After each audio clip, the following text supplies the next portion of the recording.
Oh wait, Eggs is here Say now as something. well. Hello, Eggs. Hello? Congratulations. G'day. Hello? Hello, can you hear us? He's got I a can lot now. to say. Fucking hell. How is your day, guys? Yeah, I mean, that first map looked like a little bit of a blip, mate. They were bums, no? Just absolute bums.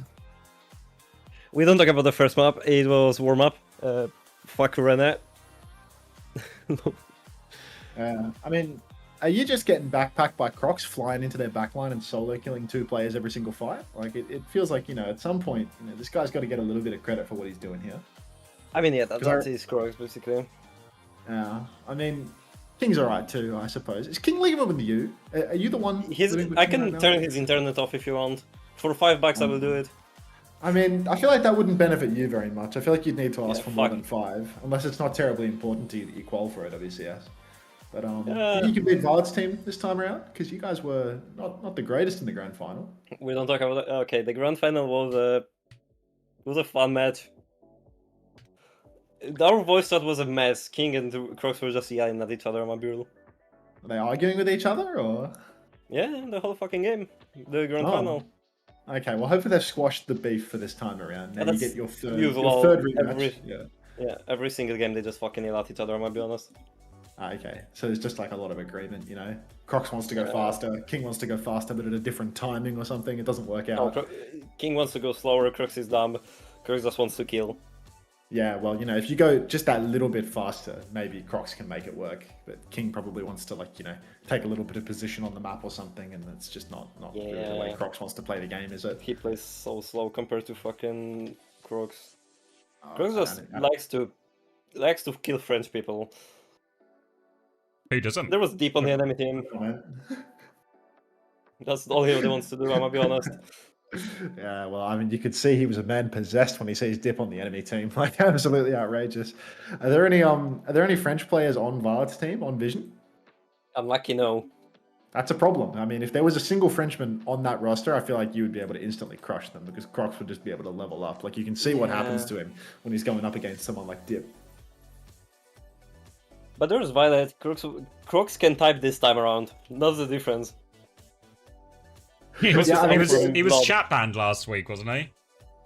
Yeah, he was perma. He was for 2 weeks for telling Ventro TP to end his career. Well, Did now he he's back use the for word important career? matches. He might not have used the word career, from what I know. You see Hammerkick has this stream open right now. Is OWCS Esports live and I just can't see it? Oh, there it is. It's Yeah, right do you want there. that? I got the link if you need the link.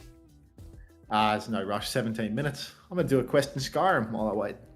Wait, Alright. we play first? Oh, that's something new. I thought we play second. Wait, you did play first? The upper bracket? We do play first. I might need to get going to the squad soon, guys. It's alright, mate. Just Because go I when think they Croc are says playing go. peak right now. Fucking the masses. Well, have fun. Wait, no, okay, everyone's muted. I need to type. We play next. Fucker. You should let him know, yeah. Yeah. Lock in eggs. Why? Wigs. No, it's not time to play. It's not time to play. Put your marbles away. It's time to play Skyrim, is what it is. What stream is Headrammer doing it on? Is he doing it on the Peps channel? Yeah? That was a question. Not my Zézé, on department. comme ça.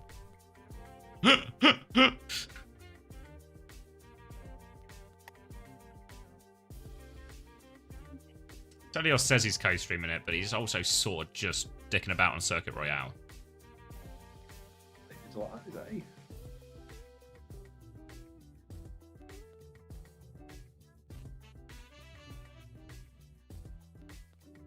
Have I gotten to Bleak Falls Barrow yet? Don't know, mate. Not my department either.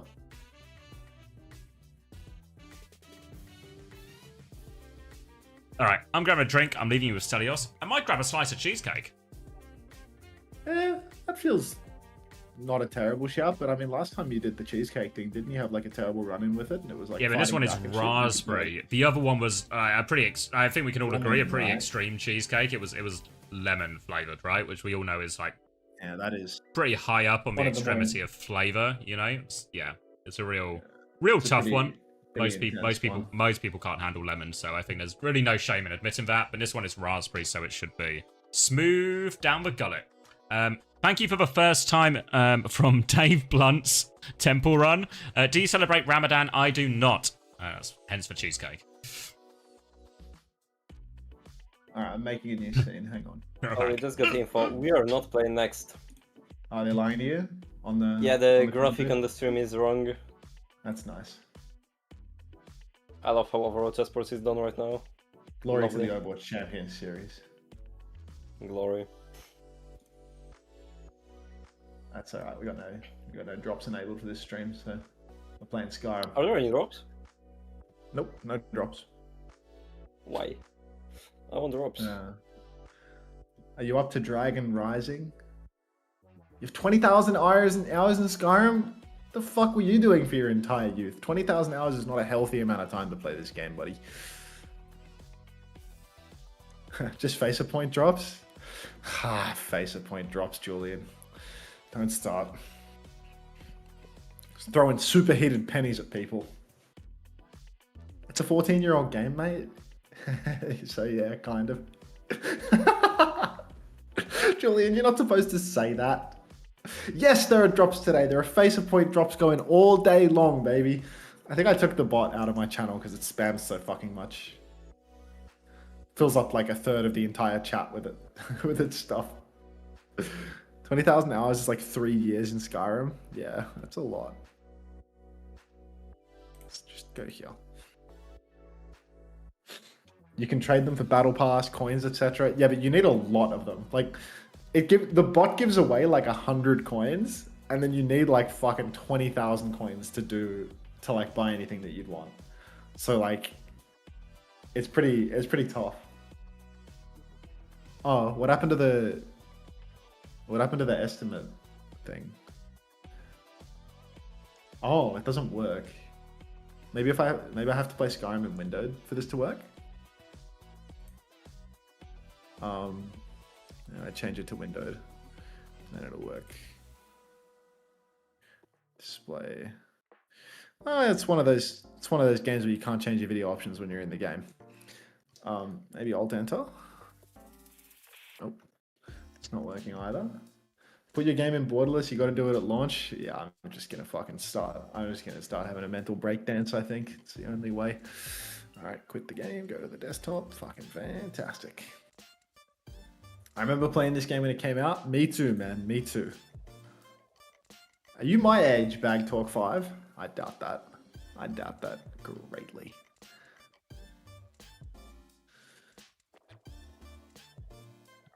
We're back in borderless windowed territory. Let's see if it works this time.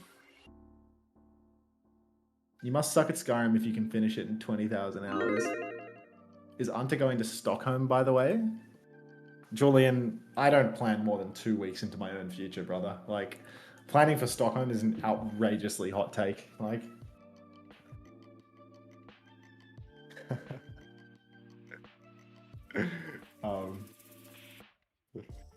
yeah, I would say I'm going to Stockholm.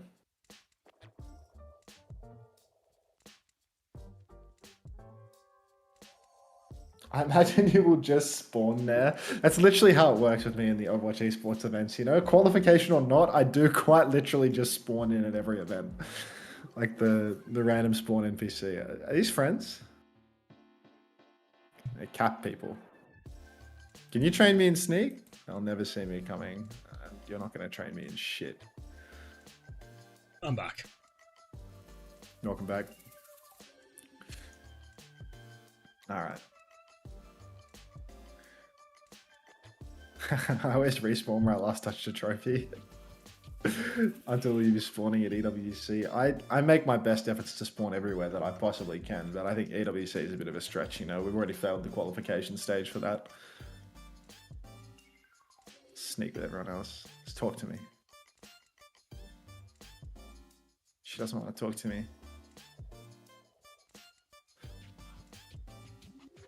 Okay. Gunter, King has a message for you. Oh, fantastic. What does he want? Yeah, it's the game's so easy without Dante, and then just left my room. The game is so easy without Dante. Yeah, he wishes that he had Crocs instead of Dante. Dante saying, "Oh, you're just so shit," you know, like, "Oh, you're so dumb." You know, if you were a good player, you would understand. Good players. Yeah. Imagine the 2018 people seeing your audience now. Oh, it would be, it would be disastrous, Luca. I had to put difficulty on legendary. No thanks. I'm good on that. I get it. Dave wants temple run. What?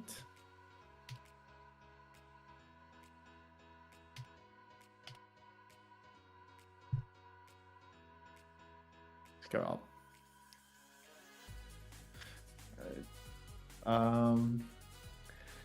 Actual war in the chat room, it would be a mess. It would be a real mess, Luca. I don't think we could sustain it. Oh, there's a dragon.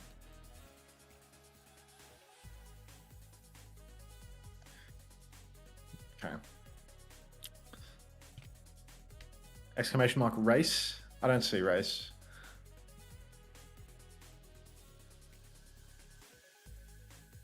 But I'm a white-skinned Nord with blonde hair and blue eyes. All right.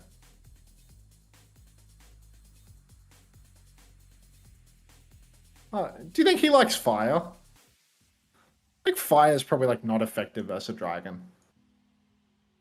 Can you play a screen? I don't want any spoilers. Can I? Oh, he's killing me. Do you want to just get a pizza? A pizza? Yeah, I don't know what else we can get. I don't really care. We can get whatever. Okay, come back down to the ground, would you? I don't know. I don't get anything. You have to order. I can pay, but you have to order it. This feels Oh, ineffective. it's on the house, and I'm fucking ordering pizza. Has this What guy pizza played any video games? Try not to get hit, I think. Sage advice. Because people are coming to you, right?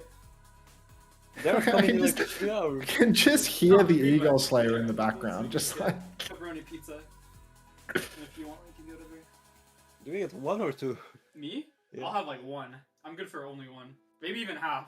I don't know how Anyone many wants I'll half do. a pizza? Let's say Grow up. This King talking about eating half.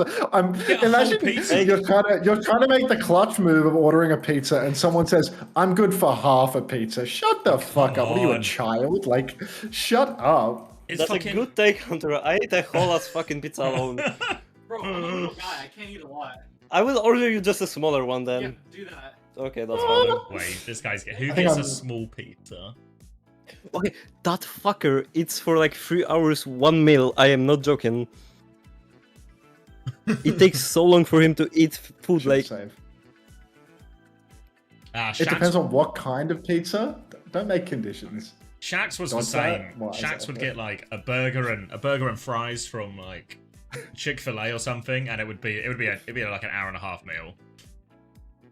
Oh God, it's like he's grazing on his little burger. Like, shut when the we fuck went up. when we went to restaurants, I don't know if you ever, maybe I've told you before, but I don't know if you ever like been with someone like this. But he would have a mouthful of food, and then he would put the knife and fork down, which is just incomprehensible to me.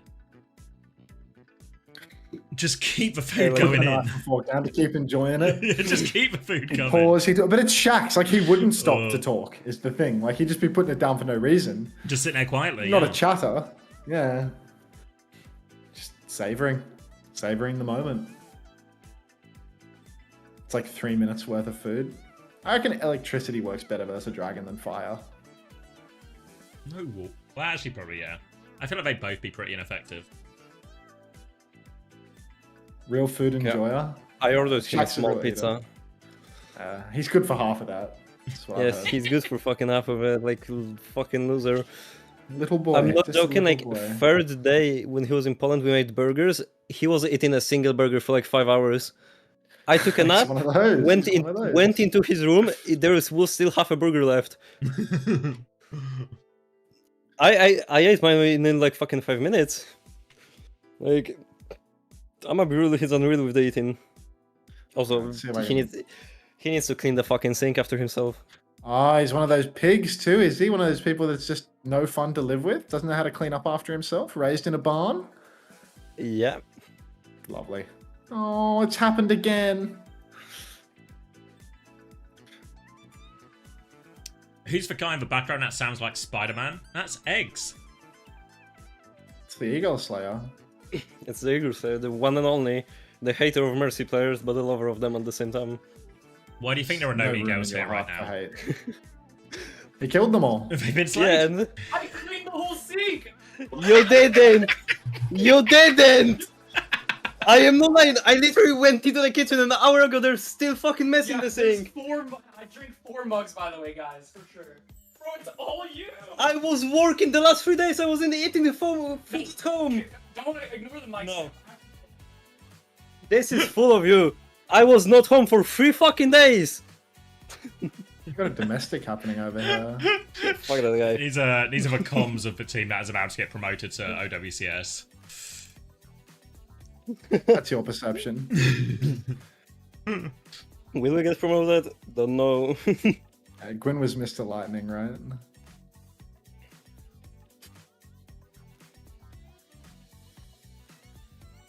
Oh. Oh.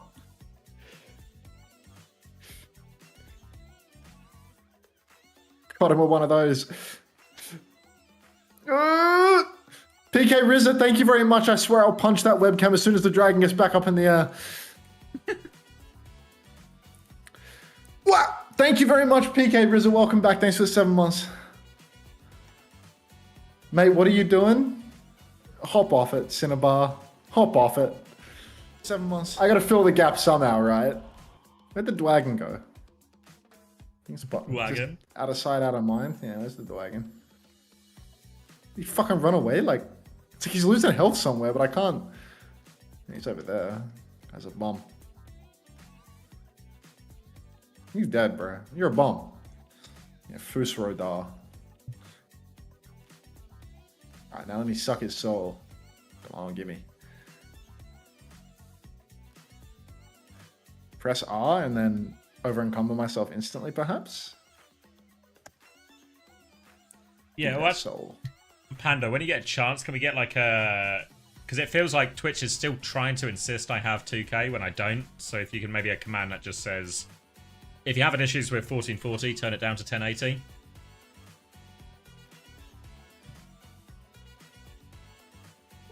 The only man on Earth playing Skyrim unmodded.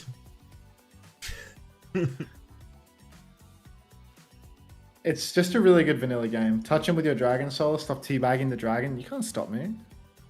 Got a bag for drag. Yes, nobody says that. I've heard it 4 You made separate that times up. today. I was doing something. I wanted to put my shout on, that's right. Shouts. Okay, I'm going climbing. Good times. Thank you. Bye. See ya. See you, Eggs. Good luck. Am I covering LCQ at all, X? Yes. I'll be covering all of it. He's so in his 30s. You like when women shout at you? Are you pathetic? Grow up, Jay.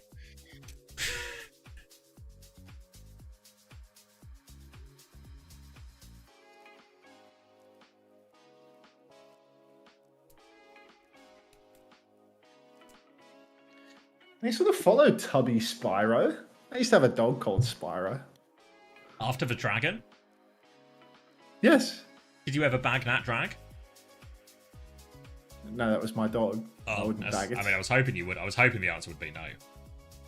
Yeah, that's a bit odd, wouldn't it? Discord link doesn't work? Are you serious? You better not be fucking lying to me right now, Dave Blunts. That's because you're fucking. It's because you're speedy and you're banned from the Discord. No. Like, you're just taking the piss with that, are you not? Server settings, invites. Where's the custom invite link? Where's the thing for that? It's a server perk. Boost perks. I can't even see it. can't even fucking see it. 1080p source doesn't work, but regular 1080p works. Confusing. I don't have a playlist of songs from a pre-stream though. It's just a selection of songs I have saved, and I just put them on in the order that feels the rightest at the time. Yeah, I mean it's just because Dave Blunt's Temple Run is speedy.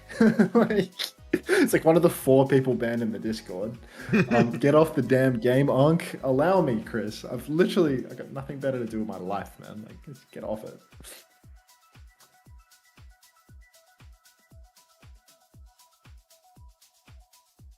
My FOV get reset?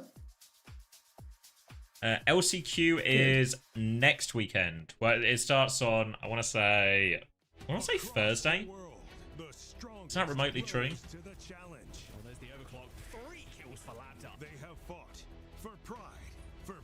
That's troubling, Speedy. That's troubling.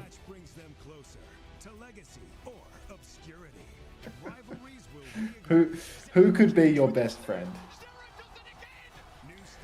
Could it be the profile that has "I am an Israeli and no hate, I just hope for peace" Israeli flag in their bio? Is that your best friend?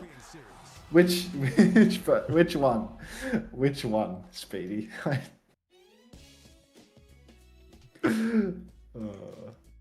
Look at Jake just in the corner now. That'd be me, actually. Wonderful.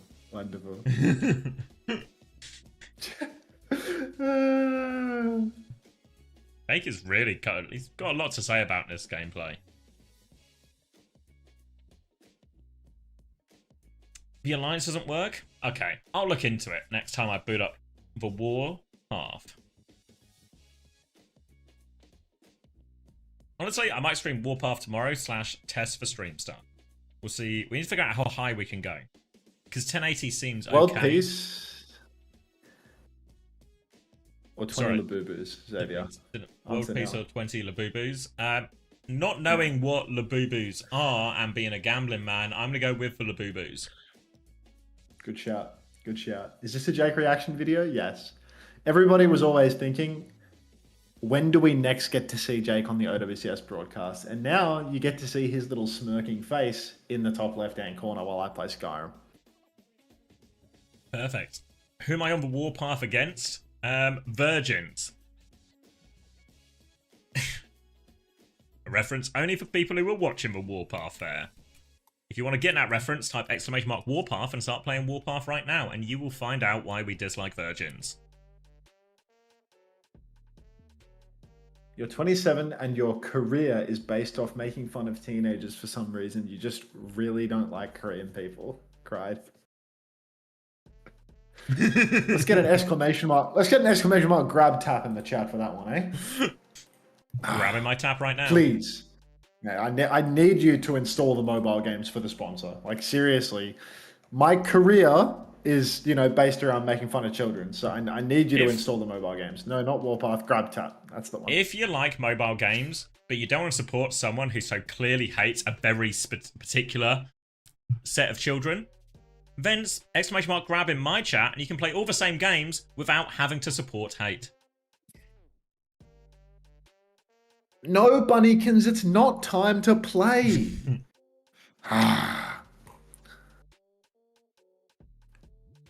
I'd rather give money. I mean, Hetamim, you already give fantastic artwork, so your money, it's not welcome here.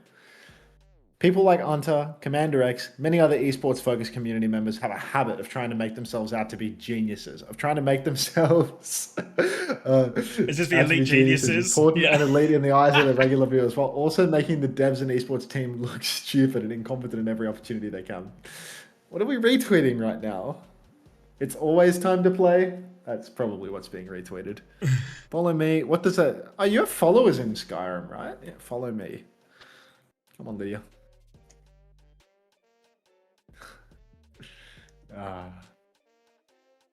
Keep talking, Jake.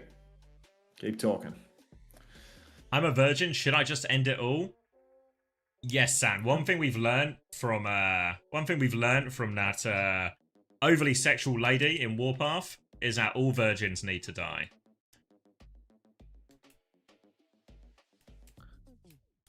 And also that the voice actors in that game can't do a French accent. Soccer blue. How do I get over here? We are going This lower looks like- bracket first as well. This looks really far away. You walk? Yeah, but like, where's the road? Like around here? Like through the river? It's a long journey. Feet actually. Carriage to Riften. Uber probs. You use them. Yeah, I'm just thinking this way looks not it. So I guess. You're right. I'll lay off Sean Dufour. Can I go over the mountain? Can I go higher off? Can I go off? For the Warpath heads as well, the true carry in that game was actually Soviet Guard. Soviet Guard took his job so seriously and actually really delivered a performance of a lifetime. Heartwarming. Let's see what the sign on the street says. Jake yapping? Jake just never fucking stops, does he? Just watch my Unto June recap. Brought a tear to my eye. What's an Unto June recap? Twitch does recaps of your favorite streamers in the month. So if you watch or follow a particular streamer and you go into their channel, you can go to like, there's a little recap section. Do they get like clips? Actually, I've never clicked on it. I've just, I've seen the thing. Demon Me. Thank you very much, Header Meme. Thanks for the... That's $3 right there. I love $3. Nice. Appreciate the money. No, just stats. Oh, it's like stats of how many like hours of me you watched or something. So you okay. climb the Oh, mountain like for here. Spotify Wrapped, essentially, but a monthly version. Yeah, we're ascending here. This feels not the move, right? Yeah, Thursday for the LCQ, and it's going to be, I believe, 2 days of groups, 1 day of playoffs.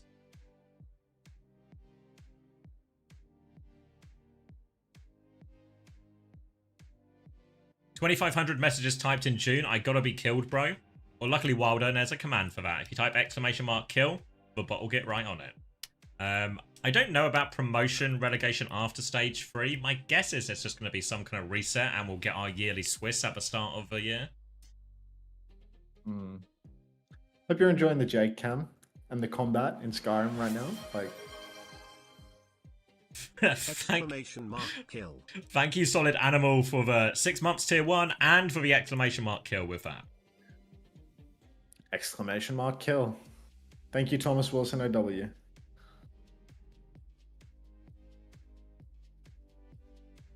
Oh, thank you to all the people who have booted up the YouTube stream later than planned. Remember, like the video on YouTube, and it helps more people find the video, and then those people can like it as well, and then we'll create some kind of unstoppable marketing snowball that'll take us right to the top. I'm trying to knock over this pile of rocks. You know, these are terrible for the ecology in the area, these rock piles. Kick over rock piles if you see them on the trail, everybody.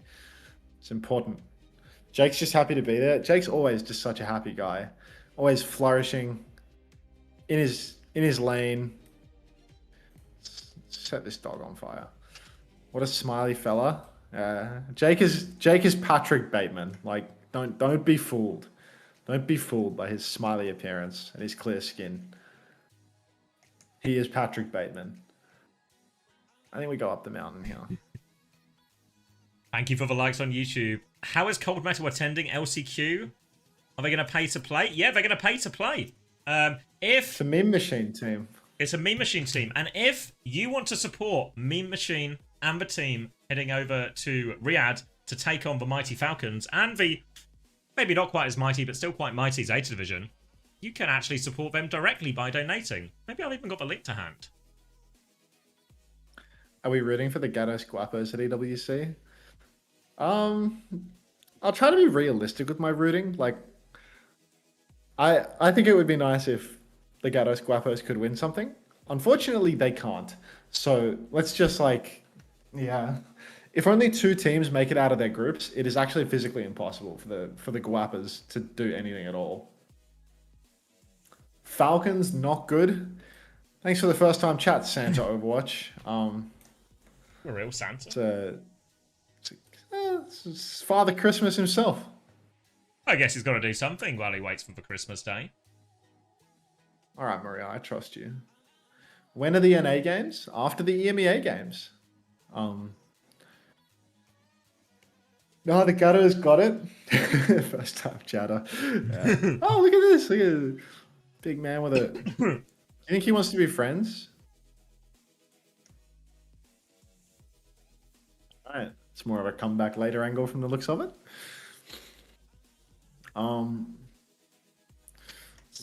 Walk around. Walk around the giant. Have you DM'd Mr. Beast about the massive collaboration yet? Not yet, but I'm working on it. Can we donate to SSG? They don't deserve your money. Yeah, very truth. Not the first match, no. We've had the first 2 rounds of the upper bracket, and Vision and Anomaly have won respectively. They're going to play each other in the upper bracket after our lower bracket game, which is, of course, a relegation game as well. Loser will get relegated, and it will be our 2 OWCS teams duking it out to try and stay in the league.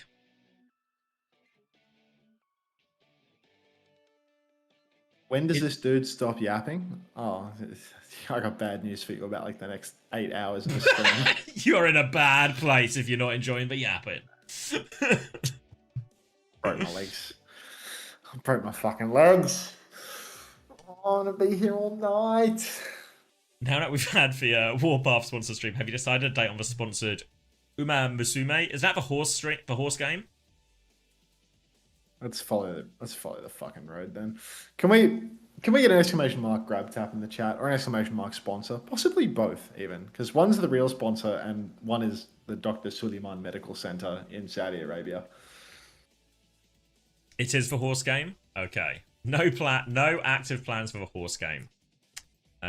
Wasn't Hadi in LCQ last week? Did they re-sign up? No, they pulled out. They have pulled out. So no Awalua, no Hadi, no Oi, unfortunately. Not watched the F1 movie yet, no. But I did finish the latest season of The Bear, and I had a fantastic time. There is one road to that city from Helgen. What? Where's Helgen? Oh, over here. So am I going the wrong way, Maria? Rich Rad Loki has an unreal lineup. I'm looking forward to seeing that. We are far committed to this route now. Commander X or the Bear? I'd take the Bear. That's such a good show. If you've ever dealt with men, you'd know that if you've ever dealt with men, you'd understand why women pick the Bear. I'd pick the Bear. Not talked about the Esports World Cup groups. Yeah, maybe we'll do it between regions or something if we have time. Because this game seems like it might be getting underway. We've got a Lijiang Tower, a Simban, and a Rissaban. Some kind of Overwatch action. Action. Alright. Where's save? New save. Quit to the desktop. Alright, let's look at Rich Rad's lineup. What are we seeing here? Like clean lines? Dead center, I see mate. Johnny. I see Rich Rad. Yeah, looks pretty good. No, you can't force fend me. Combat Frog 14. Frogger alt name. Thank you very much. Thanks for the 3 months. Welcome back. Welcome back. This is low-key clean. I mean, Rich Rad looking clean. I'm looking like a homeless person. Rich Rad looking like a bum. Or other way around. No, I'm looking like a homeless person. Rich Rad looking like, the man that gives the homeless person money. Is he a homeless person or is he a bum? Yeah, no. Hearing horror stories from Overwatch team houses would make you pick the Bear. Yeah, the Saudi org pulled out, so all the players for Dip and the Gorillas have all been hung out to dry. And now they're out scrapping for their place just in OWCS.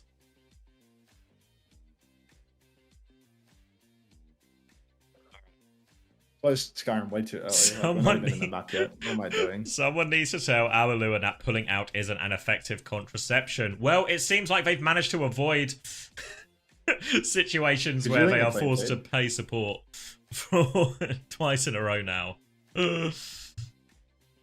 Could you check the clean feed link?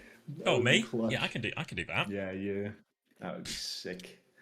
Love a good clean feed. Wait, weren't you on the clean feed? You were talking about Rich and his lineup? Nah, it's just watching the main broadcast muted, mate. Thank you. Get in on the OWCS World link or whatever it's called. Hide that. Pull this up. Full screen that. And we're back. Cleaned up. There's music going on the clean feed actually, so this is a huge development. This is a reminder for all those who may or may not care that you should be liking the YouTube live stream, by the way. The likes very positively correlate to money in my pocket is what I'm told. Like what one like equals $1 essentially. So if you're watching on the YouTube live stream and you haven't liked it yet, well, for one, it breaks my goddamn heart. And secondly, if you could hit the button, that would be fantastic for the discoverability. There's only so much heavy lifting that the camel thumbnail can do. They're literally playing ads for the Busan map when I've closed Skyrim. Like, Jesus fucking Christ. Well, they did us for Pixel Yes, I Band, so hate I this thought it was sometimes. some kind of traction on the way. I mean, I'm not blaming you. I'm blaming other forces at play. Just, I'm also moaning at the other forces. Be sure to like my YouTube stream as well if you're watching on my stream. We're only at 19 right now, which doesn't seem to correlate very highly to the number of viewers, so I'm beseeching you right now. If I dislike, do you get $1? Potentially. Let's boost the likes on the YouTube stream. That's crucial. Fire pin message? What is the pin message? The banana tempts the little monkey, but its sweetness rots his teeth. Yes. As are many things in the world. And for whatever reason, Jordan Peterson is also on the verge of crying while telling us that. He seems really worked up by the whole thing. Yeah, I mean, he does get very worked up very easily. He is a sensitive man.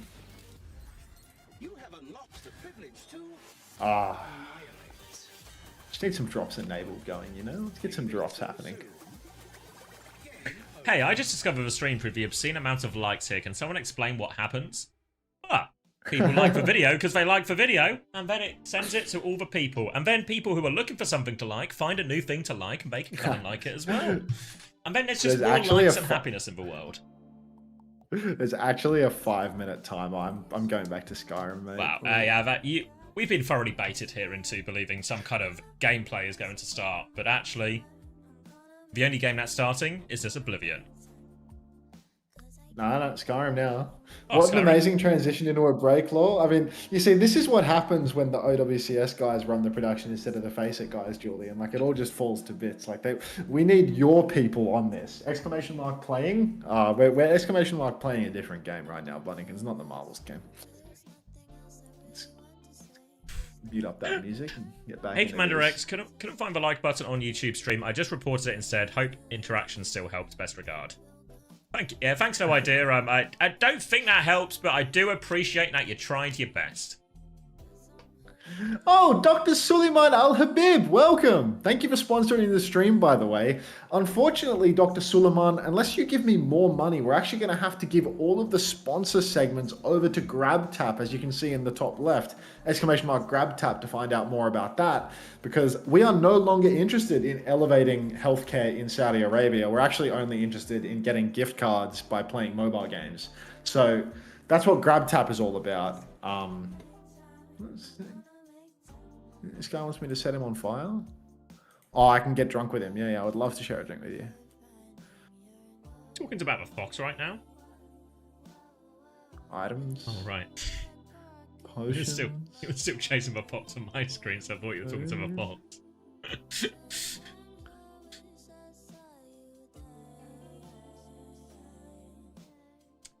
DVG lost? Yeah, not only did they lose, but it wasn't actually that close at all. Despite winning the first map, as soon as Anomaly got going, the momentum was too much. They couldn't be stopped. When you pass Dr. Suleiman Al Habib Clinic and you go, I know that from Saudi E-Leagues and EWC. Relatable. Of course, like when you're walking around in Riyadh after flying out to Saudi Arabia to attend the Esports World Cup, the premier esports event of the year, you will recognize the Dr. Suleiman Al Habib Clinic and think, geez, if I ever have a crisis of medical, crisis that is medical in nature while also in the Kingdom of Saudi Arabia, I'll know where to go. Yes, It's a very effective advertisement. For those wondering, Crocs is currently unbanned from match chat, so it is on. It's so on. Who's playing first again? Is for Dip versus Frosttails in a relegation game, according to the latest thing they displayed on the schedule, even though it was the other way around before. But I think it is now Frost. We're doing lower bracket first.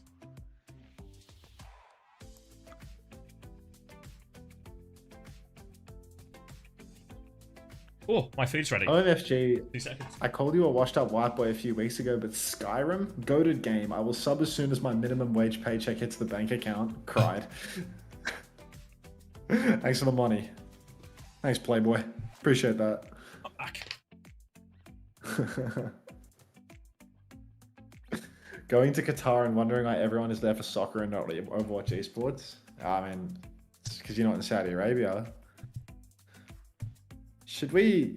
I think I might become more magic appilled. I think I will just indefinitely upgrade my magic until everything one-shots me. Because I've not been doing health. Stuffed pasta and salad for dinner.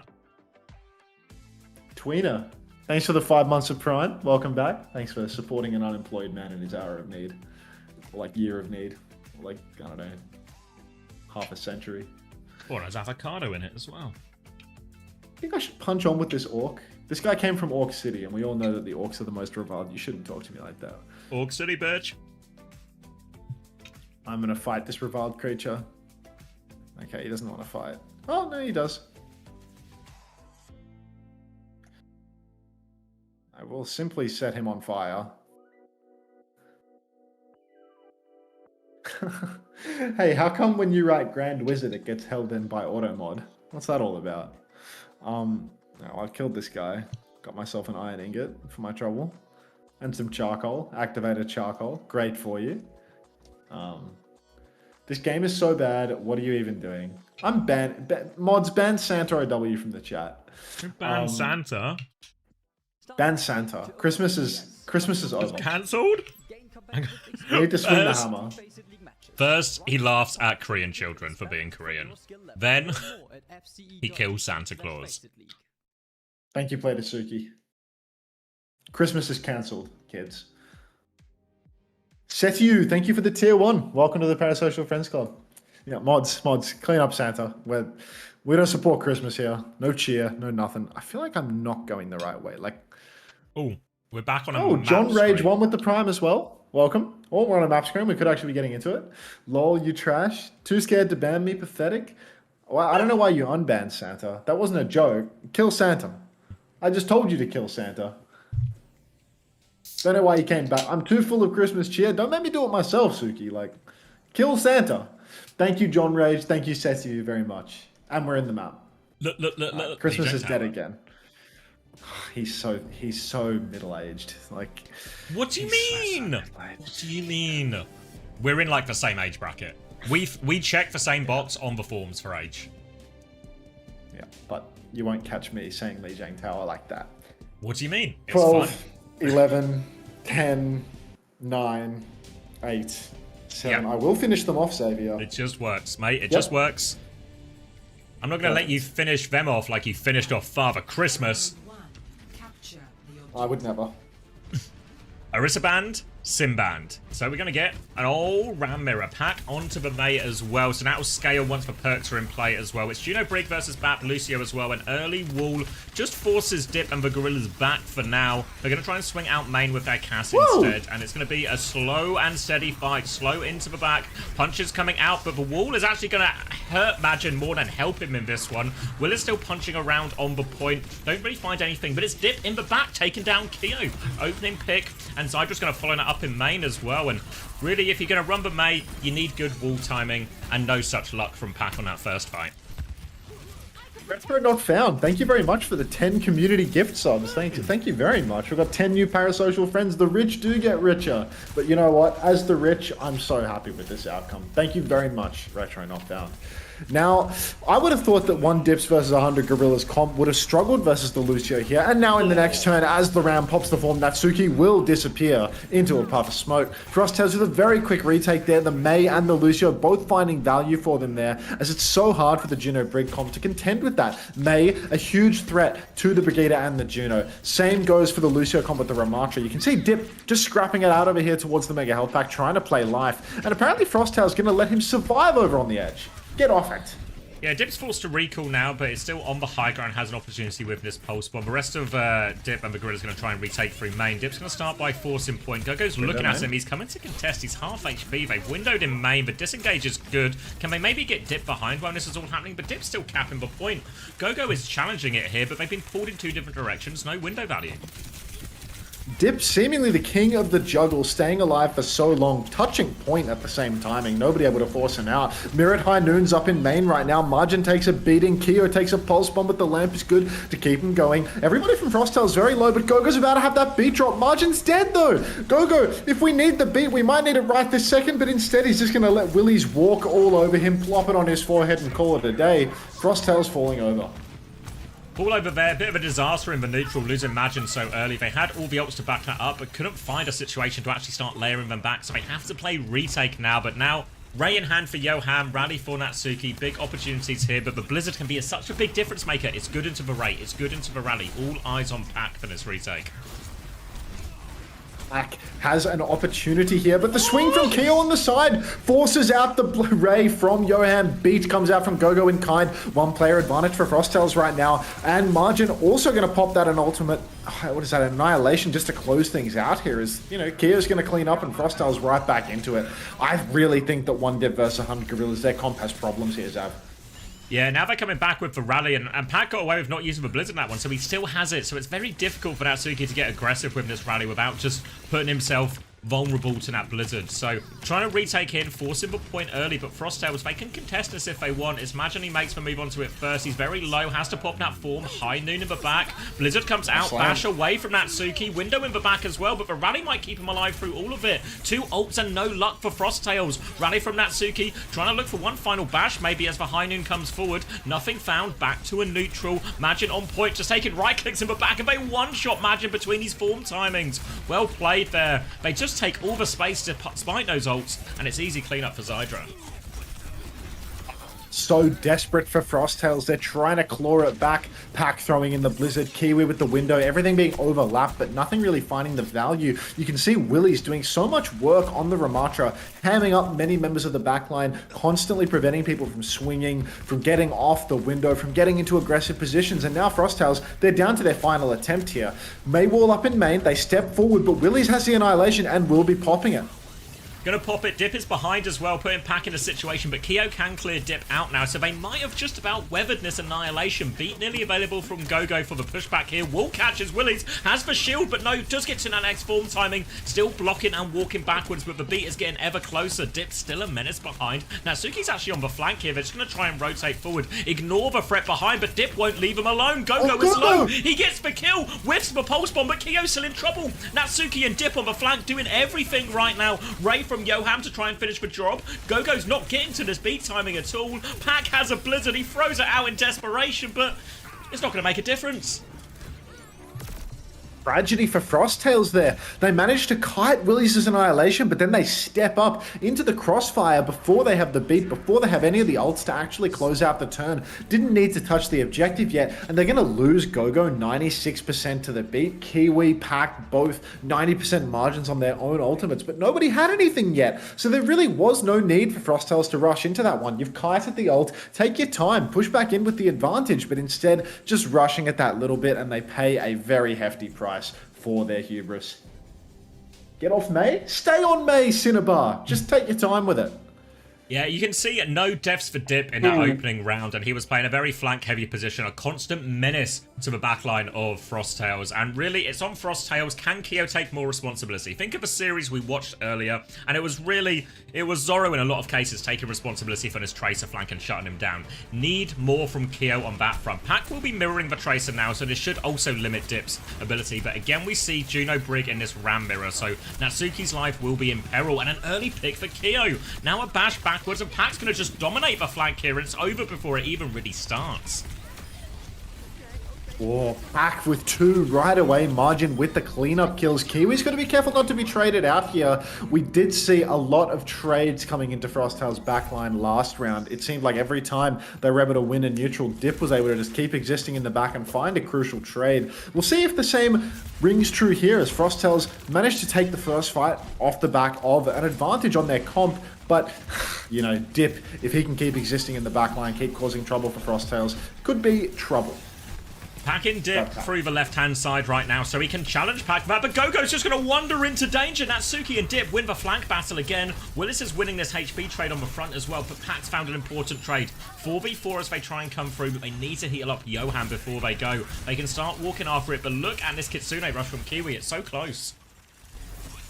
Well, Kiwi can push in with that Kitsune rush at any given moment. Here it comes up in main, and Willie's blocking up, just trying to hold up his hands, but unfortunately not going to survive through that aggressive push from Frosttails. You got Margin pushing very deep, very nearly gets himself traded, but will survive. It's going to be Pac traded at the enemy team spawn door, though, a little bit overzealous. Frosttails, just as quickly as they've given themselves this advantage, they've given it away. And now 1 Dip versus 100 Gorillas. They get to swing back in. Real push timing here available to them. Have to be careful as their support ults aren't quite up yet either, so that Annihilation could be brutal for him. It's a high noon to begin with, slow on top of Zydra. Vorm will come out, Imagine will block out most of that damage. We're on to Dip now, who's still in the back with that Pulse Bomb, sticks it onto the cast, gets the kill as well. Dip, again, an absolute menace on his flank, doing so much for his team when his team really need it most. Pressure now onto Gogo as well, he is low. Willis will take him down, he was so close to beat. Many such cases, I'm afraid. Annihilation in the front from Imagine, but it's no match for the number advantage here, and it's going to be a good retake for Dip and the Gorillas, set up by Dip himself.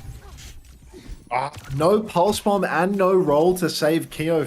Oh, no Suzu rather, and no roll to save Keo from that Pulse Bomb. And then Gogo once again dead, dangerously close to a beat drop. Can't keep getting away with it, but apparently there are many such cases. You can see Gogo now angling for the beat drop. Suzu and Beat overlaid. Orbital Ray comes out. You can see Frosttails pushing very deep, but they've already run out of steam. The Ray's doing so much work. Everybody's so incredibly low. And the first kill comes out for 1 Dip versus 100 Gorillas. Frosttails, they can swing back into this one with the Kitsune rush, but you can see right now they're just playing slow and resetting.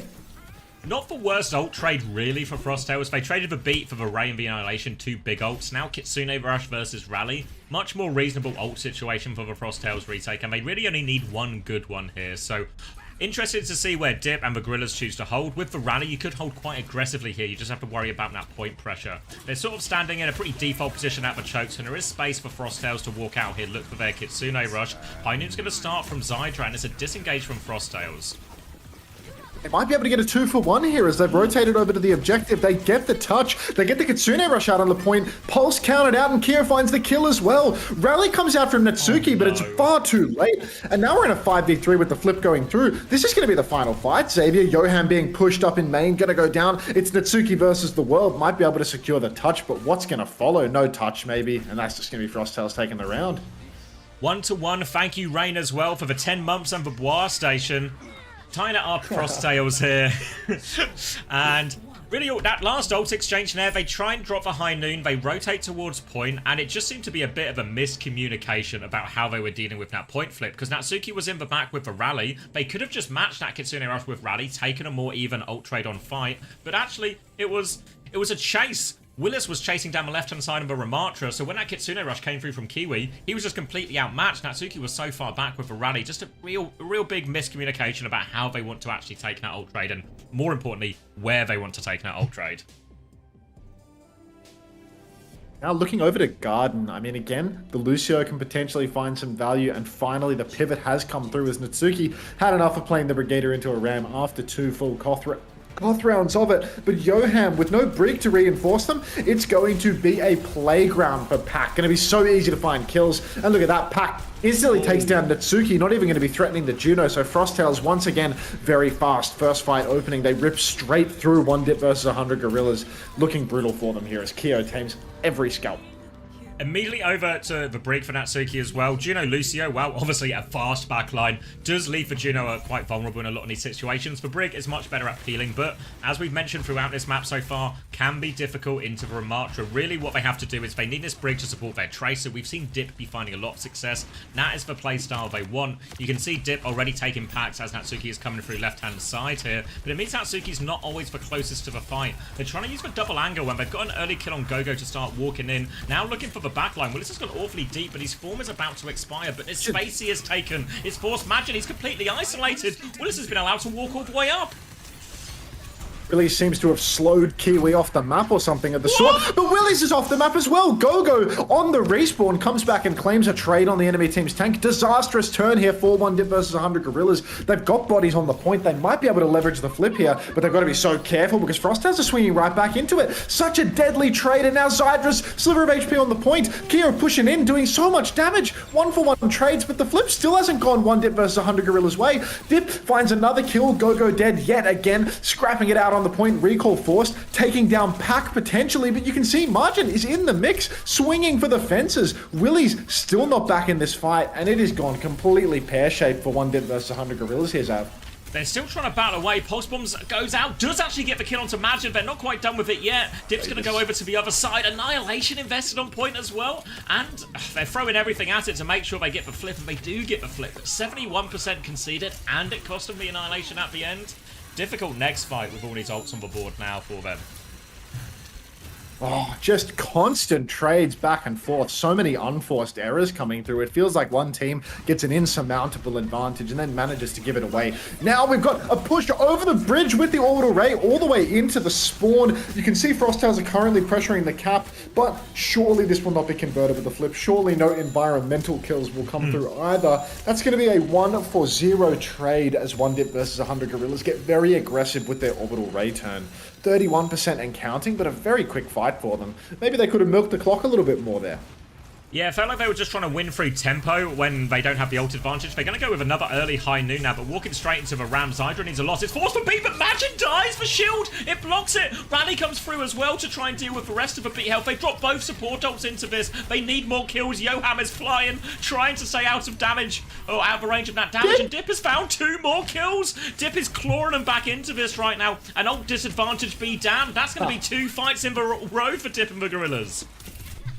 Incredible that Dip manages to find 3, almost 4. Yoham falls off the map as Juno in the middle of all that, mind you. What more can Dip do to get his team over the line right now? Frosttails swinging back in once again. Magin has that Annihilation, hasn't popped it. Kyo pulls the high noon in main, takes down Zydra, keeps on swinging. Down goes Natsuki as well. I don't think Dip can pull his team out of this particular hole, as that is going to be Frosttails taking the flip back off the back of Kyo, swinging for the fences with that high noon. Dip actually stalling out the objective quite well here. Still has the recall as well, but will blink into a punch there to finish things out. 89% for 1 Dip versus 100 Gorillas. It's last fight territory, Xavier. Frosttails, they win this one, they're going to take the map. Same goes for 1 Dip versus 100 Gorillas.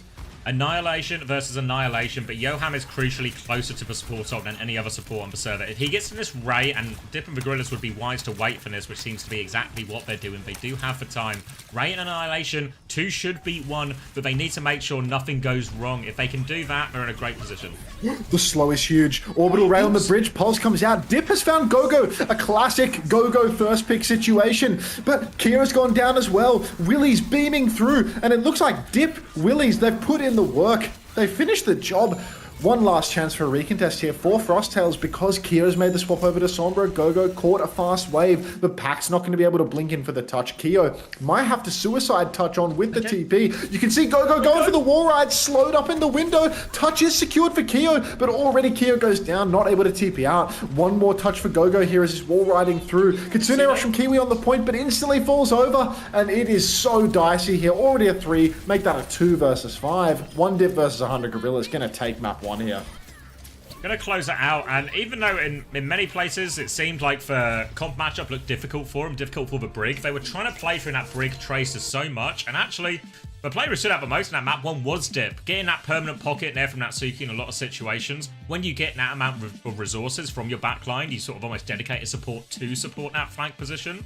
You need that DPS to carry, but Dip delivered on that one, and in what was actually a pretty tight first map, gets him over the line.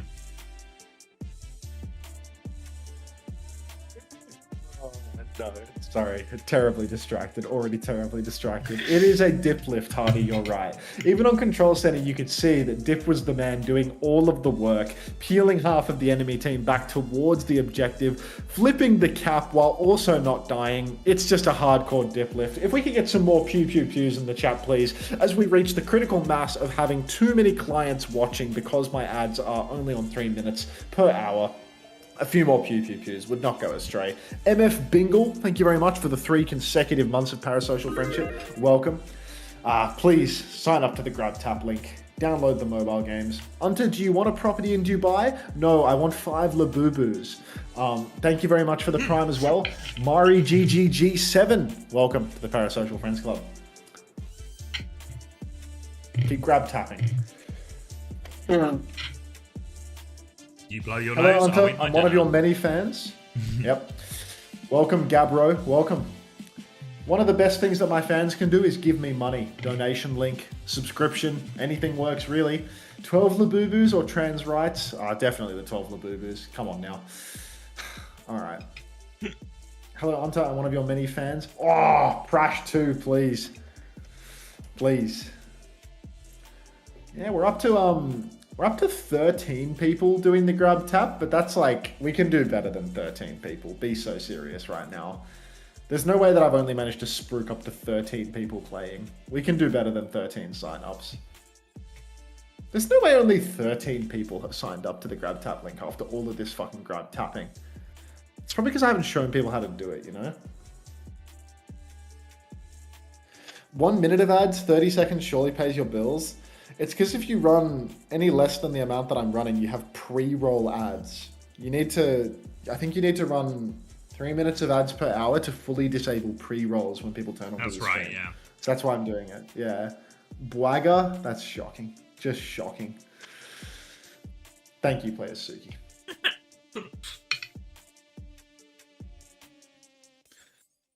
What did Chugacha get where they were absolutely farming points?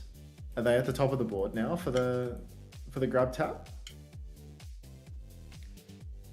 I don't know. Have a look at what game options are available to you. Alibi 5270 on the grab tap. It's yeah, it just depends on who you're watching.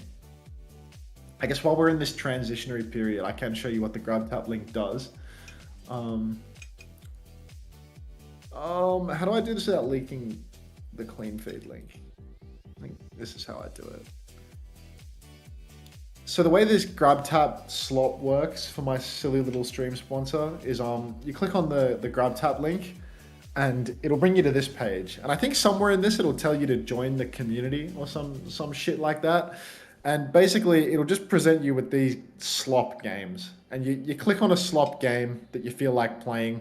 Most of them are mobile games. I think a couple of them are PC. Like I think Call of Dragons is PC. I think Warpath is PC, but most of them are mobile games like Matchmasters and Marvel Slop Force and whatnot. These are all mobile games, and you play the mobile games. I think Marvel Slop Force is a classic. I did a sponsorship for this like months ago. You can see a lot of people have been playing this one, and you get these coins for playing the games. You know, the more you play, the more fucking Kappa coins you get. Basically, you do these little challenges like do all the daily objectives, get some coins. And then you can spend these coins on like Kappa redeemables, like gift cards and fucking Uber Eats cash and stuff like that, So you play a mobile game for a couple of days and you get like $10 on Uber Eats or, $20 on Uber Eats if you keep playing the mobile games, basically. And then obviously this gets me money too. This will quite literally directly put money in my pocket when you play the silly little mobile games. So that's what Grab Tap is. That's why I repeatedly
Sensitivity, yeah, 5800.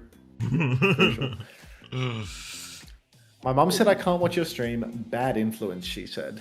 It's more reasonable than your wife barring you from watching, to be honest. I think. What if they're the same? Yeah, it's possible. The classic mother Who's your wife. least favorite dictator? Stalin. Jeffrey Epstein. Who's your favorite woman? Kamala Harris. Hunter, can you name a woman? Kamala Harris. Such a Kamala crutch Need a new merchant. emote? Can I link? You have permission to link, Jamal Father X Sugar Bron. Show me what you got, buddy. Permission granted.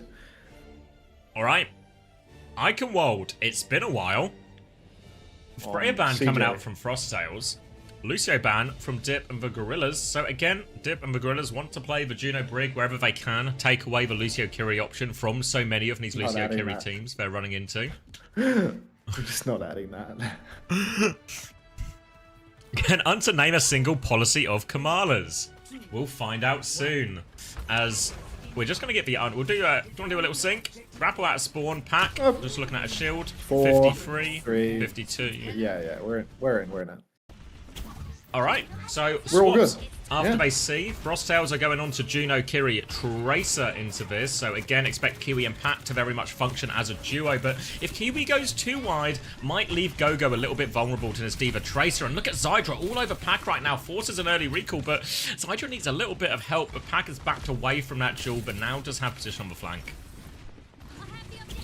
Look, we've already got Pack on the objective, but Dip holding the side. Apparently, Pack going to completely miss his opportunity to give him a shot in the back of the head. And it's going to be Gogo falling over very early on in the piece as Zydra rips them to shreds. Frosttails all taking so much damage. Feels like they're all boxed in a corner right now, and there's no opportunity for them to really turn the tides here as Willies pushes all the way in, gets himself traded, almost out of respect, but no! Manages to escape. Skin of his pearly whites. Actually pushes in and will find the kill onto Margin eventually. But yeah, dicey first fight here for Frosttails. Looked a step too far for a second, but does manage to get away with that. And now we're going to get a Symmetra swap coming out from Keo. So a very mix and match type of comp here. They are over to the Brig Juno as well, but Keo, nothing going on the Sim, dead before the fight even begins. Already Kia going down is not a great start for Frosttails. Maybe they're just going to have to go back to the drawing board with this one as Keo swaps to Genji just to dash within spawn and then get back over to the Sim. That's going to cost him 10% ult. Not sure that was worth the swap, to be perfectly honest, but hey, now we've got Dip hiding in the back looking for a pulse, goes for a pulse from downtown. It connects, Kiwi will fall, and it's another easy cleanup here for one Dip versus 100 Gorillas. Margin TP'd in and has absolutely no help up in main as he receives constant back shots.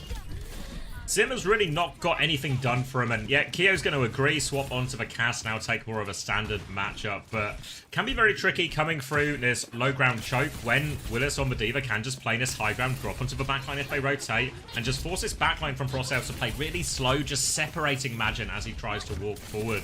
Lots of ults to throw into it as well here. Johan, though, significant Ray advantage. High noon swing from Zydra in main, trying to find an angle. You can see Gogo's been boxed in a little bit and getting packed up already. Disaster scene here as the orbital ray comes in from Johan. Margin trying to fight into this one, but you're already down a man. Now you're down two. Trying to swing onto Natsuki, but Natsuki is bashed away. We've got Lionel Messi, the Juggle King. It's the Dribble King. I tried.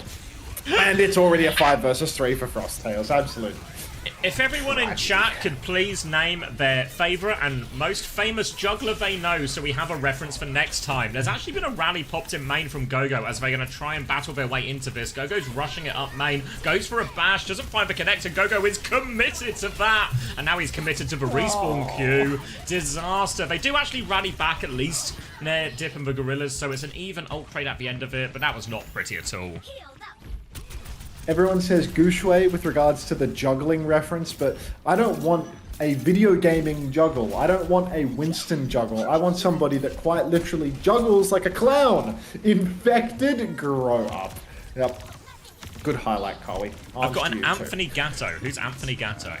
Keep going, Max. I'm Famous researching. juggler. Famous juggler. Frosttails right now, they're on their last coin. High Noon Swing from Kira catches no kills. A full kite from 1 Dip versus 100 Gorillas. They're 20% away from an orbital ray that could win the game for them. Kiwi pops the ray. High Noon in the back from Zidra has not claimed a kill, has bought them a little bit of time. Now they're 15% away from that ray, but Natsuki has fallen. Bad news for 1 Dip versus 100 Gorillas as they're all boxed into a corner, and now they have to touch the point as well. No kills coming through for them, and it does appear that Frosttails, with their final coin, and with a couple of ultimates to continually step forward, they have got it over the line. Margin with the Diva swap, maybe that was the difference that was required too. First time Berg camp. Anthony Gatto is frequently cited as one of the greatest jugglers, holding numerous world records and accolades. So Anthony Gatto is indeed the juggler of reference. Ray advantage now for Dip as they try and retake the high ground, which they will get. Obviously, with the Diva here, they can jump up and down between those. Magin also onto the Diva now as well, as this has really served as a bit more success for Frosttails. Trying to stick onto the high ground is Zydra, and this rotation underneath is difficult, but the Matrix helps. Zydra actually wants to drop aggressively with this raid. They want to chase Magin, and they are all over that cast. Keo falls, and that's going to be a one and done, I think, for Dip and the Gorillas. There is still a couple of players behind, but Frosttails just trying to reset. Ult advantage for 1 Dip versus 100 Gorillas being easily converted into a fight win there. Magin is staggering a little bit if they can catch him, but no, he might actually just be giving everybody the runaround right now. All of Frosttails have been boxed in. He will lose his mech eventually.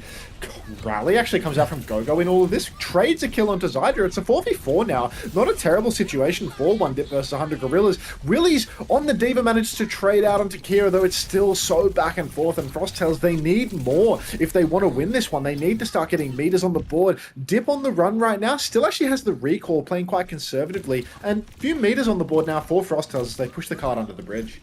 Bit of space to work with as well. I imagine they'll get their high ground onto, or their backline onto this high ground as well, while Pack keeps pushing the point. But Gorillas, they want to meet him here. Willis already get involved in the front, but there's a High Noon coming out. They're trying to disengage, but Natsuki is going forward. Doesn't quite have the rally yet. Zydra tries to push forward to help him, and a misplay, a miscall here. Natsuki thought he could get that rally in time, but he was wrong. And this is going to be a complete wipe here. They just need to avoid trades now, dude.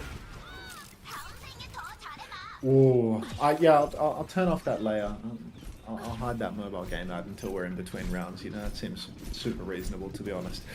Frosttails now, I mean, they've really taken advantage of repeated last coins, and now last fight Margin again here at the end of second, but they do not have the Ray yet. Rally comes out from Natsuki, but the Pulse Bomb and the Counter Bash, little 1-2 combination, but it might not be enough, as Zidra and Willis both find kills. 2 deaths for Frosttails that absolutely could not happen. Kiwi, 88% and dead on that orbital Ray. You can see Frosttails trying to play slow here, looking for that final chance, but Dip!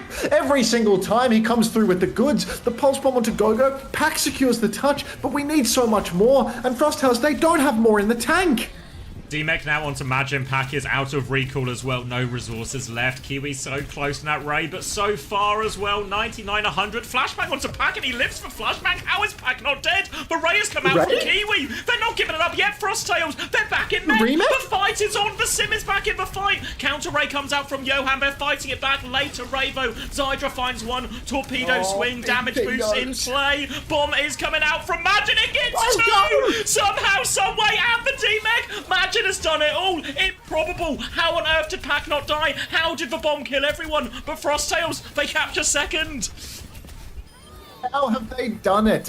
Margin with 3 with the Poco Bomb on cart. The orbital ray does not convert to a kill. Gogo manages to keep this rally in the back pocket for next. Keo is closing on a sim wall as well. Frosttails, they've barely capped first. They've barely capped second. It's 2025 and we're getting Poco Bombs to win series, or at least to prevent series from being complete blowouts right now. Gogo can convert this rally into another fight when you can see how aggressively they're posturing right now. Rally comes out. Bash catches Natsuki on the back, does not find the kill. Gogo's going to be careful not to be traded here. Willies will find that trade. 1-for-1 situation right now. Good for a second. Both supports for Frosttails are dead, but still, 1 Dip versus 100 Gorillas. They can't even block Carve right now. No, you're going to have to give a little bit of space. Dip is trying to clear these Sim turrets. We'll get it done eventually. Now they're still pushing forward, though. Sim wall ready to go for Frosttails. Respawns will come through. They're going to slow it down here. Will is still harassing this TP. He's killed for TP as well if they want to keep going. More pressure on. Symbol comes out. What? Rally in response from Natsuki. Pulse bomb just onto the wall. You know you can't pulse through that. Dip, come on. D-Mech onto Willis for bomb is coming out. Natsuki looks for the bash and the whip shot sets Kyo up for it there. More bomb value, and it will be a good hold from Gorillas. Criminal fight there for Frosttails. No idea why after kiting out that initial layer, they've opted to use the symbol away from the objective. The biggest power of the symbol is the fact that you can leverage around the objective and prevent the enemy team from fighting on carp, but instead they used it very far behind and just got pushed right through it. Now Frosttails, they're on a staggered touch. It's Pack versus the world, but there's only so many miracles we can witness here today. Zip just going to take down Kyo, and that will be the carp being held towards the end of third. That pulse bomb as well from Dip, take the piece.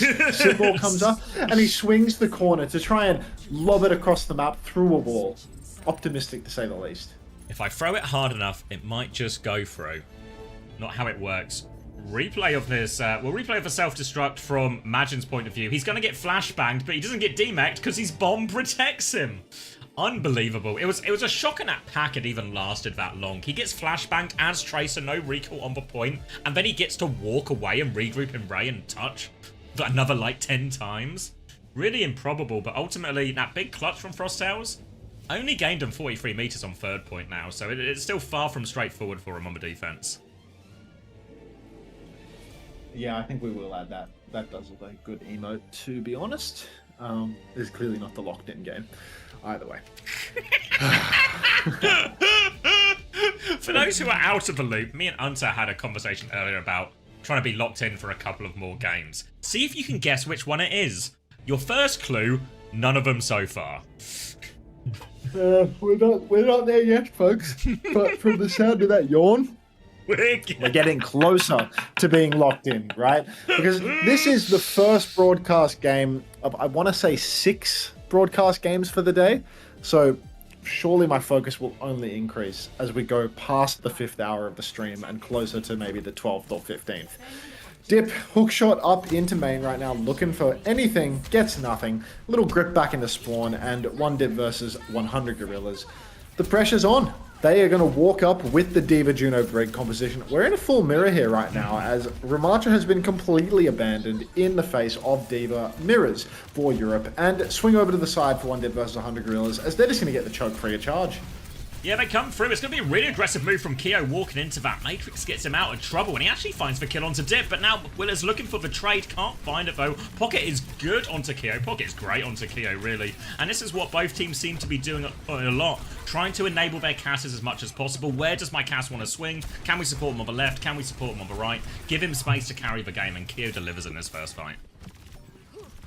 All Cassidy enablers on both sides, but this time around it's Kira that gets the better of the rest. As, look, I think these retakes, I was quite surprised to see Frosttails giving so much of the choke so early on. I thought they want to hold a little further forward, keep Margin in a more aggressive position, but apparently they know something I don't about pulling the enemy team in here on Icon first. Now Frosttails scrapping it out a little bit further forward. You can see Gogo holding very aggressively, but it's going to be Pack that falls over this time around. Swing from Kia with the high noon. Will this convert? It will. Willies goes down. Yeah, they try to use the whip shots to trade him there, but Kyo keeps his feet on the map. And again, you see it from both teams. It's just a kind of cast carry mirror, but Zydra's going to find a late traitor, and now Magic's in trouble. He dives into the backline looking for more, but he's going to get staggered out, and a tick or so has already gone through. And remember, this is Icon Waltz, and that's it basically done. This pulse bomb is pointless, and the cap will go through.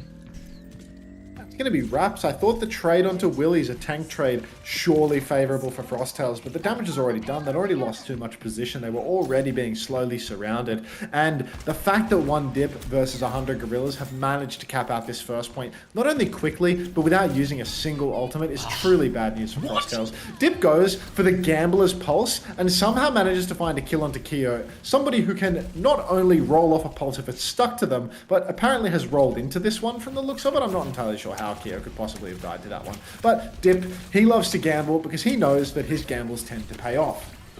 Swing now onto the point here. Kiwi regrouping with his team as they try and stop this payload movement. They flipped the map as the high noon from Zydra comes out. Ray from Kiwi to try and turn it back, but the high noon's still there. Kiwi dies as this Ray comes through. More pressure onto Zydra, but they ults are going to be mirrored, and now he's looking for it. Brig is in his face, but Zydra's getting pocket. Gogo is completely separated. He rallies to turn the fight. He comes swinging out with that, but a later rally from Natsuki. Bash is good. Bomber's been forced. Willis now trying to duck inside alongside Zydra. They're grouping up. They kill Gogo, and they will get the Bash to finish off Pack 2. Clean that one up. A lot of investment from both sides. Yeah, very expensive for both sides. Tiny little bit of an old swing for Frosttails just because Kio's going to have that high noon a little bit sooner, but really, without any position, it's quite difficult to use the high noon. You can see them trying to retake up onto the high ground right now, but the pinch should be good. 4-1 dip versus 100 Gorillas. Already Kio's gone down. Willie's pole position to clean up here. Takes down 2, but Pack and Margin, they've actually traded 2 for 2 right now. That is bad news for 1 dip versus 100 Gorillas. They do not have a respawn advantage right now. Willie's actually playing to peel as the cart keeps being pulled further and further away. Frosttails, they need to be concerned with blocking the objective.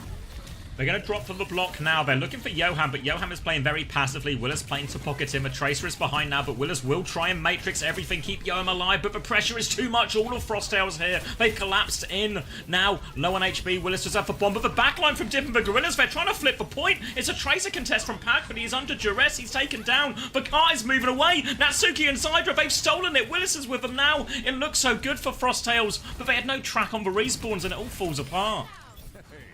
Such a mess for Frosttails. Time and time again, they get these situations that feel advantaged, that feels as if it should play into their hands, but they just can't close it out. Too many mistakes, too frequently, and now 1 dip versus 100 Gorillas. I mean, it's all but a formality closing out the remainder of this point. 3 minutes and 40 seconds, only need to win 1 fight. High noon swing comes out from Zydra, already peeking spawn, skulls across the board. Everybody from Frosttails forced to kite, which means that the objective pressure is mounting. High noon back from Keo to try and relieve this, but Dip and the Gorillas, they kite it, no problem. Rally available, maybe it is problem, it's a trade. 1 for 1, the Rally's invested anyway, Rally's a match. Gogo's going to go for that, gets the bash onto Natsuki, but no follow-up damage. Imagine is all in there with the bomb as well, willing to take these risks. They're trying to deny the remake, look for it, the bomb will break the shield, remake goes through for Magin, swings come through, but Gogo's got that matrix, still even trades, but Magin now, a second kill should confirm it with the respawn advantage. And Frosttails, they hold on for now. Frosttails holding on by the skin of their pearly whites. 3 more minutes need to be bled off the clock, though. They have managed to hold on to a very important moment, though, as Kiwi now has that orbital ray online. Could potentially keep them alive through all of this. Dip making the swap over to the main now. It's not a bad choice for the point. God, none of these Cassidys can avoid a pulse bomb. It's a character that can roll off the ultimate, for Pete's sake. And there are 2 divas in play. 2 characters that can eat these pre-fight pulse bombs. Pack getting outrageously aggressive right now, trying to take down Yoham in the spawn. That just means that Pack is going to be stuck behind, and you can see all of 1 dip versus 100 Gorillas walking up together. May able to at least ham up a little bit of Magin's aggression. Still, got to be so careful as the orbital ray comes out very early on. Wall blocks the Brigader and the Cassidy, and Kio's going to fall. Natsuki gets 2, and it's they just use the raid, but their players kite different ways, so Keo and Gogo Trade? nowhere near it. And 1 trade from Kiwi, but they need more. Magin nearly has the self-destruct, does get to the self-destruct, but Brig is low. Brig is so low, they are hunting this kill. Didn't use Willis it? is going to get it, doesn't use the bomb. They're playing for a recontest. The Sim is out, but the Sim has to touch. The Sim is walled and 1-shot. High noon on point. Why didn't we bomb? More cleanup for Zydra with this high noon, and that's just going to be the map.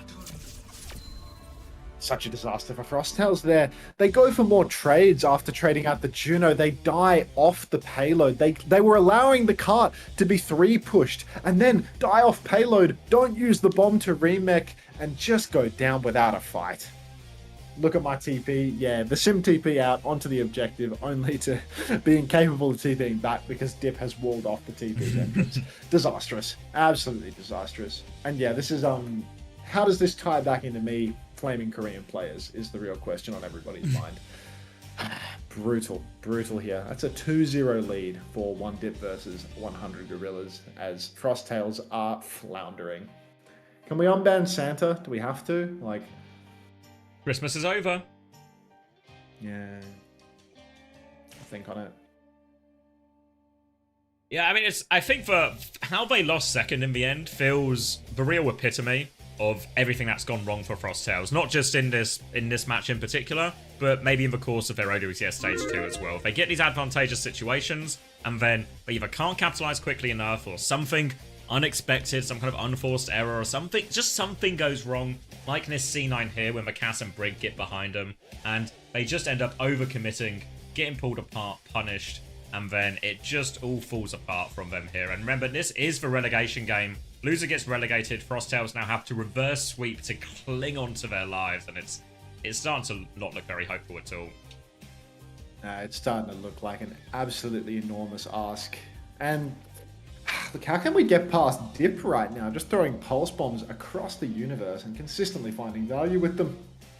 Apparently he's got the throwing arm of the gods when it comes to an elimination game. Yeah, we are truly feeling the Dip impact this series, Sunflower. You're dipping your stick right now. You need to be subscribed, Mags. That is a paid message. Context, but not a paid message sender. Yeah, gonna need some more subscriptions to see shit like that in my chat. Or at least some installations with grab tap, you know? Let's check out the grab tap leaderboard. Anyone grabbing their tap? Who's top of your leaderboard right now? I think last I looked it was Chugga. the golden Chugga bear for me. Yeah, I got Chugga. Somebody that has me as their profile picture. A true fan. Oh, Yeah, Milana's a true been... fan. Milan only entered the grab tap equation today, but is already up to third. Oh, is that you, Mags? AA Hoos? That's you? Okay, you have perms to write wank again then. I've got you on my profile picture too. It says off-brand milk. All right, let's look at the... You're not top 10 on the leaderboard. You have less than 700 Kappa coins off-brand milk. So, like, what do you want from me here? Be so fucking serious. I swear this grab tap link is like a scam or something. Like, it's like not... it's not like counting all the people that follow, or like all the people that click through it. Because it says I have 16 people currently playing games, but like, how many people have actually clicked the link? Let's see, there's a tracker on the other thing. So it reckons that 102 people, like 69 unique clicks, but only 16 have converted to someone installing a game. Like, that can't be right, can it? Surely That I'm probably getting... seems like a reasonable ratio. You think so? You know, like people will click and have a look and then go, no. Maybe people have installed the game, but not not joined the community. Maybe that's the issue here. Maybe they've clicked on your link, seen the games that they like, then gone through to separately install it to avoid paying you. I actually have no idea. You're my profile picture too. You're lying to me, Sunflower. I like that profile picture though. That's class. I'm trying. You tried, Muff. That's an insane ratio. Yeah, it's shocking, right? I don't think it is. I feel like normally the click-through rate on these things are actually really low. Good and evil dictators tier list maker. I'm not doing this. Not doing this. The Catgirl Maid game is so good, I'm going to spend thousands on this. Bunnykin's already spent $5 on that game. Have they actually? Mate. Yeah. The cat game going so hard. Yeah, Stray Error says that's a pretty insane conversion ratio, to be honest. Yeah, I'm on the same page as Stray Error here. I don't know. You're just not a born salesman like me, you know. That's a bad conversion rate for me. Welcome to the I'm real used to I'm a numbers guy, you closing know. on I a work sale, with the real buddy. world. You live in your dream fantasy world with a 100% conversion ratio. It's just not probable. They took my pension. Is that a first-time chat saying they took my pension? First-time pension take? Your first-time chat was Armeng, but yeah. It's tough. It's really Oh my tough. god, Just a greedy bastard. GrabTap has ZZZ in my country. I'm gonna make you rich. What's ZZZ? Fill me in here. There's no GrabTap in Hungary? I'm outraged. No! They're hungry for the slop. Interesting. What is this? What am I hearing? Is this a listener? We have to, every time we go in spawn room, we have to talk about some random stuff. Yeah, go swipe and stuff. We listening to them during the pre-match phase?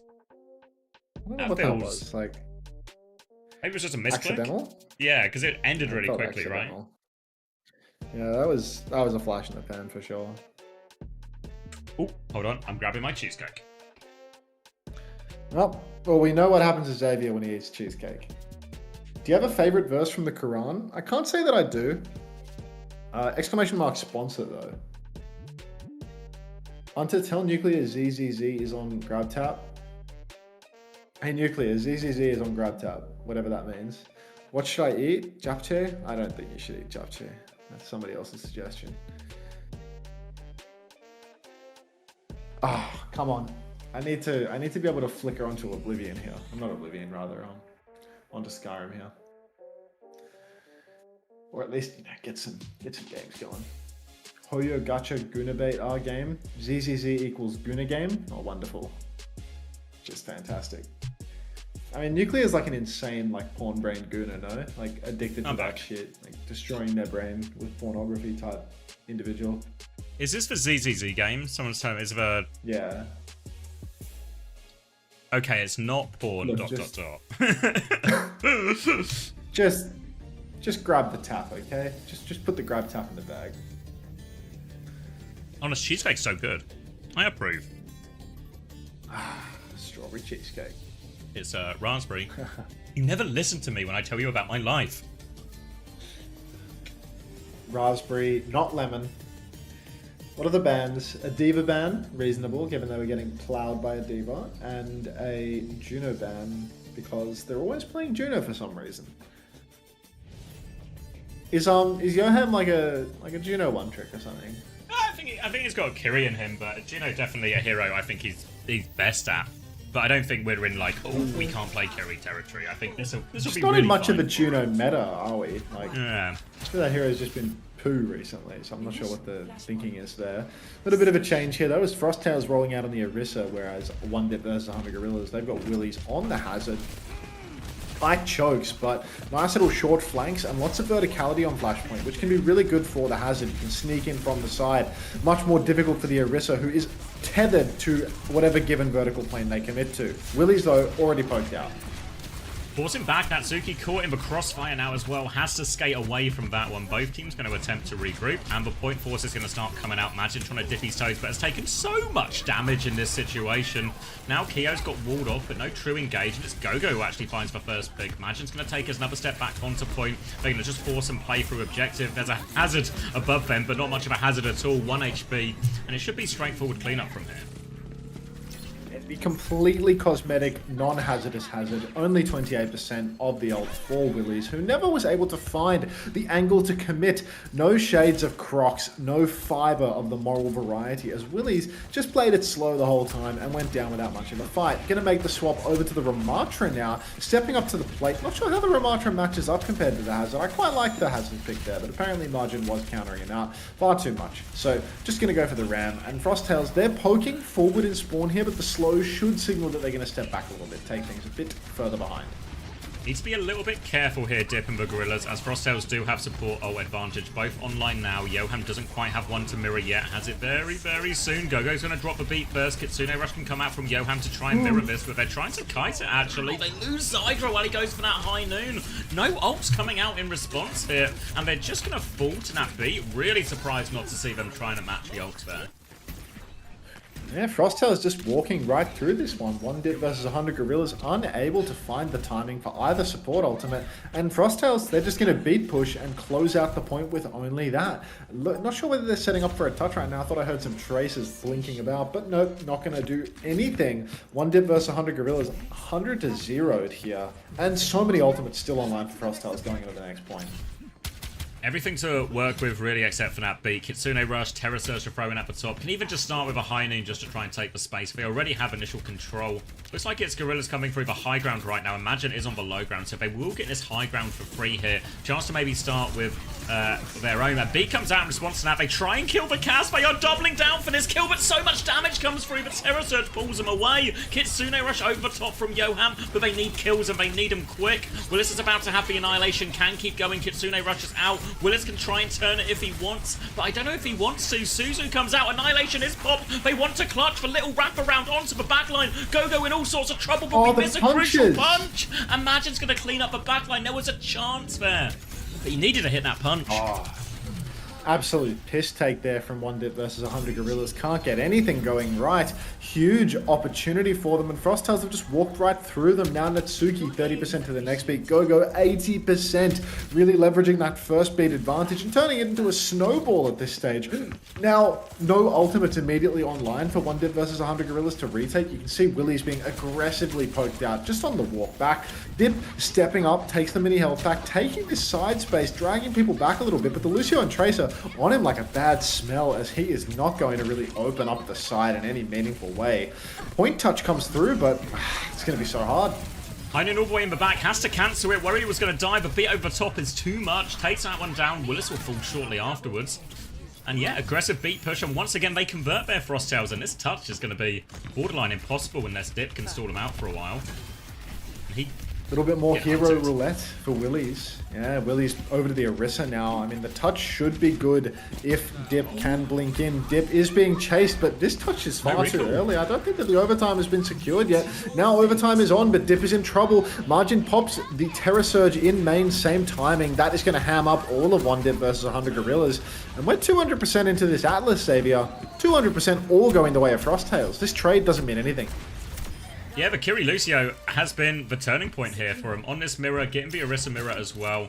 All going their way. Really good proactive work now from Frosttails on the point as well. Hunting down that Tracer. They knew Dip was behind, as he has been so often in this series. They knew he was going to play for the touch. They force him to commit his resources beforehand. So even though he does get the touch, he's got no cooldowns. They get the trade, and then all they can do for Dip and the Gorillas is sort of conga line towards point as they're desperate for it. Now an early next fight. Heinun ready to go, but an early flashbang just takes him down, and Frosttails have just found a sort of pace and tempo that they can't handle at the moment, Gorillas. They're going to Kitsune rush for this. I felt like they were 2 players up, so they'll get first flip, but I don't know about that investment. Kiwi's getting a little bit too excited at the thought of potentially winning a map here, and is going to give an opportunity back over to One Dip versus 100 Gorillas. Very overzealous Kitsune rush. They just didn't need it. We're already way too advantage in the fight. Lewis 200, thanks for the 10 months in a row. Welcome back to the Parasocial Friends Club. Appreciate that. Anyone else trying to give me some money? I would recommend it. High Noon comes out from Keo up in main. Swing comes through, but Frosttails already, they've got to be careful not to walk too far forward, because Dip is on the objective, pressuring the flip, peeling Frosttails to pieces. Now Dink's coming in, Kitsune rush through from Johan. They've got a significant advantage here if they can try and convert it, but they need kills out these pushes. Pax Pulse Bomb's going to find nothing. Dip, though, also not going to find nothing, gets traded for it. Kitsune Rush has got him a little space, but a High Noon and a beat. They're investing everything here. Magin actually gets the cancel as he's flung around the corner. They lose control of a point, and he will die for it. But they forced everything out there. Tip and the Gorillas only got this Terror Surge to rely on, and they're not even fully out of the fight yet. First time flip for One Dip versus 100 Gorillas. Couldn't it come a moment too soon? Zidra swinging aggressively right now, being supported by the Kiri, but Keo rips off his head. So again, Frosttails, they're going to get to walk back into this one. And look at Gogo, 91% on that beat. We've seen every time Gogo builds the beat, they pop it, but a very fast tempo. Terror Surge from Willies rips them off the high ground. Perfect Suzu to keep them alive. Keo, Gogo all answering with kills though. And apparently they're not even going to need the beat to win the fight. Frosttails take control yet again. It was a bit of a scrappy one in the end, but converting off that early pick, you saw Zydra walking forward, trying to find his own value, but didn't clock that Keo had come around that flank side, gets the 2-tap, and Frosttail was getting that retake for free, having both support ops in the back pocket and this Terror Surge. This should be map right now. Frosttails have all the tools to win. All of the tools at their disposal. No touch. Dip desperately trying to secure the touch. 300 to 56 on Atlas here. Frosttails should have taken us here from map 1. This is a dominant performance for them. Apparently getting on the Orisa is all they required, but the problem is these Orisa comps can really struggle into the Diva. We saw the Diva was so good for One Dip versus 100 Gorillas, and now that ban is out of the way. So for all the maps that follow, they are going to have to deal with a Diva, and Diva makes it very difficult to play the Juno. Very awkward indeed, so we'll have to wait and see how the rest of the maps play. Great change of pace though coming out from Frosttails, getting themselves back in the series with a very confident win here on Atlas. Yeah, we did see earlier on today as well, when One Dip versus 100 Gorillas, they had a strong start over against Anomaly, but once things started to go against them, and it was in a Kiriluso mirror things were going against them, once that happened, Anomaly kind of just rolled them over here. So an important test for One Dip and 100 Gorillas in this high pressure game, relegation fixture. Now, they don't sort of lose all of the momentum here and they find a way to get it back onto a more comfortable matchup and stop that momentum swing. I'm going to get a Diet Coke. Oh, he needs a Diet Coke. I was gonna say I need a sleep, but I'm not sure that I'm actually ready for a sleep. I think I've got about 8 hours left in me, but it can happen.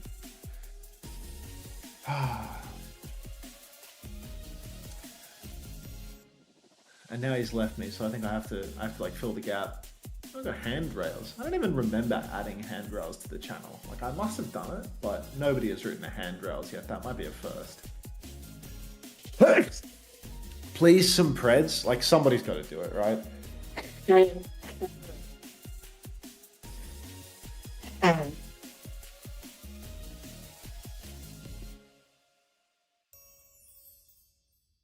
Like you played with Fairboop Muesli? Are you from the same side of the world as fucking Fairboop? You're not Russian, are you? Get the combo piece. Get the combo. He plays EU. Yeah, I mean he's Russian, right? Like he's got no choice but to play the EU server.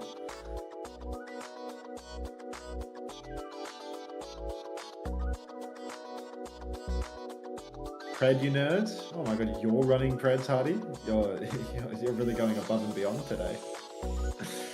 There's only the Finland server.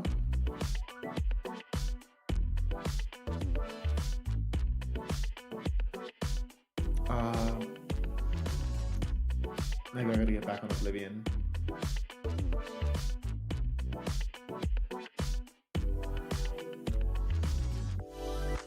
You're not a fan, Strata? You're not a fan of the Rich Rad hairdo?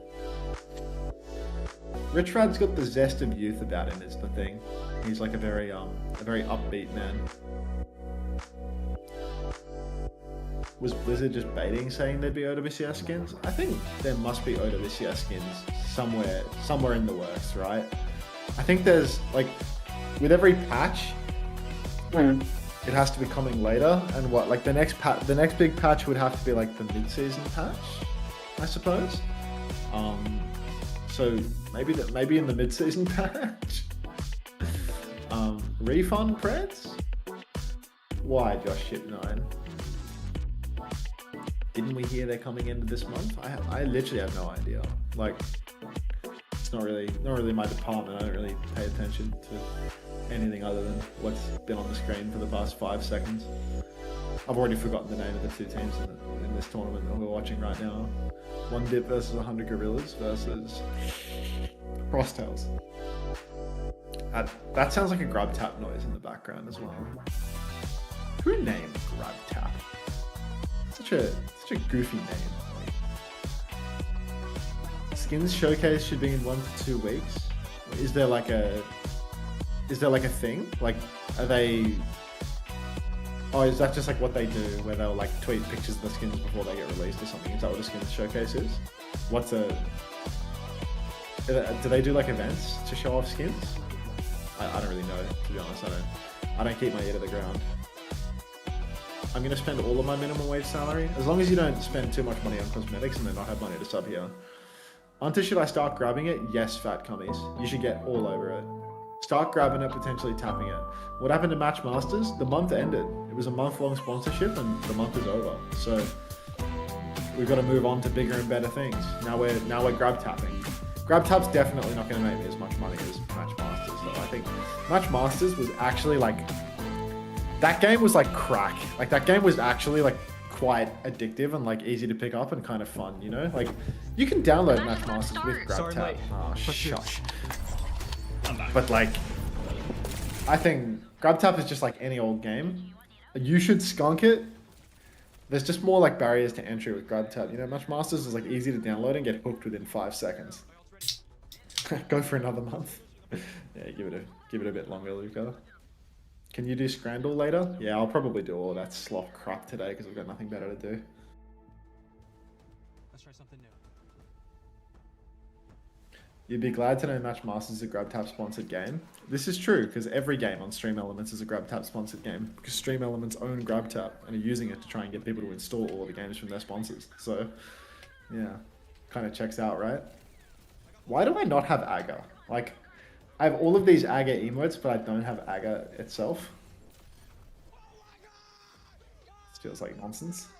What are my thoughts on opinions, and what are my opinions on thoughts, and my thoughts on freedom of speech? All fine. Okay. You're just gonna have good ones, not bad ones.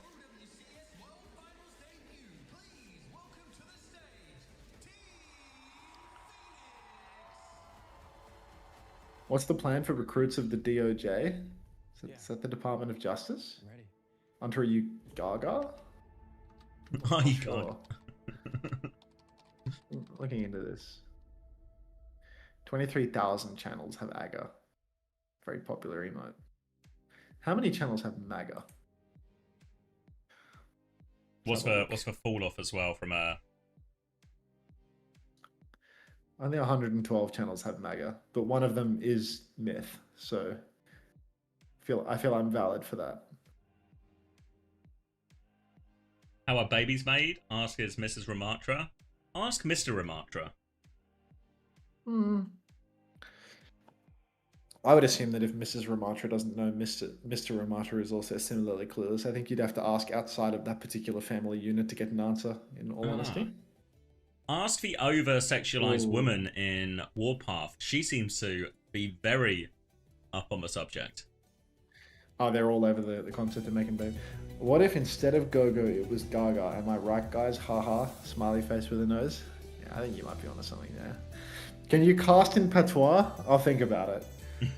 Look, we get 1,000 subs this month, and I'll do a map in patois. Okay. It's possible. I'll study out. Have you seen Sideshow's stretch goal for his charity stream? It's if they reach 25k, he's playing the horse game. He's going to dress up as one of the horse girls and run a lap of a real track, which is an outrageous stretch goal. 100% he will be good for it as well. So the gauntlet has been thrown down. Gauntlet also being thrown down here. Frosttails fighting for their lives here. Loser of this game will get relegated. No two ways about it. And it's Kiri Lucio again, but this time a Diva mirror. So a bit more Willis comfort zone, but he's very low early on, so they're going to back it up. But Zydra's still got control of this robot and a slightly better position as they reset here. Agent trying to push over to the side right now. You can see so much damage going out onto Zydra, but will be pocketed through it. Margin using the shift, being chased, but Willies is the one to lose suit first. So maybe this is a case of Frosttails picking up some steam and one dip versus 100 Gorillas losing momentum here. Very much like the previous match that we saw. The Margin cleans up a second kill, and this is just endless cleanup now as the cart is surely going to start moving in favor of Frosttails.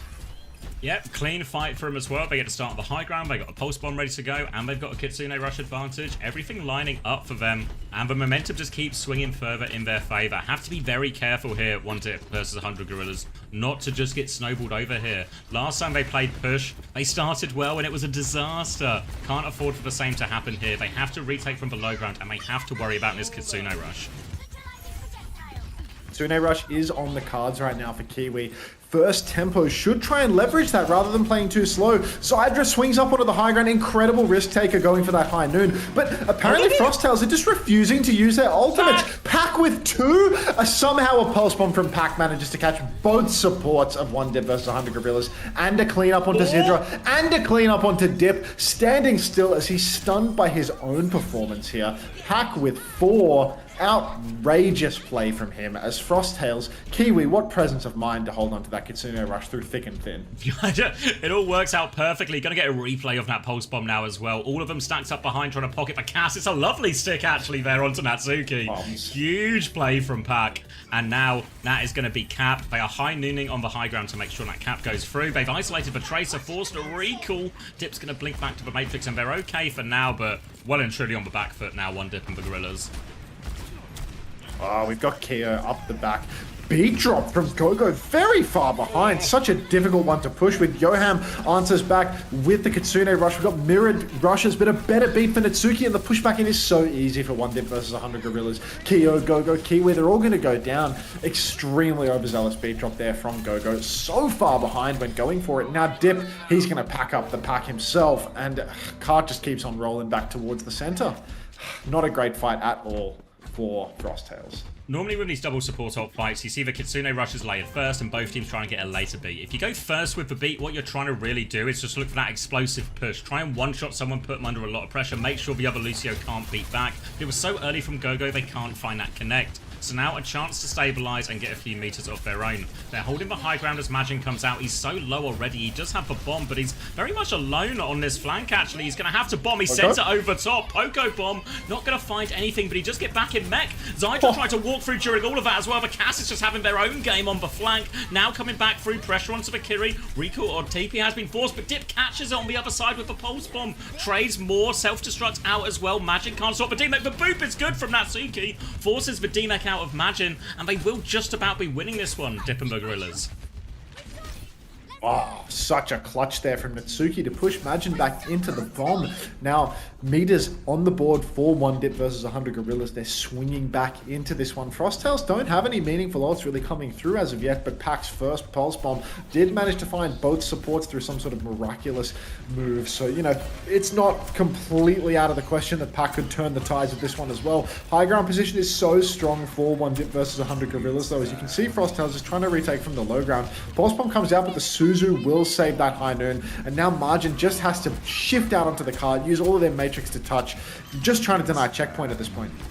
He's going to swing back with a high noon of his own here to help them preserve that checkpoint as well. If they fully deep-peak, so they got a bit of space to work with, but now they've got to worry about this support ult trade. Kio's going to keep rotating around. Bit of damage onto Willis, forces him back, and a boot. Kitsune rush on the high ground. Later, Kitsune rush available from Kiwi to keep this fight going, but Majin's already demeched. Can they commit to this? They're going to choose to, actually. They want to save for baby. Beat from Natsuki over top. GoGo doesn't have it yet as they battle over the cap, but the cap goes through during all of this. They kill the baby as well. GoGo has the beat now, but they are 2 players down. Can't invest it. And a great fight there for Dip and the Gorillas.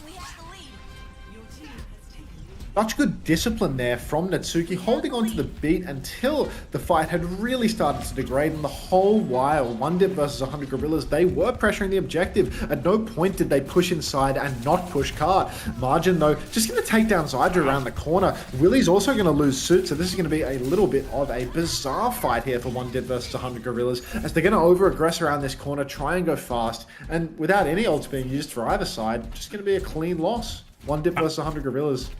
Yeah, still have close spawn. Thank you, Zelko, for the tier 1 for 13 months. And a real win for their Frosttails is not having to use that beat. So now they can take that onto the other side. Chance to get some real meters on the board. Reclaim that lead for themselves as well. They're going to meet on the high ground. Magic taking an early flashbang. Losing a lot of HP. Beat comes through to save him. But now they need kills with this Beat. Oh, also committed to Zydra. He will fall. Dealing with D.Va here now. Bomb comes out. Keo backs it up a little bit more. Bomb goes through. Willis gets back in it. But he's going to take so much damage during that remake. Significant advantage. They need to find more kills, though. Willis can't be allowed to stabilize here. Keo's going to get traded. Kitsune Rush is not enough from Kiwi. They do get the D-Mech eventually. Flooding forward, Dip, no recall taken down. They do stabilize around that Kitsune Rush, and the ult gets Frosttails out of that one in the end. Someone called LCQ has donated $20 to my YouTube chat. God bless LCQ. Oh, fine. I guess you are my little PogChamp. Come here. Thank you very much for the $20, LCQ. Appreciate that. I mean, I fucking love money in my pocket, so that's even better than installing a GrabTap link, to be honest. Thank you so much. You probably did that an hour ago and you're already gone because I don't read the YouTube chat, but thank you very much. Thank you so much. All right. Lead almost being threatened once again by Frosttails, though. They are back in the driver's seat. High Noon from Keo cannot see anything but the lead. 2 meters. Now Willies has to shift out onto the cart. The High Noon back from Zydra. Everybody from Frosttails kiting around the corner here. Should be difficult for them to find a kill, unless, of course, we get completely lost. Pac gonna just take a shot to the head. 1-for-1 trades here. Kitsune Rush from Yoham is good up in main, but GoGo goes down to 1 Dip versus 100 Gorillas. They're somehow winning this one, even... Oh, no. They're going to be able to hold on here. Yeah, the extra support ults they used on the mid-fight before here is what really costs them. Boop and stall onto Majin as well to try and increase the advantage. Natsuki has this beat for the next fight, and this stall is actually pretty egregious as far as things go. They're going to turn off the forward spawns with that one as well. Chance to walk back here, and now adds to their lead. Remember, they held on to it just under 2 meters. But now they have support ult advantage. Need a good aggressive beat push here from Natsuki to increase this. Oh, Natsuki now. Look, already meters in the lead for 1-Dip versus 100 Gorillas. B comes out now. Everybody seems to have the pinch. The Suzy Q is forced, but they're just going to back off this one. They're not going to keep committing, even though Frosttails didn't have anything to keep ulting into it. Bizarre decision from 1-Dip versus 100 Gorillas. If you beat push, you might as well commit to the bit, but they push again, and Kira will fall this time around. Gogo's got the beat, but is clearly under a lot of pressure. Beat comes out. 1-for-1 trade as Margin will take down Zydra. Nice beat coming through from Gogo, but Margin is still going to lose the suit. Trades back and forth as Natsuki and Johan will fall, and Frosttails, they are going to hold on, but they conceded another 20 meters in that fight, Xavier. Yeah, bit of a problem for him, but B ends up being just about perfect for Magin as he was low. Does get enough damage in that fight to get the remake, and it's really important for Frosttails now because we're starting to get to the end of this map. Less than a minute and a half left. Frosttails need to win to keep their chances in this tournament alive. They've got Kitsune Rush advantage, but it's only just under 30% now, so they've got a small window here to try and use it, and needs to either Kirilusio comp so good at disengaging. Oh, now close spawns turned off again. Pulse Bomb comes out on the high ground, doesn't catch anybody. Zydra up top, beaming away. Kitsune Rush on the low ground from Kiwi. This should be kiteable, but no, Zydra's booped in. No way to disengage from this point on. And now Frosttails, they've got themselves another advantage, another opportunity to potentially turn this around. Keo did use the High Noon there, perhaps to try and stay alive, get a little bit of damage mitigation going with that High Noon being popped. But look, Frosttails, they've actually got a chance to take the lead here. Last fight Margin, and basically the end of the map here, all on this next fight. Kitsune Rush, High Noon available for Dip, and the Gorillas need value out of this one. They can touch before lead, importantly. Frosttails, a difficult decision. Do they double down aggressively? They're all over that High Noon now. They're trying to DP kick. He was going to die for it as well. Kitsune Rush is out now, coming through. Magin is so low. He has the self-destruct, but a tracer gap off screen. And there's no chance of that. And they're going to play for a desperate recontest, Frosttails. They need to add a cyanide mechanic. The D.Va, absolutely brutal stagger here at the end. Close spawns are available for Frosttails though. They should be good for a touch. You can see the cart being stolen up a little bit towards the high ground. The touch is going to be awkward here for Pack as well because he has to come in off the top rope. You can see recall immediately forced. Too hard to play the blinking game when you have to come in from the high ground. Now he's blinking in once again. TP on from his supports. Should be just around the corner. Beat comes out from Natsuki. A little bit keen though if Gogo can get their own beat online, but no, it might all just be a little too late. Hero falls. Pack's already dead. Kiwi's gone. That's going to be Frosttails' hopes and dreams being shattered here in relegation. Beat for Gogo, 1 versus 5. 3-1 for 1-Dip versus 100 Gorillas. Frosttails will be eliminated. Eliminated. Expected result, you'd have to say, given the respective performances they had in OWCS Stage 2 last year, but gonna hurt. Really felt like, especially the start of that Esperanza momentum was swinging back in their favour, but just a couple of fights too many where it was forced to be a bit more expensive than they wanted it to be, and 1-Dip versus 100 Gorillas, who I think most people probably had as favourites to stay and win this tournament come top 2, do keep themselves alive, will progress to that lower bracket final, and are now only one match themselves away from securing, well, promotion / getting to stay in the league. Yeah, do we have any dip cells in the chat? I feel like we might have a couple of dip cells at this point. I'm I think I might be a dip cell. This guy and his fucking cheesecake, man.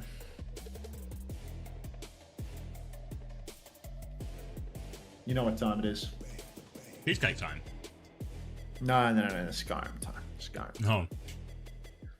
Fun OWCS Easter egg. Willie can be seen using an LA Gladiators Overwatch 2 D.Va skin. This is because he's a huge Yaki fan. GG's. Thanks for that little Easter egg. I appreciate that.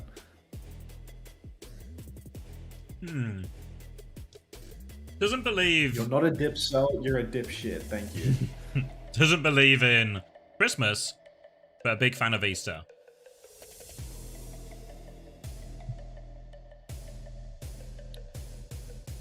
Where are we dropping? Where the hell am I? Oh, God. Saw the Ziad tweet. What happened? You tell me, Magmar. What happened? What's the Ziad tweet? What's the Ziad tweet? What's for Goss? Let me go have a looky-loo. Thanks for the scent, Malarkey. I love it when people throw scents at me. What's his Twitter? Where the fuck am I going? This can't possibly be right. Oh, he just posted a thumbs down emoji. Committed. Can we get No. Ziad in for comment? Why is he putting his thumbs down? I'm going to discover this point of interest and then commit to the other way. Don't spend it all at once. 3 cents in the pocket. Let's go. Does anyone, Can can I name anyone, my fish after you? can anyone translate this first meme with the goat and the Arabic? Looking for a translate here. Can someone explain the white thumbs down from Ziad? Did he really use skin tone 1?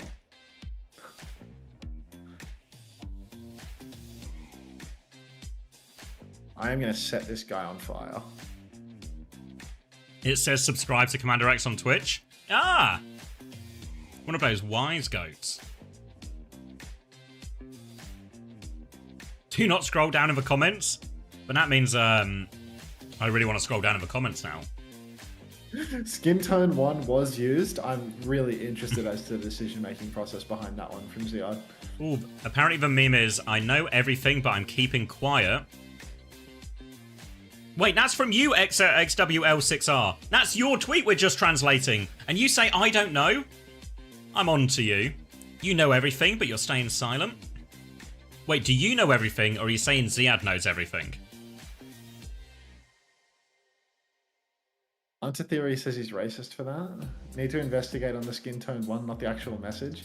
Yeah, I mean, it's not so much about the content of the message. It's more, why did he choose to use the skin tone 1 emoji to express it? Ziad, maybe the first white man to ever be good at Overwatch. This is Western erasure taking place. Put that in OC's chat or something. Like, you want to go talk about the fucking the mystical Orient? Go fucking put that in OC's chat. Like, first white player to ever be good at the game. Grow up.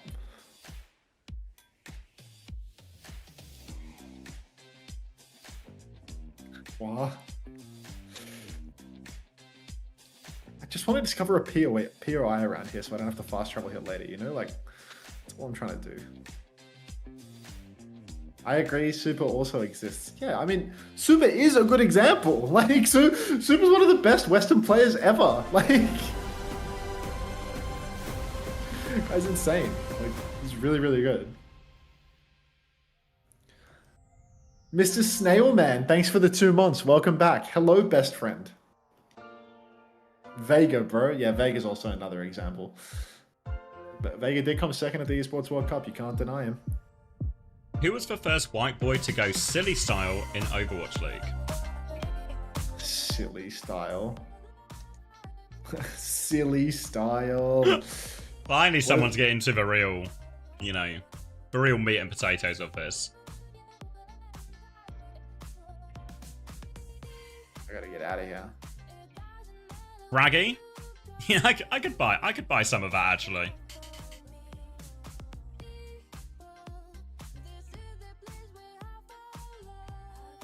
Avast. Crocs. I think you spelled Crocs wrong there.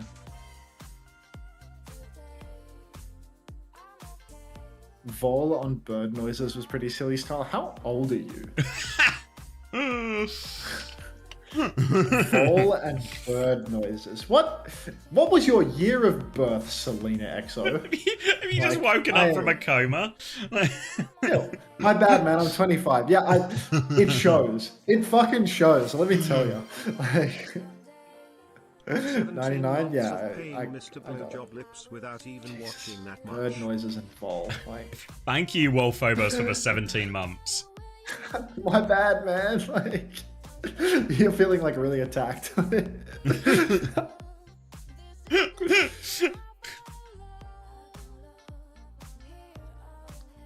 You reckon this is royalty-free music they're playing? It's got vocals.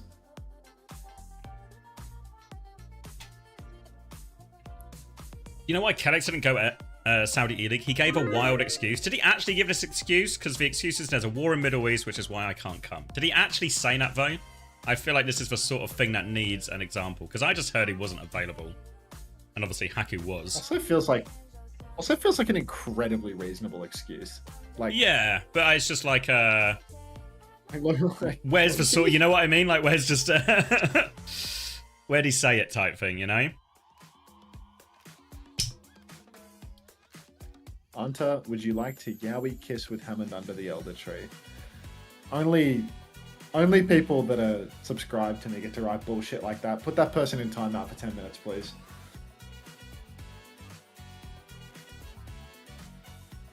Because I know there was a situation where like a few of the teams with like players based in Saudi Arabia were keen to move them out. Thanks, Jay. Wow, there were like, what was happening at the time? It was like when some of the airspace was being locked down, so they sort of moved them, I guess, precautionarily. God bless. Start your climb to OWCS by joining Faceit League. Gain competitive experience in weekly Faceit League matches. Would you though? Hope I'm safe. Yeah. You say there's always war in the Middle East, but like I think at that time the war in the Middle East was like a little bit escalated compared to before. You know, like the whole United States spam bombing Iran thing, and like Israel escalating the conflict with Iran. That felt like more war in the Middle East than what is a typical amount of war in the Middle East. Hunter, can you time me out for 10 seconds? I can't rhinos for dope, but I'm sure one of my moderators can make your dreams come true. I can do it for 10 minutes. 10 minutes? You could probably do rhinos for dope for just a second. I'm getting eaten by dogs. Oh wait, maybe I can. Oh wait, I've got 30 and 1. Barbecue dog.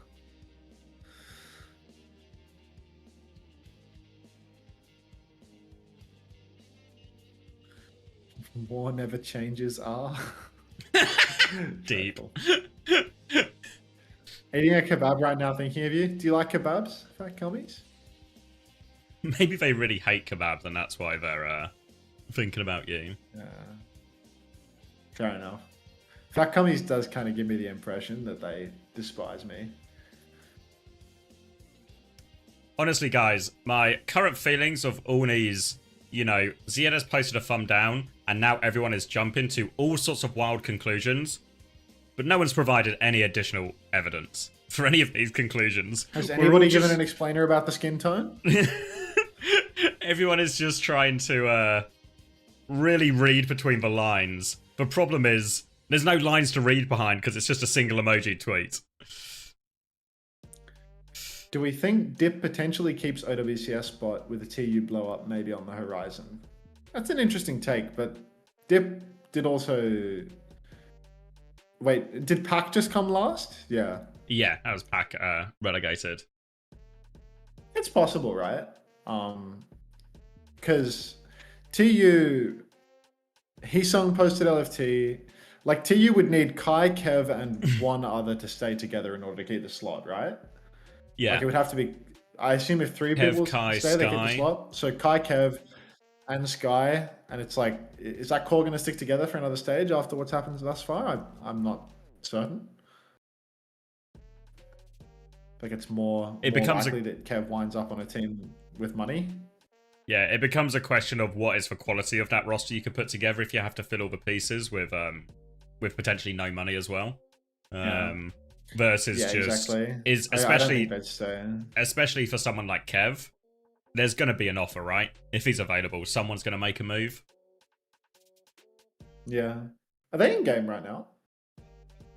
Well, No, we they're in have highlights. a They're on cheeky Gumdom min. City. Just see like a Just I see a highlight little the corner. highlights. Yeah, face it Masters highlights, I believe these are. Oh, fucking what a treat.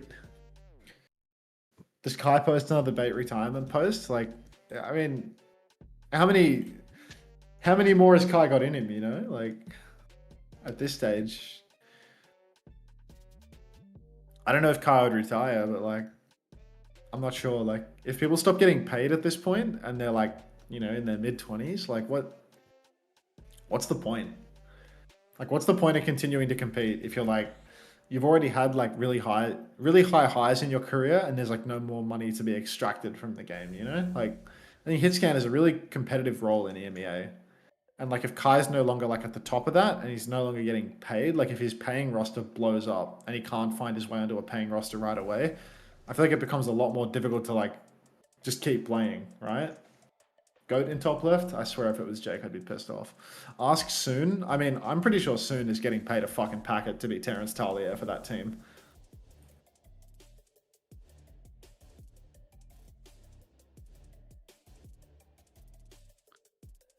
That's under the assumption that OWCS don't give them a special exemptions. Why would they give them an exemption? Like, it's just for rules. There's no reason to give these guys an exemption. Yeah. Um, Kai could go to main support. That's true. I heard Better Vision than want most to main get supports in Kev about and 3 put him on days. hit scan. I mean, in reality, most teams would want to get Kev, right? You remember when we had this whole situation in stage 1 about Violet, and it was like, oh, who would benefit from Violet? And the answer is all but about 3 teams in the world. Everyone. And you asked the same question, who would benefit from Kev? Actually, most teams. I think there's probably enough teams, you know, in EMEA who are happy with their flex DPS, who won't actively be looking, you know, to like, even if they think a player might be 5% better, you know, like Alcad won't have any interest. I don't think BP necessarily will. Don't expect TM necessarily to either. Like, maybe Genji becomes the obvious one, right? In terms of ship who are you back over. Maybe look for a Korean support player in some form. Get Kevin. Maybe something like that seems like the most reasonable on paper. But yeah. Feels strange to not be hit with 10 ads when I join the stream. I'm turning over a new leaf. I'm not running 10,000 ads on you. Not today, at least. Well, we're actually running, into the bare map. minimum ads. I feel like I've given you no warning for this, but we're boosting it up right now. I mean, that's okay. That's so fine. I don't expect a warning. I just I'm need to know so when it upset happens. myself. And it's happened, so that's Tamping. fine. I'm self-tamping. Desktop, stream, fucking. Why is there nothing on the co-stream layer? Did I hide my browser? What the hell have I done? Ah, clean feed. That's what was missing. All right, I'm Okay, locking. 22, 21, It just works. 20, 19. It just works. Beautiful. All right. And we've got match of the day, potentially, or at least one of the more interesting matchups. This is the upper bracket. He's singing. He's like It's the match of the day theme tune. I thought you were doing a football joke, but I guess in hindsight, that was one of the most foolish things I've ever assumed. Yeah, it's outrageous given you know my level of football knowledge. All right. It's going to be Lucio ban from Team Vision. Obviously, expect them to lean into the double flex wherever they can. Anomaly, they love Lucio, they love Kiri, but Team Vision will be targeting those where they can. Tracer ban on the other side to allow King to play Genji. Troy is going to play Sombra, but he is on life support right now. Can get pocketed out of that one, successfully cloaked up. And Vision are going to swing and pivot round to the point side. Already on the run, you can see Crocs flying in from the top rope looking for an angle, but Vision, they've postured very well to put so much space between themselves and the enemy team's tank. So Anomaly, they just can't close the gap for the engagement, but they've got to be careful. They may get the cap, but they're still under a lot of pressure right now. Tama gets comically aggressive and is taken to the cleaners. Crocs is all over one as well over on here on the coast, and he's going to clean up that kill. So Team Vision, they get the cap, but they cannot turn it into a fight win.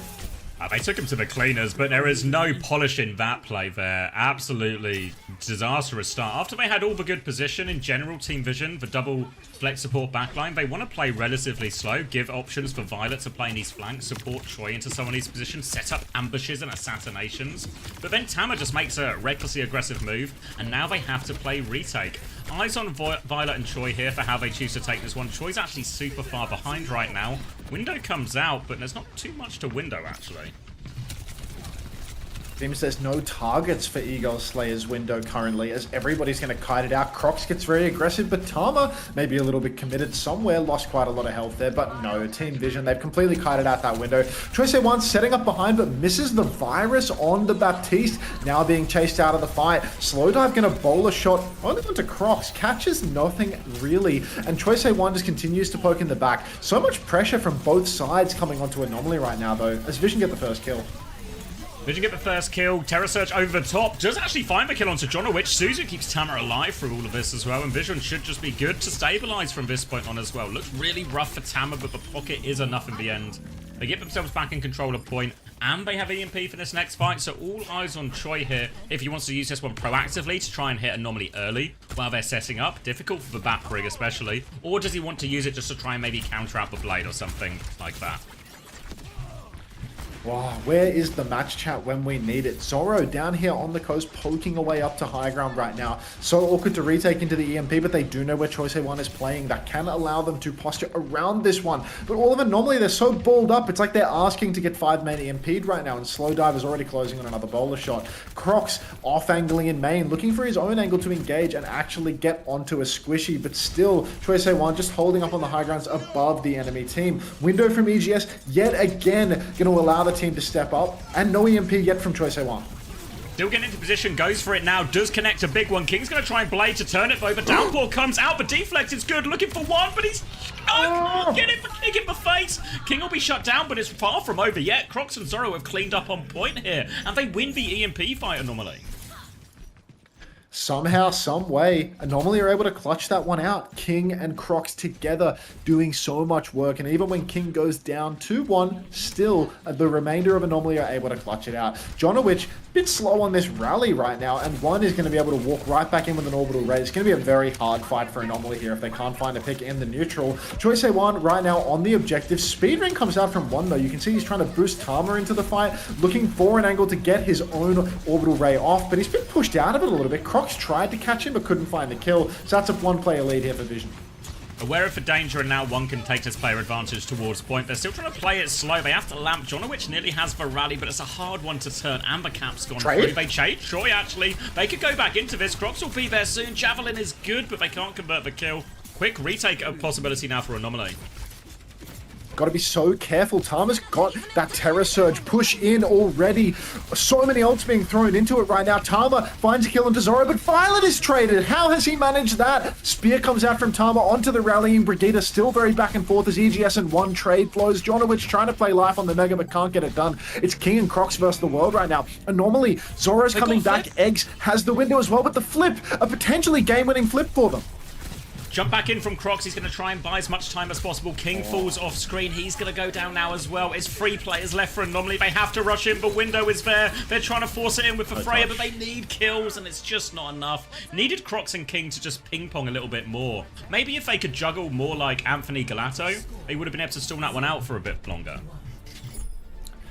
Famous juggler, that Anthony Galato, but Anomaly ever so slightly letting it slip through their fingers. You can see King having a bit of a hard time there versus Slow Dive on the Freya. It's very difficult to ping pong versus the Freya. If she can just fly up to the skybox, looking over to the elimination side for Anomaly, you can see one of these things is not like the other. Crocs killing absolutely everything. Next highest set of elims, 4 for Zorro. Crocs playing a little bit of hero roulette here in the spawn. Going to be difficult to play the hazard on a more flat, long map, but really, there's no perfect solution here. I'd imagine Tama's just going to stick it out on the Orisa. Croc's going to play the D.Va here, try and catch some of these squishier supports. Rolling out now, anchoring point initially is Tama, but eyes on Crocs. D.Va not a hero we associate with him a lot, as Troy is back there swapping onto the Sombra as well, but really against the Juno Kiri, D.Va should be able to do a lot now. Normally you'd expect a brig swap when possible, but we'll see if Crocs can connect, because Sanctuary is a big old map. Just grouped up now, and Crocs has lost these mechs, so he will not be connecting on anything anytime soon. Instant death for Crocs there, and just no sign of life here for Anomaly.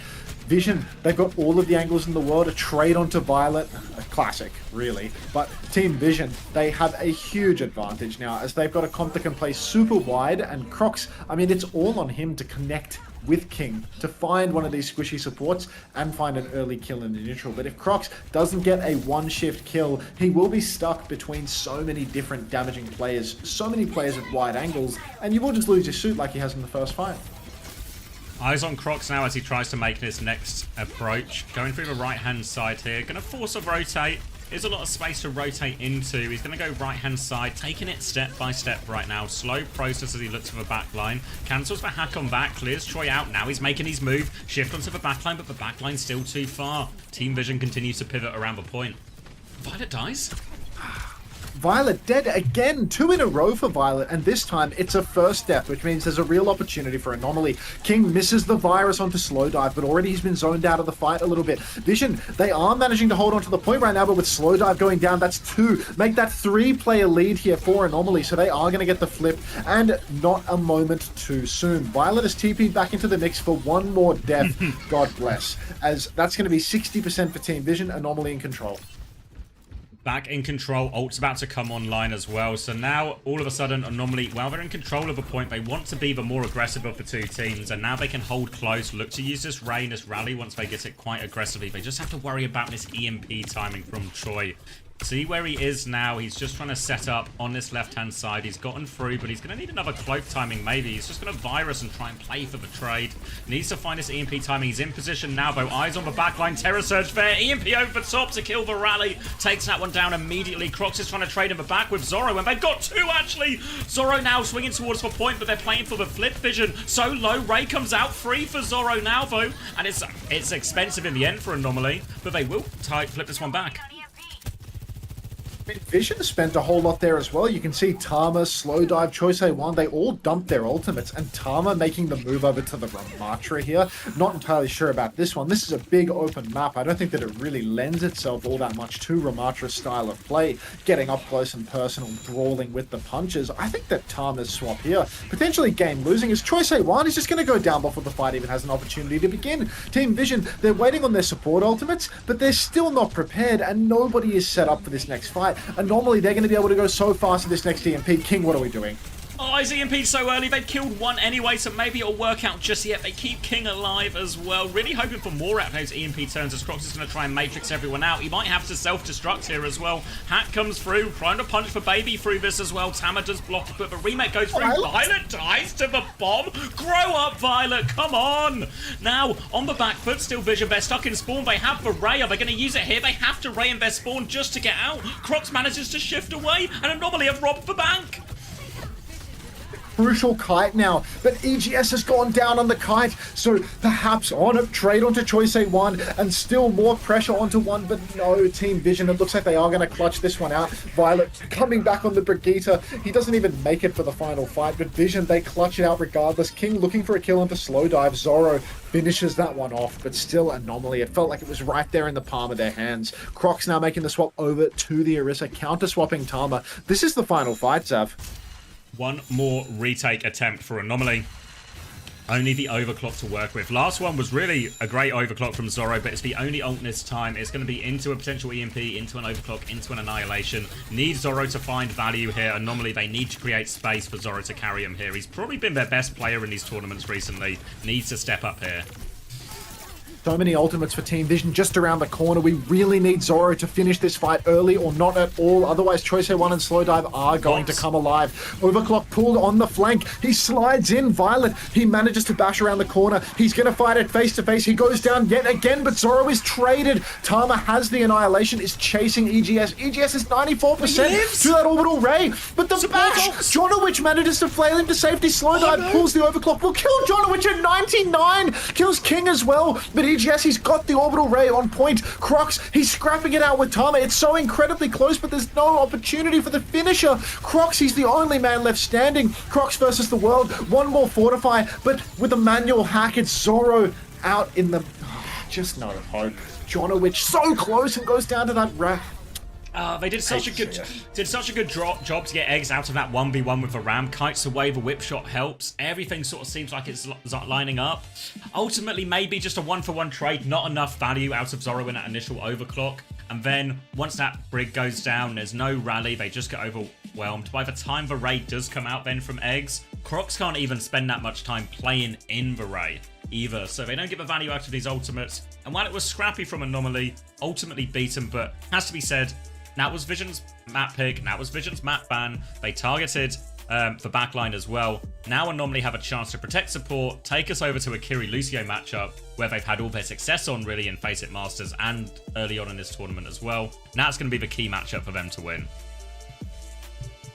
This just really felt like 2 incredibly winnable cough points right here for Anomaly. And this is a ban scenario that is really one of the most punishing for Anomaly's strengths. I think that getting Violet over to a hero like Ilari or something like that, it's actually not all that terrifying to play into. It's felt like these double flex comps have felt very fallible for Team Vision. Definitely conditions to win. So I'm not terribly concerned for Anomaly. It doesn't feel like this is going to be a clean 3-0 by any means. And right there, I mean, you could see even in this 2-0, it's 99-99 both times and really slipping through their fingers in some crucial moments. But lots of signs of life here for them. And I mean, huge performances from Crocs across the board. I mean, like you look over to the damage dealt here. I don't think that's going to make all that much of a difference, to be honest. Vision just like to shoot their guns. But young Violet, he goes down in the neutral seemingly every single fight. That man is playing to be relegated right now. Yeah, I mean, the fall off really does seem grand when you compare this to maybe some of the heights Zeta Division reached last year.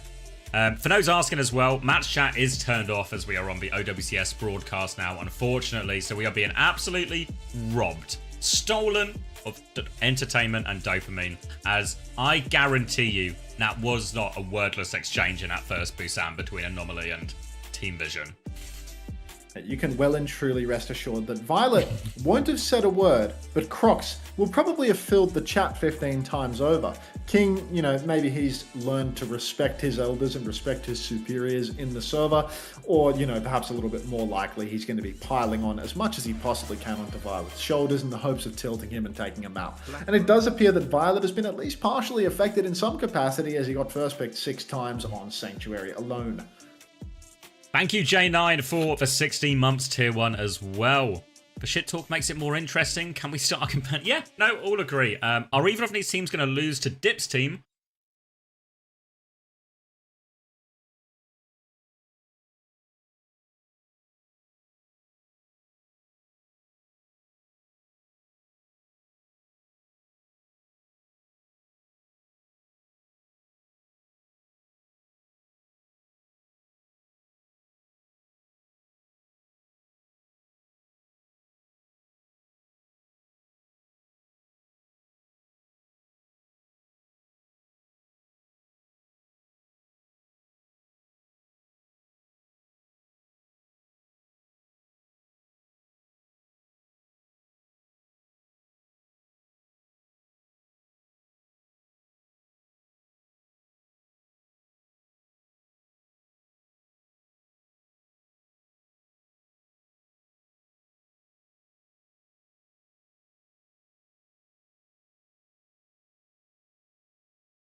very, very awkward indeed for the side of Anomaly. So really not super keen on the map pick here from Anomaly early on, because I do think that Flashpoint is something that's better left to not protect. Yeah, in reality, I mean, to be fair, out of all the Flashpoint maps, the new addition here, maybe partly because it's a new map, there's always room for more experimentation, but also just due to the map's architecture, maybe the most suited to their type of comp, but we'll see how that translates. I wouldn't be surprised if we see a Hazard here. Generally speaking, when this ban is used, the Juno's ban is in play, we still often see either like a BAP Ilari or a BAP Kiri instead. There's this alternative available for Vision, but that BAP becomes a little bit more of a reasonable target, especially if Anomaly want to lean into like the Hazard Kiri Lucio we've seen from them so often. The Hazard Kiri Lucio is mega for them when Crocs can just go for gold in the backline, and as soon as there's a little bit more pocket and a little bit more support for Crocs on those aggressive plays, Kiri's TPing on Lucio, getting in the mix with him, really gets enabled to a whole nother level. I think, you know, the Tracer ban, that came out from Anomaly on map 1, did it not? Was that their removal, getting King over to the Genji? It was, yes, for Anomaly, yeah.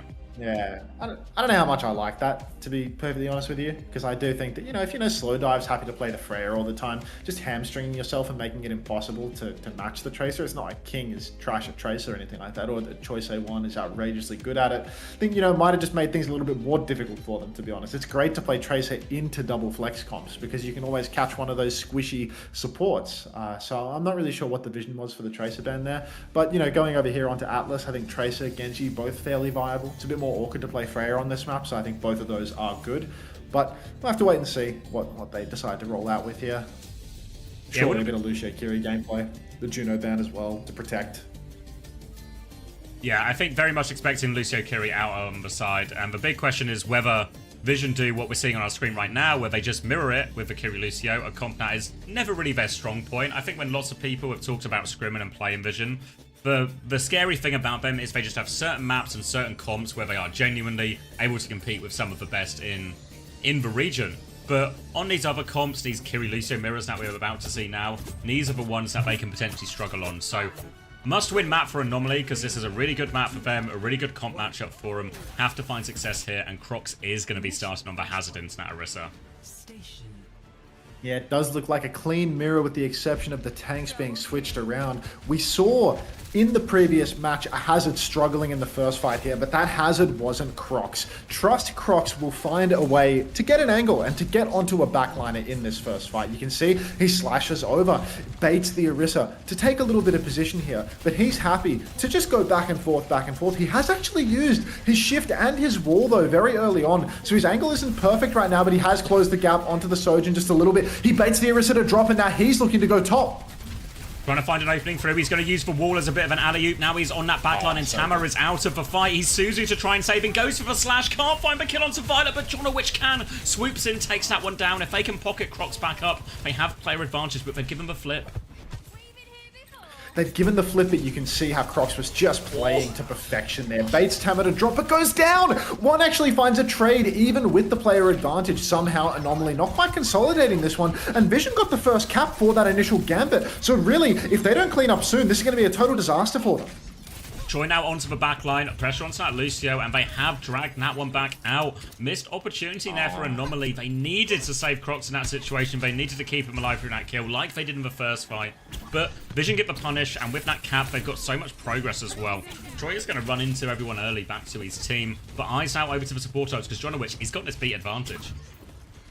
Could be a potential beat push angle here for Anomaly, and with Crocs finding an early one onto Slow Dive, that is a great start. EGS needs to be so careful as they're speared into the wall and taken very low. But Crocs just flanking behind, pressuring the objective early on. You can see though, Anomaly, somebody's been caught out. Zoro's going to go down early. Will they get the flip?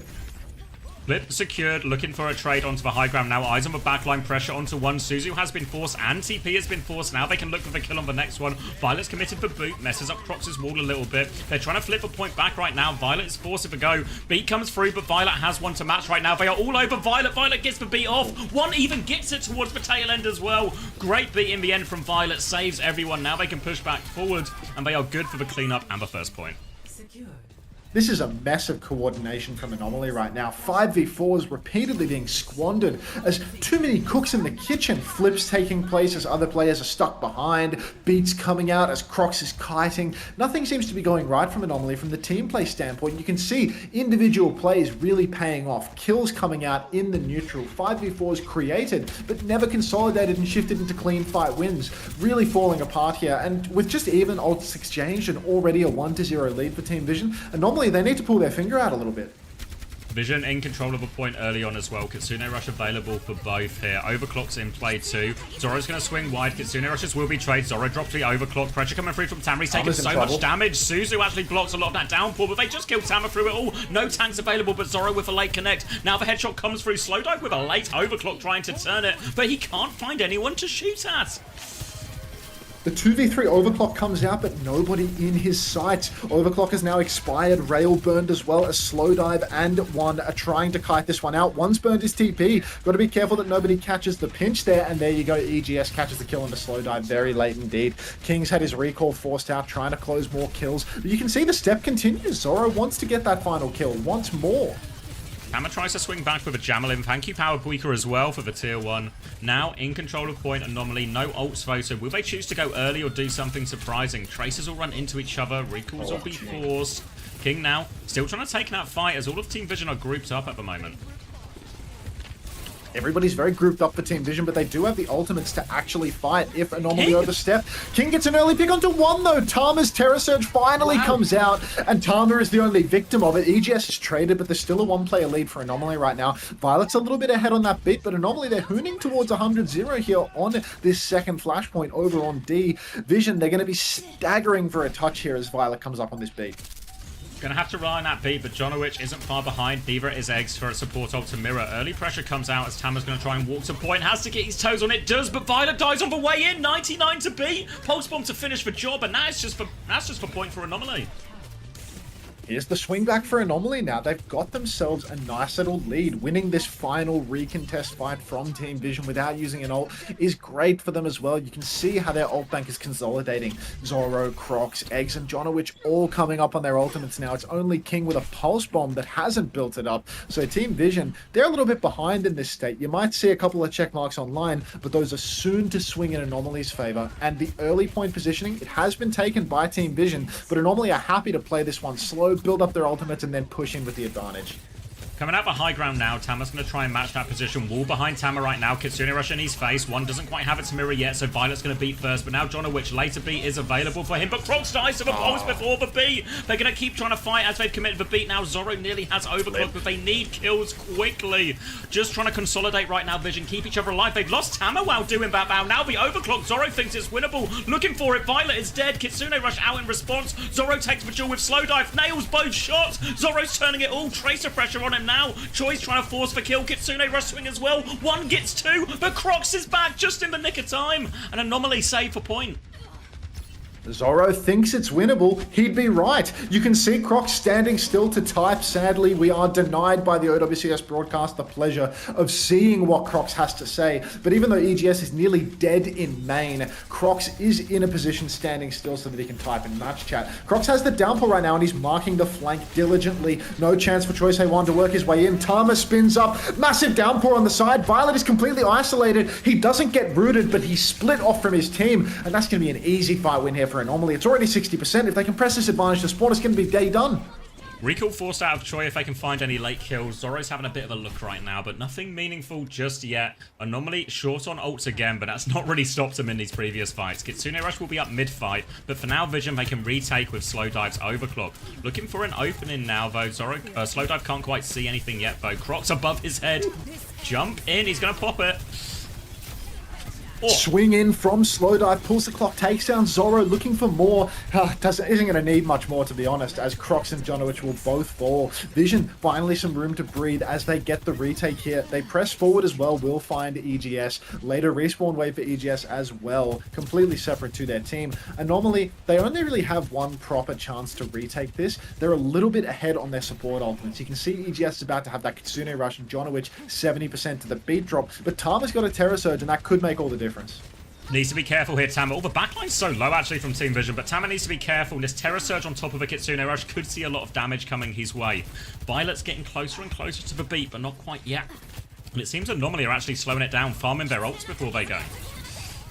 Tama's looking terribly lost, taking so much damage in the neutral, but that has allowed Team Vision to charge up their support ultimates. EGS is going to go down before the beat is online. Jonowich still doesn't have the beat, in fact. Support's traded. No Kiriko's alive on either side, but Jonowich goes down at such a crucial moment as Tama's Terror Surge clutches up and closes out the point. Team Vision, I mean, they're converting this 1-1 into a 2-1 lead now on Atlas, and you hate to see it for Team Anomaly. They stepped up a little bit too early on in the piece. Jonowich was significantly ahead of Violet on beat drop charge, but because of all the poke Tama took, Violet actually gets that first tempo beat. Classic Violet style, standing there hamping it up on heels. Missed opportunity there for Anomaly, and remember, this is their map pick. This is one of their strongest game modes in this matchup versus Vision here, so they need this win, really. Jonowich has the beat advantage now, but one has a support ult of his own to mirror with that. Zoro's got the overclock bow. Last one was a big one. Need more from what has been their star player so far. Zoro's looking right now with the overclock to kick off a fight. They forced a recall, actually, if Zoro wants to trace this. Kitsune Rush comes out. Jonowich goes down with the beat, doesn't get a chance to use it, and Zoro, he's just accepted his fate. Oh, horrible start for him. Truly falling apart here for Anomaly as that high tempo push from one completely pays off, and Anomaly, just no opportunity for them to turn with their ults. You can see now Crocs is being staggered out, the entirety of Team Vision chasing, but Zoro, he actually finds a late scalp onto Choice A1 as he chases 1-for-1 exchange here, but Anomaly can definitely turn this one into a fight win for themselves. Tama completely lost, completely isolated from the remainder of his team. He's lost. He has no idea where he's going. He's pulse bombed in spawn. He's dead. That's maybe the second or even the third time this map that we've seen Tama caught out. One now has no TP charges. You see him doing the little double stutter step there for his TP out, and this could be a free flip here for Anomaly. They've got their tank on the objective, and Tama's in no position to ping pong. Team Vision just trying to ping pong it a little bit with the Tracer, but it's just now that recall's forced, it's just over. Downpour comes out from Crocs as they want to try and chase the advantage. They've got Violet in it as well, so that'll do the job. King's going to go back to the team. Choi does find that trade, so we're 4v4, but more backline kills from Crocs will save the day. They just need to keep tabs on Choi right now, but it looks like Vision, no supports, slowing it down, regrouping and playing for retake. These are really dangerous trades for Anomaly. Team Vision already stepping up to the point. Jonowich still has this beat drop from before. Finally, he pops it, but it's a 3v5. King and Crocs are still on respawn. The flipper's got in the way of Vision in all of this. Violet nearly has another beat save here. This could be the end of the map if we're not careful. Kitsune Rush comes out in the back. Eggs pops it, but already Jonowich is dead. Beat comes out from Violet, now lapping Jonowich. Overclock reinforcing it from Slow Dive. And this is just going to be the curtains closing on Anomaly for map 2, Zav. That's going to be it. That's going to be Atlas wrapped up for Vision. They just had too many ults in the end, and it felt like there was an opening there when Tama got lost for free retake. It all seemed possible for Anomaly, but we talked about even not agreeing with this choice of map at the start, because it should have been, in theory, been so good for the comps of Anomaly, but they can't convert it. Lose 3-1. Now they are on the back foot, and this is a really tough situation for Anomaly to dig themselves out of. This is very much a case that we've seen again and again for Anomaly, where they struggled to slow things down. They were closing on a beat drop on that second or perhaps that third flashpoint, but they push in and Jonowich can't get the beat off in the ult exchange, does not quite have it online. Then they win a fight, they get the flip on the objective. King greeds towards the enemy spawn, gets himself picked. Crocs greeds towards the enemy's team spawn, gets himself picked, and there's no opportunity for Jonowich to pop a meaningful beat to counter anything out. Has to use it 3v5, and you can see it's these rushed moments that, I mean, it's feast or famine for the side of Anomaly. Just as much as Crocs carries, clutches by going deep, by taking huge risks, he will also cost his team heavily. I mean, you can see Tama doing much of the same, although I'm not sure that we're seeing the same level of carrying firepower coming through from Tama over on the Orisa. Frankie Tanky, thank you very much for the 9 months. Welcome back. Happy Mpreg month, mate. Thank you, Ayua, for the 17 months tier 1 as well. Hiding game chat when Crocs is in. It's just a shame. Someone on Faceit just doesn't like fun, I guess. No, Faceit had match chat on. It's unfortunately OWCS who don't want us to see what Crocs is saying to Violet. Respectful comments, I'd have to assume. Just keeping it all really above the belt. That's what he's known for. Above the belt. Non-stop. Now, I mean, looking over to the next map, what can you even do if you are Anomaly in this state? You can see that their approach was protecting support, but now they've just had support mirrored on them. They've just gone Lucio Kiri versus Lucio Kiri and managed to lose it. I think they do have to stay the course. They know that any other matchup is just going to involve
Yeah, I suppose they're not too bothered by anything that King can throw at them except for a little bit of Symmetra cheese. And you know what, taking that out of the equation, allowing Vision to just play what they're comfortable with. You know, maybe they'll play a Lucio Kiri again, maybe they'll play some sort of bastardized double flex comp, but they won't be susceptible to the Symmetra, to those fast TPs onto the objective, into the Mega Room.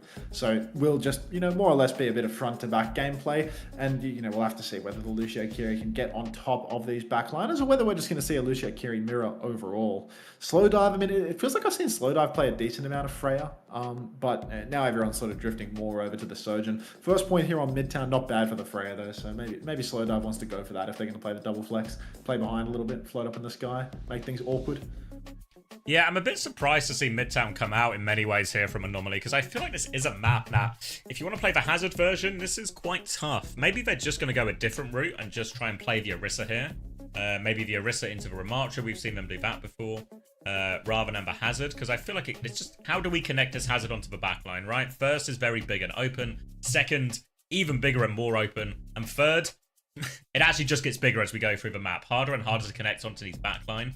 So, interested to see what they choose to pick here. Maybe the Sim was their planned solution for some of this. You know, we see Alcatzee are a good example of a team that used like Sim Diva, for example, just to really cross distances you wouldn't normally expect them to be able to. Can even do the same with a Hazard, even though it's not quite as synergistic. But really have to worry here for Anomaly. Need people to start stepping up, and people need to be popping off. And I think the big picture as well, if I'm Anomaly, because the winner of this gets promoted, right? So if you lose, you don't get promoted. But if you lose this game, you go into that lower bracket final against 1Dip versus 100 Gorillas, which is, that is your big chance now. And this series is now really hard. But you need to make sure you don't lose everything or lose confidence or get in your own heads. Or you just keep the mental, basically, you know? Keep it respectful. Well, maybe not in match chat. Keep it respectful within your own comms. Yeah, keep up the same energy. Don't let yourself get rattled or lose confidence in what you're doing. This series is tough. Do what you can. Make sure we're in a good mindset as well if we do have to go down to that lower bracket, because that game is right after this one, so there's not a huge gap to reset. Yeah, perhaps Anomaly can just chalk this one up to a loss at this point if we continue to see a collapse. You know, I do feel Anomaly is a very momentum-based team, and as it started to slip away from them there on the second map on their preferred matchup, as they've taken it to Midtown here, I feel that Midtown is a little bit of a short-sighted pick in a lot of ways. I think it's easy to take the bait on the first point. You think, the enemy team, they love to play the double flex. First point, if we play Lucio Curie and they play double flex, it's so easy for us to win with the hazard. But as you were saying, you get to second point, you get to third point, the angles just get longer and longer and longer. It becomes more and more difficult to play the comp. Perhaps this Midtown pick is a little bit short-sighted in that regard, or maybe their entire strategy has simply been hamstrung by the loss of the Symmetra, a good counterban.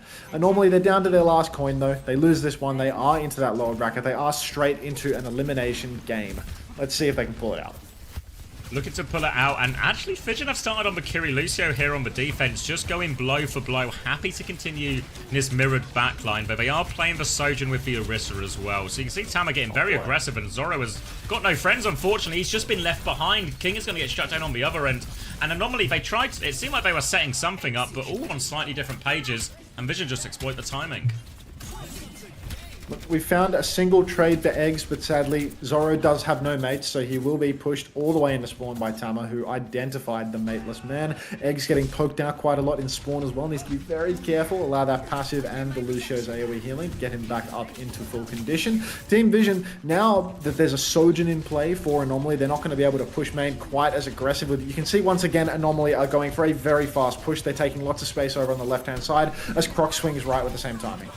Eggs has come through the left as well, so they've gotten a space, but they need to help King inside, but actually they do help King inside. The backup comes through, they get that kill. They've lost Zoro in main, but 4v4 still a playable situation. Thank you, Hirak, for the tier 1 as well. They're going to swing back out onto this, but Tama's just trying to keep him stuffed in the choke for now.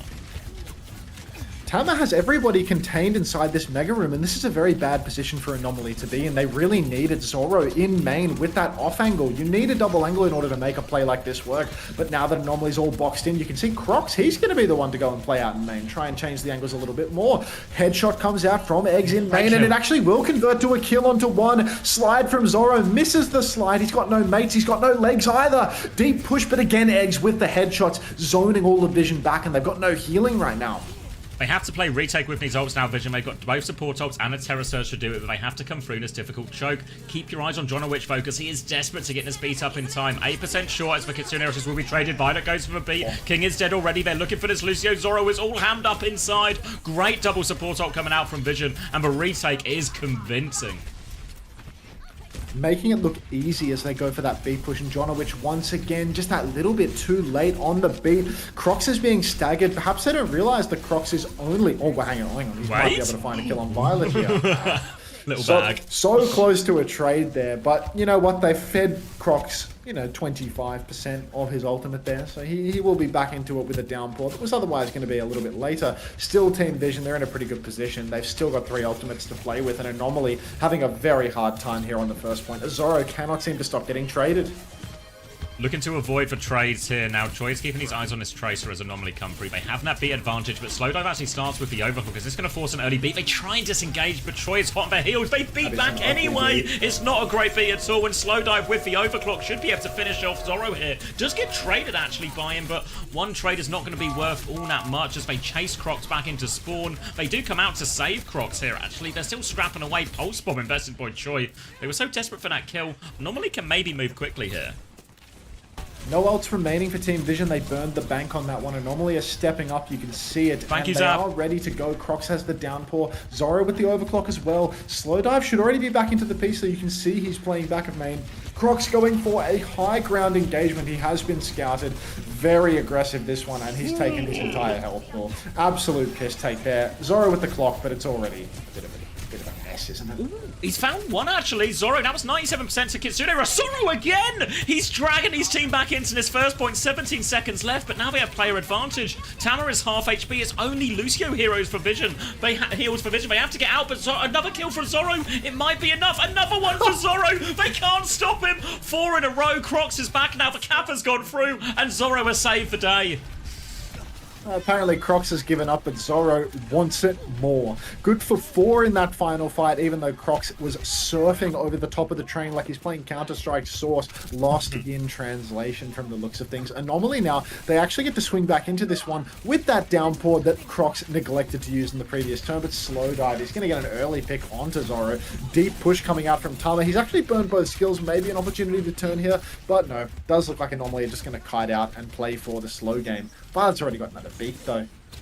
Consistently ahead on this ult charge means they have double support. So again, Vision won the last fight on their first point retake, and now they're in control of the choke. They can actually slow it down if they want. Just mirror ults, keep Anomaly contained, keep themselves with that good position. It's on Anomaly to make the move. There's an early downpour. Violet will amp and avoid that one, though. Crocs is going to get Javelin back. Beat available to come back. Nes for Kitsune rush from 1/1, but they are going to mirror it. They're so low, though. The Terror Surge to survive for Pulse. Tama lives for now. He pushes forward. They beat it as well. Jonowitch is going to beat back, but they're so far away here, Anomaly. They are trying to chase, but they can't find anything.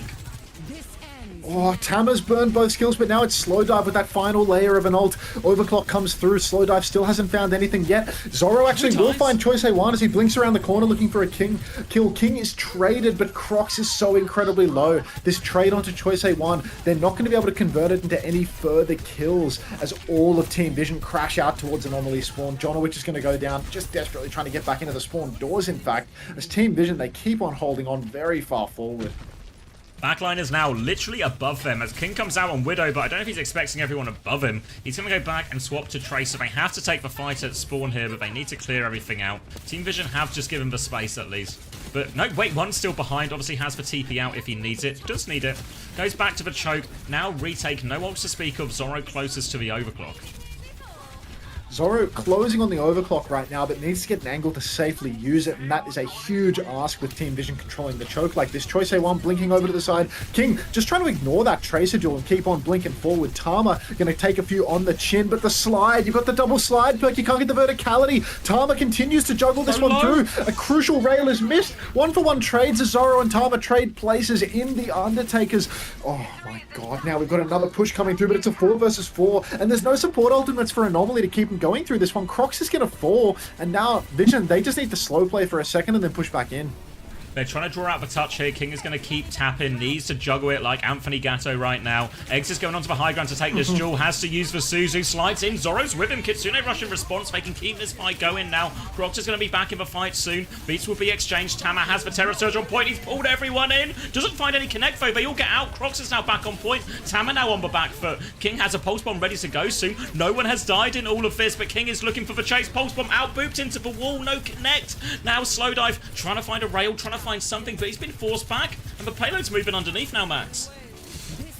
Anomaly could have stolen the card underneath, but instead their backline have fallen back into main. Overclock from Slide Dive comes out, but he's lost the ability to use his hands. He misses every rail. He catches Eggs, who decides to peek it out of respect. It's a 4 versus 4 right now. Neither team has a Kiriko. Jonowitch goes down as well. These backliners are so lost, so far away from the cart. Downpour comes out from Crocs now, but again he catches nothing at all. And King, he's not going to be able to drag this one over the line. Really, I mean, if I had to identify one moment where it slipped for Anomaly, it was when the cart was all the way underneath and Zoro slid back into main. Eggs and Jonowitch both came back to save him. Just leave your foolish Sojin in main to die. Flip the cart underneath and play for the ultimate win conditions. Disastrous. They had the quicker ult as well. Crocs' downpour was available. They forced that fight underneath, and sure, Team Vision, they have the high ground, they have the better position, but they don't want to let the cart keep slipping away. So you force Hammer to drop, you maybe force a couple of these skills out, maybe you force a Suzu if you're lucky. Either way, try and force something, set Crocs up with an opportunity to hit that downpour, and maybe it's clutchable. I think what is fair to say though, we talk about that entire attack, and while some of these fights were clutchable, they actually needed to clutch fights just to get any progress on the board at all. Anomaly here. You think of that first one where Zoro just finds the kills with the clock out of nothing, even though they lost Crocs early over the train. They've actually just really had to scrap and earn every single fight win here. So it's really not a great push from Anomaly. And it looks like Vision are now set to regain their position in OWCS. You can see Slow Dive, even with a lukewarm overclock performance in the final fight. The guy is 20-1 right now. Absolutely dominating Anomaly. Brutal scenes for Anomaly right now. I mean, they're down to the wire. They lose this, they're straight into that lower bracket game. Vision promoted into OWCS, a hard-fought victory. And Anomaly, in contrast, I mean, they're going to have to fight tooth and nail versus 1-Dip versus 100 Gorillas to get their slot. Now, all on the line here as Team Vision walk out of spawn on the same comp. Similar matchup yet again. Crocs on the Hazard, Tama on the Orisa, all very much the same. Gonna keep going for it. This time, though, obviously, Crocs will get to start on the high ground, can play either on the high ground where he is now by the train, or even in that rooftop above. Look for wall engages. Slow Diver is the first one, and they all try and turn on Crocs. Crocs has gone deeper and deeper in. Crocs sees a play, he goes for a play, but it was so deep into enemy lines, and now Team Vision have a great opening. Yeah, Crocs chasing some fool's gold at the end of the rainbow there. Catches absolutely nothing. He's going to make the swap over to Orisa now. Apparently, he's lost all of his aura. Slow Dive's actually going to be traded out. Doubles his deaths in that moment. Eggs with a crucial pick. And Crocs is actually going to be good for the recontest now. You can see he's retaking over through the right-hand side as the backline swings left, same timing. And that is going to be all of Team Vision boxed in a corner here. Everybody inside the Mega recharging. Now comes the swing. One is incredibly low. No Suzu available. TP's up onto the high ground, but all the backline is being pushed in. Crocs needs to get involved, needs to close out these kills, but nothing has been converted. And now that they crash out inside, this is a dicey place to be fighting, Zab. Violet beats! Kitsune Rush available from Eggs. They might need it. Violet is trying to go forward. Pulse Bomb is out. Zoro takes down Violet in all of that. Kitsune Rush is out from Eggs as Vision just try and get themselves out of that scary, scary room. They flip out onto point, and one has a Kitsune Rush of his own. They're trying to force for, Jono, which is going to beat back though, and Tama gets one shot through all of that. No ability to save him. Now they are swarming Slow Dive, and they've got the hold here. Anomaly, just a few players left to clean up underneath, but Choi, a trade, one battling away, TP's away, Choi with another one in the back, Choi with the pulse bomb, he's done it all, it should have been their fight to win, but Choi with a 4K, might even make it an ace as Crocs is here alone. What a save from the Korean. Outrageous clutch coming through from Choice A1. You can see now why Team Vision are paying this guy the big bucks. Anomaly getting 2v4'd by Choice A1 and one massive headshot onto King to open up that trade, and then Choice A1, he just cleans up every single kill, hits the pulse bomb. Now Anomaly up, a huge uphill battle here. 4 minutes on the clock for Team Vision.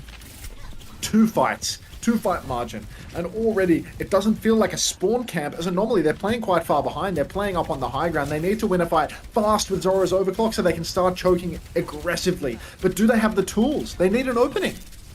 Need an opening, but it's going to be Slow Diver goes first. Zoro wants the high ground, takes the duel. Suzu's used on both Sojins as they keep taking it. Terror Surge pulls him into a dangerous position, and Crocs gets 2. Make it 3. Finishes that one off. For Lucio will be traded, but par of the course for Lucio, so he'll be back quickly enough. And the Terror Surge from Crocs makes all the difference now.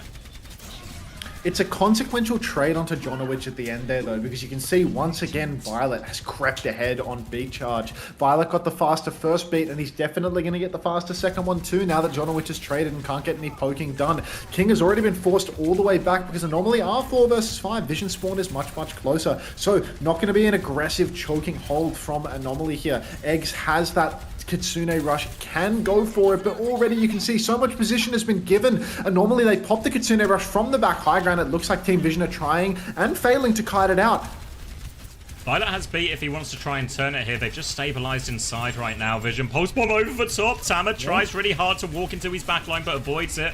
They killed Choi outside. They've kept him contained here, but Team Vision, the backline and the tank, just holding their ground. They've got both support ults if they get pushed.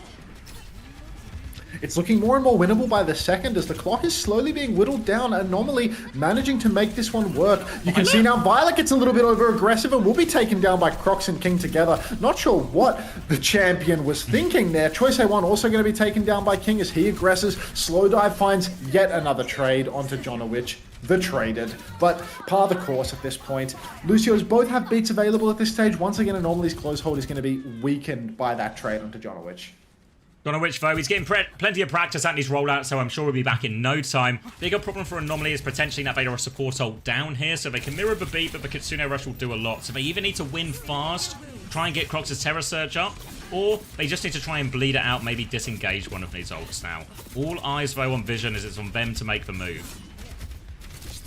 Crocs playing a little bit far behind right now. Kitsune Rush comes out from one, and you can see normally they're attempting to cheat this ult. They kite back. Crocs briefly looked for an opportunity to push back in there, but he has decided he is just going to concede the space. Now he's going to get himself back on the cart. But you see he doesn't have fort. He needs to use the ultimate. He gets only Tamo with it because it was read like a book. It was a very telegraphed play there from Crocs, and he didn't have the fort to back out of it. So that's going to be a Terra Surge for absolutely nothing.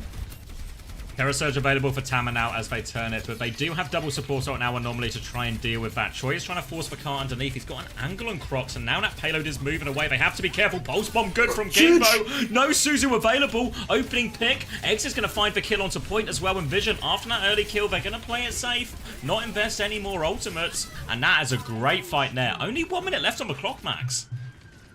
This is a huge fight for Anomaly. What is so important now is that Anomaly continues to fight forward and prevent Choi Se-wan from stealing the cart at any given moment. You can see that the cart rolled forward quite a lot in that fight. Vision got meaningful push. They can turn this into last fight territory if they're not careful, and you can see Choi Se-wan playing underneath. He's already tapping the cart. This could potentially drag Anomaly into some very awkward space. King fighting for the objective already, but the cart has moved, so it will not be rolling back anytime soon. Last fight territory, and Zoro goes down first to slow dives Overclock. Beat comes out from Violet as well. It's turning into a little bit of a disaster right now for Anomaly as Jonowich is nursing the beat. Oh, he's nursing it for so long, he's going to die with it. They're going to play for a desperate recontest here. Good stall, actually, from King just to buy those extra respawns. They do have space to work with. And Vision used 4 ults for that. Only a Pulse Bomb. 3 ults for that. And one about to have the Kitsune Rush. They need that Kitsune Rush, but there's a chance now for Anomaly. I think my clean feed's died. Your clean fit has died, mine is still alive. Overclock comes out from Zoro, and Slow Dive is the first to fall. Beat from Jonowich to reinforce it. Violet's on the run, but not fast enough as he will fall. 3 for Zoro, and it's looking like Anomaly through the skin of their pearly whites. They have clutched it out. They have dragged it over the line and bought themselves some space to breathe as Midtown will go their way. Not an easy one by any means. So many clutch moments from Team Vision. Choi Se-wan with a 2 versus 4 on first point to clutch it out. But Anomaly, they get it done here on the second point. Good discipline from Jonowich to hold on to that beat to play for the recontest, knowing that they were able to block cart. Jonowich is a genius. You're exactly right, Hardy. Are you dead, Xavier? No, I was back. I ended up behind, but it meant we did see the Zoro 3K just after it was called. So it's still got to cap the action. But another big overclock from Zoro in a really important moment for them as well. Mind. And yeah, Jonowich theory. It's Jonowich theory. Can we get some Jonowich theory?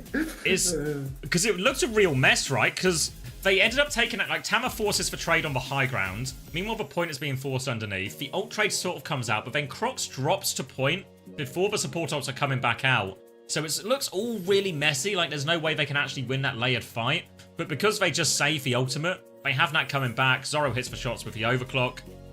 And we were talking like it might just be curtains and focus on the lower bracket, but they've given themselves a lifeline here. I'm gonna go into the OWCS co-streaming channel, see if I can request the match chat being turned on. Can we get match chat turned on? Okay. I'm gonna... Yeah, you know what? I'm done being serious in between the games. Like, I can... fuck yeah. it. Like, yeah. Yeah, like we've had enough of that. You know, we've done that for like what, 3? Yeah. I feel like we've been like more semi-serious. We've at least been copping a semi for half of it as well, you know, like in and out. Yeah, this has been like 95% serious for me. This is about as serious as it gets for me, to be honest. So yeah, this is about as serious as it gets. But I'm just not filling in between maps anymore. I'm just gonna request that they turn on match chat. I'm ready to bump your post.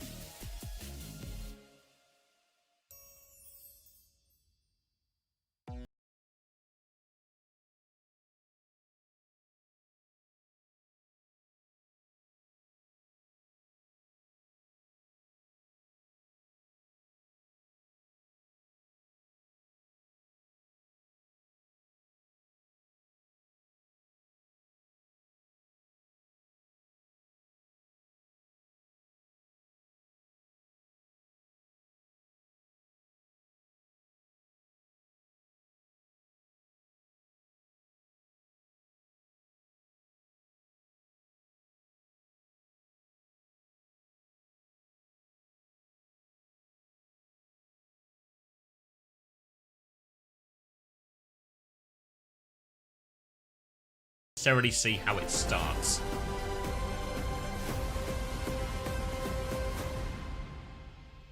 Why is nobody answering this thinking emoji? What's... Why is nobody answering that? I don't get it. I think a lot of the people aren't working today. What, like the people that do the... I think the production people moderating are and shit? working, but the admins are not working today. Right. So who's doing the pauses? The next person who types in chat gets to be in charge of pauses for the rest of the day.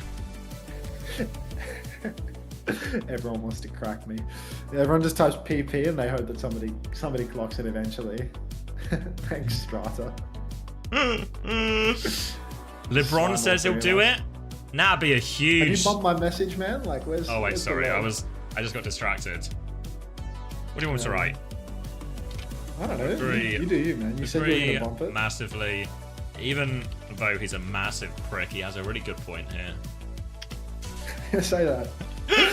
say that word for Even word. though I disagree with a lot of his conduct. His politics. His conduct. Agree massively. Wait, hold on. Let me rephrase it.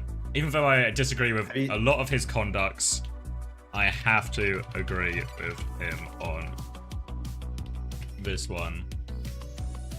Much better for the viewer experience.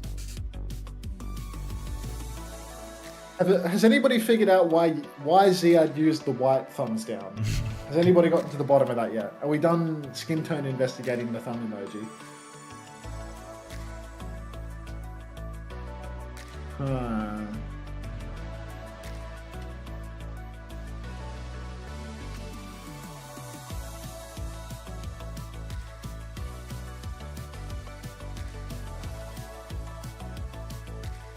Oh heavens. CX, what makes Landon better than UV? Please explain. I presume, is this aimed at Baptiste, or are we just speaking in general here? My gut is this is like a Baptiste question, as that seems to be what everyone always asks with Landon. But on the Baptiste especially, he just does more damage. His triage is better. This is Just the bit, different. Yeah, like it's maybe like a cop-out of an answer, but he's just a bit better at everything. His ability to keep everyone alive, manage his cooldowns, all better. He does more damage, he hits more shots. He's just better at all of it, you know? Like, I think the biggest comparison that always gets made is people always say, what about Shu? And while Shu has the aim, undoubtedly, and you can make the same argument for some of the better Korean Baps as well, I always think Landon's triage is actually second to none in the world. Yeah, like Shu has all of the superstar moments on BAP in terms of fucking killing absolutely everybody with the primary fire, but you will never see in those same clips where Shu is killing absolutely everybody that he will perfectly heal everybody and perfectly lamp. Like he does literally everything all at the same time, you know? Like Shu's highlight reel clips are just him killing everyone, and there's no like insane like perfect lamp that is also a corner drone that is also perfectly timed to save somebody else on the other side of the map while slamming someone out midair. Like that's Landon, you know? You watch Landon on the Baptiste, he's just got like a whole other level. And now we're on Circuit Royale. Oh, wait, there's a follow-up. It was actually in general, not just on Baptiste. So I think all the Baptiste stuff is still applicable, and obviously having an insane like best in the world peak on a hero is a huge swing in terms of a player's value to a team. But I think what Landon has proven over the course of this year is his Juno and Kiri is right there with everyone. Like, I think actually you look at who was the best Kiri in Stage 2, it was Landon. He was fragging out of control. Like, important fights, crazy saves on Ziad mid-fight. Again, that comes to not just hitting the shots, but he has his ability to read the situations mid-fight, which can be really difficult on Kiri, right? So much mobility, but with power comes responsibility to use them correctly and get the most out of your abilities.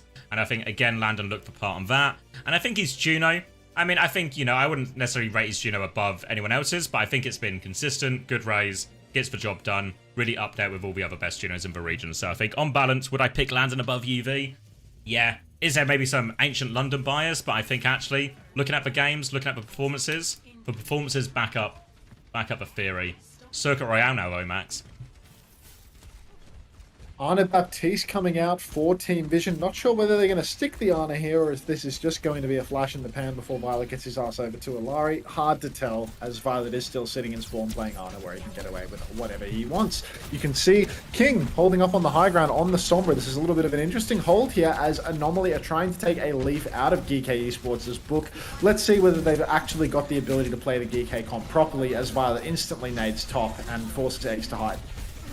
Forces for DP. Crocs is going to peek out, wall behind, but no committal onto the backline. Normally with the GK version, you see them taking a lot of these shields aggressively, using the life grip as a pull, get them out of jail card, but they actually just killed Tamara in the front line there, so harassing from both sides. And this is the first problem that Vision need to solve with this hold, is how do they clear the right-hand side? But they're fully reset for now. Crocs will drop a few little squats, and they'll wait for King to regroup, anomaly with the hold. Yeah, really not sure that I like this approach from Team Vision to go for the Honor of all things, because again, Honor is a character where you go for the nades to try and find a kill. You're playing into a life Weaver. Weaver can cleanse the nade. Weaver can grip the naded characters. Thomas swinging over on the right-hand side, taking so much damage, but Team Vision, they do have a lot of ults coming online already. We've been a minute and 20 in, but Slow Dive dead again, pre-fighted. Eggs, just gonna walk in and die to the double angle, but Violet will be traded up by Crocs. So again, if no ultimates are actually invested right now, can we get a grip? Yes! You're so grippy. And there is a chance here for Anomaly to hold on because they've only lost Eggs. Crocs goes deep, and he might be able to find a kill onto Tama. Nade onto Crocs now, forces him to D-peak for a second. Zoro was in all sorts of trouble. It's a downpour actually there. No cooldowns on the Orisa, but the nanos come out, so Crocs won't be getting those kills. Tree was invested as well. Oh no. And you said they were taking a leaf out of GK's book here, but that tree was not something I'd ever see Admiral do. No, it does appear that the tree, you know, it was a very dry, dead tree, and it's been set on fire. It has been turned into a bushfire, as Jonowich has had to make the swap over to the Lucio now. No more Life Weaver for Jonowich. King with an EMP, there's a chance to clutch up somewhere in here. He can counter out Choice A1's Blizzard, but he cannot counter out Tama's Terra Surge, so Eggs is going to have to play distance, be very, very careful. King, massive EMP, catches the window from one, Tama goes down instantly. That's exactly what they needed. We've got the lamp to keep them alive, but that's not going to do much of anything as Team Vision completely fall apart. Window wasted. Window wasted. Can we just do a quick resync as well? Because my internet hates me. I'm on 17, 16, 15, 14, 13, 12, 11, 10. Beautiful. Lots of ults coming back for Vision now. Terra Surge, Blizzard can combo these ones together. Anomaly not with a lot. They're going to window early. Wall to counter that one out. Nade onto Crocs as well. Tama's trying to push that one now. Crocs on the back foot. We lob at Blizzard. That's it. He was already dead, Choi. The rest of Anomaly can walk away from this Blizzard now. Get back to the choke, but they need to get everyone out. Choi wants to keep swinging. A late kill here is brutal for Anomaly. Backline is on the run for Anomaly right now. King in the back, he hacks up Tama, forces a few skills out. Zoro going for the high noon swing, being sped all the way around the corner. Nobody gonna fall to that one though. Got to be so careful. We can afford to wait for Crocs to get back, but Crocs is back on Doomfist, the aura pick for all of the marbles. Now we've got a swing for Team Vision. The bowler shot comes wide. It will catch Eggs, but Eggs survives. Zoro gonna go down first. Crocs soon to follow, and I'm not sure that we needed to come back on Doomfist here for that one. I'm not sure that we needed to swing with the high noon either. Maybe we could have come back on Orisa and high nooned in the neutral, played for Jonowich's beat drop, but we all know that Anomaly doesn't like to play slow. They like to run it down mid and play fast every single turn.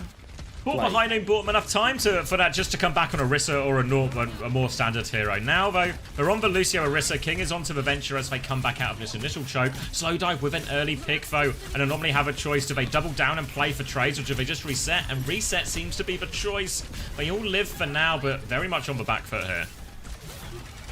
Yeah, back foot indeed as Team Vision, they're stepping up and they are just doing the classic Circuit Royale move of leaving one player on the cart alone to do nothing while the remainder of the team holds forward and chokes you out. King borrowing deep, but apparently Slow Dive is going to miss every single bolt. Beat pushed through the window, but Jonowich is hammed up by a bowler shot. Tama goes deep and is being pocketed through the window, and this is looking like a complete collapse here for Anomaly, as they cannot get out of this choke. They cannot fight on the long stretch. All of these ultimates burn, pushing out into the open, and nothing has come of it. Great counter winnow from one, great bowler shot from Slow Dive, and a better still Terra Surge from Tama. That's going to be a clean second point now for Team Vision. Team Vision, when they play the slower comp, they have to use a lot of their ultimates to try and keep that space for their backline. We saw even the bowler being used now just to keep Anomaly's push at bay. And Anomaly now going to play a slightly different approach, swapping over onto the brig here. So going for a slower backline of their own. No speed ring, no Lucio to amp themselves through. So they're going to have to rely a lot more on just winning these side fights with their Brig Genji, trying to dominate this position. But the ult cycles might be particularly difficult once we get to that. For now, King is going to run into this Orisa. Deflect has been used, and Hammers is going to ignore him actually and just try and go forward. So King has this flank available to him. Really making the move over to the Brigitte, it is relying entirely on King to carry, because the Brig is going to have such a hard time doing anything from an individual standpoint. Apparently we don't need King to carry if Zoro can once again take down Slowdive in the neutral. Now King slithering on in from the side. Nano Boost was actually invested in all of that. Oh, Crocs is taking so much damage, but he 180 spears Choice A1 out of his ice block. Crocs needs help. Overclock is going to be invested by Zoro. He does not want to let this fight go, but it's a shame to see Anomaly need to burn that one. It felt like they had a good little exchange with Vision there, baiting out the Nano Boost, trading that for a Terror Surge, but ultimately, Anomaly, they've had to use 2 for 1 there, and Violet's going to make the move over to the Zenyatta. He really wants to counter out the Brigitte now. Gonna swap again onto the Alari now, a hero we see him play a lot on this map, but very much the same concept as the Zen. We're gonna walk through main, and Crocs is kind of alone up top right, so he's just gonna have to concede this space early as well. So they're gonna back up to this next corner. Importance here for Anomaly is that they keep control of that high ground. Again, you can see King threatening his flank, but now Choi has moved over to match him. Oh, very dangerous for Zoro up on the high ground, takes a bolt on the chin, but you can see Eggs is in a position to help him out. Perhaps a window available to keep him in the mix, but not even going to need it. Crocs has taken so much damage on the low ground though. Eggs needs the pocket, but no, the combo is so good. Tama sucks Eggs from the window, and Choice A1 blizzards at the same timing. Jonowich has the rally, but might not even be able to find the timing to use it. It's only Zoro left standing, but Zoro needs to be the one to touch the card. Choice A1 is going to be able to throw up a May wall somewhere in this. Wall's the side. It's a sideways wall as well. It's well positioned, but still Crocs gets the touch. And now that the staggers are coming out for Anomaly, King has a blade. Jonowich has the rally. You can see the rally in the back. King pulls the blade. Good deflect onto Violet, who shoots himself in the head. Even better lamp from one. Slip being given, but not enough, as Violet and Choi are both going to go down. 3 for 1 exchange. Team Vision, they can't close this one out. One last chance. Really heads up play from Zoro there. He was on Sojourn. He goes back into spawn. He comes out Tracer so he can get more of a touch. But most importantly, he goes a different Dawn and Crocs, so Choi can only wall one side. Now, huge waves of swaps coming through from Anomaly. Diva, Bap, Juno, back on the Sojourn as well. Just trying to get onto something that's a bit more competitive, can contest these high grounds, because Team Vision, they have the ult advantage, but King is playing to flank. King all the way behind. It's an all-in flank. He needs to find value, but there's already a Baptiste behind him. He's got a good angle to break the Lamp. He dashes through everybody. He's taking so much damage. Lamp is forced out of his team as a result. Captive Sun comes out, but Choice A1, he's going to catch it on the chin. Violet can't get it done with this Captive Sun. He can get it done with this Captive Sun. Eggs is going to go down, so will King. Tama's in a spot of bother in main, though. He's taking so much damage, and looks like Crocs has eaten all of his healing. It's only Squishy's left standing, and Crocs, he's in a position to clean this up, but he needs a kill right this second, that if he can't get it done, it might be a disaster for Anomaly. Eggs is coming back on the Lucio. Crocs is trying to play live, ping-ponging in and out. Jonowich burning on the cart as Violet shifts on. Violet finds another kill onto King. Violet finds a shot onto Eggs. This is the Overwatch League champion that we all know. You can see he's standing still to type, of course. Sadly, we're not going to get to see it. It's a secret. Team Vision, outrageous clutch at the end there as Violet does it all. Captive Sun, triple kill on all of the squishies required, and Crocs just couldn't get it done. He is disgusting. So tough for Crocs now. He has to stay an anchor point. When they get Tama down, it suddenly feels like now Violet has to move into this vulnerable position, but he is getting that full pocket from one, which just allows Violet, between one and the pylon pocket, he's just able to pump out damage. He hits all these shots, delivers on it, and they get the full cap in the end, which important moment here, because then it means they get another chance at the attack no matter what now. Remember, this is Vision looking to seal their place in OWCS for Stage 3. So super important on a map that is normally so strong for them. Now they are able to convert here, but Violet really helped them over the line at the end. This truly tragic for the side of Anomaly, losing to Violet. Just aiming his way all the way to victory there in that final turn. Felt like Anomaly had found a solution there, getting over to the Genji, getting over to these faster characters, making it a little bit awkward for Violet, but ultimately the guy's clutch factor is incredibly high. Now Anomaly on the offense, they're playing the double flex support right now. They're going for the Bapalari Genji. Maybe they'd be wise to make a swap over to the Lucio with this Genji. Just go for something fast. Try and take down that side group with tempo rather than by matching poke for poke. Because I really don't think that going poke for poke versus this team is the way to win. And Lucio's available to you right now, so your best player. Looks like they will walk out of the Bap Alari. Both have committed here, so Jonowich having to flex over onto the Bap, allowing Eggs to play the Alari, in theory, the higher impact, higher carry role. Troy just playing the Mei, and Team Vision are doing the version of a hold where they essentially give the first part, and they just play for one good hold on this final corner here. But means they've got limited room for error, as with for now. Just for can't move in, going to be long-range poke trades. Just long-range poke trades for the time being. You can see lots of card push being conceded by Team Vision. They want to play for the long stretch here around the corner. Slowdive getting quite aggressive. He's going to be double bolted by Zoro. A little bit overzealous there from Slowdive, not really paying attention to the enemy Freya and has had to pay a very heavy price for it. You can see Violet absolutely hooning towards the Captive Sun. He might have this online to match Jonowich's window, but if Jonowich just keeps the pressure up and swings with the window right now, they could close the first point right here and now. Let's get the tempo going, Jonowich. Come on, throw down that window. Dropped shallow it. Rubbish. Wall comes out to try and counter it a little bit. They're still finding a bit of an angle, but there's a chance for a window back from one. Will DP kick Captive Sun available from Violet as well as Eggs, so going to be a reset next turn of ultimates.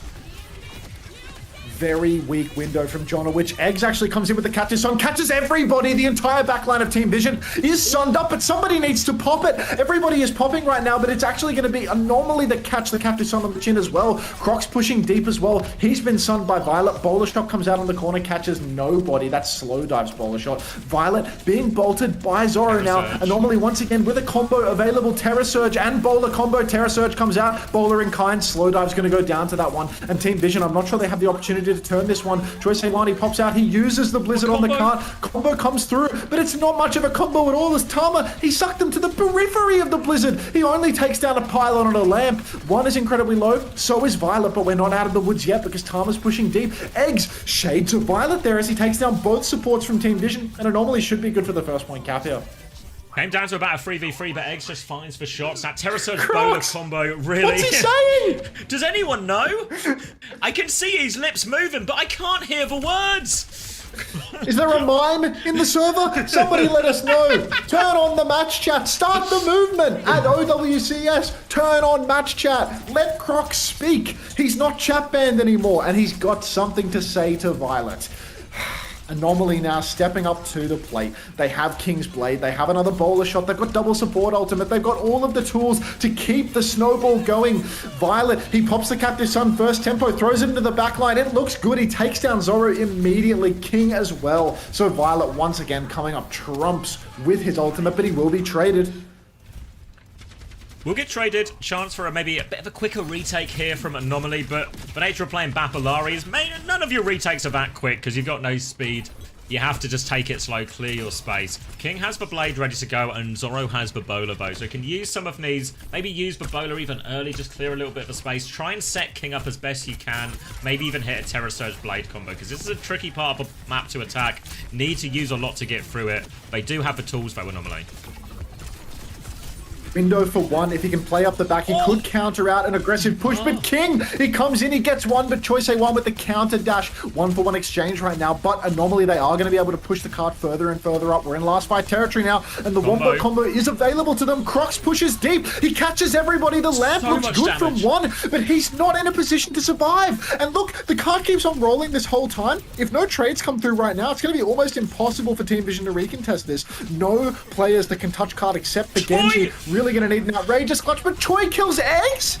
One shot through, but he is traded. Crocs is still bullying them back up a choke. Can anyone else touch? No is the answer. 4 minutes on the clock for Anomaly on third point. Choi gave him a chance with that one shot, but the immediate trade snuffed all of that out. Crocs is still in a right old scrap here. Lamp to force him. Terra Surge from Tama to try and turn the kills. They will turn the kills, but a Terra Surge Bolo just for that fight there. They already fell ahead.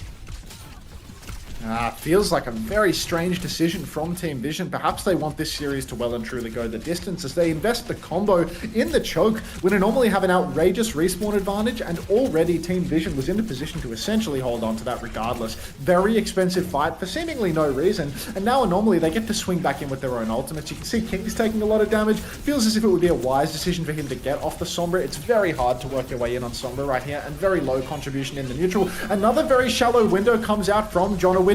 That Bappa seemingly lost as he goes for some of the weakest windows possible. But Violet getting traded out, that is crucial. That's going to really weaken Team Vision's spawn camp, and normally you need to be careful not to be staggered here. Crocs is most certainly going to be staggered here now. One versus everyone. Will get reset, and normally can regroup and go again. And King does at least now have this EMP. Saving Grace of the Sombra is always his super powerful ultimate that can guarantee you these fight wins. Team Vision, they don't have a lot to throw at this. A window can get counted out by the EMP. The key for Vision here is force the EMP in this fight rather than letting him normally have it to finish the map. The hacks are clear on the left here, and now they're trying to get King in position for this EMP. Palmer's taking a beating as well. King looking for an opportunity to pop the EMP, but again, the neutral fight is so weak for the Sombra. Need to get off it. Crocs is in the back, and he's going to go down to the window. This is turning into an utter mess for Anomaly as fight after fight, they're being cycled one after another. Slow dive and Tama, they're closing in on another combo. Thankfully, Violet incapable of preventing himself from being traded in these advantage situations. Chance to poke their way back in, but Troy able to find eggs. Back to 4v4, but the spawn is much closer for Anomaly, and they have all these ultimates, but the longer they wait, the smaller their advantage gets. They need to find a timing, but they've not cleared any space yet. They're just going to full wait for eggs before they go. Look at this. King, I really need to see what he can get done on this Sombra because he just can't work his way in at the moment. You can see now Crocs stepping up first. Tama aggressing in the choke. Again, the combo comes out. EMP comes out in main. It's rubbish. Finally catches Choice A1. 1-for-1 trades here. Need more from Anomaly to close this one out. Terror Surge from Crocs. He hasn't found any kills yet. We're still trading 1-for-1. Violet being healed by his pylon in the choke. King scrapping it out up on the high ground. Fortunately, he will. No way Violet ults this. Violet He's pops winning the ult, takes down Zoro. Is he going to kill Jonowich as well? Chasing Jonowich in the spawn. Are these trades worthwhile? So many members of Team Vision have been backspawned. What's the point of this? Yeah, I mean, it looks really cool. He technically clutches a fight, but with the spawn disadvantage, they're still going to be forced back nonetheless. Tama is back now, and this is where they can really hold it. But a window from Jonowich aggressively this time, forcing them back. Tama is in the open now. Jonowich has lamps to keep pushing, but they don't get any kills out of it. Team Vision, can they all get out of this? One window comes back. Crocs is in huge trouble. Gets round the corner. No ults to turn the fight. Crocs is isolated a little bit here. But they've managed to stabilize. Yeah, there's a double angle right now, so it's too hard to push, but the bowler shot comes through and catches Eggs. Eggs not able to survive through that one. Now it's a 4 versus 5, and this is the last fight for Anomaly. The Fortify comes out from Crocs to trade onto Slow Dive. Crucial kill. Now there's some space to breathe for Anomaly as no longer can Team Vision continue to push. Choice A1, he's 97% of his way to the blade, though, and that could be the decision maker. That could close out the entire series right here and now. We need to be ready to counter out this blade from Choice A1. Great positions for the side of Anomaly up on the high ground. Look at this, Zoro gets bladed. Oh my god, Zoro kills Choice A1. Massive clutch. Recall out from Slow Dart. That's a hit scan player on Tracer in the clutch right now as Team Vision backs to the wall. Zoro, he keeps pushing top. Crocs takes down Slow Dive. Captive Son comes out from Eggs. Violet is Captive Sonning, but he's actually caught up by it. He will hit Eggs, but he's dead. Tama's dead as well. There's nobody that can clutch this.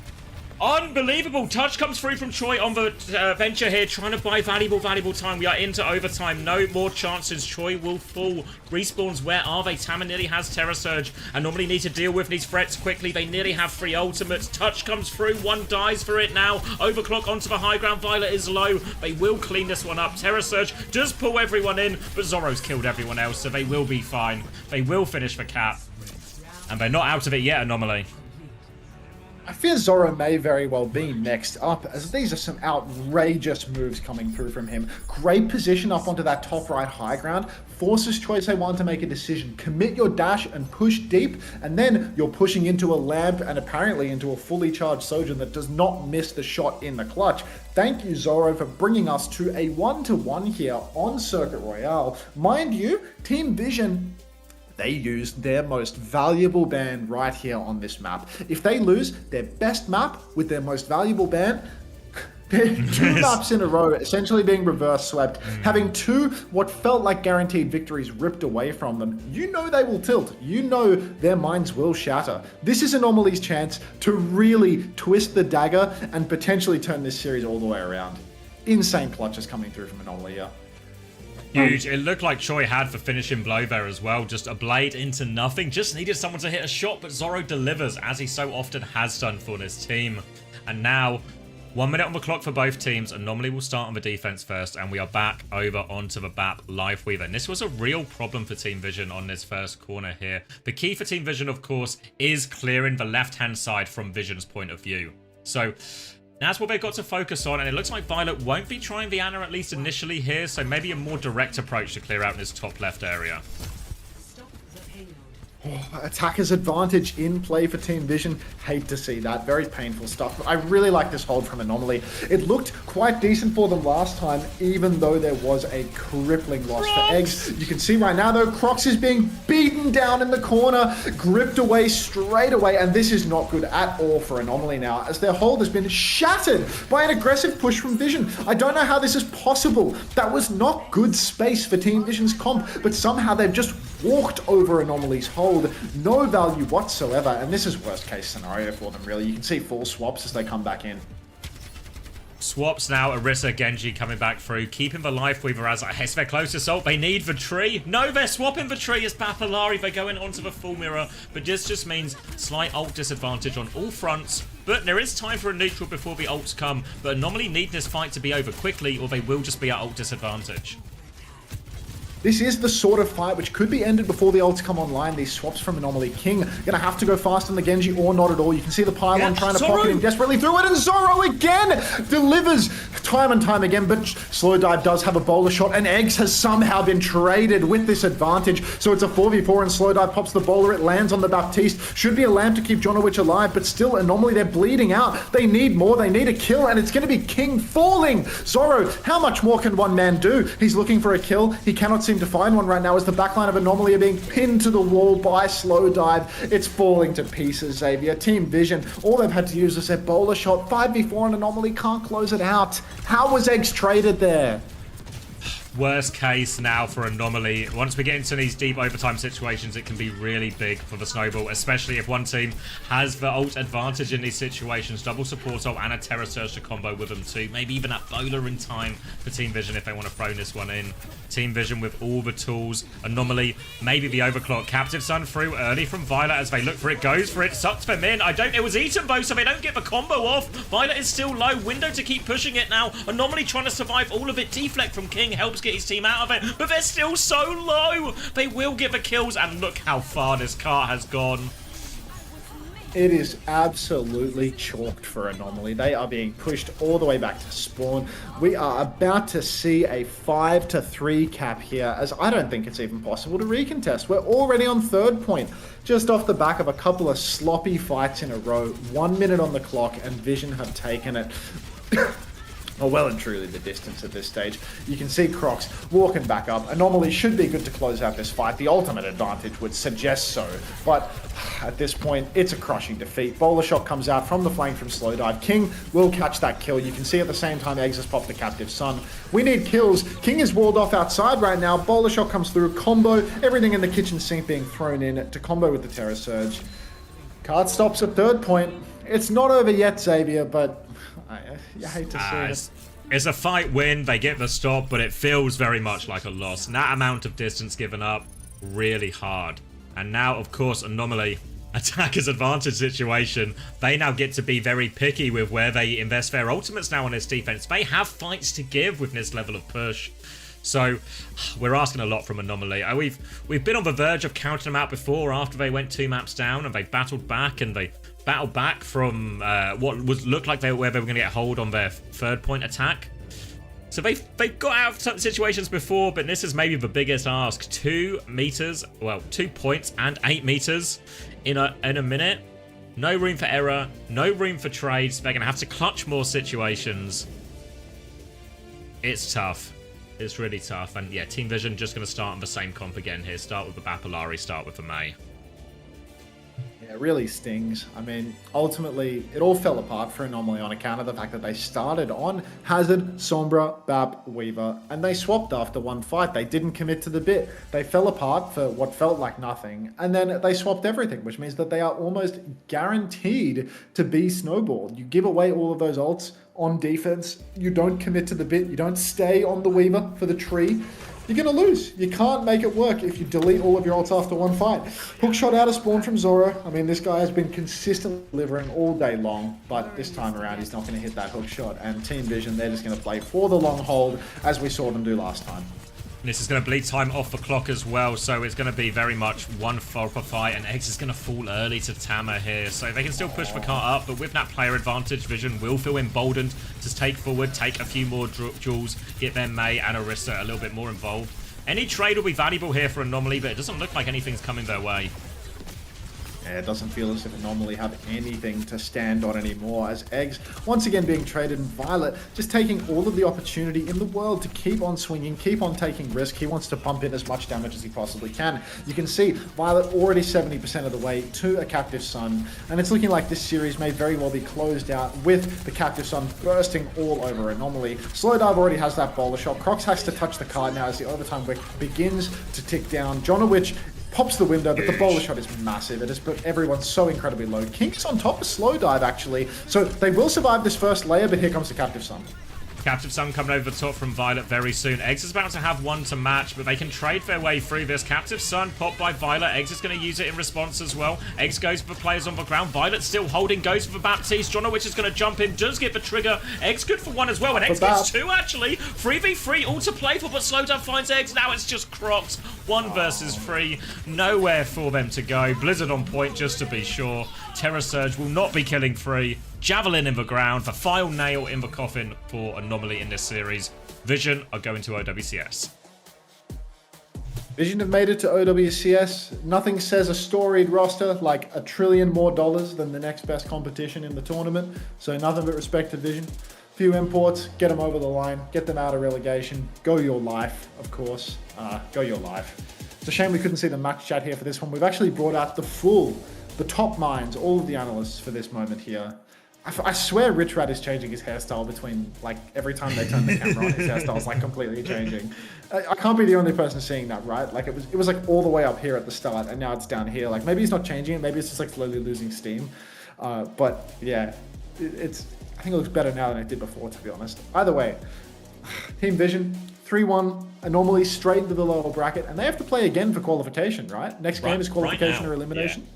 We did talk about it when they were 2 maps down, that Anomaly, you just need to keep their heads in these situations, right? What you don't want is one loss in the upper bracket to snowball into a loss in the lower bracket in what is really, an even more important game now because it's their last chance. But after those last 2 maps, I think if I'm an Anomaly fan, easy for me to say, I'm not actually that worried at all. Those last 2 maps, very respectable. Even a lot of that Circuit Royale, they were just matching Bapalari, one of Vision's best comps, into them, and they looked competitive on it. It was really, if anything, it was like an overtime comp choice, then changing the comp choice after one fight, and that really hurt them, much more than their ability to play the matchup itself. So I think if I'm Anomaly, I'm still very confident going into this series. Yeah, I do feel as if Anomaly, they had a very strong showing against Vision, and they should be good for this one. They should be good to close it out. I think, that being said, Dip was seriously, he was a presence, and I'd be a little bit worried about, the Jonowich Eggs backline going up against Dip when he's turning water to wine, or perhaps even bread to fish today. Either way, though, I think it's entirely possible that Anomaly can get over the line on this one, and we do see a little bit of a changing of the guard coming through as the two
the next day.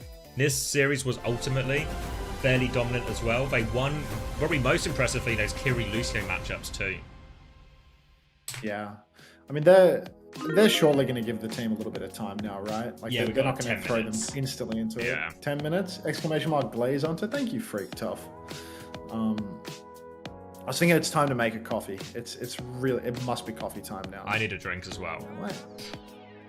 All right, chat, you're in charge. Talk amongst yourselves. Do you know what NA game you want to stick Hannah Sophie on as well? Like, it'll overlap, but just where we should put her. Has she fixed the Oh, wait. frame rate issue? Oh, wait, maybe she can't do it anyway. Well, she says if it's late, she can't do it. What constitutes as late is probably... I'll just message her back. We'll come back to this. Let's get our drinks and stuff. God. We have time to figure it out. Okay, let's get a couple drinks going. You'll sound a whole lot better. Where the hell am I going? I feel like I'm lost. Like, I reloaded my save, and like, now I don't know. Like, this feels like I'm... Like, did I come this way? I feel like I came this way. You're grabbing it? That's nice, fat commies. Walking up the mountain, just like Jesus. Yes. I think that's a good comparison.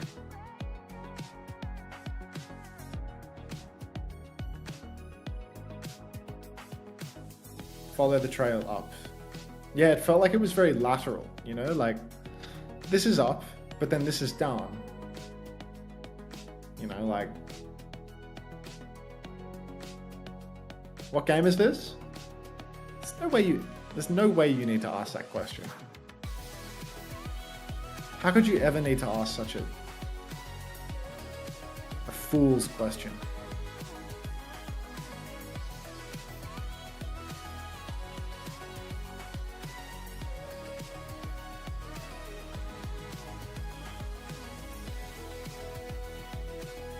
Finally, yeah, it's taken a while.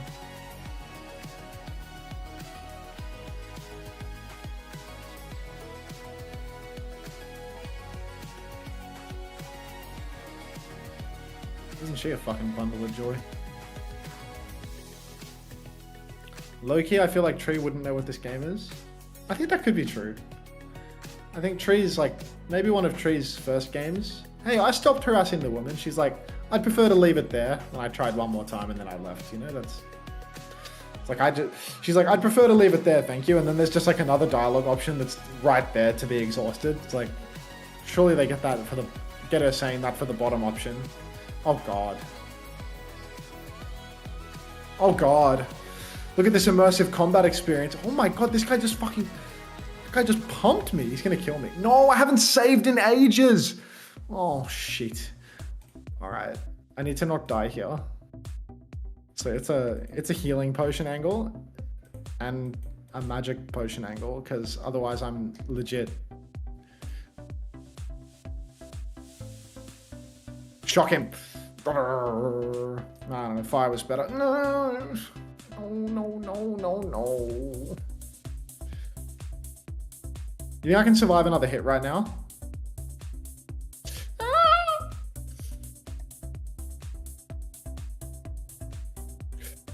Keep running. Ladies and gentlemen, we got him. Strat is just to run through. If you're a pussy,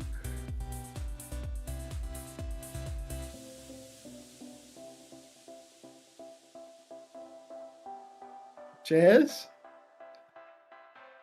I had him dead to rights, cat. Dead to rights. Gonna make a cup of coffee. Do you want one? I legit need to make a cup of coffee myself so bad before this next game starts, but like I don't want to leave while Xavier also leaves, because what if I come back and you've all left me, you know? Like there's nobody to fill the gap. Why is he playing Elden Ring? This is Dark Souls 2. What do you think these tablets say? I should have been reading the tablets, getting immersed in the lore. Emblem 6, with roaring tongues, the Sky Children boring.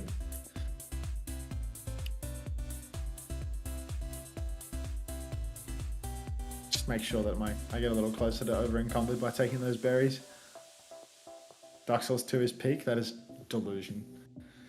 Why is he playing Jerk, mate? I'm addicted. I'm back. Welcome back. Oh, I haven't started making the coffee yet, so pretty good. oh, did you just fill? Yeah, I've just been playing Skyrim, mate. I'll leave it in your capable hands now, though. Oh, How does that sound? you're the second best filler I know. I want to talk about Esports World Cup group time. We've got 5 minutes. Yeah, we can talk about it. Let me bring it up. Let's get another Wikipedia open. Let's put it over here. Why am I getting mentioned? Maybe that's an old message. Where am I going? Esports World Cup.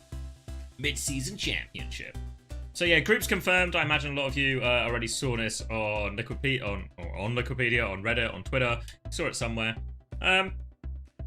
Yeah, I mean, I think everything. It was always to be expected that one team was going to get screwed by the last chance qualifier spot, and the fact. Let's turn this music down. And the fact that obviously that last chance qualifier spot was going to be one of Zeta or Falcons in all likelihood.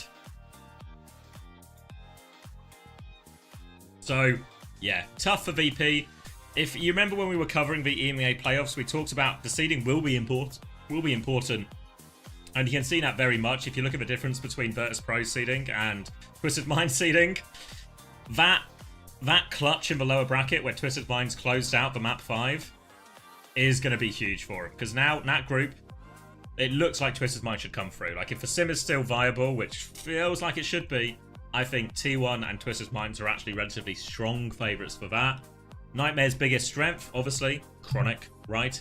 But I think Chronic versus Quartz, much more even matchup.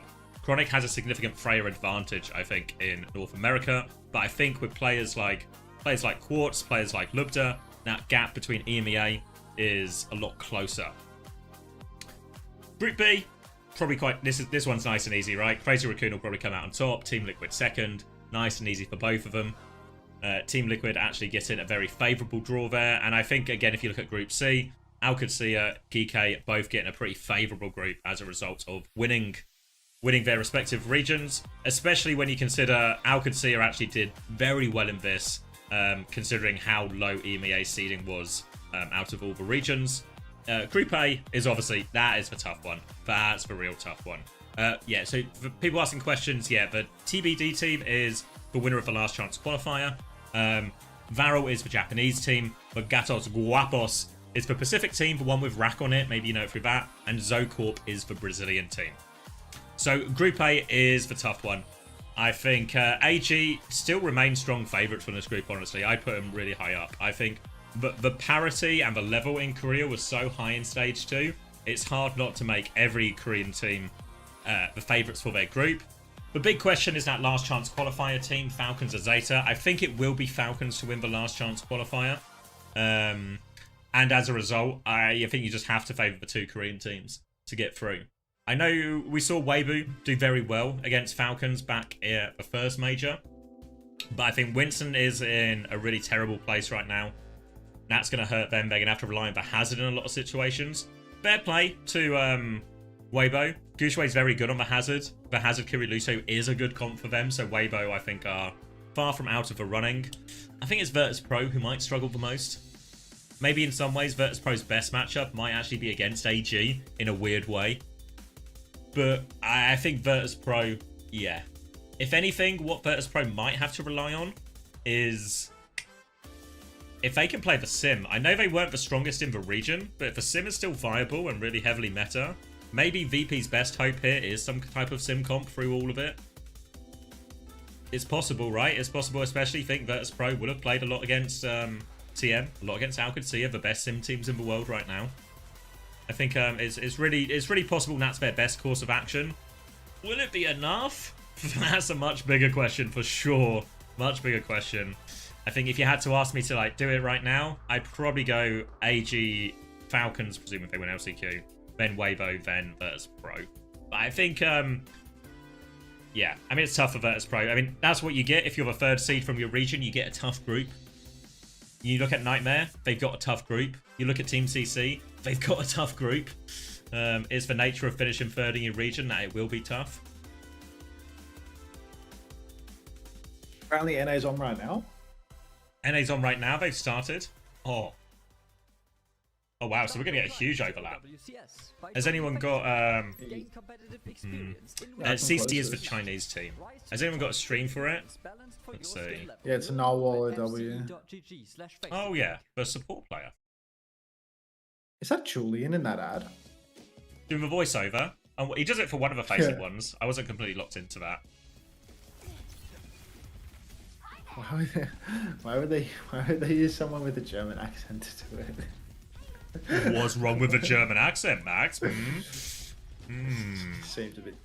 Seems like, you know, you'd be better served using with what? An Australian accent, right? huh? An Australian, yeah? Just want the jobs for yourself, do you? I'm onto your game. I'm onto your game. Yeah, I'd take an Australian accent over a German one, to be honest. Call me a bigot, but you know what? If the shoe Hey, Anton, you fits, ever played mate. Liza P? No. Yep. If the I'll shoe wear it. fits, and if he's taking a drink out of it, he's probably Australian. And a bigot. Yeah, no comms here, but the point is about to be flipped. Will not be flipped though. Dilducks do look to be going to 5 here. What's the score? I've been told it's 1-1 on maps score? currently. 1-1? So this is like a real dog fight. These dogs are fighting right now, and it's unclear which dog will survive. So apparently the Ducks just have that dog in them. Like, no scrims, no nothing, and they're good to go 1-1, 2-2 versus the team that won in promo relegation. Like, this is the first seed team right now. Narwhal's ready to clutch up. Let's see what we can get done here. PDK asked me earlier if I wanted to kiss, but I'm not kissing no Face It Masters player, PDK. Big question, Hunter, is match chat on? It wasn't on for the OWCS broadcast, but you'll be able to see it here. Kitsune Rush comes out from the Ducks, gets nothing, beat as well. Pella pops the Surge, dies out of respect without casting it on 0 players. Baz, good for a kill on Hanbei as well, so... I mean, that was an expensive fight for both sides. That was double support ultimate for the Ducks, but they do have the cap on the final point, so... Yeah, was it now? This is tough. Yeah. Pulse and Bowler coming back, nearly a Kitsune Rush as well, not a mile away on the beat. Tools to work with, but really clinging on in this one. Have to nail the retake. Can't afford this one to get too far away. Walking up now, right-hand side, Tracer, Lucio flank here. They do have support ults to work with. Damage in the main. Kitsune Rush comes out. Boot wants an Arista to send it back in. Skills have been used. Chance for Pella to focus down Baz right now. Terror Surge to survive. And as Suzu, counter Suzu comes out, but also takes the damage. Trade on the back is good. And Talisman's killed too, actually, so that should be the flip. Yeah, this could be really tough now as well for the side of the Ducks, as they have no support ultimates for the next turn. Narwhal has the beat. That's a huge advantage. If they can just turn this into 1 fight rather than 2, win with the advantage of the beat, it could be curtains here for the Ducks. But if the Ducks can take a fast fight, get that beat out, and then go for 1 more thereafter, they might be good for Kitsune Rush. PDK actually flanking, instant Suzy Q-Force. Pulse comes out, catches nobody. Nearly splashed and killed the Kiri, actually. But we are down to essentially, you know... What? Narwhal! He got a refund? He got a refund because of ping! That's how it works. If you die really fast, you get it refunded. What a joke. King refund on his Ajax. Like, how on earth did Baz walk all the way there, seemingly unaware of Baz's approach completely? So, a get out of jail card potentially. They do have a retake here, and Narwhal is going to get a second chance. Second chance, a second lease on life here. Can't keep getting away with it. The Ajax refund, 1 last turn, but it's possible that there's double support ultimate coming back online for the Ducks yet again, because it has been a long one. PDK gets aggressive on the flank, recall force as well.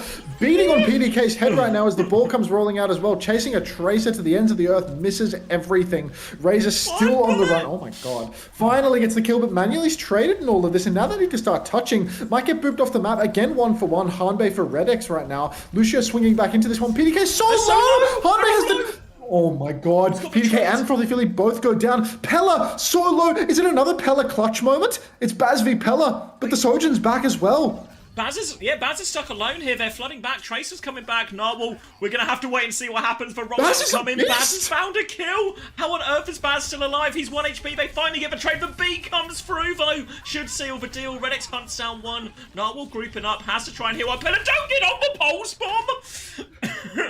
Oh Noel's my gonna god, die. I'm dilling my That'll be duck it. right now, and I'm not even afraid to say it. I cannot stop dilling my duck right now.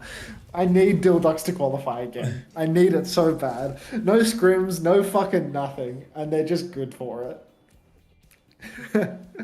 This is a way better match than whatever they're going to show for EMEA.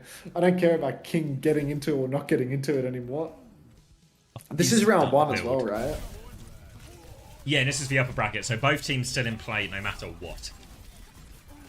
I think my expectations for North America is Supernova are favourites. And then the other three teams, is anyone's game. Yeah, it is anyone's game, which is maybe being backed up by the current state of this series. Hunter, as a Face-It Masters expert, would Frosttails win NA? No. Grow the fuck up. I'm not delusional like all these Europeans that I podcast with. I don't think that Nobody said Frosttails would be NA.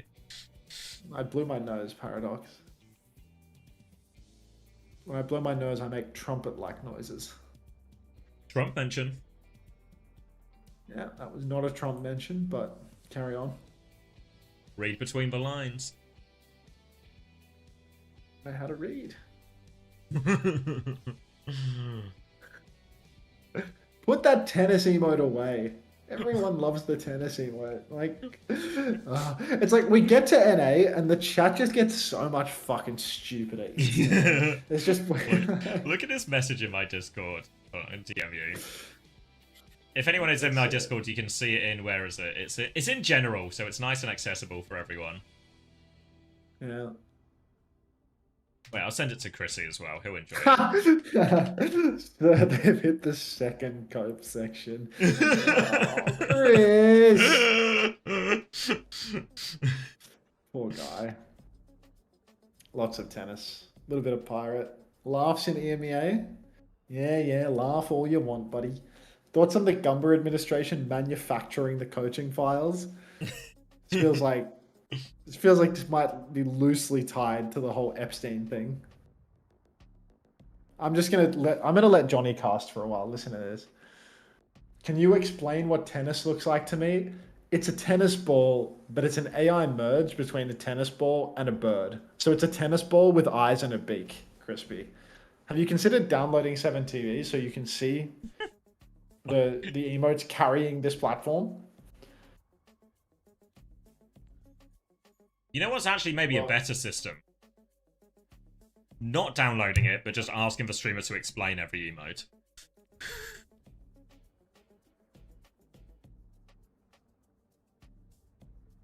Have I seen the Chelsea PSG situation? I heard Chelsea were smashing them, which is probably what nobody expected.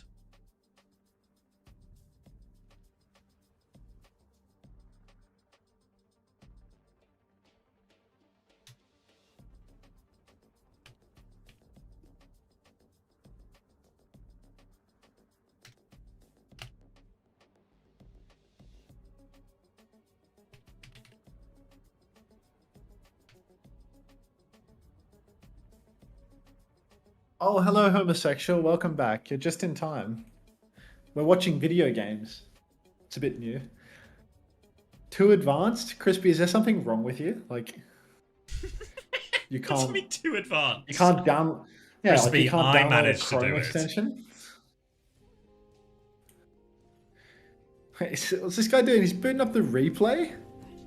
Get out of the replay. You're in a match, bro. No, we'll boot up a replay. We're going into the OWCS as well. For the Johnny cast? Dipping Gorillas and with Anomaly. What do you mean the Johnny cast? Yeah. You on the main broadcast? Maybe. What do you mean you're on the main broadcast? I just want to hear what Johnny and Jake have to say, you know? Like, see if I can get me pointers. J&J? Yeah, J&J. They got the... I mean, you get the J&J. That's not what anybody wants. Yeah, we can add the Kofi mode for sure. Thanks, Bobby Rossi. Do you want to watch it?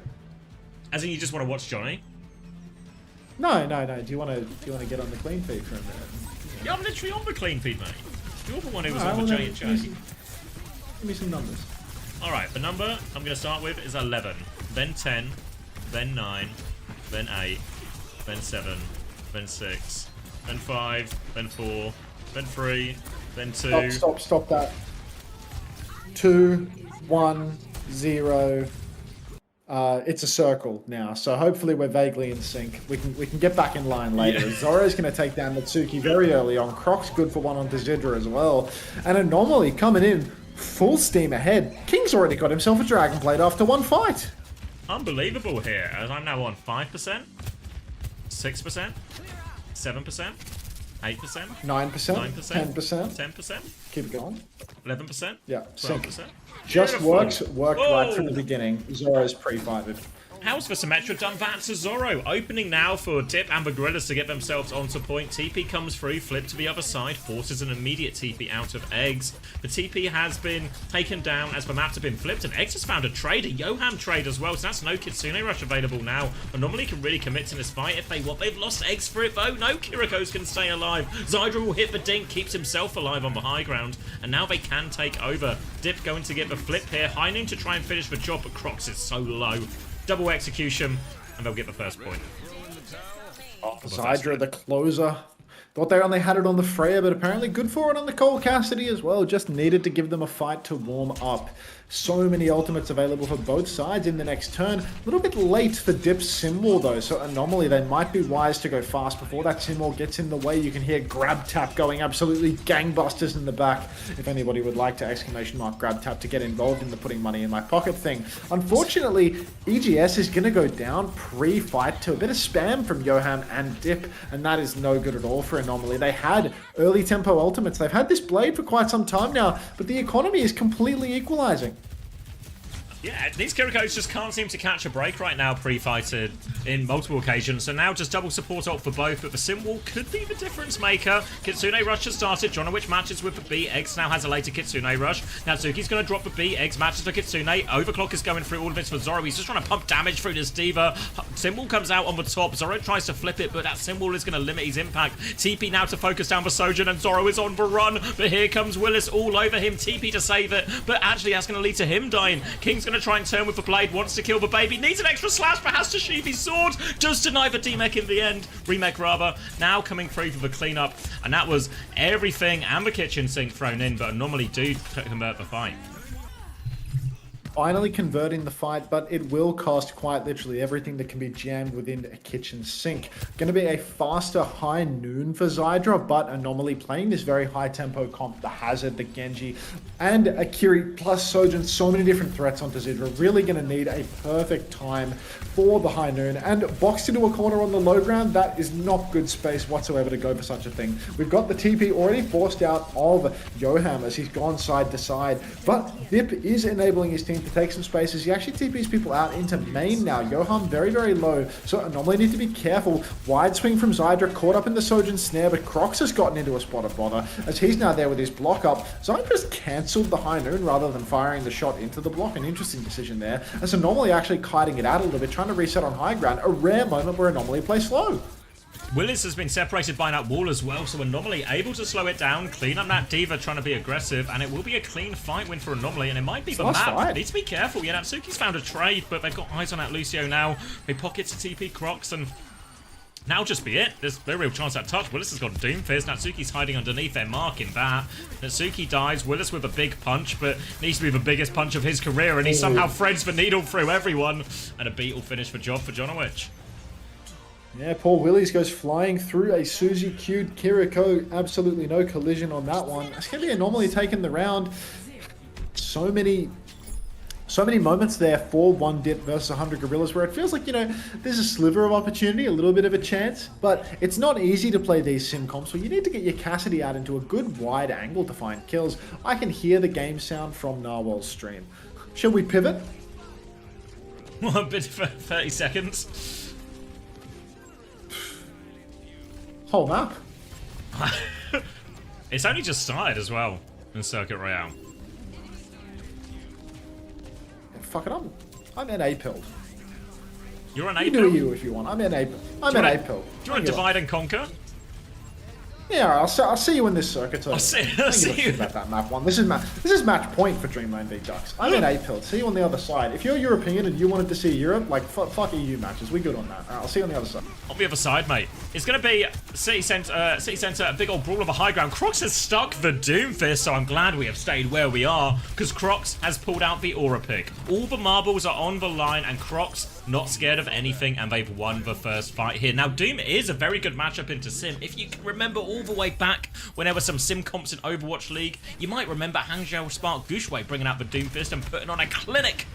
That's an old reference, but Doom is good, disrupts the Sim TPs a lot, and Crocs is going to try and use some of that now. The problem is Doomfist, a little bit squishy as far as tanks go. Has to back up that initial one. They're much closer to the Kitsune rush as they try and TP for a bit of space. Dip is low on that one, has to run and play his life. They're trying to force the objective, but in comes Crocs again. Hack over the top now. Crocs is going to try and build up another punch. He's boxed and back in cars, and there's a bowler thrown in as well. Jonowitch is going to dive onto Dip. They're cleaning this one up. Now on the back foot, they're trying to push out, kill Zorro, but the bolts will keep him safe. And now they can look for more. Just need to clean these players up, avoiding trade. Zorro's going to be patient and careful with it, making sure he's getting the full pocket between peaks. Willis will take the reset, and the Doom is working out. Dip is now going to go on to Sombra. Decent swap into the Doomfist, but Crocs does have Meteor Strike, so more chance for aggression. And they have found Dip so early. Dip is just going to die. He just trade Crocs. Meteor Strike doesn't go off, so maybe actually a positive trade, all things considered, for Dip. No thanks to Dip himself, but if it works, I guess. Crocs will be rolling out soon, but Dip and the Gorillas can get themselves onto point now. They've got a high noon to start forcing the points. Support ult's not far behind. A beat advantage, actually, for Natsuki as well. Crocs is now back, Meteor Strike in hand. Maybe most importantly, King has this EMP a lot quicker. Beat's going to be traded for that Kitsune rush, though. King's trying to farm up the last of his EMP. TP onto the high ground. Looks for the hack onto the Sombra. Willis can cancel it, though. Meteor Strike coming through from Crocs now. Looking for a connect. Suzu has been forced out. Zydra's going to get a little bit close to that Famba hammer in as Crocs regroups. Looks for the Lucio here, but Willis has found the backline. Kills King on 99%. A beat from Jonowitch! A beat from Jonowitch? I had to say it a few times just to convince myself about that one. What on earth are we beating? Disaster for the ult economy here of Anomaly. The saving grace is at least we still have King's EMP. Wall off now onto Willis. He's going to get naded and hacked. X has gone onto the Ana from spawn. He's gone Kiriko now, but it's King who needs to nail this EMP. He's had it for a while, so Dip has nearly caught him up. Zydra's going to swing aggressively. They know the EMP might be coming. There is King. EMP round the corner. Zoro's going to peek it. They kill Natsuki. Zydra is 1 HP as well. 19 to be accurate. But the EMP does its job. They will be able to retake, and it's Dip and the Gorillas who have to go for an emergency touch after this. Dip nearly has the EMP, but can they even get the touch? Can they stall it out? Looking for it. Touch comes through underneath from Dip, but he does not want to be able to get the touch because he needs this EMP. 95%. He gets one more touch. He needs help getting out of it. Has to live. 30 HP, but Zorro with the crucial shot kills the EMP, shuts it down. It's Willis's turn to try and play Doom, but it's not going to work out at all. Now Zydra peeking. He finds a kill, but they need so much more from Zydra right now. He's still swinging. He's still going around, but he is the last man left alive. There's an EMP coming back, but Zydra can't get the touch. And Anomaly take the first map 2-0.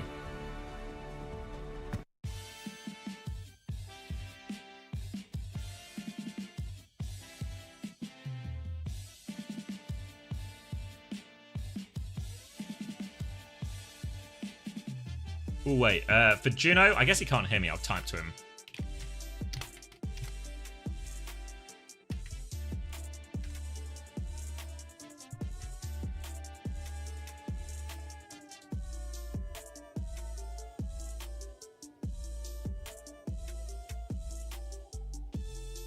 King died on night. Do you mean when he died? No idea. He was on 99. Hold on. I'm just going to swap onto Narwhal now so we can really min-max our Overwatch.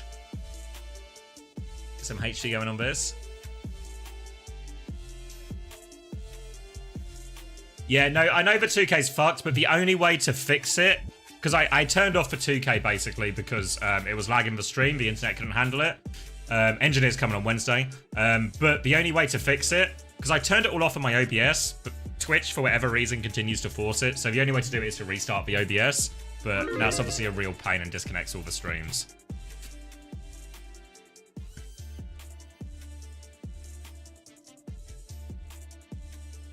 Alright. I looked away for a second, but a full cap here.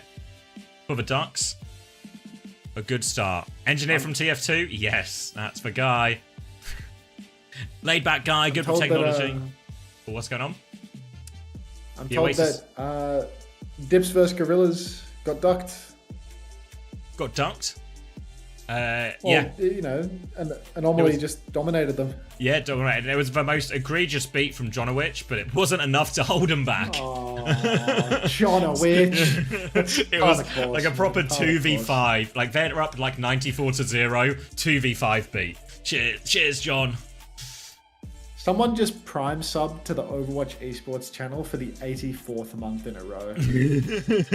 Honestly, that's just actually giving money to big business for no reason. Like, just they need so- it, mate. They need it. Why would you do such a thing? Like, just odd. You get nothing for it. Like, why are people priming to this? Why are people subscribing to the channel with 1 billion views? Supporting the scene? Yeah, like, this goes back into a prize pool. Like, that's how that works. Why are they subbing? What are they doing? Like, A small indie company need every penny. Exactly. Yeah. look at all these primes. I'm scrolling through the chat. People prime up, like, randomly. Folks, prime up to me, not to fucking Overwatch esports. Grow up. Where does that money actually go? Nowhere.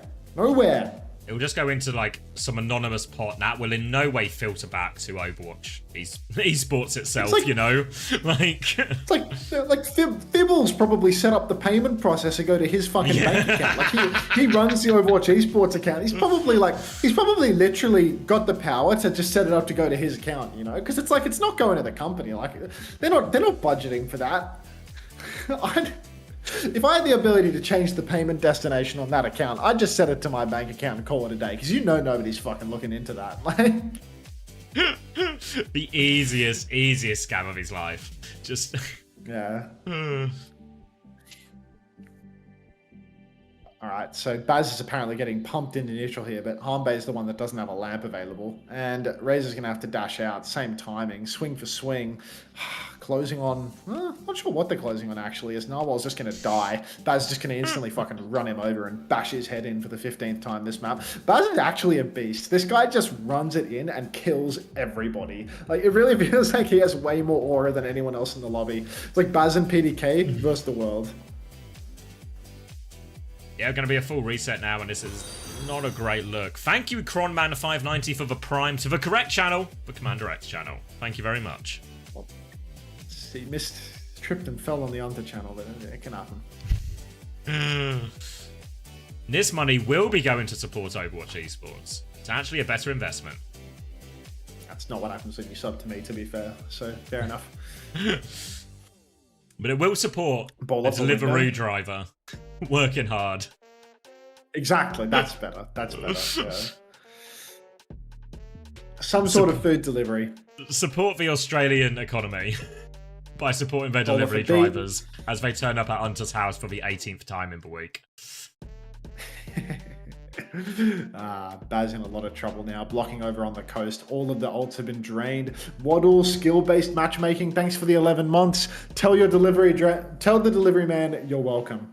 I'll tell him that Waddle sent him. Appreciate that. Frothy Philly finds a trade onto Talisman, but it's not going to make much of a difference. Frothy Philly with 2, but still cannot stop this.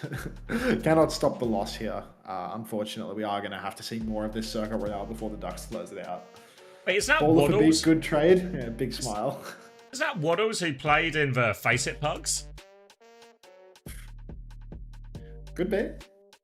You the same Waddle? The streets have Different Waddle. this XX Duck Person 465 says the streets have been rumbling about both Baz and PDK practicing. This could be dangerous. The NAC needs to watch out for this. I don't believe it.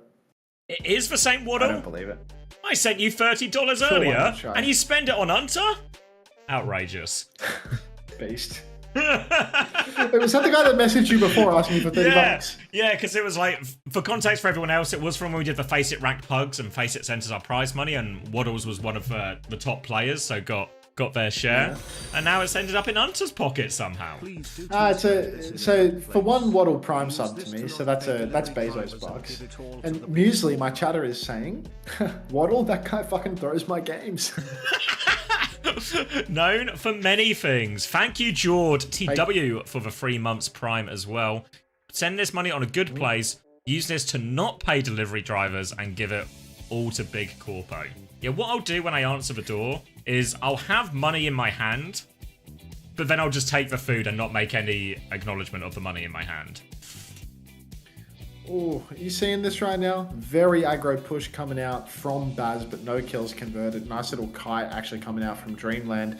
And it does feel like, you know, it's an ult bowler, potentially a blade as well available. Razor is balls deep. Razor looks like he's about to die going balls deep, actually. So, you know, sometimes it does pay to wear protection. You can see the serious cast is over now. It's done. PDK, yeah, it's one trade. I'm trying to see through the rabbit right now. Manually is apparently killing the entire lobby. The Duck's being pushed all the way back now, and Narwhal has a beat available, so this might actually be a hell of a long map, as the Ducks are just letting it completely slip through their fingers. Blade coming back for Razor, but a beat available for Narwhal to counter. Going to be a really tough touch as well, as I do hear some Iconwald type music in the background. Narwhal's getting a very frisky with this peak, but Baz is going to walk straight into this window. Guess he used the form to walk back quicker from spawn, which means this recontest is just going to be absolutely nothing. Was Commander X a dreadhead before he was bald? That's what I'm told. I saw some pictures of him, you know, in his youth, and he did have like big, luscious dreads. I don't know. It was for style at the time. Describe dreads. It was the time at the style at the time. That and wearing an onion on your belt. But that's a story for another day. Wait, do you want to divide and conquer? Because EMEA is starting, so I might love you and leave you. All right, minimizing. Wait, hold on. Let me shut Narwhal up for a second. If you want to see the conclusion of that game, go over to watch Unter right now. If you're interested in EMEA, you're in the right place. Anomaly, a round lead. They won 3-1 earlier in the day. Grapple out of spawn from Dip, life grip back to min-max the time spent going for this. And Crocs is going to be starting on the Hazard. Dip and the Gorillas starting on the Ramatra, Kiri, Lucio, Mirror, the Orisa ban. Trying to enable that Hazard a little bit. Oh, sorry, trying to enable the Ram a little bit. Preferring this matchup rather than playing to the Orisa. That does match up nicer into the Ram. Other side, it's going to be a Brig ban here. Forcing for Kiri Lucio, which is obviously Anomaly's comfort zone. Swinging through onto the point. They've got a lot of early space already. Dip coming through this left-hand side. Behind Crocs, trying to poke him down beforehand. And Crocs is on the back foot. Runs into that cast. Gets the kill, actually. So Crocs now he's going to go aggressive. Jumps behind the Ramatra. Will is forced to turn. And they will open this one up. No problem. Just got to avoid any trades. But Crocs can ensure that by taking down Johan. And a clean first fight. Actually gave a lot of space initially in their Anomaly. You'd think maybe this sort of first bridge area would be a good place to engage for them, but they actually played it quite slow. We always think of Anomaly as any Crocs team, really, as a very aggressive team. But playing it slow in a few of the situations we've watched them in today. Again, the slow comes through, and Zorro just finds the picks. I just shut down early again. Player advantage. And one Dip, 100 Gorillas just trying to cut their losses, get back out of this one. Nothing going, but Zorro wants more. Cleanse has been forced, looking for any late trades, and oh dear, big trouble here for the Kiriko. No escape for Johan. They go back to try and deny the tick. They do deny the tick. They have to be careful because Dip is behind, trying to do what he so often does, playing this independent flank role. You can see King and Jonowich now looking to tag team Dip at the back, but it appears Dip might have given him some form of a slip as they have lost track of his position. Dip, good trigger discipline, not giving away his position, continues to be elusive, and he nearly has a pulse bomb, but while he's being elusive, there's a Kitsune rush in main. Yoam's going to match it right back. Beats available for both Lucios, not being invested just yet. Zorro has the overclock, will slide back. Beat now from that Suki, catches everyone. Jonovic goes for one in response, also catches everyone. Downpour comes out in the mix, locks up a Ramatra, pulse bomb on it as well, but blocked just so much. Willis, he absorbs everything. Hands up and secure. They survive it all. Zorro has the overclock though to be the potential finisher. He's held onto this one all the way through the fight. Now he drops it. Crocs with the one shot as well. They are running over. They were just waiting for that form to expire. Crocs has been traded now though, but Zorro goes into the room, finds all of the cleanup here. Only one trade in the end. It was Crocs, but they can pick Crocs back up from spawn. Might not be able to hold very far forward or very aggressively, say at the bridge area, but they can get Crocs back, play at the choke. The big problem for Anomaly is they're going to be forced to fight on point, and they're going to be fighting this Annihilation. Key for Anomaly here is ignore this Ramatra as best you can. Can you go past them? Can you find the other kills? Leave Ramatra a little bit stranded. Zydra walking through the choke now, trying to shoot his way in. He's aware Crocs is on the left, and Crocs is actually walled defensively, so they can take a little bit more of an aggressive peek through. Now Zydra's going to get to the next room. Tracer dive in. King has the Pulse Bomb. High Noon comes out. Pulse Bomb in the back is good onto Natsuki, actually. King with 2. King has torn apart his backline, and he's got the Mega. He's not done with them yet. And they have just dealt with all those threats. Zydra behind will find the trade onto Jonowich. A frustrating one for Anomaly and John in particular. But John will be back in time. 30 seconds remaining. And now Dip and Gorillas, they still have this Annihilation. Gonna get a replay of that one. Just lobs it in. Natsuki catches that one. Arms around it as it hits his chest. No choice. Crucial kills from King. Now 15 seconds left, and Dip and the Gorillas are on the verge of just getting bodied here. Annihilation forced early at the choke. Crocs is going to try and disengage it. Willis is too low to chase, and his Annihilation's just going to expire. He's got no form. He's trying to dodge. Crocs is still above him, looking for a one-shot. They're so low on the walkthrough. No choice but to go. Slow and Kitsune rush towards it. Eggs doesn't quite have these. Oh, yeah, they are desperate for it. King has killed Zydra in the back. Willis trying to go ham on this backline. Punches coming out. Zoro slides away. Eggs trades it with the Kitsune rush. Saves his backline. They come and deny the tick. Beat invested from Natsuki. Jonowich has a much later beat. Wall to chase down this Lucio. King is all over that one. Will confirm the kill. And that is going to be a full hold, not even a tick. King is going to pulse bomb himself out of respect. This ends now. And that is a full hold. Dip and the Gorillas in big trouble here. Score 0-0. Ajax, no. No, the Ajax, it went off. Since we're not in sync, both beats went off. Natsuki's was just, he didn't get it until, like, right now, so it is rubbish. But, it goes off. Jonowich just goes off as well.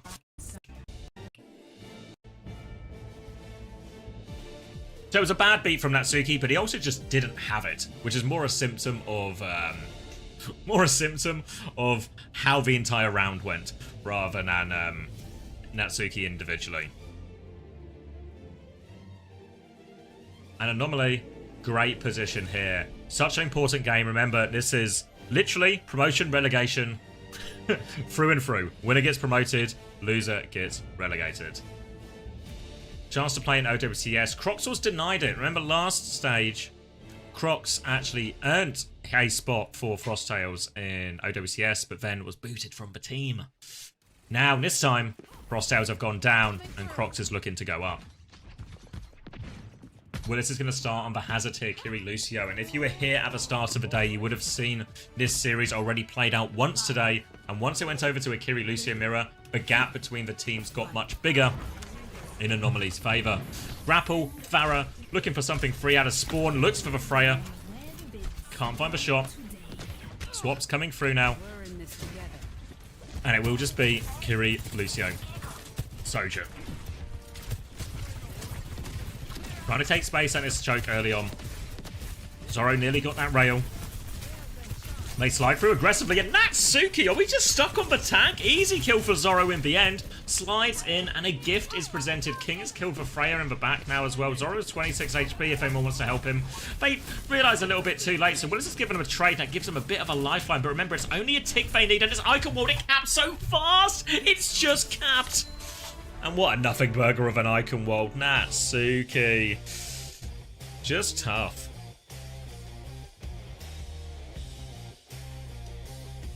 And disaster. C9, they had everyone up. No, King's actually in, King is living with eggs right now. So King is on low ping for these matches. Yeah, originally, this version of Anomaly we are seeing was originally going to be signed to, I don't know the org, but they were going to be signed to some org, and then it all sort of fell through, and then Anomaly come in and sort of save the day, and King goes to live with eggs, and it all works out okay. But King, obviously, actually, very impressive series of performances today. It was a full hold into a C9, so a very, very, very quick icon world. So Anomaly is just hard shitting on Dip, and Dip's not making it to OWCS again, is what I'm hearing. It seems very, very much that way. So the team with Zydra and Dip that beat the Ultimates into submission is getting relegated 3-0 by King right now. And if you follow through the logic as well, this also means that actually Nightmare could probably barely beat half the Face It Masters teams in the EMEA. Oh god. I'm just following it, just trail of logic and all that. Yeah, it's extremely reasonable, of course. Egg says, guys, I got 4 people ready to drink. Can we finish the game? Bevs, so close for Anomaly. So close. One more map away Wait, from the what? Bevs. What's the NA North update? America's just starting. It's fucked, mate. Like 1 minute time bank, and exactly the same as the Vision series. We're at the end of third point with a 1 minute time bank, full cap on Circuit Royale. So now Dilducks have 3 minutes and 20 seconds to get to halfway through the end of third. Oh yeah. Like it's so ugly. It's so ugly. Baz just dying with his shield. Narwhal dead first many a time. Playing very conservatively, but he will swing on 100 health and get back in the mix. I don't know why they're going for the instant close hold here, but Narwhal's just running down Baz, and Baz is just gone. Disaster. Chris was right. Put that away.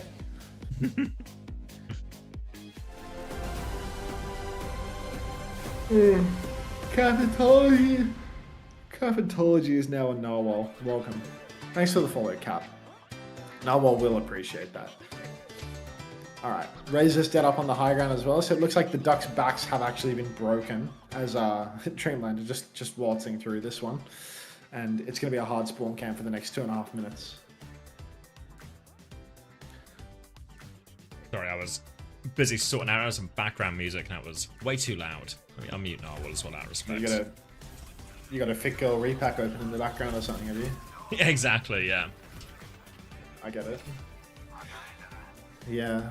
I need to combat the exhaustion here, but like I'm drinking another coffee and it's like I'm having a hard time. It's not even no impact. You've reached for I'm just plowed. Like I need some engagement. And watching Narwhal's POV, like help a brother out. Big swing comes through. Kitsune Rush will be mirrored. Baz will be forced back a little bit from that, trying to stabilize on the point. Narwhal trying to get involved, but this beat is definitely not available from Narwhal as he gets very aggressive with this Annihilation, looking to try and stabilize it. And actually, it's a much later Annihilation, and Baz has just done it. Narwhal has the beat, but we are in impossible to beat territory.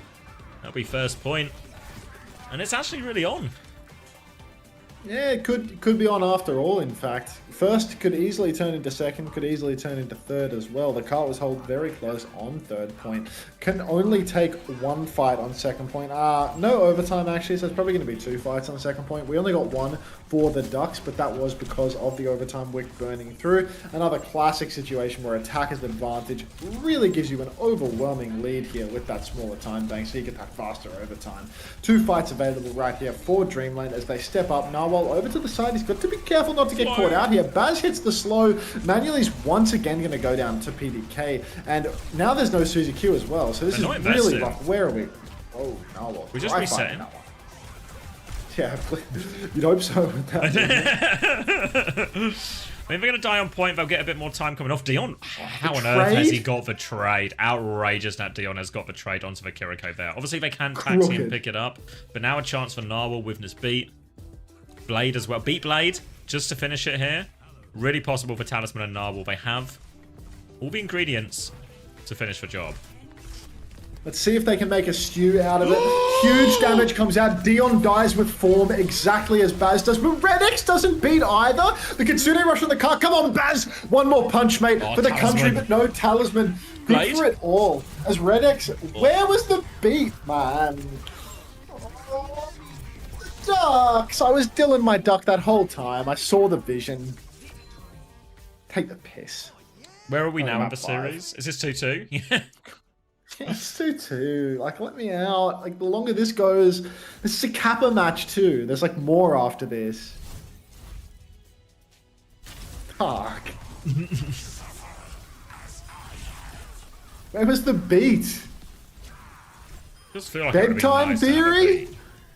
I mean, Feels like a beat would have gone down a treat there.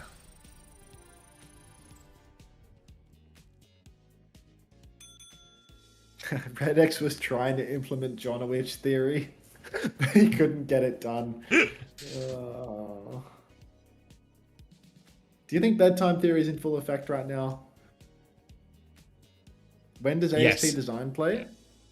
AST's probably playing right now, right? He is. There's Yeah, 2 rounds of he'll this. be playing against Supernova right now. Yeah, it'd probably be over right by now, right? Actually, because this is Drop like if this is on map 5. We go to the face it page. It's currently it says on hold. How do I you? think it's scoreboards? Doesn't seem like any of the data's loaded through. Anyone have any inside track here?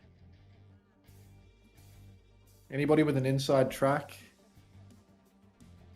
I need a track from the inside. Or New Junk City's about to start. Though I have broken the clean feed out of respect for everyone here. There we go. Does sound respectable. This is OWCS relegation in North America. On hold. All Give right. a man a score. I'm going back to EMEA. Where it feels very much like Anomaly here. About to finish the job. 2 maps up, 1 more to go, and it will relegate Dip and the Gorillas. We're going to New Junk City. It's a Lucio ban from Dip and the Gorillas to force this Juno Brig. Anomaly going to also just go into the Juno Brig mirror as a result. May have banned Tracer to get King onto a better hero, but Dip is going to go the Sim direction here. We've seen the Sim do a lot in these type of mirrors. Eggs is awfully low to begin with, and Willis is going to walk through and punch that one. And you have to say, the Ramatra matchup into the Juno Brig is going to feel particularly good for Willis here. Back foot with that main source of healing gone, and Anomaly are just bleeding to death right now.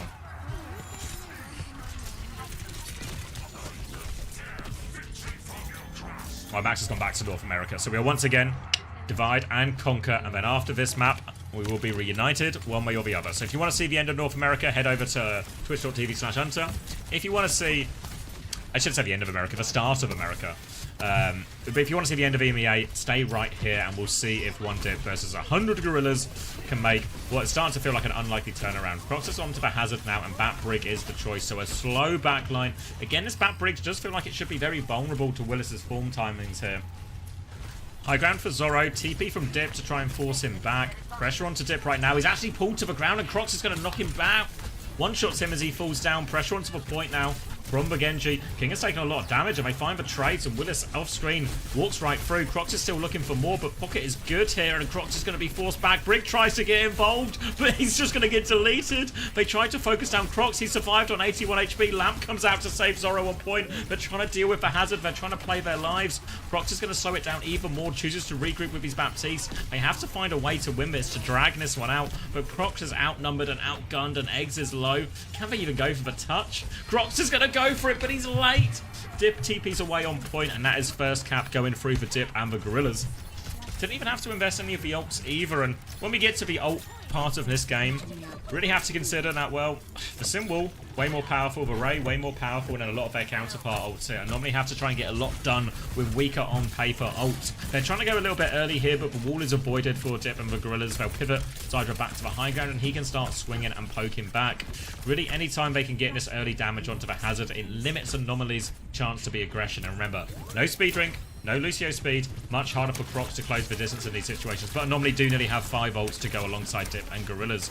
Coming through now, Willis is taking a lot of early damage. Ray's going to come through from Yoham to try and stabilize Anomaly. They go into window back, trying to find the one shot onto Yoham. Symbol over the top, so they can't. Rally and Lamp invested instead, but King is still going to get taken down. No chance to use that blade. Was trying to wait for support ults to expire, but he cannot.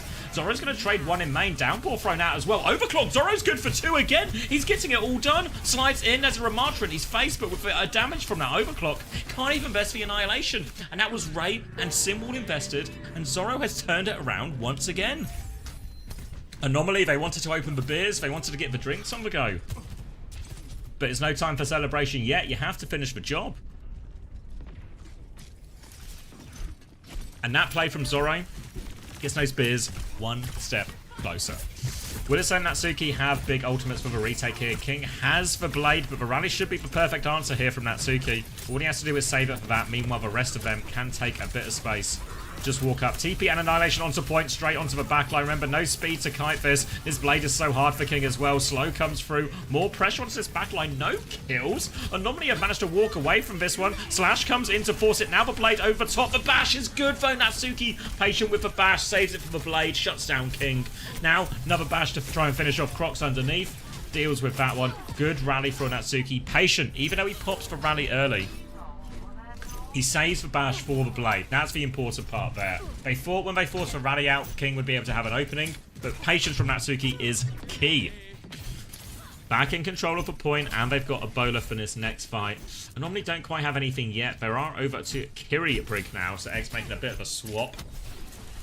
Do feel like this Brig is going to have an even harder time potentially, as Eggs can keep following the Sojourn or the Hazard around. Jonah Witch is going to have a hard time. Look at Zydra hiding for this bowler as well. Tries to catch him on the rotation. Will force a couple of cooldowns out. Crocs is a little bit isolated main, and Willis has gone so deep actually. Willis is in!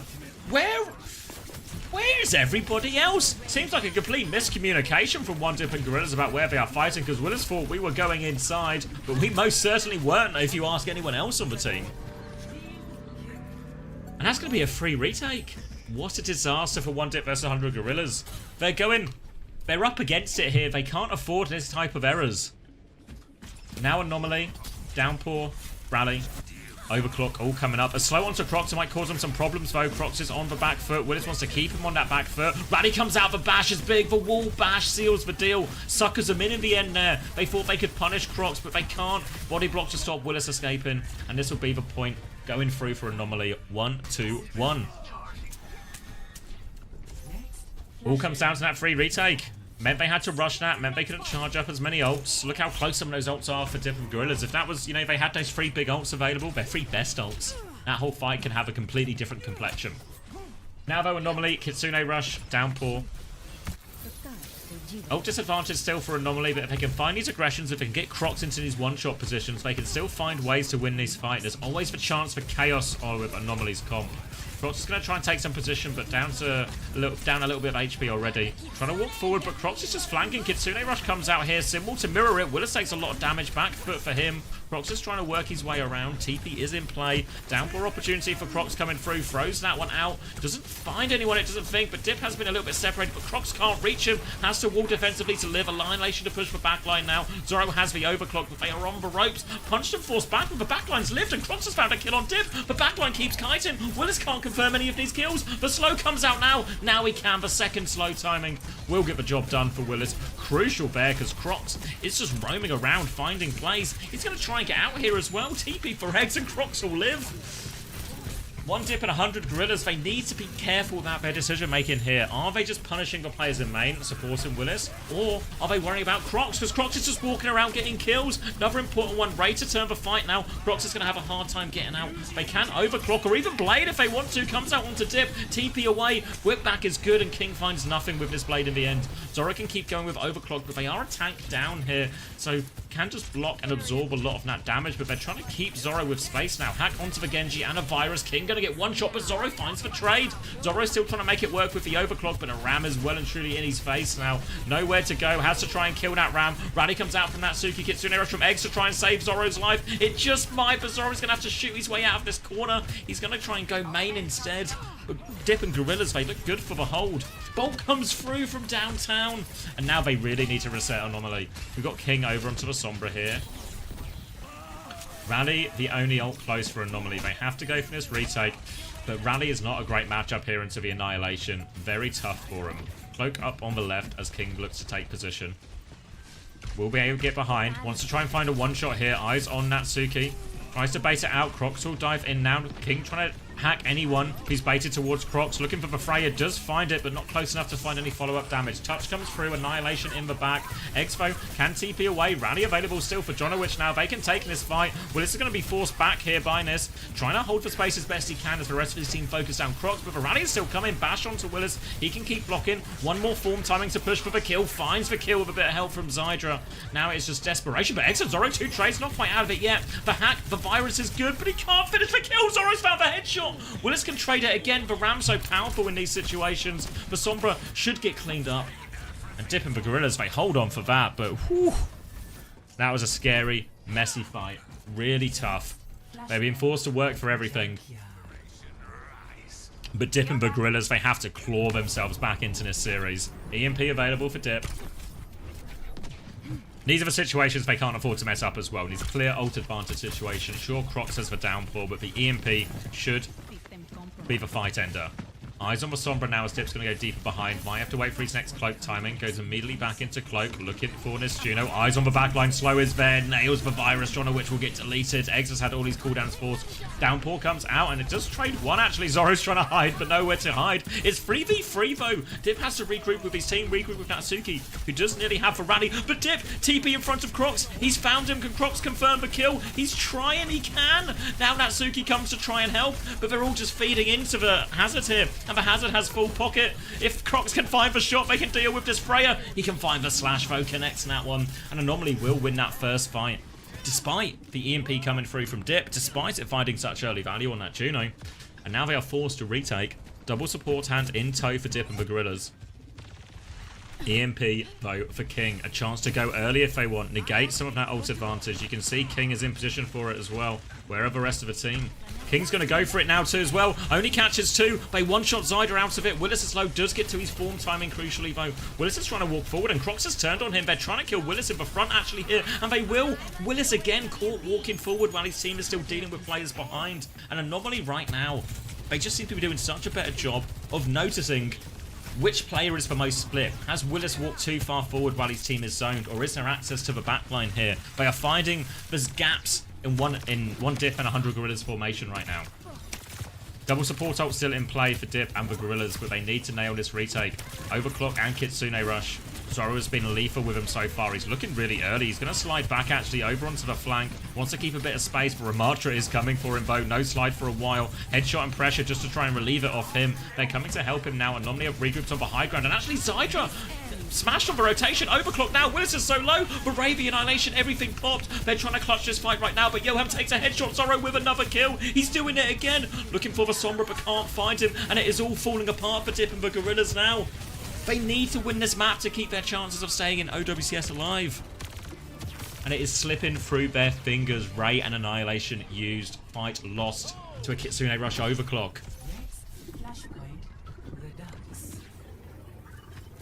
An Anomaly now. 1 round away from OWCS. 1 round away from their celebratory beers. And they've got the Ray. They've got the downpour. Dip. EMP.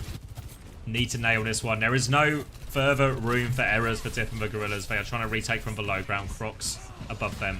Dip trying to hack here onto the Hazard. Gets Crocs out of block. Virus as well. Ray comes through. EMP onto all of the Ray. They're trying to stay inside it. Crocs will be okay, but a few players have been split during this. Rally comes out now. Counter hack onto Dip. Forces him back. 1-for-1 trade. Crocs trying to stabilize on the high ground here with King. They've isolated for Ramatra, but Jonowich is in a little bit of a pickle at the back. He's managed to get this out. Torpedo swing comes through, but there we go. Yoham shuts him down better on the Juno, but Crocs still good for a trade. Not out of it yet. Flip goes through for Dip and the team. EMP comes through from King. They want to try and win it, but it's a ram shield there to play around, perfectly placed from Willis, and King cannot convert the EMP.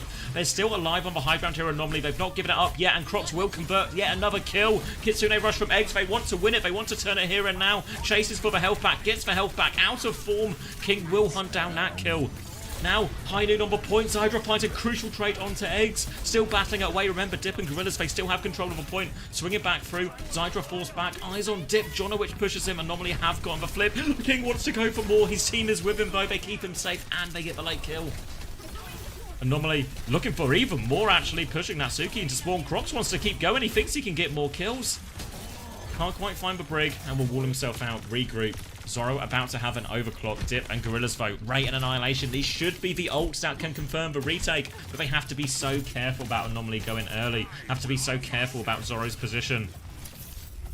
Zoro with a chance now. Overclock to send his team to OWCS. They're going early. They're hiding outside. Here is the overclock from Archer in his face. Can Zoro find a way through? Is he going to slide through or just take the shot? No, he slides backwards defensively. Ray has been forced out and shed, but Crocs has found the kill of the back. Crocs is trying to get out now. Big trouble as Ray comes through. They're moving towards point, but the Ray has been moved outside. The kite is mostly good, but now the Annihilation. They have to try and kite again. Backline is separated from Zoro right now. All of Anomaly just trying to live independently of each other right now. Regroup and go for one more recontest. They are all on this high high ground. Here comes the form timing. Zoro is solo. Needs it. Can't find the kill. Zoro's gonna live. The X pocket is too good. They turn it. Natsuki rallies onto Crocs. But Dip, Gorillas, they can't find any kills. They're coming back in. Finally, a couple of the Anomaly players fall. And it might just be enough. Crocs still finds another kill. Jonowich is there with the Ray on the high ground as well. They don't want to give it up. Another form comes through. Pressure onto Jonowich. No support's appeal for him, remember. So Jonowich, he's on life support. Sliver of HP. King trying to fight for his life as well. Nearly has EMP. They're trying to save him in the back, but Crocs gets beamed down. It's coming down to last fight. King might have no choice but to try and invest his EMP if he can even get it. 98%. Trying to back it out. Crocs isn't there. King's in all sorts of trouble. TP back. Gonna try and go around right hand side with EMP. Dip is only 10% from the EMP himself. They see 9. King can't make it. Zoro can't make it.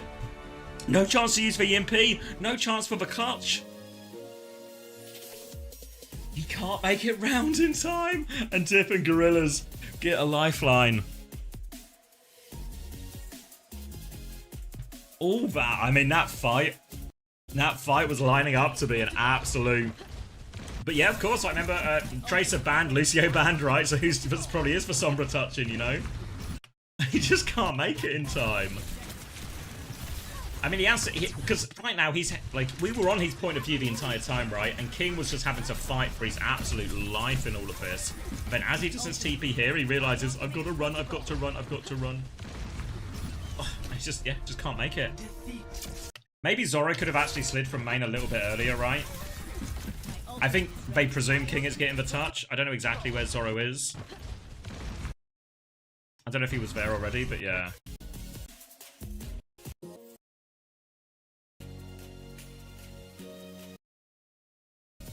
God damn. Also, for anyone watching on YouTube, of course, as well, do be sure to like the video. It does help with discoverability for other people finding the YouTube channel as well. Would greatly appreciate it. Get those likes up, because we've still got all of NA to come after this final as well. So there's still plenty of Overwatch to watch. So any likes, I will appreciate. Any dislikes, I'll find you and I'll come for you. Okay. Promotion relegation game. Winner gets promoted, loser gets relegated. Not happened yet. No, Hunter's not perished. We're just dividing and conquering a little bit now as he is watching. This is actually the map 5. We're tied up 1-1. Wait, can we squeeze the last bit of this in as well?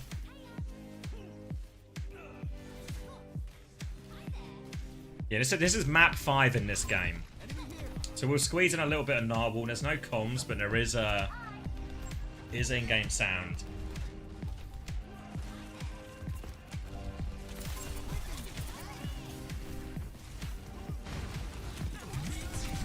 Oh! Okay, we're safe, we're safe. We get the beat off. Slightly later beat, only marginal. Boot back, turn on the Tracer. Hit one dink. Can we finish it? Annihilation now out on point. Oh, Manually is so dead. Playing for the boot. Oh dear, oh dear. We live. Alright, we live, we live. Coming back in, need to help. Pillar on point. Just roaming at the moment, playing for kills. Looking for a few dinks here. Lamp has been forced out. Flash Bambo. He thought he was flanking PDK, but PDK was flanking him. Still might be good for the cleanup here, though. Yeah, there we go. They get the cleanup, and this should be them winning. Right? They only have High Noon. I don't know exactly what else they have on the other side, but the touch is going to be really tough. Marking underneath. Racer fight coming on there. Razor's in big trouble, actually. Forced out. And the Ducks might be losing. Razor can't get the touch. Can anyone else touch? Venture to get the touch. Boot back as they unburrow. They come through. Frothy Philly's found a trade, actually. Not out of it yet. Baz is on the touch. He's going to be on there for a while. Narwhal's going to play for the kills instead. Onto the Baptiste. Onto the Lucio. They're so low. Tracer's with them as well. They can get the kill. Frothy Philly falls. Onto the Lucio. Ram's still on point. Baz has found one kill, but he needs to do so much more. Pella's actually really low. They can really win this. Wait, PDK's back. They're going to play. I think they have to die on point. They can't go for it. The Ducks have got the retake. Wait, Talisman still found PDK, not out of it yet. They dive in. Form has been forced out. Sombra is one. Manually will die. Baz is going to chase away the Lucio. They still don't have the flip for Ducks.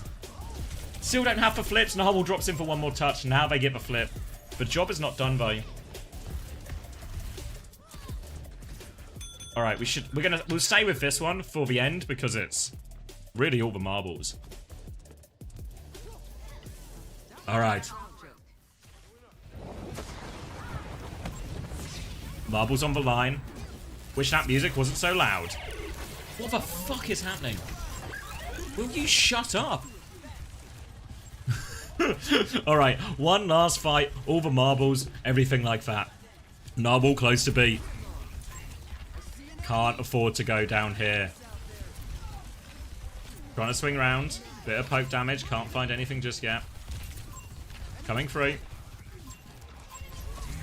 Beat available, slow! Lamp is perfect, we get the beat off. Narwhal, well played, and Pella's got 2 kills. They're going to do it off the back of that lamp. What a lamp, gets the beat off. They knew the play they had to go for, Ducks, but the lamp is perfect. Narwhal gets the beat off. And he gets all the marbles. Oh, fuck me, was that scary. Fuck me, was that scary, no?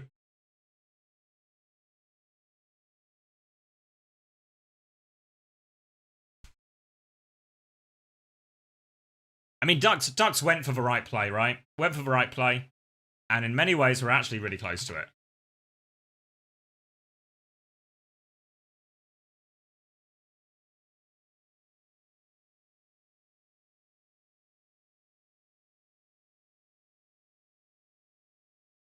So yeah, is that... I don't know if we have confirmation. Yeah, 3-2 Dreamland, obviously, but I don't have confirmation of Supernova Young and Beautiful result yet. Oh, maybe we do. 3-1. No scoreboard, but 3-1. And then we got a couple of minutes until our next map of EMEA.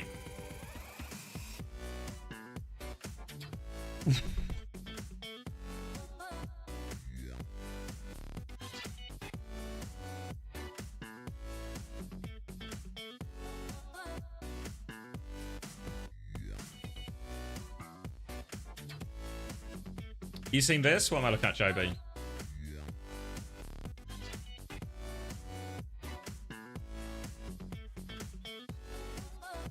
Did he actually hit João Pedro in the face? Wait, I'm watching the video now. I can't watch it on stream because I'll get super demonetized.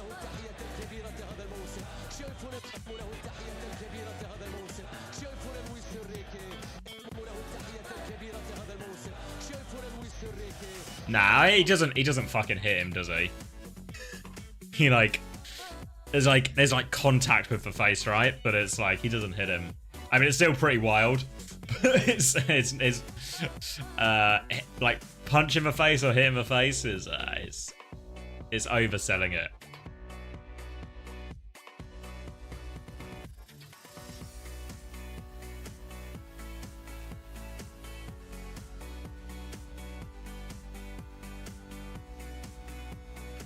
You played audio, you're super demonized. I mean, I can be demonized as long as I'm not demonetized. That's the key. Demonized is fine.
Alright, Esperanza.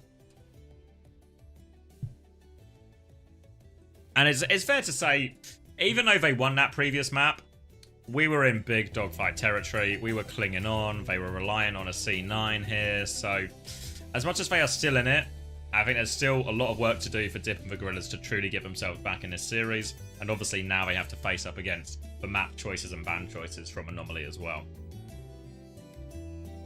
Do you have some numbers for me? 18, 17, 16, 15, 14, 13, 12, just works. 11. Beautiful. I caught the end of that series as well. A little bit of heart in a little bit of mouth. We need to skin Red X. We need to skin Red X. Or boil Red X alive. Hello, Cassie. We actually need to boil Red X alive, I'm afraid. We can do that. I'll give it water. Getting so much value out of the Aga emotes. Like, seriously, a power user. What do we see here? Alright, so Anomaly One Dip versus 100 Gorillas, they're turning it, or? It was an absolute scrap of a New Junk City, and ultimately a C9 got them over the line, so they're back, but I'm not completely convinced of it yet. Still a lot of work to do, and it's going to be Juno, Brig, Ramatra into the Kiri, Lucio, Orisa here, so interested to see if Crocs just swap the hazard here after a chance at first fight, but also had some success. For now, though, just a slow pokey fight, shield up from Willis as they are just vying for it, but the Cass is going to struggle into the Freya at this range. They need to get Zoro into a more meaningful position. Oh, sorry, completely lost in the source. Crocs pushing incredibly deep right now onto Willies, who's got his hands up, but I don't think he's going to be able to survive this one. Jonovich cleans up the kill. Crocs has used all of his skills for this one. Rare little chance to trade him, but no, they're not going to find it, as Crocs will find another kill. King takes down Natsuki, and it's a clean 5-man wipe for Anomaly. No trades for One Dip versus 100 Gorillas, and Anomaly, they're just going to start pushing the card all the way forward. You can see they've already got the Kitsune Rush and the High Noon with very strong position up on the high ground for next. It's so hard to retake from low ground with One Dip versus 100 Gorillas comp right now. DP forced out of eggs. A small thing though won't really give him that much space. Heinen's going to be available very soon and they can keep forcing that objective. Willis and Dip actually trying to 2v1 King on the point, so King has to give a little bit of space. But now his ults are online. The time for Anomaly to go is now. The time is right now for them to go. Hello, PDK. A very close series. Perhaps if you could skin your main support, things would have gone a little bit differently. Kitsune Rush comes out from Eggs now, pushing hard onto the right-hand side. Massive Suzy Q from Eggs to keep everybody healthy. That was the bowler shot, will be fully counted out. And normally, they've got bodies on the point right this second. Dip, he's had his recall force. He has to back out as nobody is in a position to help him. Eggs TP's off the bolts as well, so it's all looking really good for Anomaly right now. Pulse from King catches Natsuki. Hindwood on the high ground has everybody pinned in a corner. Kart just keeps on pushing forward, and Jonovich can use the beat if required, but we know that Jonovich theory involves holding on to that beat drop for a rainy day. No Tracer. Cap has been secured and they are continuing to play underneath. They want to keep stealing those meters. One Dip versus 100 Gorillas, they're going to be forced to reposition. Dip has eyes on King, but King has a bit of pocket here as well as the payload continues to move forward a little bit. Battling around it now as they try and leverage it. Ray from Johan to force the issue here onto Crocs, but he's playing cover well. Still has the Terror Surge to live. Pulse Bomb out onto him, but beat over top to make sure he continues to live. And it's Johan who actually dies there. Anomaly, they just absorb all the pressure. Flashbang turn, but Atsuki's still going forward with this rally, but only one trade, it's not enough. Now Dip is on the run, and this is more meters for Anomaly. I'm sorry, PDK, mate. You didn't deserve it, but look, you can watch Anomaly absolutely pound Dip into relegation hell right this second, and maybe that will take you away from the Dante neutral expression that you've got going on right now. Anomaly, they've got another Kitsune Rush now as Eagle Slayer has one on the cards. Willie's potentially in a position to just push on all the way through to the backline, though. Can't play too passively. Boulder Shot comes out, but it will be dodged. Zoro going to slide right through it. King takes down Zydra. In fact, the Boulder Shot does nothing. Annihilation comes out inside. King misses the pulse bomb, but will finish up the kill with Crocs nonetheless. So it's a 5v3 already for Anomaly as they just keep rolling it forward. Willie's pinned to the wall. King traded for no reason whatsoever. Emote from Crocs. He knows the damage is done. What is he saying though? Just wouldn't you like to know, Daddy?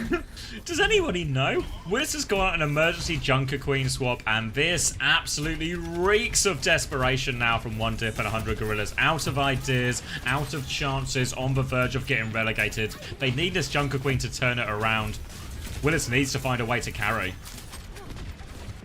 Oh, one last chance for Willis to carry, but I'm not really sure that he's going to find it. As Dip hunted down like a dog, Jonowich running him over. King back in the fight just to be poked out one last time. High noon swing in main from Zoro. Everybody from one Dip versus 100 Gorillas boxed into a corner, but you can see Crocs, he's not going to let up. They have to touch the cart now. Tracer on the cart, 1-for-1 trades between Zydra and Jonowich, and it is honestly looking like Crocs might just be able to close out the series right here and now by throwing the Terror Surge on the objective.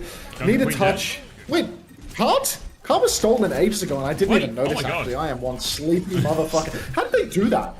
I thought it was right there. How have they got it that far back? Yeah. It was. They got it like right 1 meter from finishing. I didn't even entertain it as like a possibility because of where it was, but they actually bought themselves another fight, and Zydra's found a trade onto Crocs in all the chaos. Crocs didn't invest for Terror Surge here. An anomaly. Seem as bemused as we are. They've lost track of it as well. Crocs was still in the spawn, and Tip versus Gorillas, an absolute lifeline. LCQ has given me another $10 in the YouTube chat with the caption, doing a social experiment to see how long it takes Hunter to read this. Bracket YouTube chat, the second class citizens.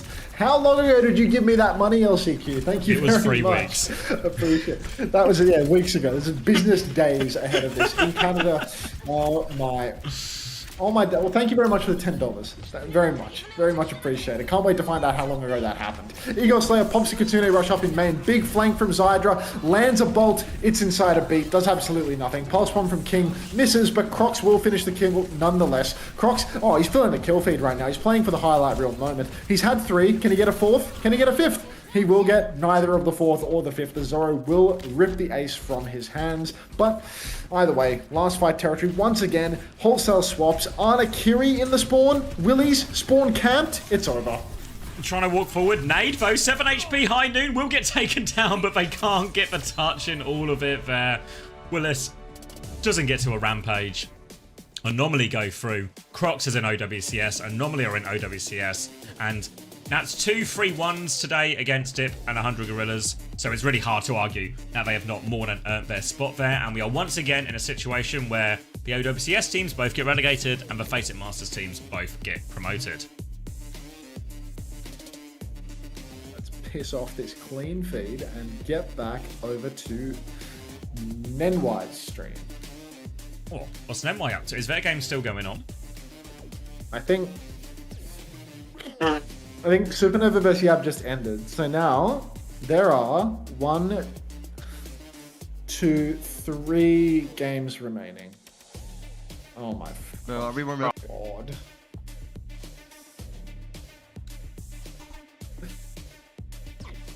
One step at a time. I want to go to bed. I'm gonna get some cheesecake if that makes you feel better. No, it doesn't at all. You're on another slice of cheesecake. You're a gluttonous pig. I need the energy to stay up, Max. The banana tempts the little monkey, but its sweetness rots his teeth. You're the little monkey, Xavier. No, I'm not. Yeah, but my teeth are fine. I actually went to the dentist last week, as we both did. We actually went in sync. And the dentist said, A-okay to me. Any Jaffa cakes? I don't have any Jaffa cakes, no. Happy Pride, time to go play Yab. Hag of fat. Thanks for the $1. Where is this cheesecake from, Xavier? Marks and Spencer's. I thought that was like a homeware store. No. Marks and Spencer's. It's one of the higher end supermarkets in the UK. The people who are from the UK now, I'm sure will be pogging. Wow, fancy. Okay. Exactly. M&S is posh. Okay. Thank you for the $1 after Axiax. Appreciate that. All right, I'm grabbing this. Keeps me hanging on. You know, I can't end the stream when I see people are giving me money, right? It's like, geez, I want to end so badly, but like LCQ literally gave me $10 in the YouTube chat. Oh, Nedwai. Come on now. Come on, put it away, man. Put it away. What's on Overwatch Esports? Rich Rad with a new hairstyle again. Something's changed every single fucking time. Hey Anta, you remind me of Tony Soprano. You both show leadership under pressure. Tony with the mob and Anta with SSG. You both have emotional repression and burden issues. And lastly, you feel a lot of betrayal from your lads on your team when they stake you. Quite honestly, just like Tony Soprano. Have a cigar. Class call out. Shut the fuck up.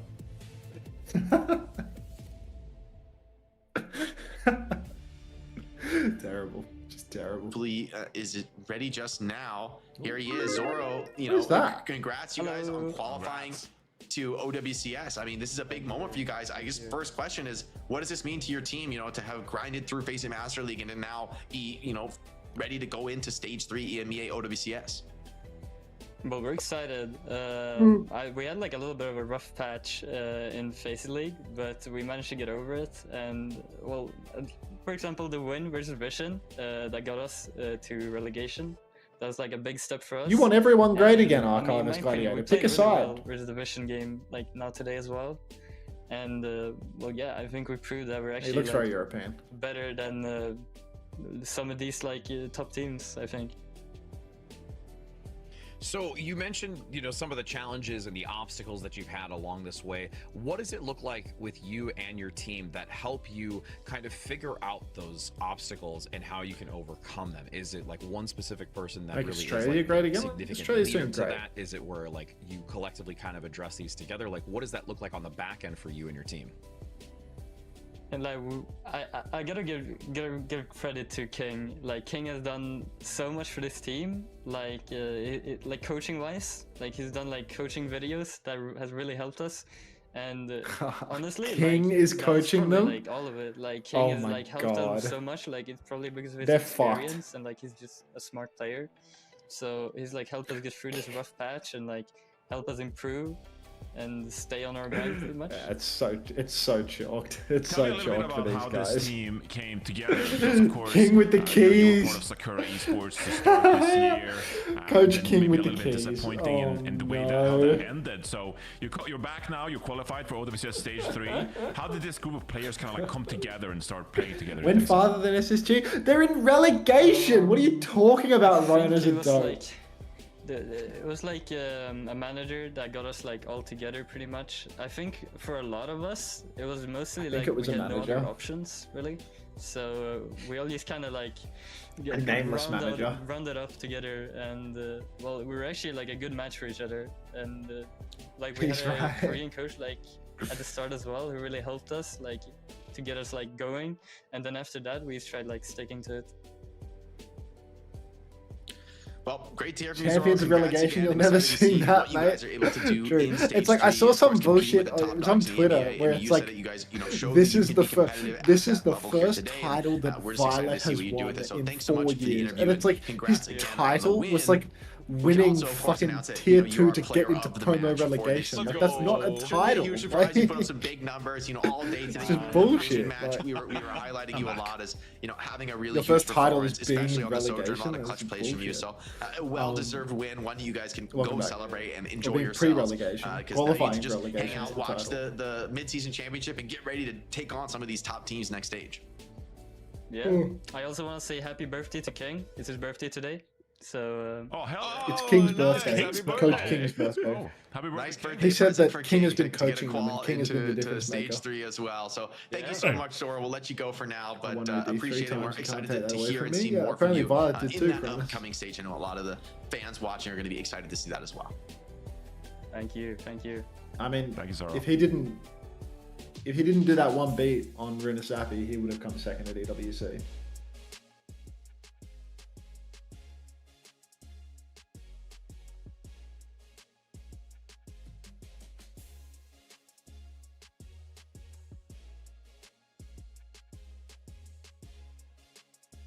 Not enough reoccurring characters in this chat in YouTube.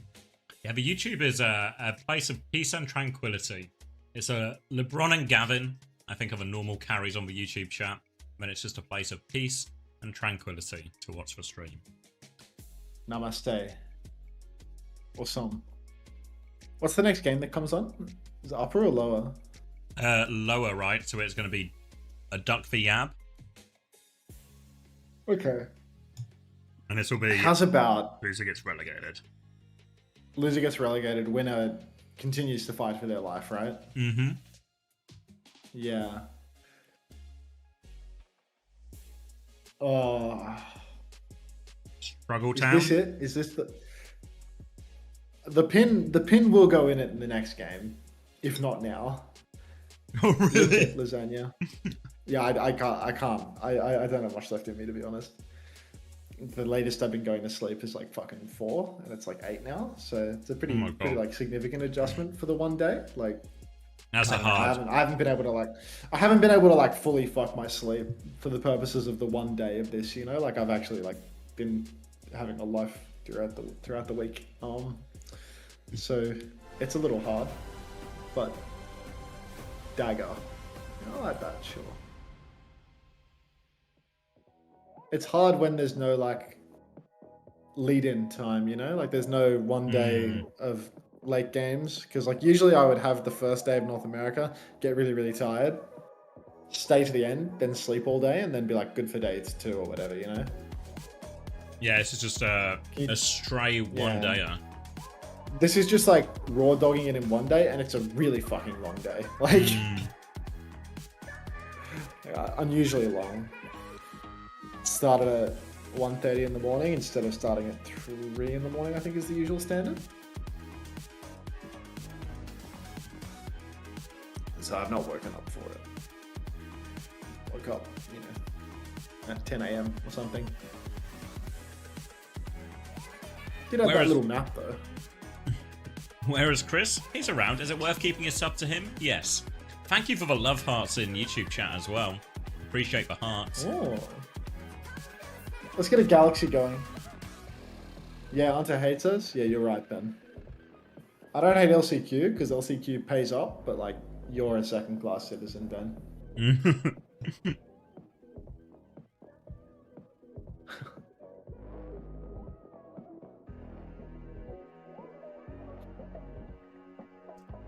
Okay. How long until this next game starts? Come on now.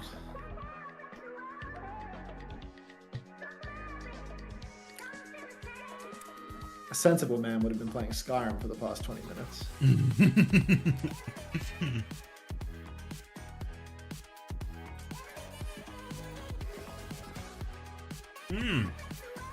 It is a good question, Michelle. What will happen to the TU slot? Obviously, if they retain 3 players, the players could keep it in some fashion. Or if an org wants to come in. Unlikely, but possible. But what happens otherwise is Dip will get saved, yeah. They'll promote a 3rd team. I think Dip's gonna get saved. Yeah. I think it's really unlikely that that team stays together as a core of 3. Yeah, like one singular player gets taken and it's cooked, right? Unless Sile. Wait, it actually, you could have Sile, Kai, and Sky, right? Yeah. And you actually only need like one of those guys to like sit on the bench. It's not like they actually have to play at all. Yeah, right? because as long as presuming Skull doesn't get like another a better roster to join or something, I imagine he would be quite happy, even if he doesn't end up becoming the starting flex support, to just sit on the roster to keep a spot type thing. Yeah. Sile's LFT. I mean, all of them are LFT, but it's about what they can get from posting LFT, you know? Like, with the Koreans, like, the Koreans post LFT, but the Koreans are going back to Korea, right? Like, there's nobody left to sponsor them to stay in Europe. But for the Europeans, it's like, you can post LFT, but if you can't make your way onto a better team, like, you're just going to stay where you are, right? Yeah. You'll play on your team, or you'll sit on the bench and help them retain the slot for the other people that were on the team. So it's like Kai, Skyle, Sai, like let's just assume that Kev is out, right? Because like surely Kev will go to one of the top-tier teams, you know, like a team with some money. But Kai, Skyle, and Sky is all that's required to keep the slot, right? It's also all that's available, I think. Yeah, and even if no org comes in, playing for the prize money, still a better option than nothing, right? Depending on how much they've got. The amount of prize money you get for coming like fucking 6th or something is pretty negligible, is it not? I can't remember. Yeah, but it's like a. I don't think there's much money in it, to be honest. But it's still like a better than nothing. Like I think this type of stuff applies more to people like maybe Sky and Sile than it does to someone like Kai. What was the prize money last time for 5th and 6th? 7.5 grand between 5, 6 people.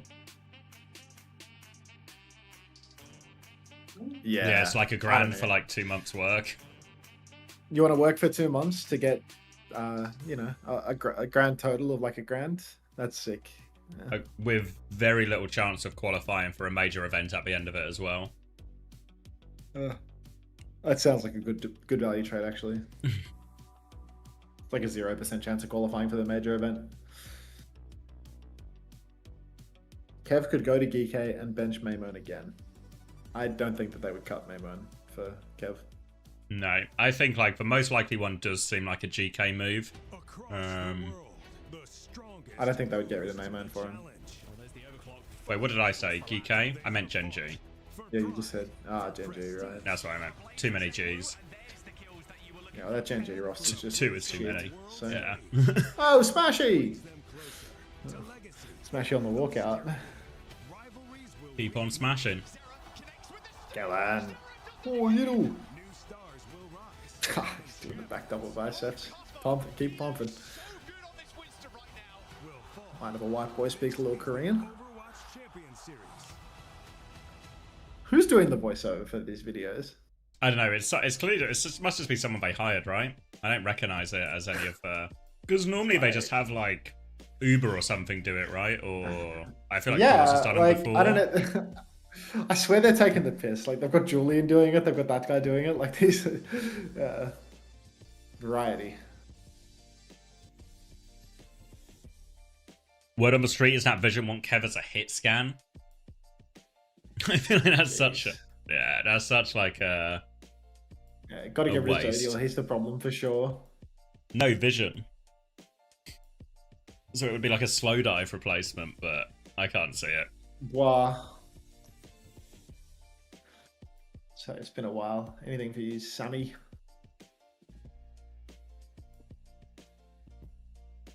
Morning, Lep. Oh, here's Tama. Congratulations, Tama. Spot secured. Yep. Tama says hashtag kill slow dive. All right, rumors confirmed. We gotta kill slow dive. If there's one thing I've been convinced of today, gotta kill slow dive. Slow dive. Yeah. After that 20-1 performance on Midtown, it's like get rid of them now.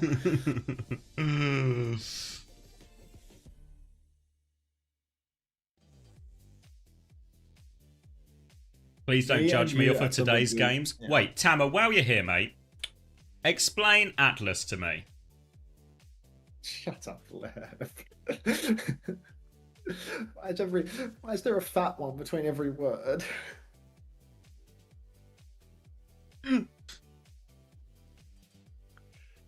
Like there was some kind of communication-based disconnect there. For one where you just go wandering, Tama. You're like wandering into their spawn. I think it's towards the end of Atlas. It's like last fight. I think it was in the first game of the day. You're just like wandering into their spawn. Thanks for the prime. Thanks for the 10. We don't know the map, mate. You were actually just stuck asking for directions on Atlas back to the point. Unfortunately, the guys you ran into to ask for directions weren't too friendly.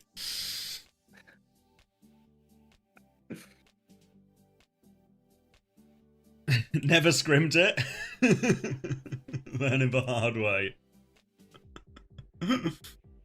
I would love to know what's going on inside this guy's head. Just drops in the fucking chat.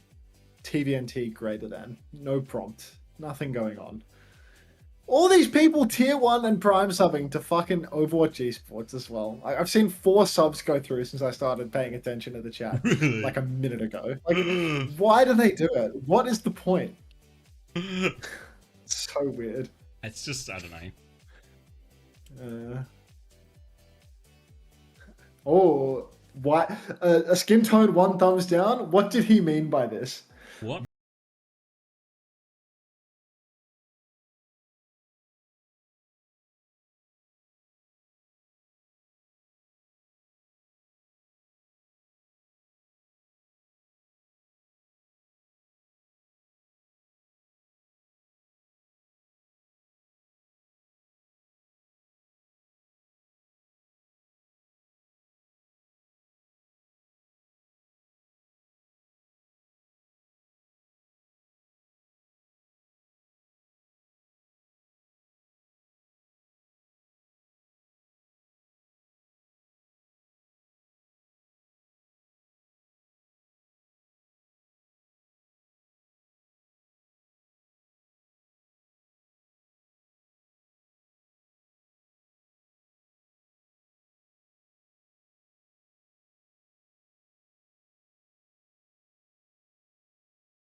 caffeinated Canadian. You were talking about Inuits. We were talking about you, yeah.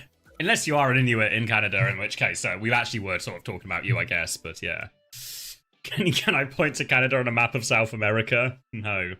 How am I that uncultured? I think knowing where countries are on a map isn't culture. That's like education. It's just like it's like geographical knowledge. I feel like being cultured is knowing about the people and the places rather than just their location. Can we do one more ethnicity guesser? I was getting into the flow. I'm afraid not, Cap. I'm always a one and done on the ethno guesser, I'm afraid. So yeah, you're just gonna have to settle for what you got.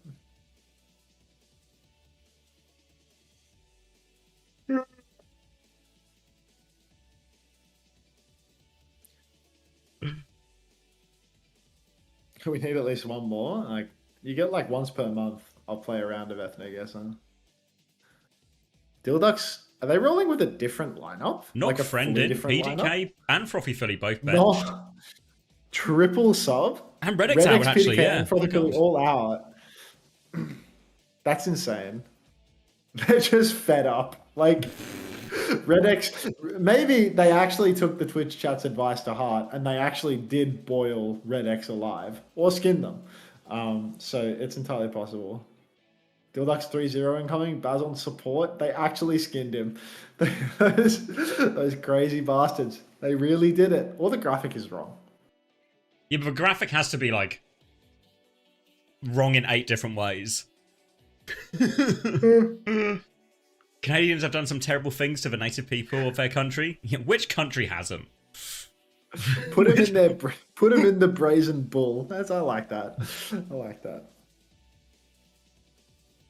PDK and Frothy are currently in the back taking Redx out. Yeah, they're like drowning. They're drowning Redx in the fountain, and they need 2 people to hold their head under the water. Like. And PDK and Frothy were the strongest, so they were nominated for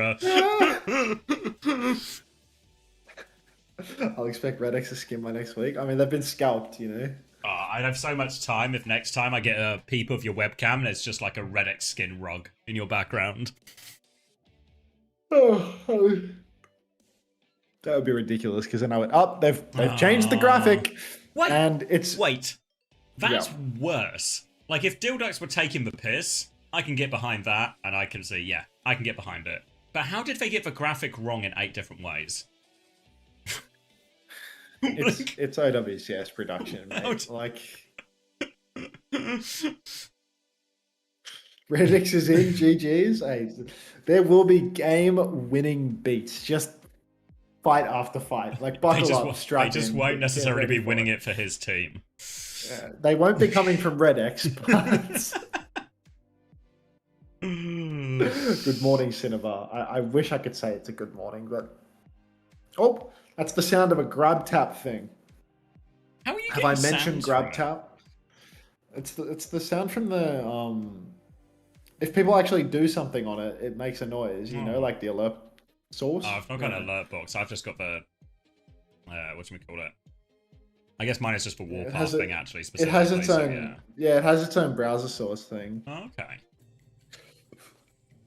Yeah, it just makes a fucking noise every time something happens. Really, we're on Lijiang. Tap in. Lijiang Tower. I'm grab tapping him. We good? We good on that one? We're not. You're not feeling the sponsored shit. I love we good. It's so good. Grab tapped. You're all grab tapped out. You're about to grab tap out, yeah. I am actually about to grab tap out, and then no idea gives me $3. I have no idea. You'll get another $2 after the answer. You're like trickle feeding me. I have no idea. No idea. All right. I don't think I'm fired, but. Yet. All right. Sim ban from the Ducks. Back ban from Young and Beautiful. Numbers. Forcing. Numbers are 25, 24, 23, 22, 21, 20, 19, 18. Thank you. 17. Thanks for the $2. You're welcome. The cheer noise feels good. Alright, Kiri, Lucio, Mira. It is Orisa Ooh, versus big spear, Ramatra here as well. Baz has got the early space on the point, but they do have the high ground. Young and Beautiful as AST is going to try and wrap behind. Forces this recall out of Razor. Juice still playing this high ground position by himself, and this time he finds the kill onto Razor. The hunt for the Tracer is complete, and now they can keep swinging around, but a trade onto Juice makes it all to play for. Baz all over this Lucio, and Neptune is just running around, can't find an escape. And this is player advantage now for the Ducks. It's looking like a bit of a carry machine as he finds crucial kills. Will not be traded out as he gets that fort very late on in the piece. Even though Young and Beautiful got the early cap, they are being cleaned up right now. Somehow, the Juice loosened up, finds a trade onto Baz with the snare from Spawn. Ridiculous way to go down at the end there for Baz.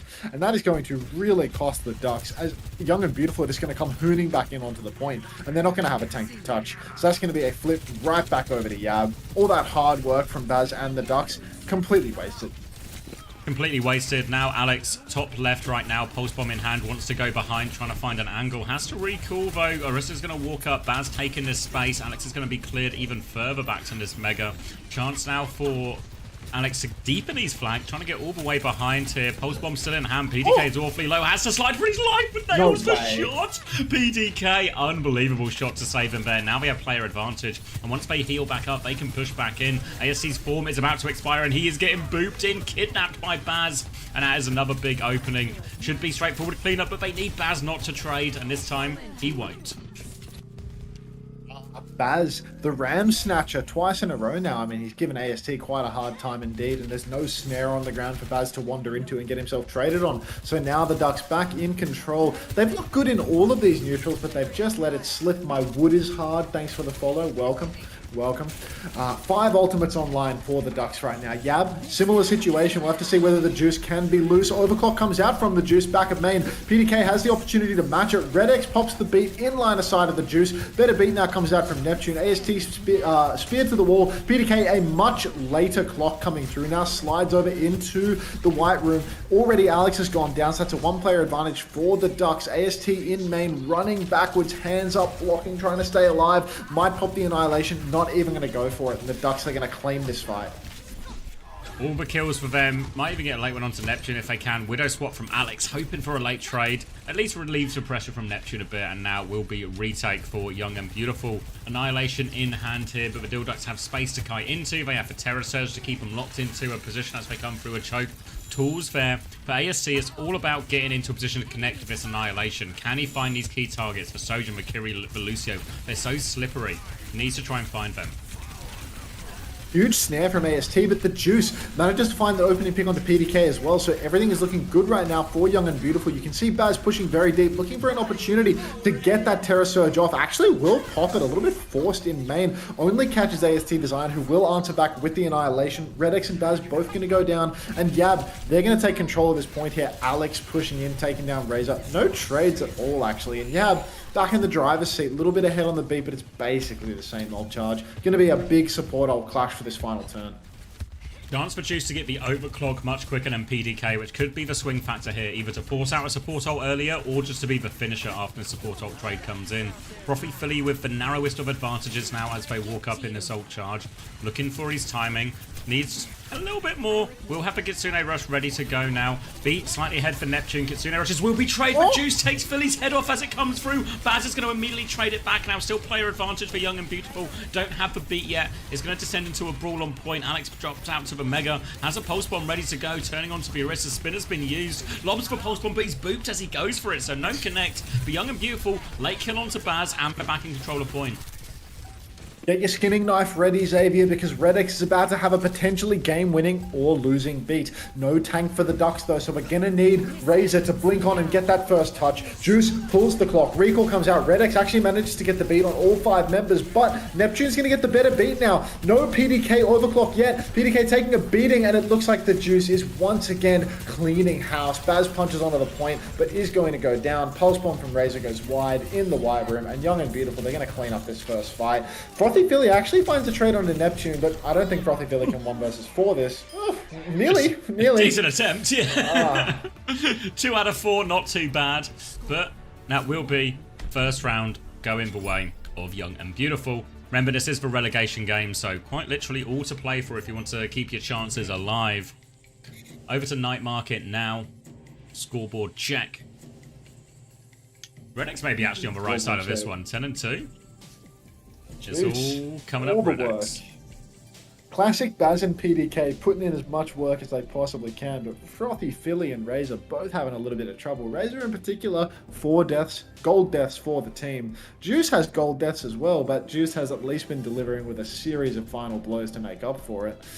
Well, you're not gonna clicker train me. It's not gonna work. It's not happening. I hate to break it to you, but anyhow. It's nice neutral up in main now, and it looks like Orisa has been abandoned. It's going to be a Ram versus Ram. PDK slides over to the side, actually gets the aura check win onto both Neptune and Juice. PDK, beast. Dominant force on the Sojourn. This guy, he plays off vibes alone. It's going to work out for him this time around. So that's the Ducks taking the first fight off the back of PDK's heroics. Both teams committed decent resources to that inside mega area to try and win that side fight. Because if you win that position, you have a much better angle to win in main as well. But PDK hits for shots, comes out on top for the Ducks. Now Alex is hiding. You okay? I just checked the YouTube chat and 2 people gave me $10 like 20 minutes ago. No way. LCQ and Ben. Congrats, Ben. You're no longer a second-class citizen. Thanks for the $10. LCQ, if I lived in your walls, would you leave little nuts and berries out at night for me to feast on? Be honest, no, I'd be terrified of you. PDK. Thank you very much. PDK again on Alex. But Frothy Philly has been traded, so that may be a trade that favors Yab. Unless, of course, all of them are just incredibly low boxed into a corner and AST gets traded out. Will he? Nope. No, manages to get away from that one. Bear's flipping around to point a little bit here, trying to force for cap. ASC is there now, and without Baz, Dilducks are just going to give it out. Razor went for the touch, but too late. Dilducks need their ram before they can really commit to this fight. AST, though, significant annihilation advantage in this next fight. Significant advantage, and you hate to see the flips going over that easily. Razor goes down yet again to Juice. Very, very loose. For your information, it's 11 PM. I'm going to sleep, just to remind you to enjoy staying awake for another 2 games. Thank you, Tom Glass. Appreciate that, mate. Thank God you've got that Founders badge, or I might have to take you out here and now. PDK on the high ground again! The better of Alex. Get out! This guy, he's got the Nico God hand, and I'm not talking about his ability to sneak through a player's practice area and end careers. Now we've got PDK stepping up again. He gets Neptune as well. The guy gets 2 opening frags. Redex traded for literally no reason at all. Skin Redex alive! Deep push for AST, but it's already cooked for the Ducks because Redex just gives it away. Pops the annihilation as well. ASC's going to fall. They try to clutch that with the ultimate. Icy has found a kill. They don't want to give it up yet, but Baz has another form timing for these supports, but he's struggling to find the punches. They're all just darting away from him. They're still battling around. Beat comes through now from Neptune. Reggie's going to match this one. PDK, overclock in hand, can't find the kill. Redex has found a way to die again. Now the slide in is going to get punished from PDK, and Young and Beautiful, despite that death, might hold on, but Baz has still found a trade. Holds one available from Alex, 2 from Razor. Somehow, some way, the Ducks are scrapping their way back into this one. There's still a Remarcher on point. A pulse bomb for Alex as well. Looking for it, going in. Can't find the connects on that. Will get cleaned up. Ducks back in control of point. Oh my God, we need the Brazen Bull. We need to light the flames beneath the Brazen Bull. We need Redex to burn, slowly and painfully. Young and Beautiful, they've lost control. Dilduck's back in it. Frothy Philly has the Kitsune Rush. Juice is about to have an overclock though, and you can see Dilduck's playing big, wide open angles right now. They need to be careful. They could be taken down by a quick kill from the Juice. Already Frothy Philly's been pre-fighted by Icy Sniper. Double slide comes out from the Juice as he runs into the backline. That's going to be Redex and PDK going down. Right. And the Ducks, I mean, Baz has actually found a couple of trades here. Baz and Razor both alive, but they're not going to be able to touch the point here. Gonna have to play a full retake in the end. Frothy Philly coming back with that Kitsune Rush. Baz closer to the annihilation as well. So there's a window here for the Ducks to get better ults off. Early pressure onto AST as the Kitsune Rush comes around the corner. Punches to clear him. AST a little bit isolated on point. Has to back up with that form. Turbocharged punches coming through. Boop off the map as well. Bit of help from that slow. Sends AST flying off the map. And now they will get the cap back, Ducks. And they've got the annihilation now. Last chance for the Ducks. Redix is also dangerously ahead on the beat charge. If we see a long exchange here, the Ducks are going to have a beat, and Yab will not under any circumstances. Baz, very good at playing aggressively when he has the Annihilation. Generally speaking, quite the carry player for the Ducks, and you can see already AST, he's running it up, but the slow goes deep. Icy Sniper in a lot of trouble. Baz is taking a lot of trouble from behind, though. Back shots from AST Design, brother of Pirate. PDK is going to go down to AST, but Baz trades out. Icy Sniper's dead. Redex 90% on the beat. Flip actually goes the way of Yab here. Redex has the beat now. He pops it. Frothy Philly does not receive it. It's a 2-man. It's just the Tracer and the Lucio, but AST will go down. Frothy Philly does look to be fine regardless, and Dilduck should be able to secure the cap here. We just need to find the kill on Alex. Give a kill on Alex as well. Baz now coming back on ball just to be in the fight, but don't even need him. They get it over the line. Tied up 1-1. All going to come down to the final stage. Already going the distance on Lijiang Tower. Map 1, and it is looking agonizingly close. It's looking like they want me to be awake all night, all morning, all fucking day, as we are 1-1, 99-99 on both cough points. Juice 21-8. PDK 23-8. These hit scans are going gangbusters. But look at Baz actually, 29-6. Baz is carrying the fuck out of this team. Oh my god. Extra K and a bit of damage as well. Looks like we're going to see more of the same. More of this Remartra Mirror. Frothy Philly starting on the Juno as well, just with a speed drink. Alex on the Faravo, so a different look here, and he's going to get in his early position. Amber Boot help him take control, but AST hanging back a little bit of a choke. Bit timid with how much space they took here, Young and Beautiful. Oh, Alex on the bridge. Doesn't get the boop early on, or rather doesn't get anyone booped off the map here, but you can see second boop on a PDK. PDK is zoned over on the side. Baz is so far forward by his lonesome, but apparently it's not going to make a difference. He's going to take Juice. Down they go. So the Ducks, first 2 frags. Redex cleaning up. AST Design going down on the bridge as well. Boop attempt coming out from Neptune. Can't quite get that done. PDK is just going to crouch over on the edge and clean that kill up. What time is it for you? It is 8:19 a.m. I got up at 10 a.m. yesterday, so it can happen. You do the math. Bit surprised we didn't take more space on that first fight, since Alex did boot back, give him a chance to get maybe a more meaningful position for AST. Now with the Soj and Farah, they are going to have to just try and play through angles. Coming over at the point, but they've lost Icy Sniper early. How does that happen? Good slow, I think, and that just tees up Razor for success. 2 for him before anything even really happens. And Young and Beautiful, they want these fights to be slow and pokey, to wear them down. But they didn't get a chance at all, and Alex is just going to swap the Farah. Yeah, very swift fight loss there for Young and Beautiful. They rushed right into that one, and everybody fell over by the wayside in a matter of seconds. Very dangerous to have Alex making this swap over to the Tracer now. You can see Razor's already quite far away ahead. You can see as well, Bridge is being completely controlled by Baz. He doesn't want to push over. Redex does get slowed up. Is being punched, is going to get pre-fighted. Get your flayers, get your flails, get your iron balls out. Everybody is dead for the side of the Ducks. Trade from Razor actually onto AST Design. That is as impactful of a trade as you can ask for. Baz also has the Annihilation now, so a reasonable chance that Baz can actually just hold it down on the objective, layer in the Annihilation, potentially turn this entire scene all the way around. Wide swing from Juice onto the point, needs to be careful. TP out from Icy Sniper, TP and Suzu. Baz is going deep, he might be able to find it. Beat comes out on the bridge. Redex is back in the fight, so close to the beat drop as well. Has the beat available, 99%. Beat comes out, saves PDK. A clutch. The overclock from PDK will take down Alex. AST trades, but the Juice is loose, and AST is good for 2. Neptune with a 3rd. The Ducks, it has slipped. Slipped away. Had to throw in a lot of ults in the end, Young and Beautiful, to make that one. But Dilducks, they spent heavy as well. So it's a really even situation as we come into that. Young and Beautiful back in control, but they really can't afford to let this one go. Alex is the only person with an ult in the form of this Pulse Bomb, so it's very much going to be a neutral at the choke. And in general, the retakes here, no ult to help create space. Very difficult for the retaking team, so have to try and find a way through here, the Ducks. They're going to start by just swinging all the way over to point. Rail doesn't find it from PDK, and now we'll get a neutral on it. But PDK dies!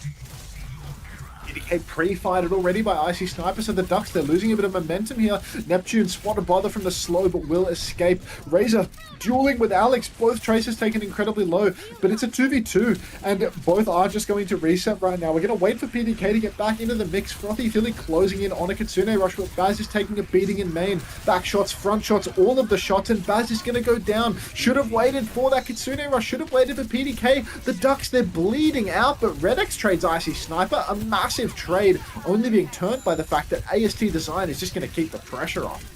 Thank you, It's Sarah as well, for the tier 1 for 11 months. Forced back the Ducks, and they're going to have to play retake again. This time, though, Kitsune Rush available for Frothy Philly. A tool to start it with, and space at the choke as well. He drops this one immediately. They flood forward. Form comes out, making sure they pocket PDK through as they look for these kills. But the kite is good for Young and Beautiful. They nearly have 3 ults of their own to fight back with.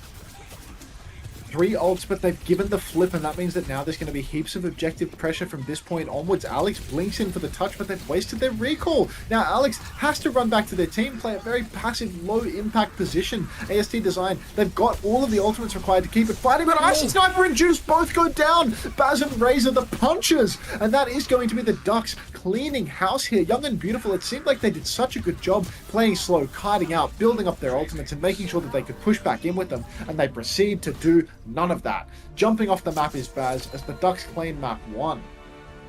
Absolute scrap there, and they did such a good job playing it slow when they needed to play it slow. They needed to get to those ultimates, but there was a moment there where all of the ults were coming online. They had the Annihilation before any other ults were available. Now it's their moment to be aggressive. In the end, it's actually the Dilducks who take the initiative, find the next slow timing. Really, Baz and Razor finding a lot of good connects for later we went through that Lijiang Tower. Ends up being the difference maker in what would have been a really almost impossible ult situation if they got to all 3 of those ults. So, big win for Ducks, but it certainly feels like we're in for a scrap.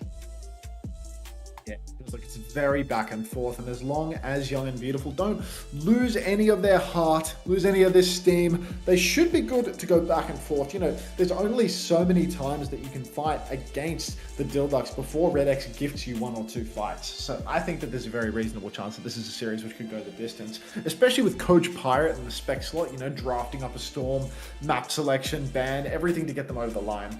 Nether 2351, thanks for the 3 months. Dilduck sweeping coming. I mean, I would love to for the sake of my sleeping, but I don't know that that's true. Yeah. Is his main name actually Frothy Philly 7? Yes. Yeah. Yeah. Alright, I'll be right back. Roger that. Take care of the kids for me, would you? I can do that. I'll look after the kids and not let anything bad happen to them. At least not the ones I like. Missed the last 3 hours to watch Chelsea win. What has happened? So you've missed all of EMEA, and we were in a same situation as we were the stage before, where it's the 2 teams that were promoted, or that were in OWCS have been relegated, and the 2 Face It teams have been promoted. Anomaly, dominant against 1 Dip versus 100 Gorillas twice. Really, really can't make any debate about that. And on the other hand, Vision actually looked pretty comfortable run through the tournament for Vision, so they'll be the other team there in OWCS for Stage 3 as well.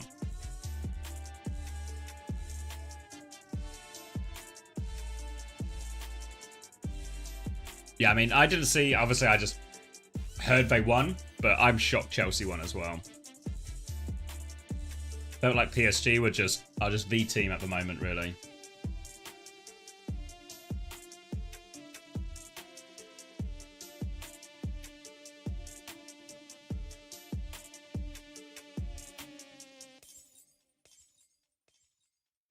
Oh, looks like the Uncoachable preview is ready.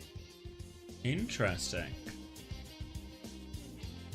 Very interesting.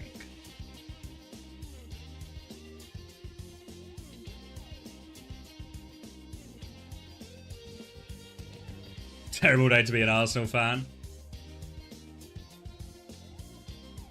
Yeah, I mean, it's scary, right? Because I think presumption is very much Liverpool will be strong next season. City will be stronger next season as well. Arsenal stronger next season. If Chelsea are really up there as well. I support Man United, so you might notice that I've not mentioned Man United in that list.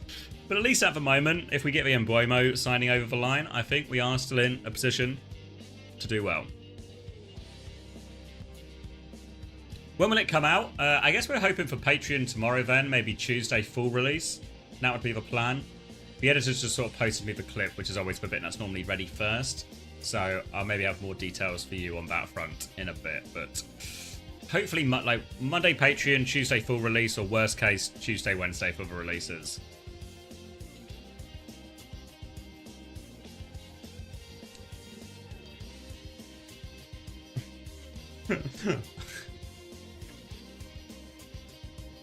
Oh.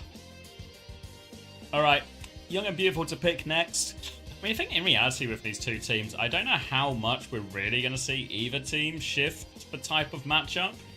Feels like for pretty much all of these teams in North America, maybe a little bit of an exception for Supernova, but not massively. But we're just going to be getting more of these Kiri Lucio mirrors where possible. Orisa, Ram, stuff like that. No, still not, I guess, the TU episode in this one. Main topics, obviously we cover all of playoffs, including TU and obviously SSG struggles. We talk about the teams that did make it. Obviously we had Landon on as our guest, so we get to talk a little bit of insight around Alcad as well. Other than that, we obviously talk about, I guess, the sort of conversations that were had around, say, Lep's tweet and Zera's tweet and Kufa's tweet and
Wimone Zera type tweets as well. You guys are all dickheads, fair play. You know what? I'm not releasing it now. I'm cancelling Uncoachable. I'm sulking. I'm sulking, and it's your fault. So I hope you're happy.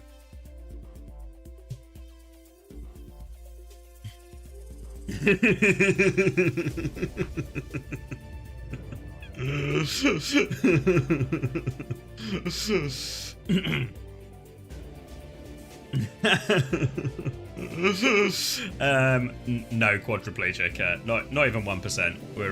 We're in like 8 decimal places. About time it was cancelled. Thank you, Otter. Appreciate it. What is Uncoachable about? Just a bunch of failures jacking off about how other people also failed, but their failures were funnier than their own. Can I start an unwarpathable podcast? I can, yeah. Alright, we're on to Circuit Royale, which means it's time to close for Preds, it's time to open the doors, and it's time for Young and Beautiful to try and fight back in this series. They have banned the Ramatra, had enough of that matchup there because Baz was doing bits and also bobs. Now, no bits or bobs to worry about from Baz with the Ramatra banned. He's going to be playing the Orisa May instead. Back Lucio. Young and Beautiful going to be playing an Alcad Seer-esque comp here, really. The Diva Kiri Lucio with the Symmetra as well. So look for timings here where Young and Beautiful can be very aggressive with this. Get their diva onto Frothy Philly. Really test the Red X Philly backline. See if they are up to the test. Coming up to this first corner now, swing round. TP is just a fake though. They go through the front, but Baz is playing bodyguard, but doesn't stop AST finding the kill onto a low HP TK. Lamp has come out as they try and disengage, but they are very much on live support. No escape from Baz. Juice is the executioner, and the payload has been rolling forward this entire time, so the Dilducks will get not even one single real fight on this Circuit Royale defense. Hunter still gathering himself. Baz has hit the emergency Reinhardt. Who do these guys think they are? Ryan, May, Sojourn, Bap, Lucio? What year do they think it is? The right year apparently. Redix takes down Juice on that position. So a nice easy kill and a quick reset as they go to hold forward on this front corner. Welcome back. Hello. Yep, sorry. Didn't realize I missed so much of the map. Is Kuffa already gone? Did he already come and go in the time that it took me to get back from the bathroom? What a fucking disaster. Alright, stepping up now. First point apparently capped in this time. Yeah, sorry. It was pretty bad. Picks, yeah, but it can happen. Icy Sniper with a Kitsune rush now. They're crushing out from the high ground, but Juice is already dead before the fight can even begin. Window in response from Frothy Philly. Overheated gun from AST Design. You got to be careful about that one. Now he's getting burned up in main, taking so much damage. It is difficult indeed, as he will fall as well. And that is going to stop Young and Beautiful right in their tracks. Unless, of course, Frothy Philly jumps in underneath the Symmetra and gets beamed. But no, that is just going to be PDK going down. Still traded. Icy Sniper actually dives in over top as well. And Ducks, they are making a meal of this cleanup now. Baz is trying to swing out Lucio, but Elusive will be able to get out on half HP. Now Baz, what's the plan here? A wall up onto Baz just to stall it out on point. Late one there. Baz is going to be last to spawn. This is going to be a tough retake for Ducks. Yeah, it should be a very difficult one. Hello, Riley. Oh, how I missed you, sweetheart. But that's just life. Now, one more chance here, or maybe two more chances for the Dilducks. Actually, they do have a... Oh, they don't have a sim, actually. They could probably only get one more fight here at this rate. With Young and Beautiful playing so far forward, with AST Design actually just instantly getting fucking plowed out and not trying to play forward. And then Alex popping the symbol very, very far back. Not sure about this one, but now they're stepping up. They keep on pushing. Big comes out from Redix. Juice will go down. 5-man shot. Big slam. Baz is going to clean it all up off the back of that as well.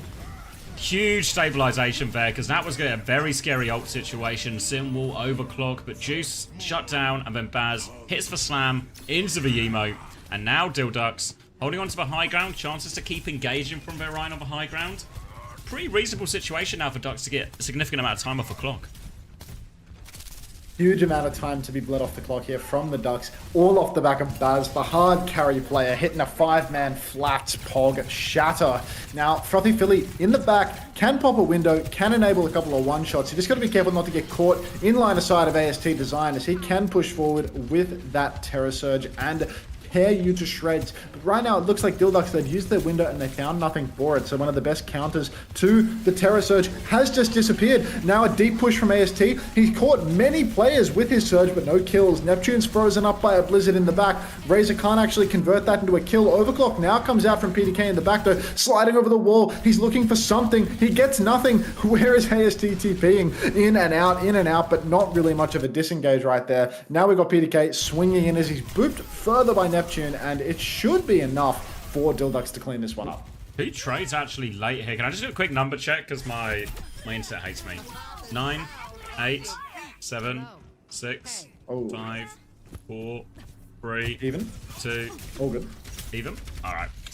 Yep. Okay. All right, bit of a messy fight, so a chance to walk up and take some space. You can see AST already halfway up this slope, trying to get there before all of Ducks are back. The advantage for Red Expo, and Baz nearly has another shatter. Young and Beautiful have to be careful, maybe even save one of these sim TPs for a disengage or something. PDK misses the rail on the cross and a chance to walk up now. The Ducks, they have the ults to answer with. Ults available for the Ducks, and Red X, I mean, look, they can go for a... it's a Red X beat. This is all going to fall apart. Unless Baz can hit a huge game-winning shatter, there's no way that Red X is going to clutch for them here. Window Fire Strike up in main, instantly eaten by AST, but PDK, he hits the one-shot. He headshots Juice through it. Now the deep pin from Baz, he wants more. He hits the Fire Strike on the back line as he shatters a couple of players. Yeah. He Fire Strikes again. Sorry, I was flat spotting. I had to finish that one off. But yeah, Dilducks, they are going to clean up the fight. Thanks for the continued internet advice, guys. I most certainly don't pay for the premium package, and I most certainly haven't spoken to the engineers 5 separate times over the past 2 weeks, but I'll continue to look into it. Thank you for your suggestion. Now the retake from Young and Beautiful. Overclock, Simwall, Terror Surge, all the ingredients. Nearly a full 5 bank, an early overclock, but shields up from Baz. He's walking back. Now B in response from Redex catches everyone. They go forward. Simwall out to try and absorb this pressure. Baz is stuck in very deep, though. He's going to need some help. Comes in the form of a lamp and a speed boost, but the Terror Surge pulls everyone in as they save Baz. So much damage, and AST is going to finish them all off as well. AST is just going to clean this one up, and they are going to keep the cart rolling. Orisa is boring propaganda instilled by the deep state. Couldn't agree more, Cuffer. An uptime tank, grow up. We're not in a YouTube video. We don't need all of this crap. AST is going to take it over to the 3rd point now, but the time bank is dwindling for Young and Beautiful. They need to keep posting fight wins. Baz swapping over to the Orisa as well. Had enough fun on the Reinhardt. Enough carry performances with massive shatters leading to fight losses immediately thereafter. Razor swinging up on the high ground right now, looking for an angle. Nearly gets himself speared off the map. Got to be careful of that one. Overclock comes out from PDK. Once again, rips off Juice's head. PDK just so consistently good for it here on the Sojourn. AST does find a trade, but Baz is getting booped into the skybox of the spawn and is going to take down Neptune. So that's going to be another fight win for the Ducks. Sorry, I'm crashing out. Neptune has the beat coming back. 50 seconds left on the clock for Young and Beautiful. Still time to make it work. The beat is an important one, but the Blizzard can mitigate a lot of this.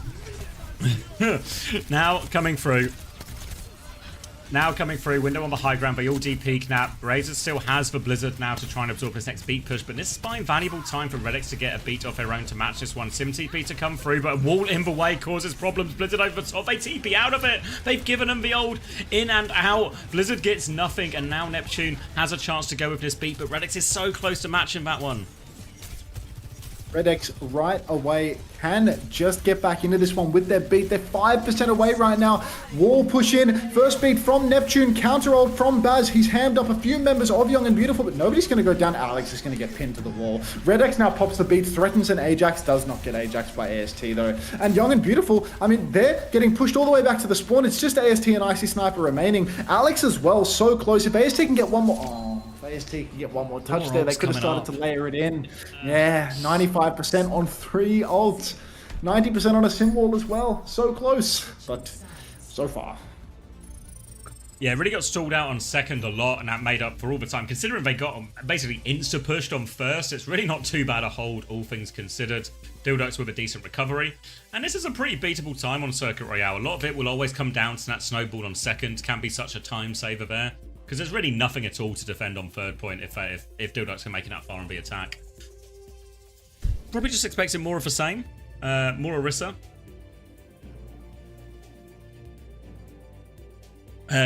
We're in a winner stays in the tournament, loser gets relegated is where we are now.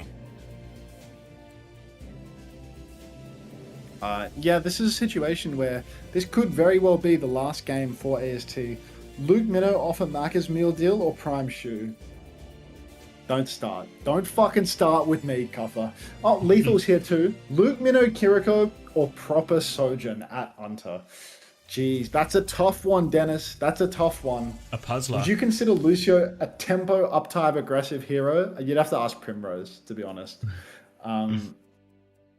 Yeah, I think that, you know, in every context, I would have to take Luke Minnow because we here at Uncoachable, we're all about respecting players. We're trying to turn over a new leaf. We're trying to stop being the Instagram reels of Overwatch esports. So we take Luke Minnow in every context, actually, because there's just nothing but respect for him. Now, Dildox. Pin name Lucio or Lip Sombra. Oh. So many puzzlers, I don't know where to go. May Orisa for the mirror here. Bat for choice of Philly. Icy Sniper on Valkyrie. PDA gonna swing early, rail in hand, looking for this wide position held currently by Juice. Can't find the lineup though. Got down to half HP. Juice is gonna full DP kit though. Gonna take the jewel. Both rails will go wide. And it will stall out in its corner again.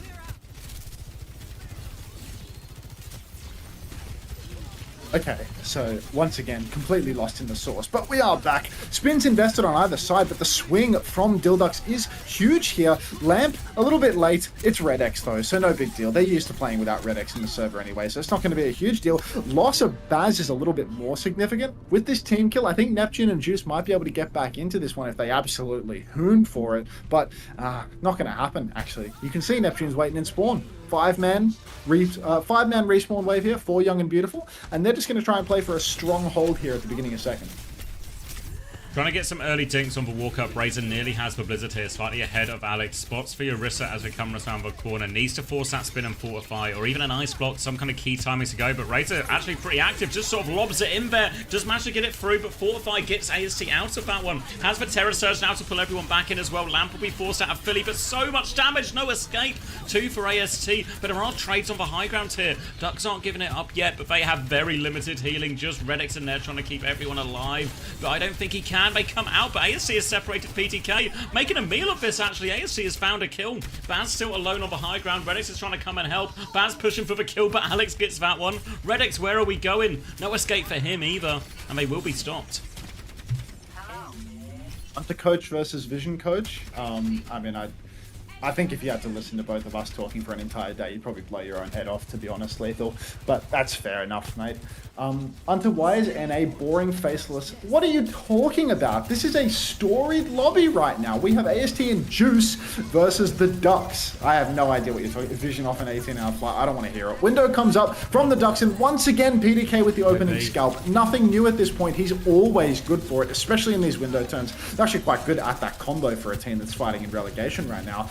Ice block comes out from Alex, and he might find himself traded. No wall to get him out of dodge. Young and Beautiful, they're going to swing back into this one. It's going to be a beat versus beat scenario, but we are relying on Redix to do something here.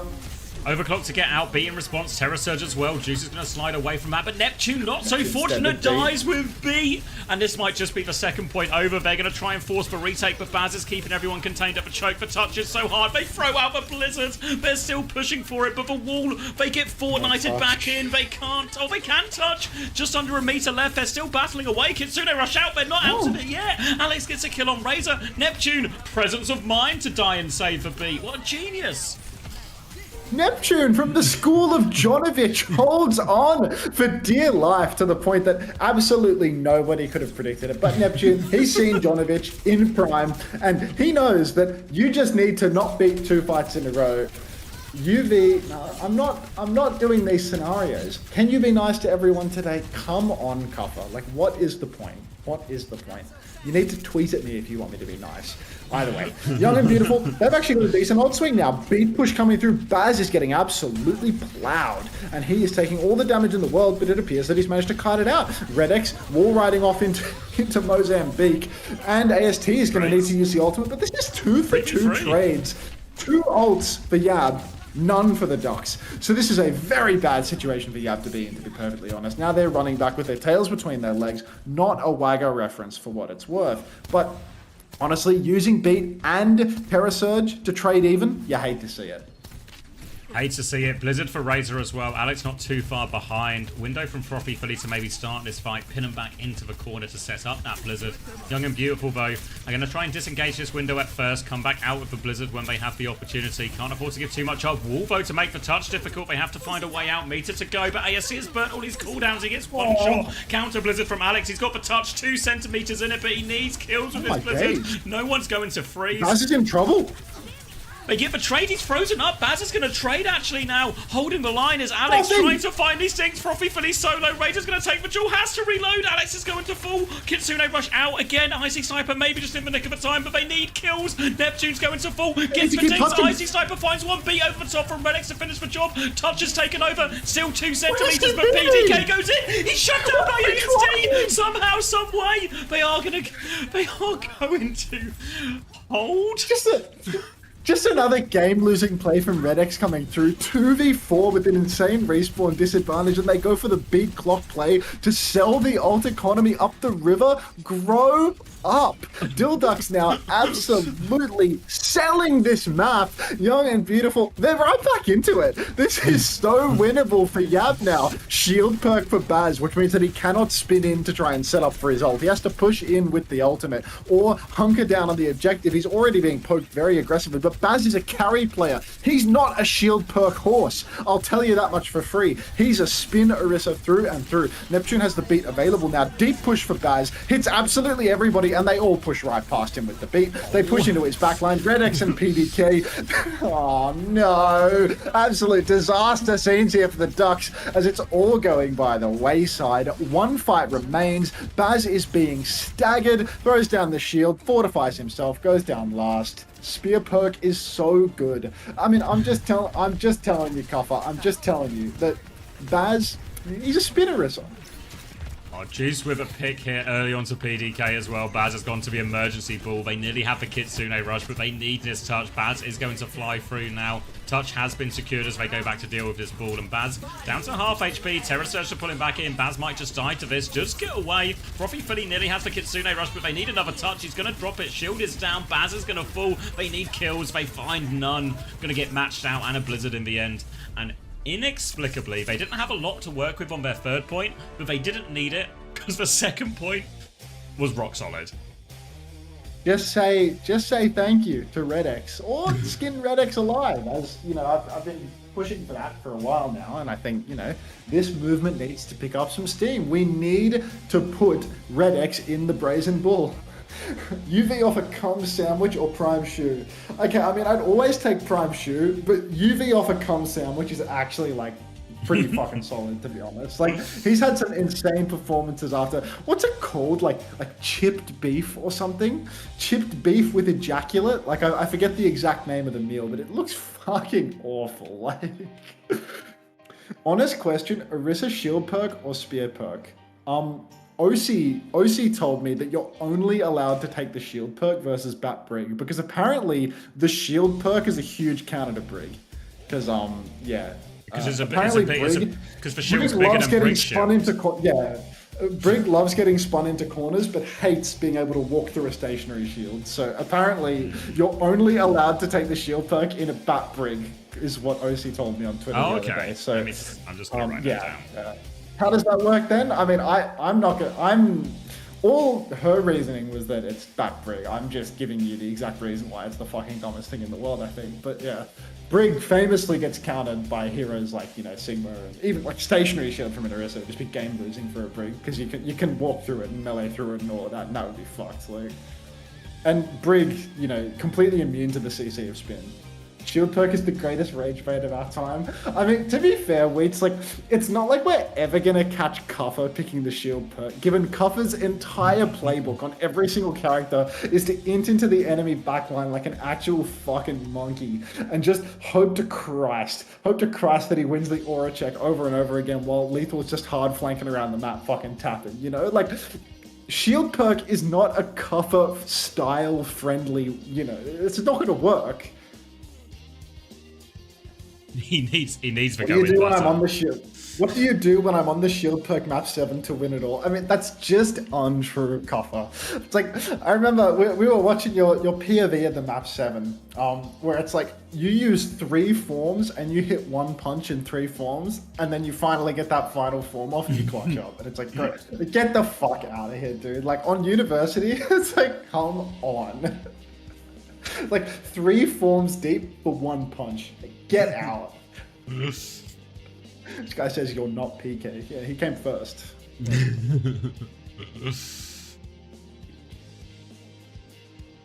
I fucking love Ramatra Slop. I love standing on the point, doing this, and then sitting in a corner with a shield up so no one can hurt you, and then occasionally hitting form and just 2-tapping a squishy with your slow, which pinned someone to the ground and did half of their health instantly. The punch accuracy doesn't matter, it's the threat of the punch that matters. Exactly. It's sure You just know he can swing. You know he can swing, so you're in trouble.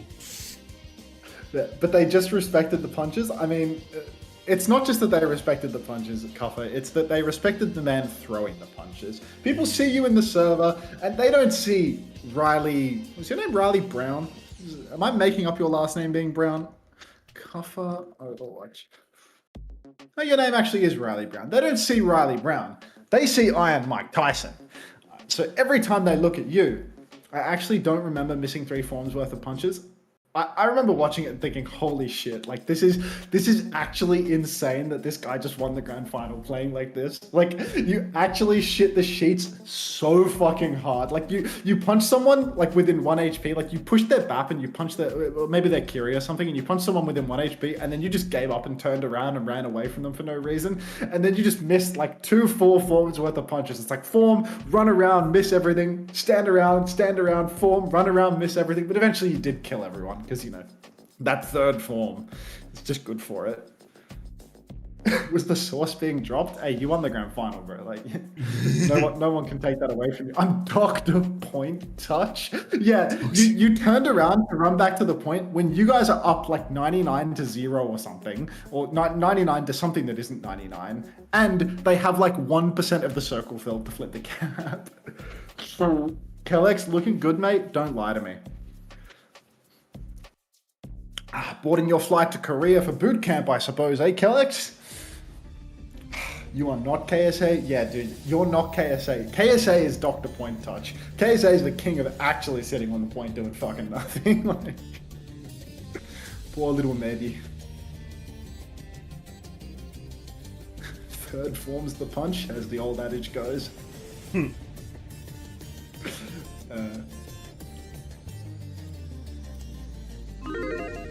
Right, quick preds if anyone wants it. Whoa. It's so warm in my room now. It's a sweatbox.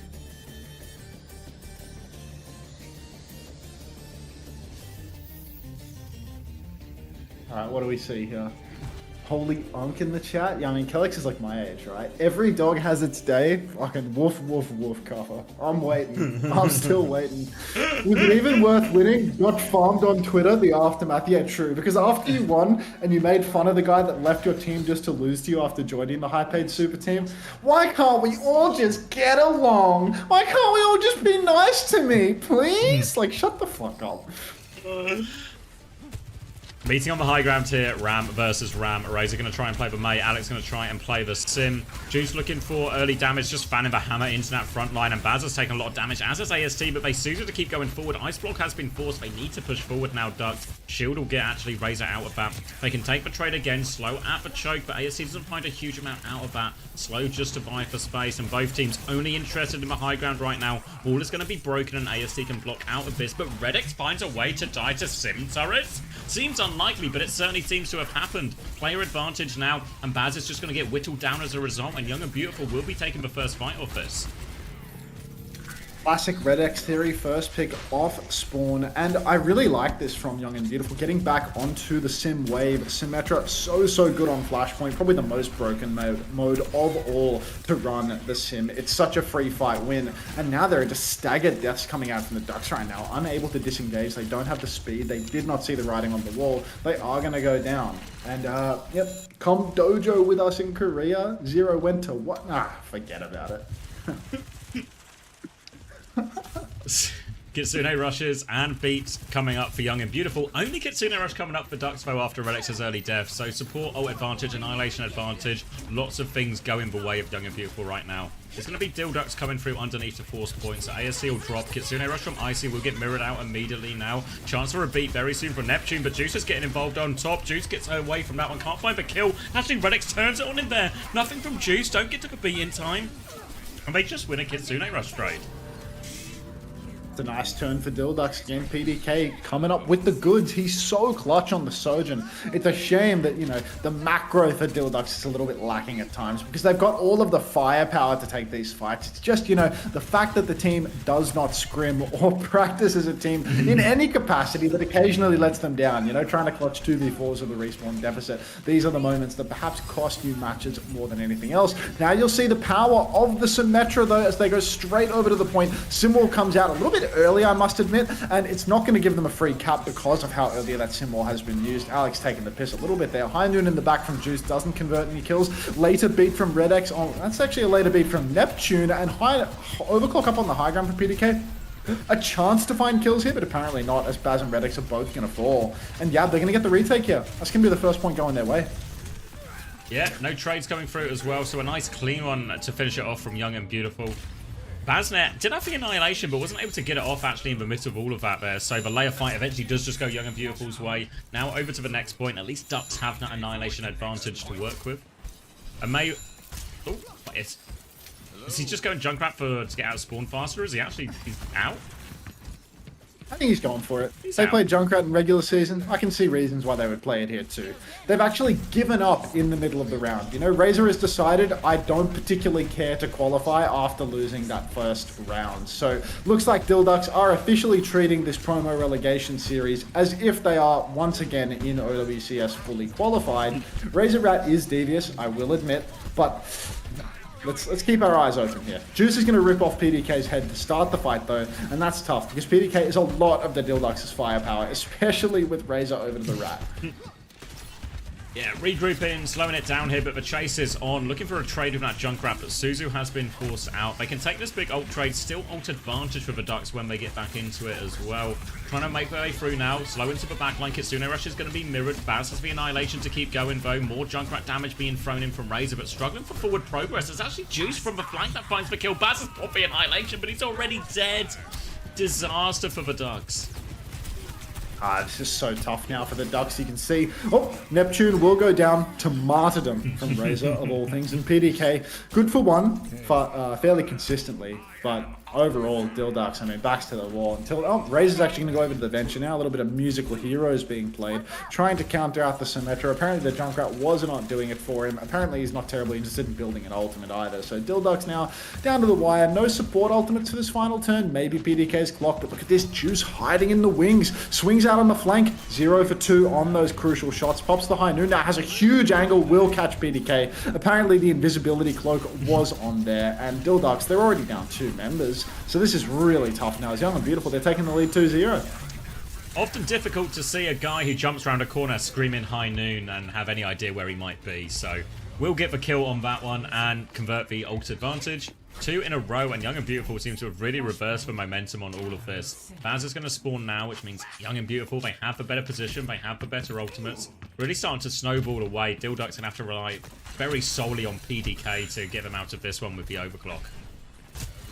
We'll see whether or not PDK can dig his team out of a very deep hole. Overclock available. Beat from Neptune, though, should be able to counter that out if, everything else can't stop this overclock from getting value. Suzu already invested from, one of the two sides. Unfortunately, I'm barely conscious. I couldn't even tell which Kiri used it. But now we got point position early on for Young and Beautiful. They're scrapping it out, and PDK is going to find Juice before anything can even happen. So no overclock required. Typical case of PDK being good for one in every situation. Now there's every ult available for Dilducks, and they're going to have to use precisely none of them to win this fight. Perfect fight there. Young and Beautiful choosing not to invest well down, trying to play it safe. And it's going to mean they have decent ults for this next fight, but Dilducks have caught up in a lot of this ult charge. So it's double support ult versus double support ult. ASC's Annihilation advantage is only about 30%. But PDK, if they want, can even start early with his overclock. Try and force the support ults earlier from Young and Beautiful to equalize that.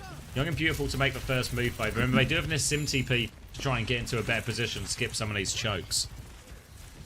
Skip mentioned, and we are not talking about Flora for once. Dilducks, PDK. Instant push, and PDK is just going to find another one onto Juice. I swear this guy, if he tried for even a second, he might be a prospect in North American OWCS. But instead, he will just continue to take the piss and then be sad when they lose. Dilducks, I mean, look, they have a chance to get back into this now. Razor hooning towards his first ultimate of the map on the third flashpoint of said map.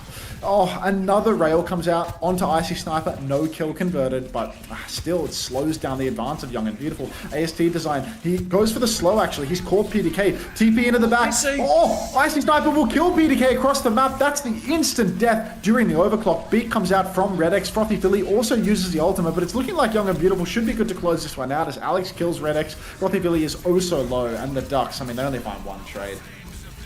Yeah, no need to try and clutch this one. We've got plenty of opportunities here at the retake. We'll have an Annihilation Tectonic Shock to work with as well. Only into a sim wall, so they should maybe be able to lay this. Maybe they can start with Razor's Force for sim wall, uses Baz's Annihilation to keep going. Maybe have to worry about the high noon, but can really threaten that high noon a lot with their comp.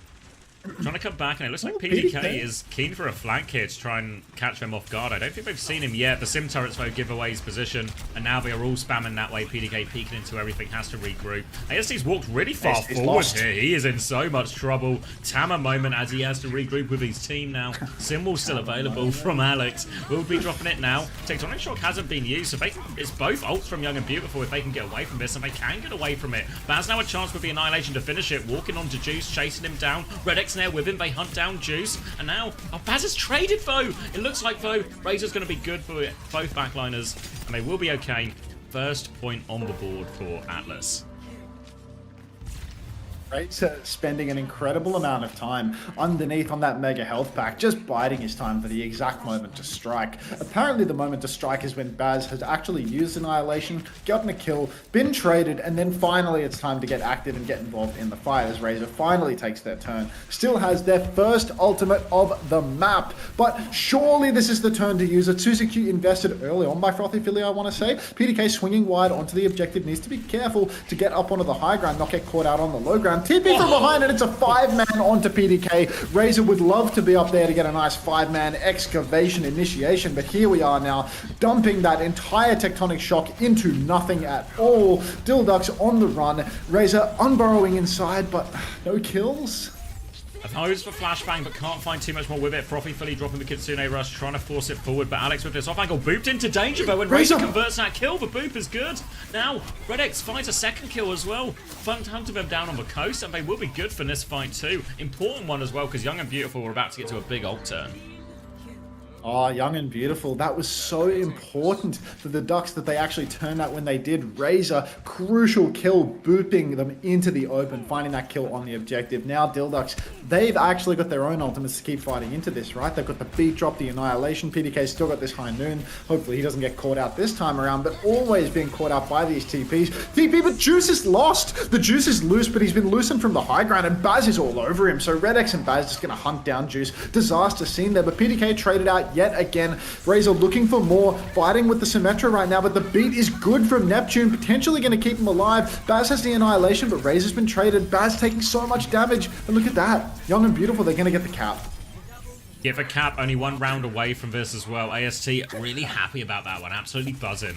Annihilation advantage for the next fight. Sim wall as well for Young and Beautiful. High noon, lots of tools, and Dildux have to be careful they don't let this one slip away. They don't have time for too many fights, so they might have to try and play this one a little bit slow, walk up, try and kite the first ult, bleed a little bit resources out, charge up the rest of theirs, because their bank is looking very dry.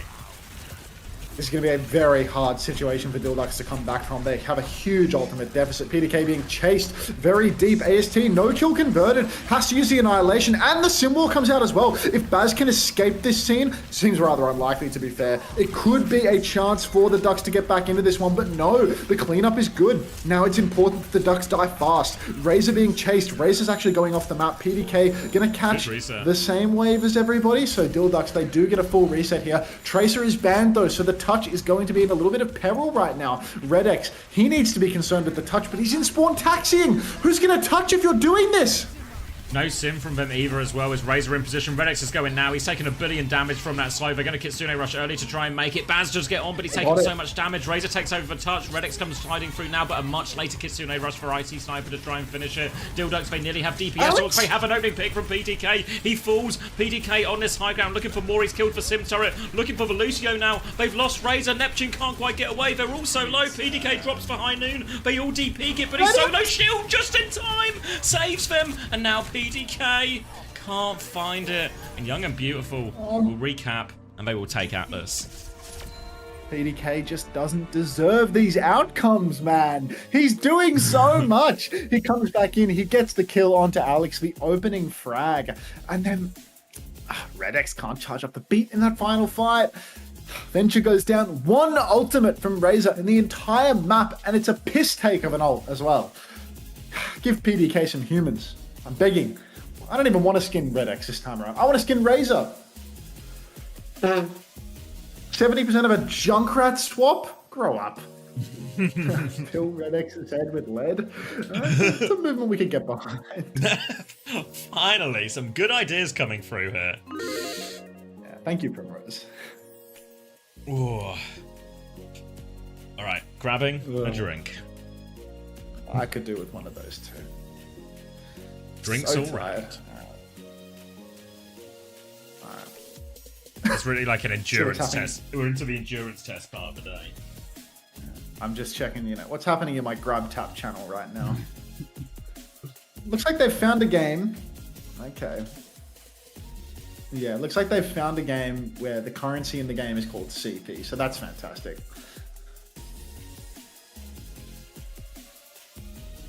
The exclamation mark grab tap if you even care. Get your gambling in, gang? Yeah. Grab your taps, would you? Let's see how we're doing on points. You can't blame the main support too much when your flex is borderline AFK and on Junkrat. That's true. That's true. Razor just doesn't have the secret sauce on Junkrat anymore. It's more of a regular season Junkrat. What game has Chuggacher been playing to be so far ahead? Just pumping that leaderboard.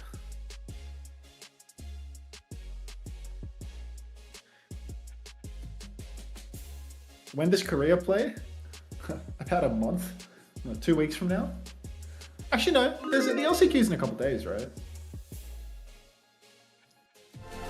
I'm multi-game grinding. I have 4 on the go right now. That is ridiculous. You're hungry for gift cards. I mean, if you have 11,000 coins, what is it? What gift card is that? What does 11,000 get you? You're closing in on a $20 gift card. Shit. Look at you go.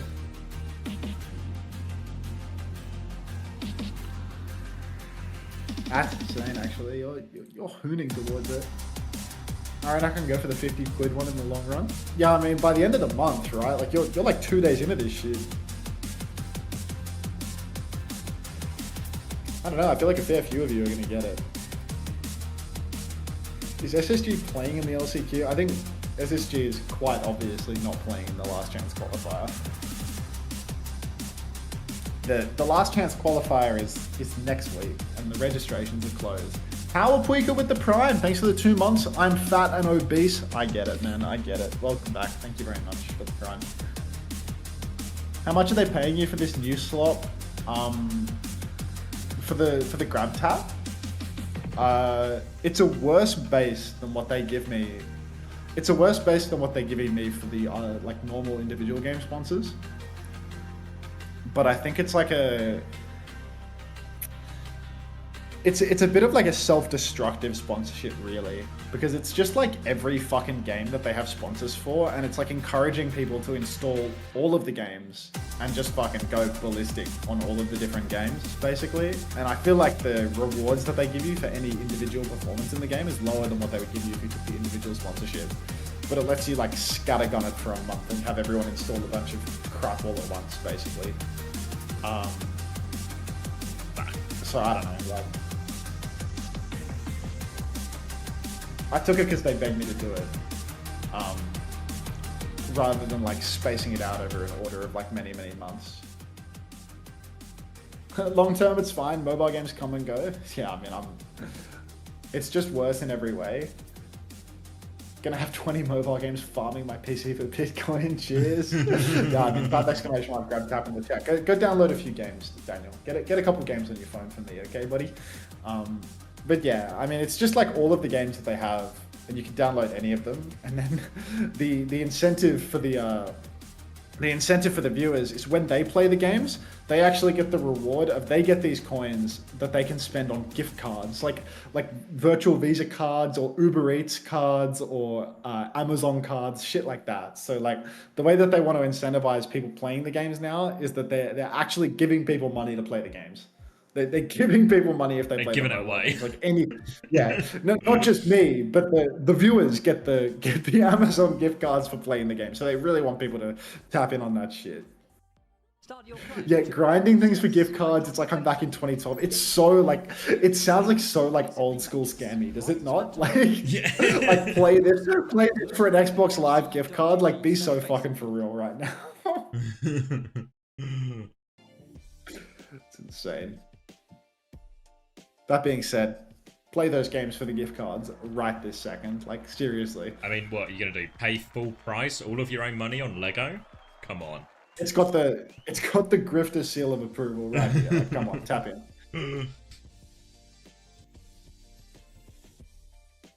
Can I still get Season 2 playoff drops? There'll be another wave of drops for the Esports World Cup, but I don't think you're going to have much chance to get any that have already been. But I know they're doing some of the OWCS skins again for the Esports World Cup, so maybe there's a chance there. Yeah, they're doing like the Kiri home and away, and I forgot the other two well. Genji, Juno, maybe there's a fourth one as well.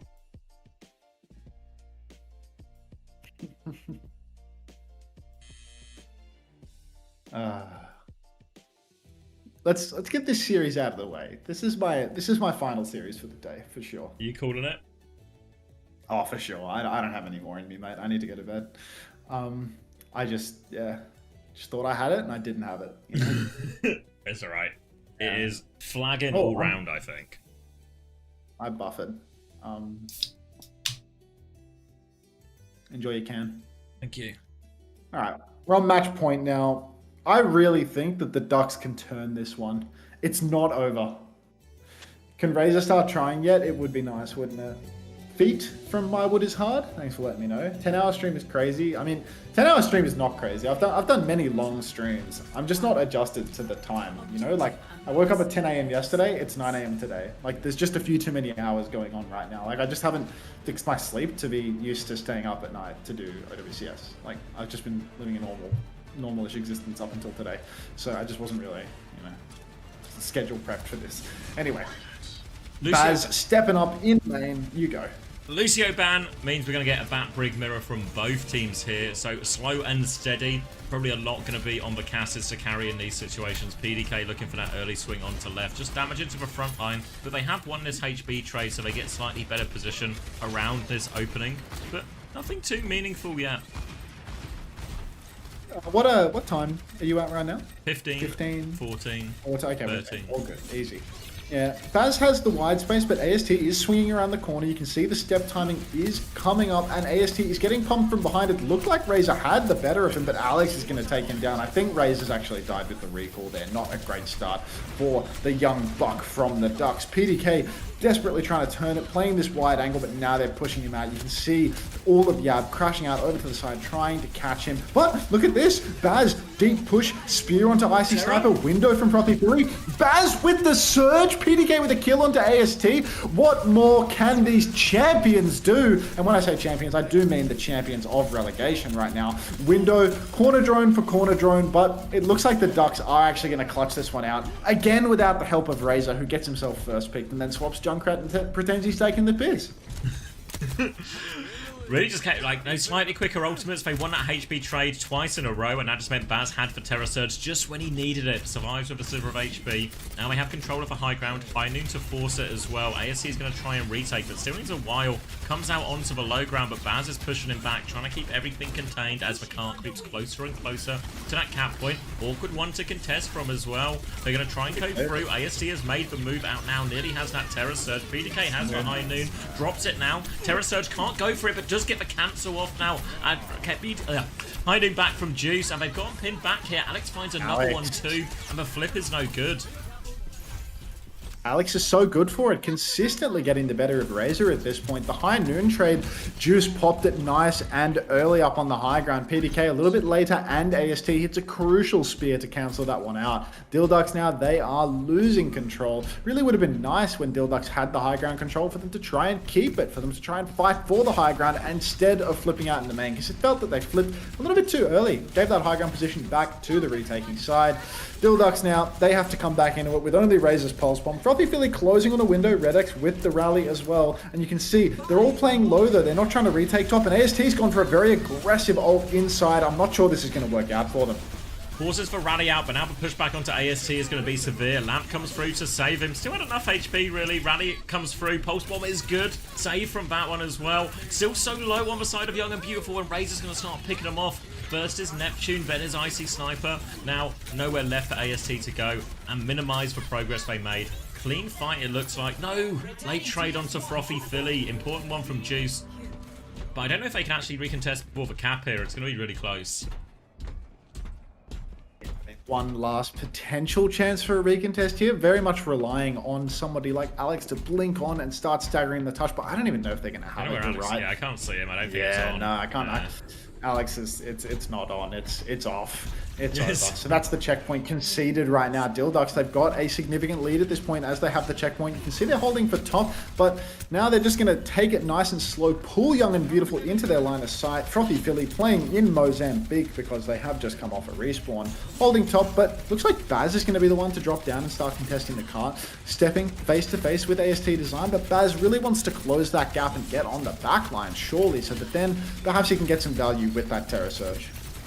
Holding the choke, overheating for a second, so we'll slow it down. Just trying to keep control of this corner, sucker them in for this Terror Surge. Young and Beautiful, no ults to really work with. ASC is going to take a bit of a back step now, so now Baz walks forward, looking for high value targets with it. Baptiste in front of him, sees if he can connect it, forces him back, and ASC has just been isolated as Baz takes all of this space.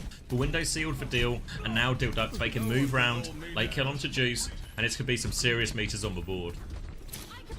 Lots of meters being posted right now for the Ducks as they continue swinging the card around the corner. Young and Beautiful, they really need to get their foot back in the door, but Juice making the swap over to the Sojin, maybe a more comfortable pick for him, but deleting all ult charge, winding up on Soj. I don't know that this is going to really work out for them, because I do feel that already Dildux, they've got such an overwhelming advantage. Baz is actually going to pick the shield perk. We've already established that Baz is not a shield Orisa. Last time he picked the shield perk, it immediately ended in horrific disaster for them on Circuit Royale.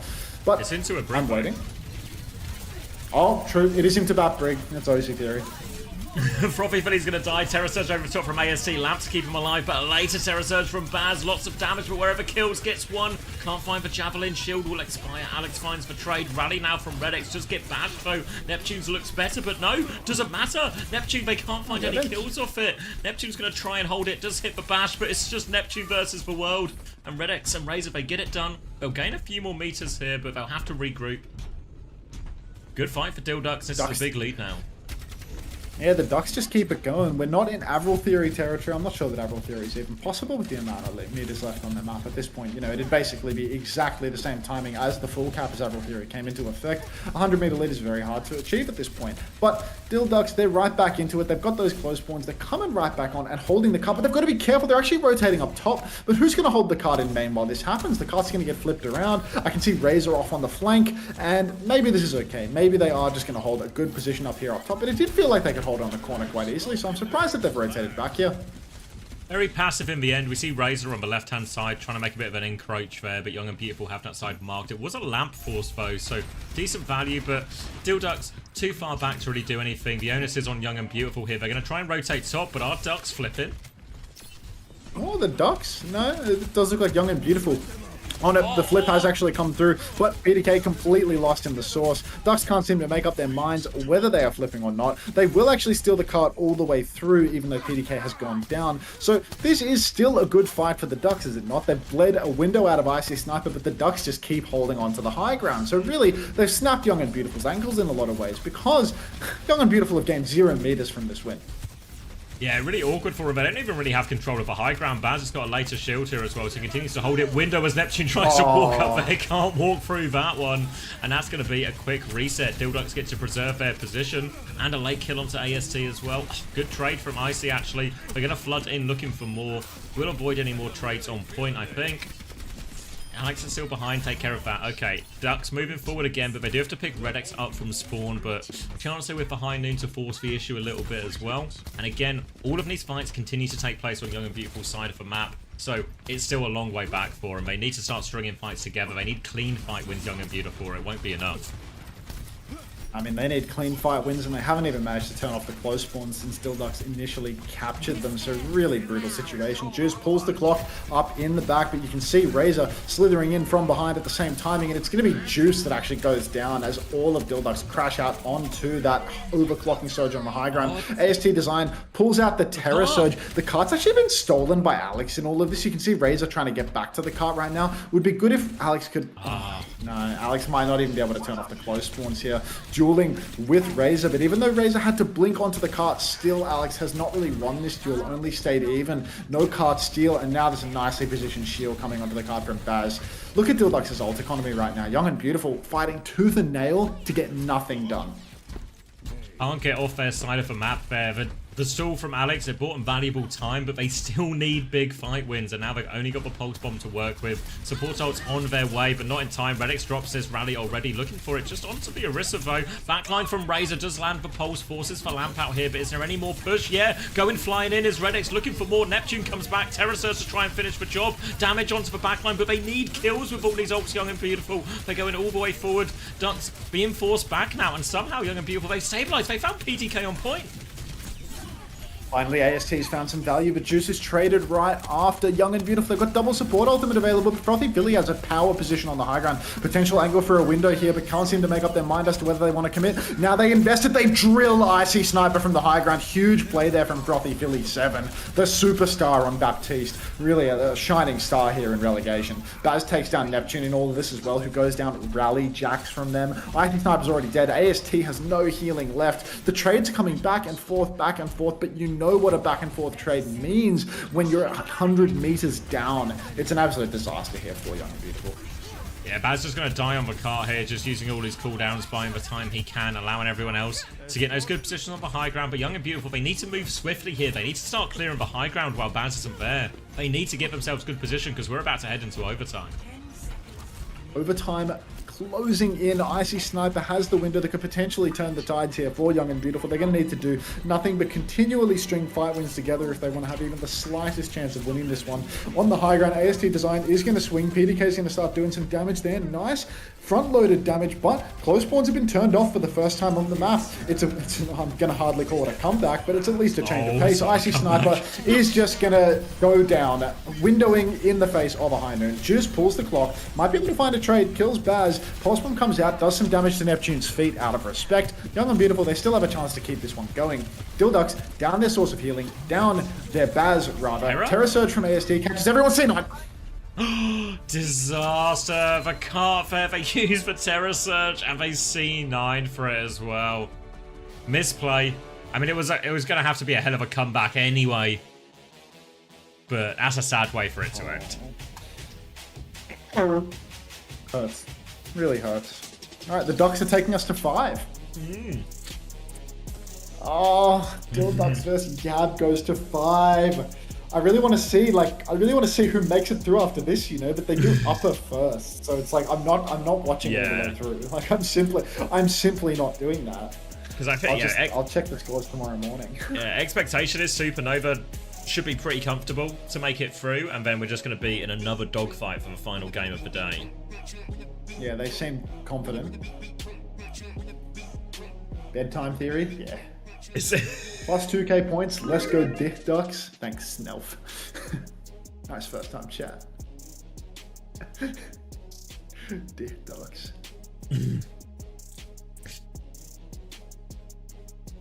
Is there a game after this? There are 2 more games after this pack, so do not worry. If you want loads more Overwatch to watch, you're in the right place.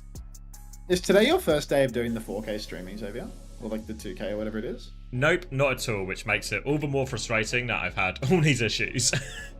Yeah, like all these people like keep coming into my chat and saying they like can't watch your stream. Yeah, you have to for some reason. Well, yeah, because so I was having troubles with the 2K, which is when I was like, okay, let's turn it back down to 1080, turn it back down to turn off YouTube, turn off recording, just do like pure basics, you know, and like increase until it breaks, you know, like find the breaking point.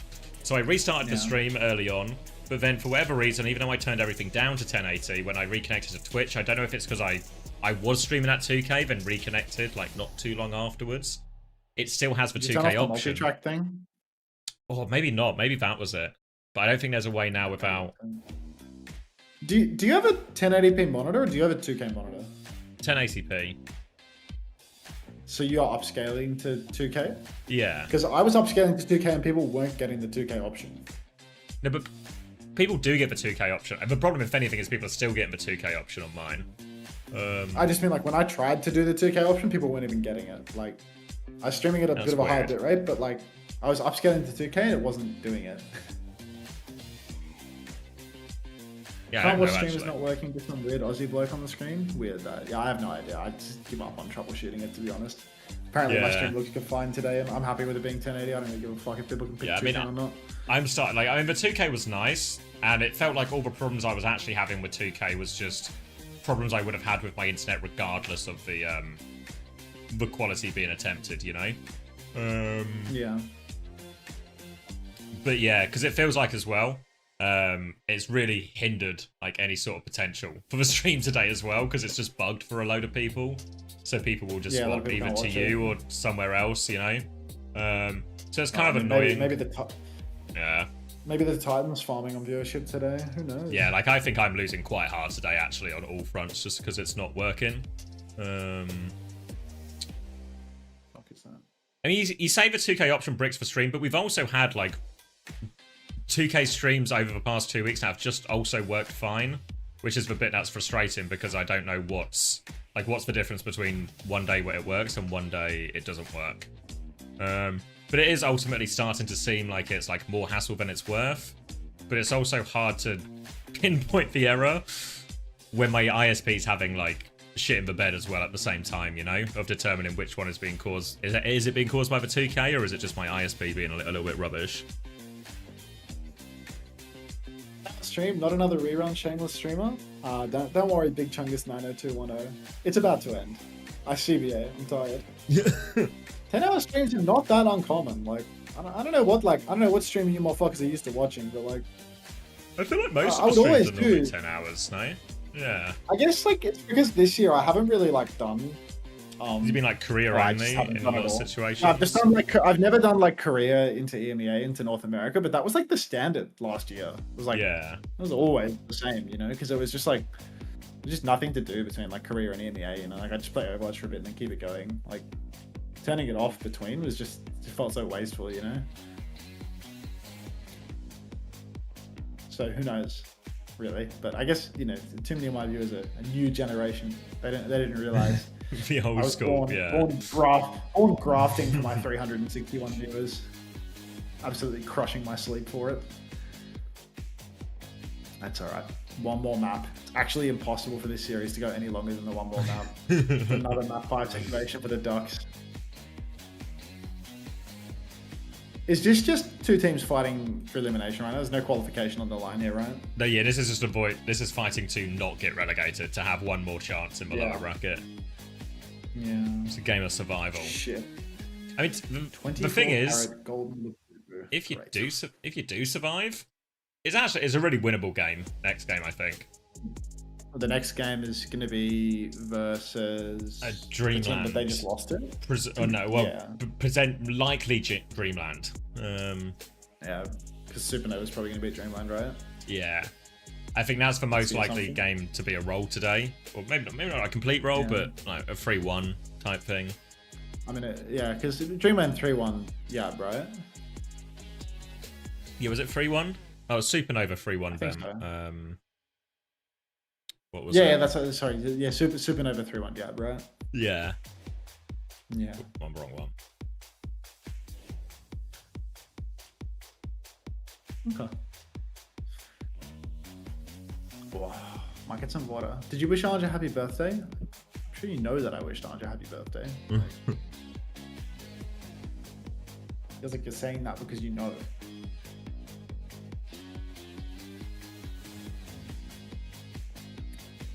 Oh.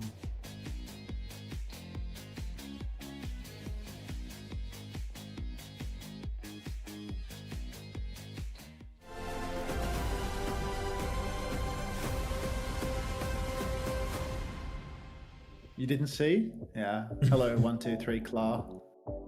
Hi and bye. Oh, just like a hi. Wow. Wagger high. That could be good too.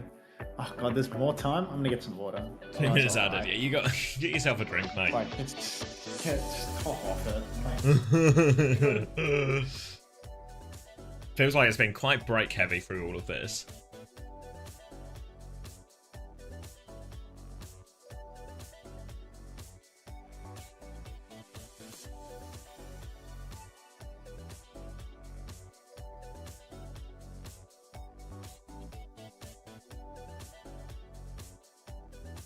I'm half tempted to try and restart the stream and fix it before Hunter goes offline. Maybe I do it after the game, after the next map.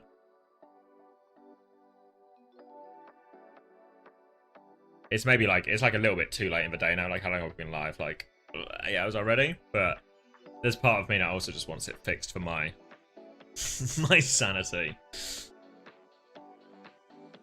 And I think maybe like future, I might just kill the 2K. I don't know if anyone really truly benefits from it anyway. Yeah, that's what I'm thinking, Panda. Don't restart Twitch? Yeah, I mean, the nature of the problem is with all these sort of settings, you have to fucking restart OBS for it. But I think there's probably a window for it after this game.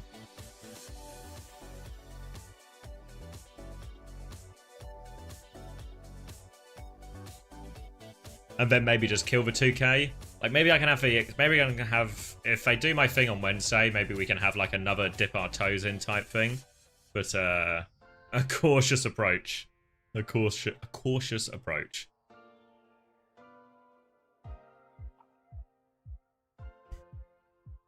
Yeah, like it's worth a test when there's like a notable fix towards the internet, I think. That feels like a appropriate time to give it a whirl again. But it feels like at the moment it's more in a keep it just to keep. Am I it getting online. another fake? Yeah. Come on, man. Come on. I'd prefer to see Battle of the Bots. I think there was some kind of fish tank we could look at in the meantime. Let's try something new. Oh, geez, I would give it all to look at Jaws' fish tank right now.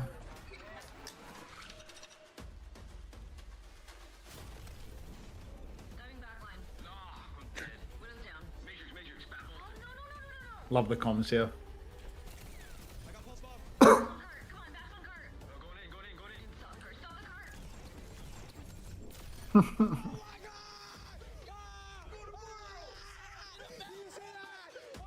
Hunter, it is 7:32 in NA. I will be going to have dinner with my wife and then go to bed at a reasonable time. That's nice, Ryan as a dirt. I like that. That is nice. What a nice Sunday you're gonna have. Happy Sunday. Are you ready? Yeah. I'm ready. Oh, I'm ready. Grind from the bottom, rise to the top. That's the Frothy Philly 7 story right there.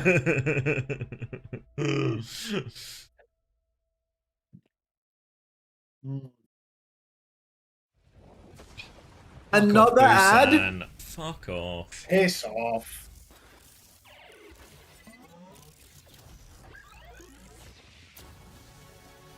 Grind from the bottom? Transgender pride? Stop that. Put that away. That month is over, okay, Some Rowan? of it just writes itself. Yeah. You can take a... No.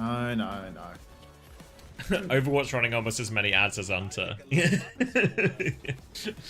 Not even running ads today. Like, that's the worst part. I think there's actually been more ads per hour for Face It and whatever this is for. Yeah, I mean, I must have seen this ad about 80 times, but I've paid so little attention to it. I actually can't tell you what it's for. Calix, look at my ad frequency. It's one ad break every 30 minutes, dude.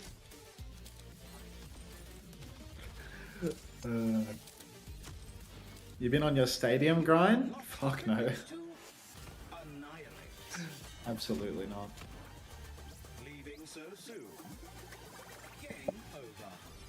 Jesus, that was an ad for the battle pass.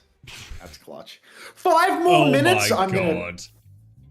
What are you doing right now, Yab and Dildux? What could possibly be delaying you this much? Did somebody die? Pirate, are you here? I'm gonna need an explanation for this. Somebody This explain better this be a to good me. one. Because honestly, I don't tell me if this is too far, but I might be dropping a white thumbs down to this.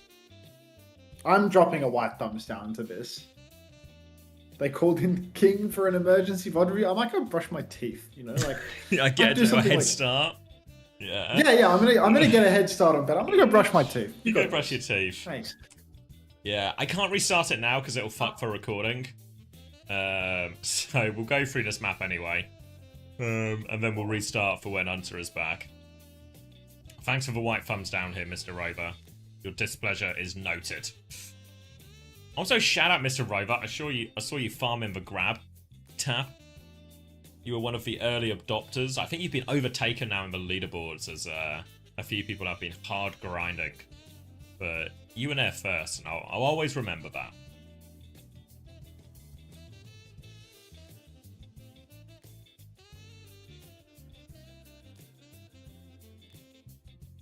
Barely over the halfway point of the day. I like DC Dark Legion. Yeah, the most popular one seems to be Matchmasters and I think Marvel Strike Force. Do seem to be, they're the ones that people actually enjoy playing the most. Maybe Matchmasters a bit as well. Or maybe, I was saying that, I've also seen a decent amount on Tiki Solitaire, which wasn't expecting, but if you like Solitaire and you like Tikis, it could go to like 9-10 PM in NA LOL. Yeah, I mean, it's 35 past 12 now, or 35 past midnight. 2 more games, well, this map plus 2 more games, plus a series of breaks, everything like that. Feels like we're very much going to get bedtime theoried. I'm actually very much looking forward to the LCQ and the Esports World Cup, where the LAN is going to be based in EMEA, so all of the games will be on an EMEA time zone, and we'll just get like, I don't know if I've announced the times yet, but I'm picturing it's going to be very much just afternoon into evening games. That'll be really nice. Because I think if anything, is it 2 hours ahead Riyadh is? Oh, we got time. I can look while we wait. Where am I going here? Is this? Yeah. No, that's the wrong one.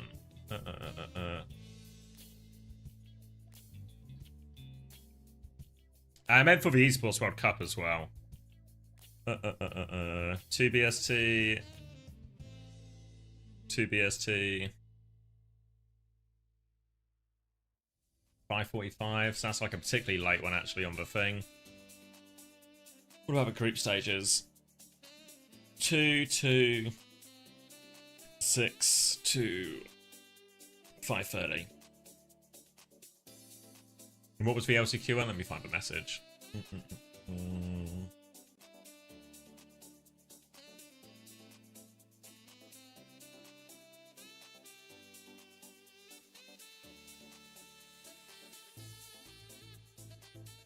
What's that? What's AST? Wait, maybe I'll just do it on here. Let's presume Wikipedia's right. I swear the screenshot's been shared. I imagine it's pretty similar times. Yeah, 1 BST? Okay, yeah, so like afternoon, 2:45, 2:45. We all apparently have the same time. Okay, then a 6:15 one. Yeah, so like 4 match times. Zocorp are the South American team. That's their roster. I'm on the wrong thing now. Bro, we picked a map and they said, no, can't pick that. AST is Wait, giving what? the explainer right now. Fill me in. I don't know, AST came into the chat, he wrote tired, obviously, and which I get it. And then he said, bro, we picked a map and they said, no, can't pick that. They're forcing us to play hybrid even though maps always reset map 5. What? No, they literally played a Koth map 5 last series, Yeah. bro. I presumed we were playing Face It Masters rules since we got the car.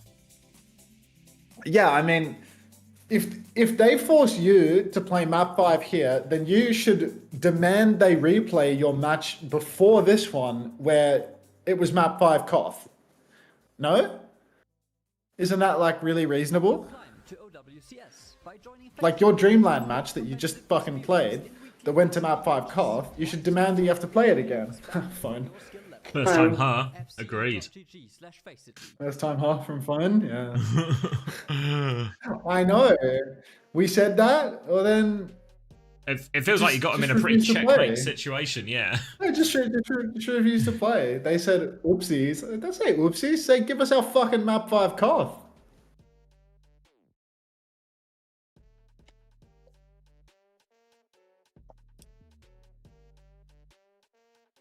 Oh, it's cold. Not caught up. Why is 99 Divine not in the LCQ? They were invited, didn't have the money to go. Yeah, why the hell isn't 99 Divine flying out their fucking second place Pacific roster to a tournament in Saudi Arabia to get face fucked by Team Falcons at their own expense? I actually can't figure it out. Some people would pay for that privilege. You know, someone was writing on Reddit how we're pussies for not going. It's like, yeah, no. Being a pussy is when you don't live in Saudi Arabia. That's what being a pussy is. Nothing says pussies like not going to actively lose money. They actually you know, have so much brain function that they say, like, how come Vision have the balls to go to the LCQ and we don't? Oh, I don't know. How come the Saudi team with the Saudi org that lives in Saudi Arabia goes to the Saudi tournament and we don't? Like, I don't fucking know, bro. I wonder. Have you seen the GoFundMes for LCQ teams? I saw Meme Machine's team posted a GoFundMe, but I mean, they're not going to get any fucking money doing that shit. They're going for a holiday and they're getting paid in prize money to be there at the end of it all. Like, I don't know. Like, I don't know why anyone would give any money to that shit. Shout out Meme Machine in the chat right now. Meme Machine says he got $90.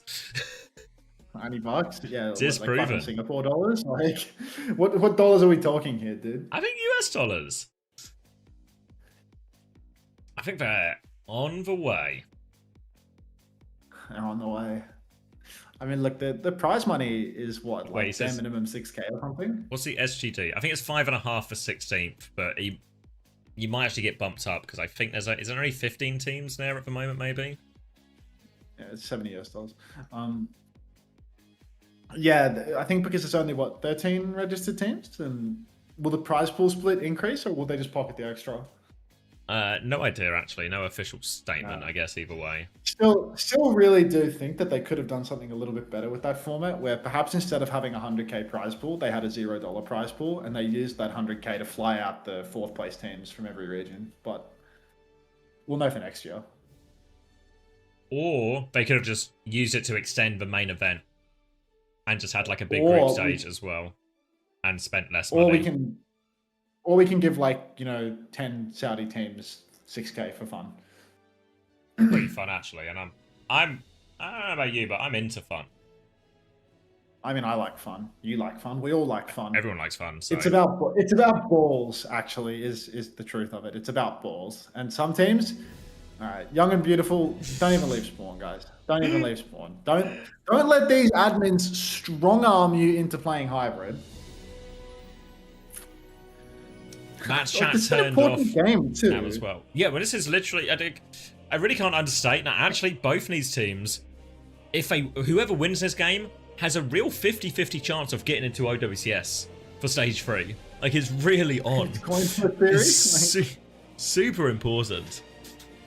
If Yap loses this, it's all because of that. It's all because of the map ban theory. All right, let's give him my all for one more map, you know. Hope they. You know what they should do? Both teams should draw it, and then take it to a map 6. And then go to COD? Yeah. That would actually be such an unreal respect moment. Yeah, like top 10 most respectful moments in Overwatch esports. They should do it. Oh fuck, it's a bit late, right? It's a bit late. It's going to be hard to bend both teams here at this juncture, I think, but... It's like Baz is just on the wheel. Like, Baz is actually playing wheel. Does Baz play wheel? Baz has been clutching up on ground tanks for the entire series, and now he's on wheel. Like, what are we doing here? PDK, he's been hammed up. He's been caught. Baz rolling up a bit. What are we spamming? What the fuck is going on here? Baz nice to press your buttons.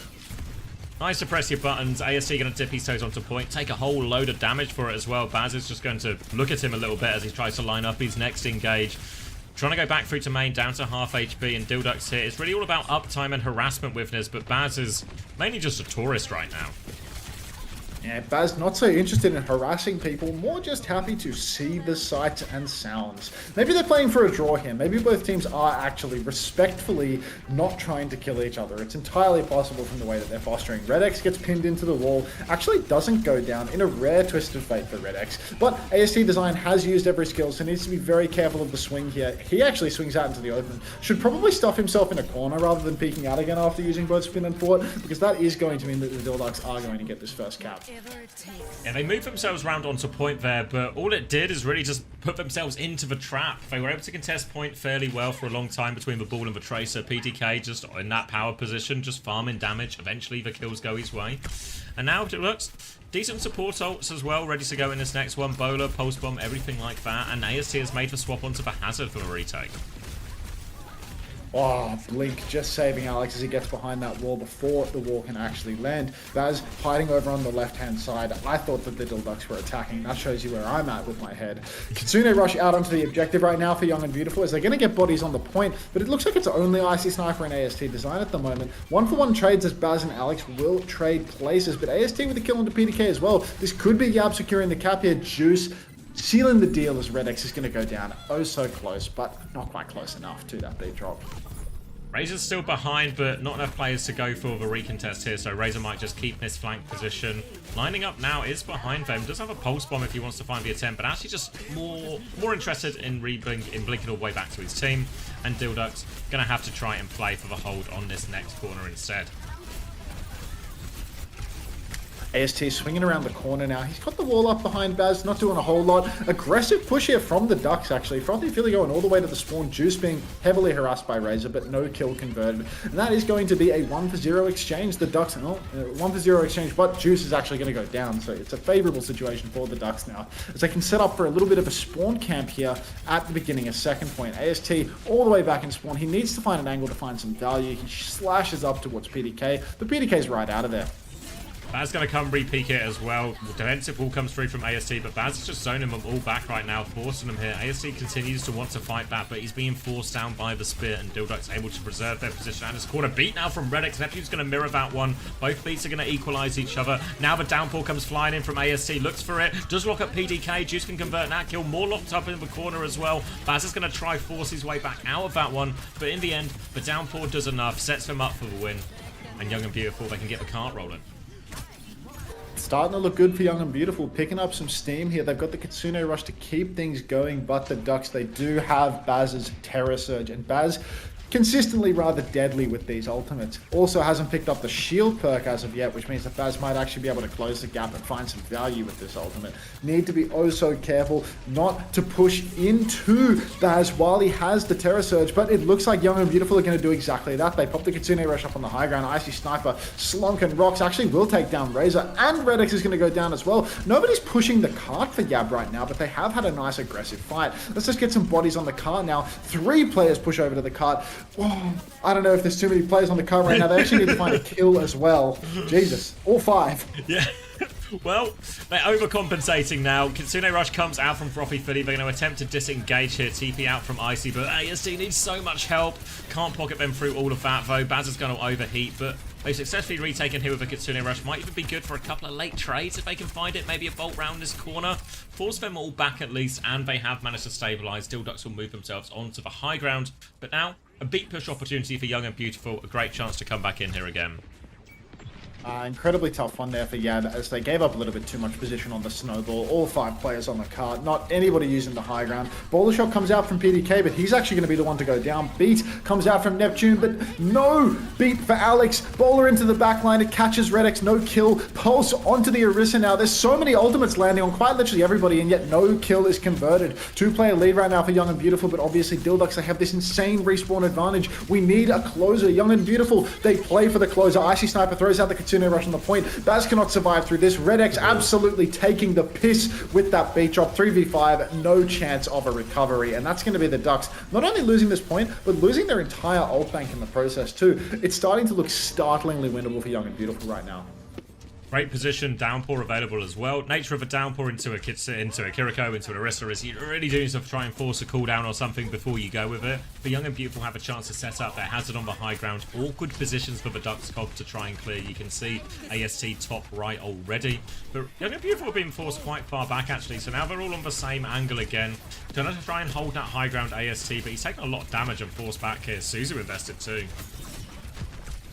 Oh, lots invested right now. AST, he wants to find that opportunity for the downpour. He swings the corner. Might have caught the Lucio around the corner. No, it's going to be a 0, man. A little bit too early for that one, AST. A little bit too far behind. Need to take more of a neutral, force some more skills out first. Baz taking a beating in main, but all that's really doing is charging up Frothy Gilly's next Kitsune rush. Young and Beautiful, they're actually going to have AST make the swap over to the Orisa now. Just take up the mirror, as it's too hard for the hazard to close the gap here. 2 front to back here on the 3rd point. AST's gone very deep, though. Instant fortify use. Kitsune Rush comes out and they try and make the back step. Bola over the top from Juice. Lots of damage, but no final blows. Can't. He's committed in here. Bola to try and turn the kill from PDK, taking that duel. B comes through to save Juice's life. Now they can keep pushing forward with it, but they need kills. PDK still on this high ground, can't convert anything, but Frothy Philly can. Finishes off the kill, and this beat push gets nothing done for Young and Beautiful. But wait, a trade of pulse. It's not quite over yet. Alex is dragging him back into this, and the payload's moving forward. These are huge kills for Young and Beautiful. Nobody on the side of Dildux is blocking the cart. Baz is going to come back with that Terror Surge, but this is going to be the last fight, Xavier. Absolutely crucial that Baz closes the gap and actually gets a meaningful ult off with this Terror Surge. Icy Sniper surely going to throw down the rush on the point. In comes the rush, but Juice is taken down by Razor. Massive Terror Surge in the back, but look, everyone's flipping over it. Alex is good for another kill. AST, Neptune, everybody's so low. There's a 1-player advantage for the Ducks right now. Blink Melee comes out onto Icy Sniper, but now look at Razor going for the kill. Another TP, the stutter step. Somebody needs to save Icy Sniper from themselves right now. They're so far back, but they can't get it done. AST has the Terror Surge, but there's 1 fight left and there's no primary source of healing. There's so many ults for the Ducks as well. It's so hard for Yab here. About to have double support ult, Pulse Bomb, Bola, everything to throw at him here. AST needs to make miracles happen with this Terror Surge. Alex is going to get the first touch, goes to regroup. AST is going to have to do it. The boop is good, though. No chance to touch, maybe body block. They do get the touch. AST is for Terror Surge. Needs to drop it now. It's got everyone but Suzu to get the beat off onto Renex, though. So they will just have enough ults in the end. There was a moment there for AST, but as soon as those support ults came through, it was just simply too much for Young and Beautiful to do anything about. But honestly, end of 2nd point, nearly a full cap on 3rd. Plenty to work with here on Blizzard World. It's a very respectable push for Young and Beautiful, but the Ducks, you know, they've shown that they've got what it takes to potentially close this one out as well. No pushovers by any means, and it has just been so back and forth. Interested to see, are we going to see any more Wrecking Ball shenanigans come out from Baz, or are we just going to see something a little bit more traditional, a bit of horse v horse for the end of this series? Lots of situations, again, where I feel as if Dildux, they tend to have that advantage in the neutral. They are better at winning these duels. Where they fall apart consistently is their macro. Overuse of ultimates. Poor, just terrible control of the objective. Yeah. Exactly right. But when it comes down to it, they win their aim duels. They win more often than not when it comes to the mechanical matchups. It's all about the team play. It's all about the economy. PDK is dialed. TVNT was killed you, maybe. You're exactly right. You're exactly right for that one. But yes, it's right down to the wire now. And Young and Beautiful, they're going to defend on the Ramatra. Baz looking to attack on the Orisa. PDK's dialed. How dialed can he be, though? Like, it's end times. AST starting on the Ramatra here. Interested to see if Baz will just go take the mirror here. It did feel like, again, on the Ramatras, Baz was getting the advantage as well. Other than that, though, it does seem like Freya will be in play for both hit scans too.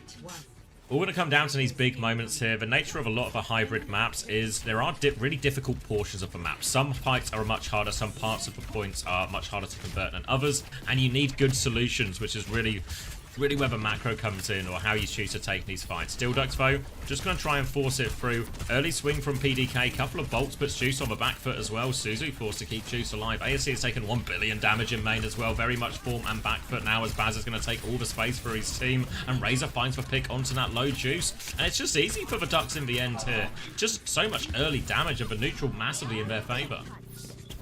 The Ducks making it look incredibly easy there, and I must say it's so difficult to play the Ram here on the first point defense if you're not going to control that high ground, because the Ram has nothing to push, just gets walked on immediately by the Orisa, and the Freya up on the high ground. Ram cannot poke a Freya up on a high ground, and you cannot throw your slow to catch them up there as well. So really, a little bit of a difficult situation for AST Design. If you don't have any close corners, if you can't push in and actually trade out onto the back line, what are you doing on the Ramatra? Young and Beautiful getting back involved over to the corner now, trying to choke out Dilducks, but they need to be so careful because AST is just taking a beating everywhere he goes, and we can't have him losing all his condition early on.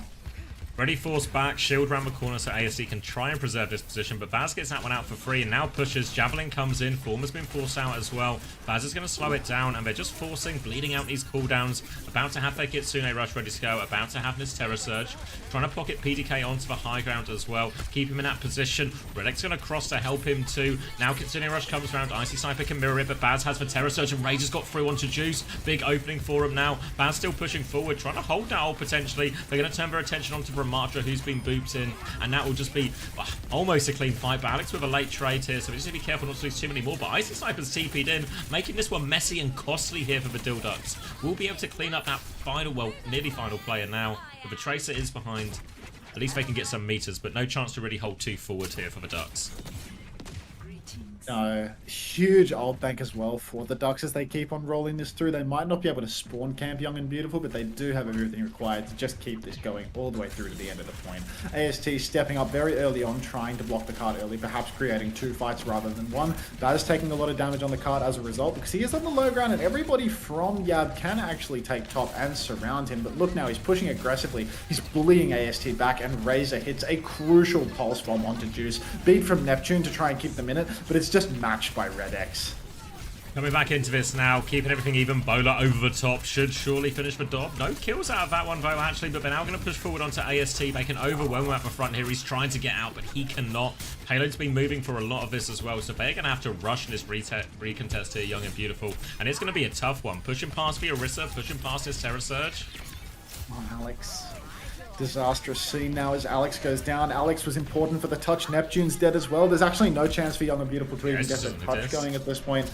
Yeah, 5 minutes for the third point. They're on the ult we've seen so far. Kitsune rushing a beat drop. Young and Beautiful absolutely being plowed here on their defense. 5 minutes for Dilducks to win 2 fights here on third. They've still got Terror Surge, another Kitsune rush on the cards. It is not looking good at all for Yab. Not at all. They need to win so many fights in a row. About to have the Kitsune Rush to at least mirror Icy Snipers. Oh, sorry, to mirror Frothy Phillies. But all the momentum with Dilducks now. Slow onto the back line, but Dilducks will just get spun and back out of that one. AST going to be forced down. Has to use his form on the back foot. Kitsune Rush to trade, and AST might have to use his Annihilation just to live. He's separated a little bit here, but Juice, a crucial kill. AST now in the corner, has to pop that Annihilation. Still needs more help, but he actually gets a kill with it as well. So he's starting to force the Dilducks back, and they do win this fight. Looking for some late kills in the corner here as well. Should be able to get a couple of them. Decent slow. Forces them all the way back. First step for Young and Beautiful, but a long road ahead. Yeah, all we need is 4 more minutes of exactly what we just witnessed, and Young and Beautiful will be good for it. 1 ult and 1 for 1 ult trades over and over and over again, and Young and Beautiful will be right back into it. Unfortunately, I'm not sure that that's an entirely realistic request, but PDK will go down first again as AST hits a game-winning slow on the hit scan up in main, who is overstepping just a little bit, perhaps should not be standing on top of his tank for the retake.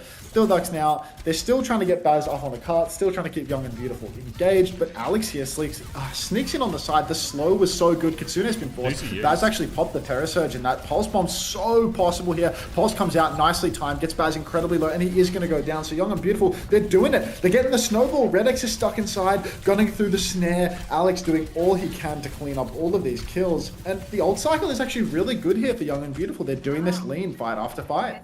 Massive cow. Young and Beautiful being really respectful as well. Like, they're not over chasing these kills, not getting suckered forward. They know they have to play clean, disciplined Overwatch here because they have such a big time bank to work with. Opening picks like that will go a long way because Dilducks are about to have their double support ult through. PDK Juice avoids for Pulse Bomb. Razor's still in a dangerous position, both of them to deal with. Neptune nearly has the beat. They'll be desperate for that in main. Overclock comes through. Kitsune Rush in response. Juice looking for something as they come round. Beat comes back. Later beat now from Neptune, or from Red X flooding back in. Juice still laying down damage at main, and they've sort of held their ground here. They've been forced back, but they haven't lost anyone, and Baz is awfully low. Cleanser's been forced, and now AST can swing back in. Redex kills Alex, though they're a player down. AST with a slow in the back, but Javelin in. Juice has equalised it right now, 4v4. AST out of form timing. Shield has to go up. They need to buy more time, maybe even need a little bit more from Juice. Neptune shuts down Razor. They're right back in it. Slow onto the back line. Redex in all sorts of trouble here. Will be getting punched away. Can't find it, but he has separated Baz well and truly. And again, Young and Beautiful, they solidify their hold. That's 3 in a row. Young and Beautiful, they keep doing it, and this one was extremely expensive for Dildux. Look at everything they spent. They've got nothing left online, and somehow it's only Baz's Terror Surge on the horizon. Young and Beautiful, they're ready for another one. AST design, ready for one last clutch. Snare through the choke. PDK takes so much damage, he slides wide. Somebody can catch this, the Tracer potentially. Redex being punched out by AST, but it looks like the slide is no good. Baz taking a beating. He has the Terror Surge available. Pulse Bomb, but not even going to have to use it. AST uses the Annihilation. Cart is rolling right now, but AST keeps cleaning up these kills. They need to make sure the cart doesn't roll any further right now. They need to keep this in a margin of 2 fights. If the cart rolls back just a little bit, that will be the situation that Young and Beautiful find themselves in, but they're doing such a good job, fight after fight after fight. Eco is the name of the game here, and that is what Dildux struggles so much with. They didn't invest anything in that previous fight, Dildux, so there will potentially be a timing here. Alex is hiding with the Pulse Bomb. Eyes on Redex right now, forces him back. Kitsune Rush comes out. Frothy Philly has it now, but they're trying to just kite it right now. They could do with a kill. Overclock there, and PDK finds Juice. They keep walking forward. Razor with one in the back. They have to die on point right now, Young and Beautiful. One more chance to make their stand. Trades would go a long way. My stream buffers take over. Same. My stream is also buffering. Boost the clean feed. Right now, boost the clean feed, please. Boost it. Redex is frozen in time with the 9th layer of hell. 40 seconds left on the clock. There's definitely another fight. Neptune has gone down. Alex, no! They have to get out. Neptune has the beat. Frothy Philly. Support ult, Redex support ult, ready to go. Gonna need a huge Pulse Bomb. Juice will have an overclock partway through, but they need to rush with a touch. Pulse Bomb goes wide, beat comes out. Redex has a beat to match it, does catch everyone there. Terror Surge on point. Juice has the overclock going. Need a kill from Juice right now, Young and Beautiful, to make this hold, but Juice is shut down. Alex has a Pulse Bomb coming back, but he is dinked as well. And Dildux, it took them all 5 minutes, but they get it over the line. They stay in contention for OWCS. And Young and Beautiful are sent right back down to face it Masters. The juice isn't loose. The juice. They caught the juice. There's no acquittal. There's nothing. L admins. Yeah, let's get an admin complaint going. Yeah. I'm going to bed. Wait, can you Thanks give for watching, me? Everybody. Wait. Were you planning to raid me? You want to restart your stream? Yeah, I want to restart my stream and try and fix it. If you just give me like raid me and then fix your stream thing, and then I'll send them all back to you. Okay? Okay. Yeah. The glove does not fit. You must equip. Bet the house on Dildux. Infinite money glitch. They do not lose. They do not lose in the context of Puma relegation games. I swear, Rich Rat is actually changing his hairstyle every single time they turn the camera on him. I don't know how he's doing this. You're right. Rich Rat is actually changing his hairstyle. I don't even know how to spell face it. Like, all right. Come on. This guy thinks I'm giving him back his viewers. Like, no, it's the oldest trick in the book. And what do I want to just turn off enable enhanced broadcasting, right? And that should hopefully. Yeah. Then start streaming. Let me just get my channel up. And hopefully when I look at the options, there's no 2K option.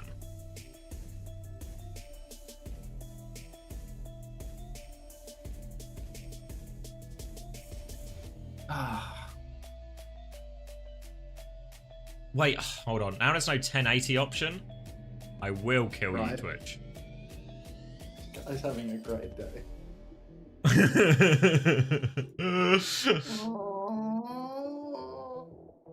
Release me! Yes, good. Why? This is where we subscribe for the Commander X stream, right? Yeah, that's correct. Actually, while you're here, how about I run 3 minutes of ads on? I haven't run any ads today. I don't understand. Video is on 1920 by 1080.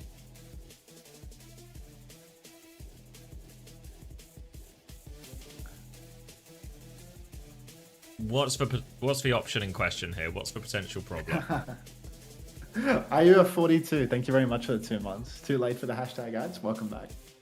Jake7. Hello, CX. What's your opinion on the song Bittersweet Symphony by The Verve? No opinions.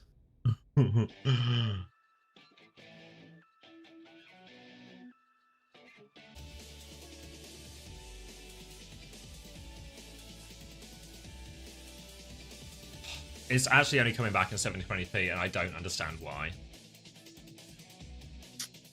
You're just an unlucky guy. Wait, hold on. Hold. We were flabbergasted by them changing rules. An absolutely outrageous turn of events there for Offie Philly, I must admit, where literally the previous match that knocked them into lowers, they had to play a Koth map 5. Or they had the option of playing a Koth map 5. And then for you guys, for the elimination game, they can't. Like, actually take the piss. I'm definitely going to bet on this. Okay, I fixed it. YouTube, I'm hoping you're still looking strong. Show me a sign of life, YouTube. Sorry, were you talking to me? What'd you do differently? Yeah. I just turned back on the enhanced broadcasting. I think if anything, it was actually just bugged for first time. Okay, well, do you want me to raid you now? Yeah, I'm ready to get raided. Alright, he's being raided. I'll see you years from now when I can be bothered to turn on my computer again. See you next time. Thanks for watching, everybody. Hope you enjoyed. Good night, Max. Etc. Good night. Quadriplegic, thanks for the tier 1. Nice. Oh, confirmation. Thank you, Answer, for the raid. Welcome, everyone, to a guy in a very hot room having an increasingly large mental breakdown. Thank you, Jimmy Job, for the Prime. 3 months as well. We're so back. Am I bold? Yes. Yeah. The more astute of you would have realised that. Feels like there might be something a little bit up with the stream now. So let me rename this VOD, and then we can fix that. Thank you as well. I love interactive media as well for the Prime. Thank you very much. Lots of fans of big business going around today.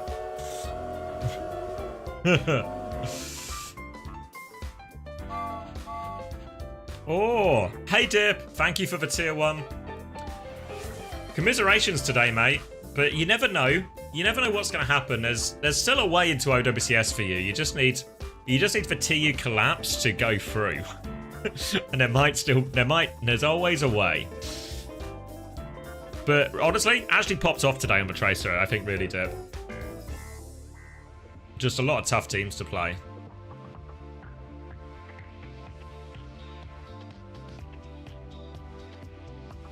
Okay, does this feel like everything's working as intended? Feels like it, doesn't it?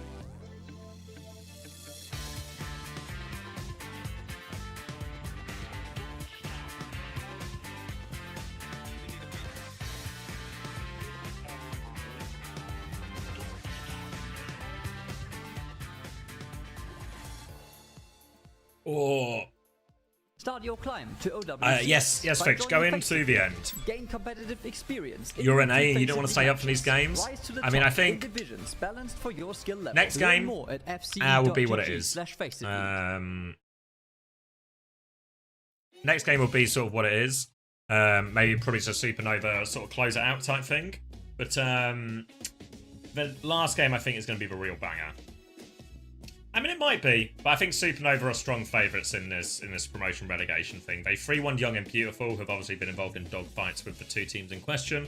So very much expect them to re-secure their spot. How many TU players aren't looking for team? I think, who's posted? Heesung's posted, Faith has posted, Skyle posted. Am I missing anyone? Also worth noting, like, look, if you're Kevstar, you don't need to post looking for team, you know? The teams look for you.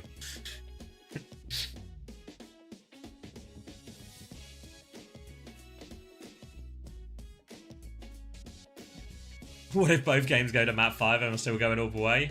Once I'm in, I'm in.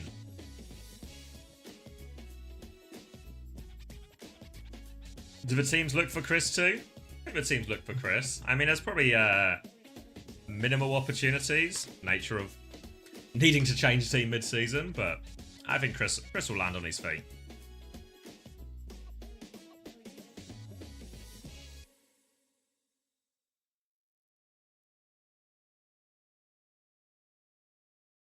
Win a trip to OWCS? World Finals? Chris can fix Gen G. Fuck. Bad. I feel like Gen G's so cooked. I don't even know what you do. I don't know what combination of things you could do that wouldn't feel like they solve it. Or feel like they even help that much. Oh, yeah, I don't know what you do.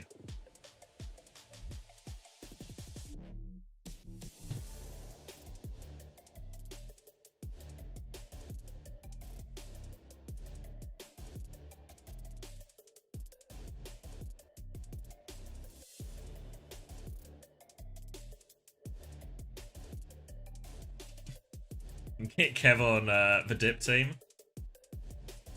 Fire the whole team and let Dip play.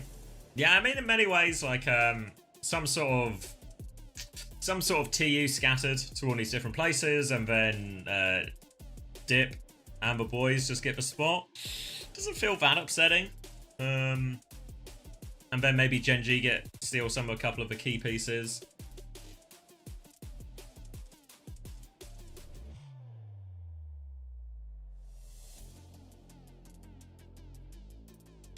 Why have DVG fallen off from the start of the stage? I don't know. Are they playing that dramatically differently? Or did they just play like a particularly shit TU?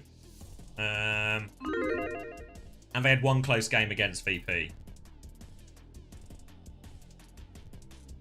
Yeah, but they took VP to map 5 on, what, was it week 1 of the season? And if I remember right, at the start of stage 2, wasn't it like everyone only had like half a week of scrims or something? You know, so I don't know if there's like a massive difference. Didn't manage to improve enough at the end. Yeah, I don't know. Yeah, I don't know if there was like a massive difference, or if in reality what happened is, you know, a couple of teams like Alcad and TM in particular really stepped up and sort of set a new level.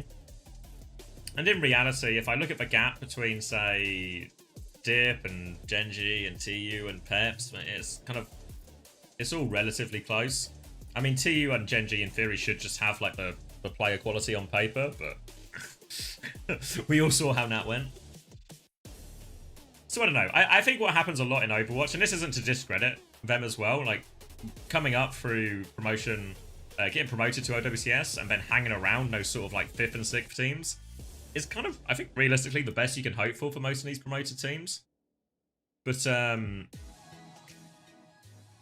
I think people in Overwatch are always very quick to like overrate stuff or take one result and extrapolate it into like a big future.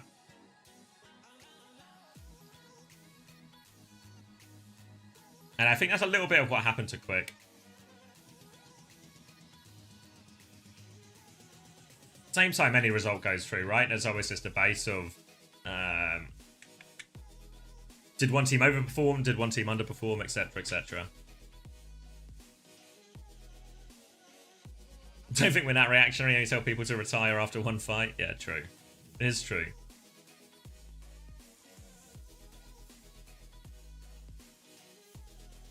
Cheesecake? I mean, I could have another slice of cheesecake. I feel like, I don't know if that's like that's a final game type one, because the final game is going to be the close one.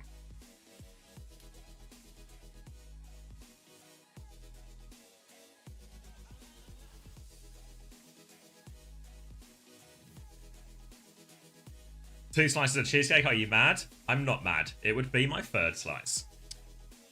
When's uncoachable? Maybe you'll be... It depends when our producer uploads it. It might be tomorrow on Patreon.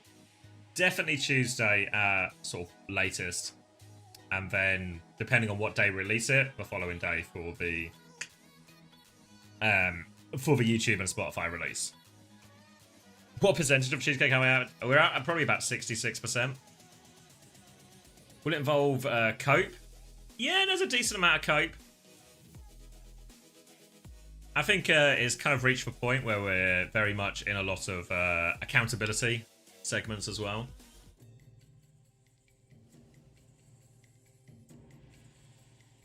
What's rice cooker cheesecake? Because I heard you eating it.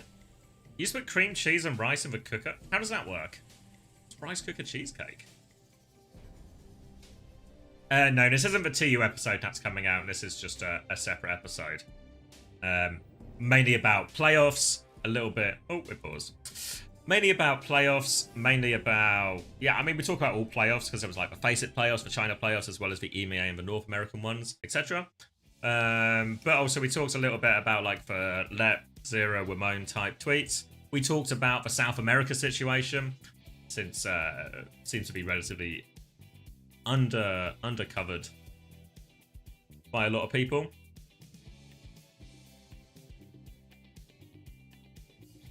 And a bit of a client of the week section as well. About Cold Metal 2. Oh yeah, we talk about the LCQ a lot, not specifically Cold Metal. Actually, we do mention the speed situation, but yeah.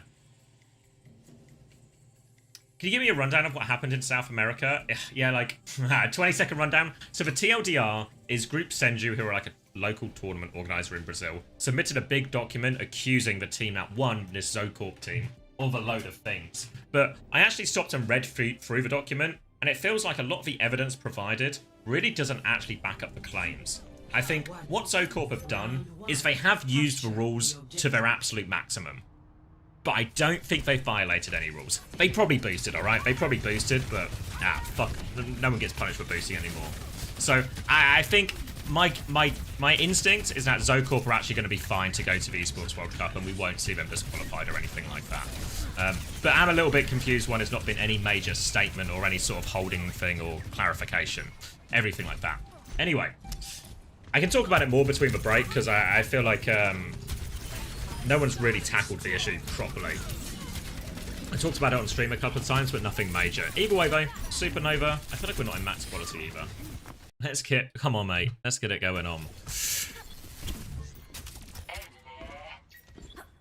Crystal clear now, first fight for Supernova. It's Pella trying to play the ball, Astra just going to play the Orisa. Orisa Bat Brig, pretty good at dealing with ball as far as things go. Bat Brig with the ball does feel like it doesn't have the same amount of synergy, really. Going to be easy for Astra to keep this backline contained. Manny going to try and swing round the choke. Renko is peeking it back now. Disruptor shot to slow him down. And Pella has just been taken care of. No problem at all. Looks like the spear must have hit him in all of that. That'll be a nice, easy one. And this will be a quick reset for Dreamland. All the way back at the choke. And yeah, full reset. Renko about to have a window, significant window advantage, and Pella has bitten the bullet. Ball not gonna be in play anymore. They will just take the Orisa mirror, but obviously significantly behind on Terra Surge, behind on a lot of the ults. They're gonna come through White Room here, but Renko's gonna have that first window timing. Need to be ready to take a step back from here. But if I'm Supernova, this point is so easy to contest for ages. They don't need to force the issue. Ryan's had his recall force for now. Grapes has actually died to Talisman. How has that happened? Window in the front. Lamp has been forced. This Tracer behind is causing problems. Ryan's trying to mark it now. They don't actually find anything out of this window, and there's a timing for Dreamland to go again. Difficult disengage for Renko as he's getting harassed by the Tracer on the way out. Now the overclock from Jutsu, trying to take it down, counter out that window, firing through it, but can't find any kills. Only an Orisa to shoot at now, and it's a stalemate. Astro continues to anchor the point. That Terra Surge is available though. Eyes on the Brig, walking into him, pulls that backline in. Lamp is good, but the pulse bomb's there with the combo. Astro and Ryan combined for 2, and the cleanup is good. And this might just be first fight. Talisman kills Grapes again. Will Talisman just leave Grapes alone? They're going to try and reset quickly here, Dreamland, but the touch is going to be very strained. Talisman has to run for it. Pella's actually going to go Doom to try and make the touch, but you can see Astro trying to play bodyguard, boop, punch. Pella's trying to be as unpredictable as possible to get the touch. Does manage to dip their toes onto it, but then immediately killed afterwards now. Talisman, can they get the next touch? No is the answer. 100-0 to Supernova. Ooh. Score 1-0.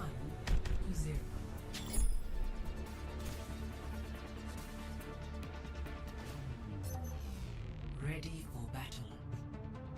I reckon 80%. Yeah, I think you're not wrong, Kellex, and I think once you go to these lower funded regions, so think about like Australia, South America, I think it's going to be even more common, right? Because there's no way to essentially legitimately make money through being good at the game in these regions.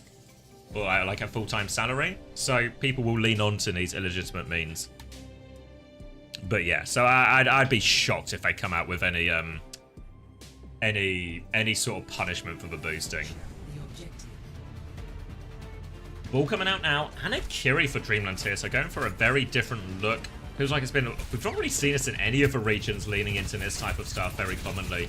Jutsu's going to be forced down as Pellet's going to try and slide that one out, but they are playing inside. Astro's taking a nade on the walk up, trying to get to cover, but very much a lone figure walking forward. They've isolated that and played into the trap. Honestly, I think like Supernova, they could have just gone point here rather than walking out into the Anna's line of sight, put themselves in a position where Hanbei can play the game.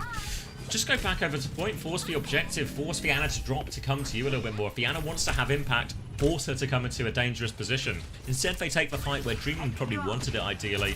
We'll see how they go for the retake now. Hanbei a little bit, or sorry, Renko a little bit in the open.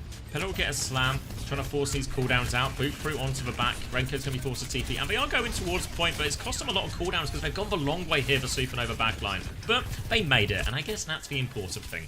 Supernova get the flip here, and they can start anchoring on point. They just need to be very careful about all these boots coming through from Pella, rolling through. Eyes on it for now. Renko taking a lot of damage as both supports pocket each other. Trying to look for their next timing. Astro clears for point, but meanwhile, Jutsu's actually going to take a little bit of a step forward, looking for this. Can't find anything just yet. More pressure coming through. Pella behind. Lamp used forward. Astro actually dies. That lamp, I think, was intended for him, but doesn't find the target. And Manuel's just going to pick him off. This is the danger. I think like going to point is the correct decision, as they do avoid any trains here, Dreamland. I think going to point is the right decision, but you also have to try and find one of these key timings. I don't know if in many ways something like a Juno Brig would just be nicer here, because you have better stuff at dealing with the ball. You also have a speed ring timing, so you have that timing to flip away from the co-side onto point. But they have ults here with the support, so I don't expect Supernova to change anything in this fight, but Dreamland have all 5 ready to go. Supernova a little bit further away, and Renko actually wants to go far left here, potentially swing out with the window. Support's going to use everything. Wasn't even a shift invested. More pressure coming through Suzu, and Pella has really forced everything on the rotation. Pulse Bomb comes out now, manually kills 2. Kitsune Rush is going to save no one. The DPS have died. Renko and Grapes are living in here with the Kitsune Rush, but only for so long. The rest of them push forward. They're coming through now. Significant player advantage. They want to get the late kills if they can here, Dreamland. Not too much. They're going to set up on the high ground. Mines for this next rotation as well. Yeah, and there we go. Grapes, I was about to say, I was really surprised Grapes hasn't made the Brig swap, but now he has. Will give Renko a lot more protection in this, but it's an early Kitsune Rush, and actually, for nothing the Brig can do about that one. Renko's going to get sent off the map as they go for this rotate. Mine's available from Pella, but with that early pick, they're going to try and save all of these, I think. No, Narwhal's going to invest for Kitsune Rush and die. Terra Surge to turn it now. Astro thinks he can win it. And I guess one questionable ult investment deserves another. Pella is just sort of roaming around, and slowly as we've been going through this, Manually has been finding very high value just all the way through. Important picks, and it stops this retake coming through. Pella now has mines for this final fight. Supernova have 3 ults, 3 of their lower value ults, and a Diva swap now to help them with these rotations. Ryan with the first touch, bolt in. Recall has been forced. Renko uses the window but dies. Mine's still available, and they're not even getting close. Ryan has got the touch, forced the point. Astro sets up for a kill, but Pella has traded all the back time with Talisman. They can come back with player advantage. Mines on point. Astro trying to play their life, set up a late touch here.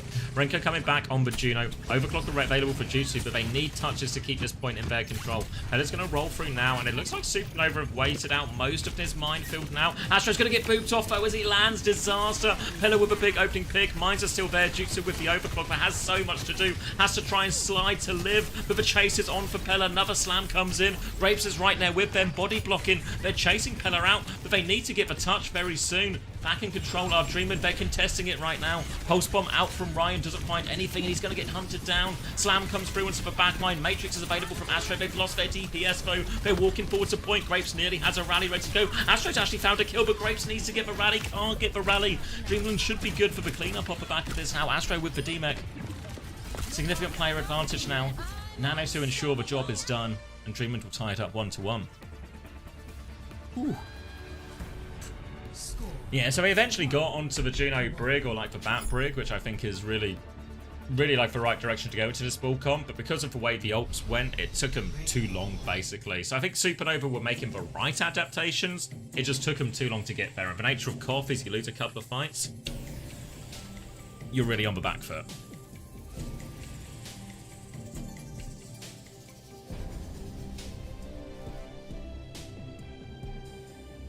Alright, 14-1 for Talisman. And it has to be said, when I was watching Face It Masters, Talisman, not really a player I've come across much before, but was going hard in all of their games. And I think, alongside Pella, really a key reason why this Dreamland team have found so much success and find themselves in this upper bracket game.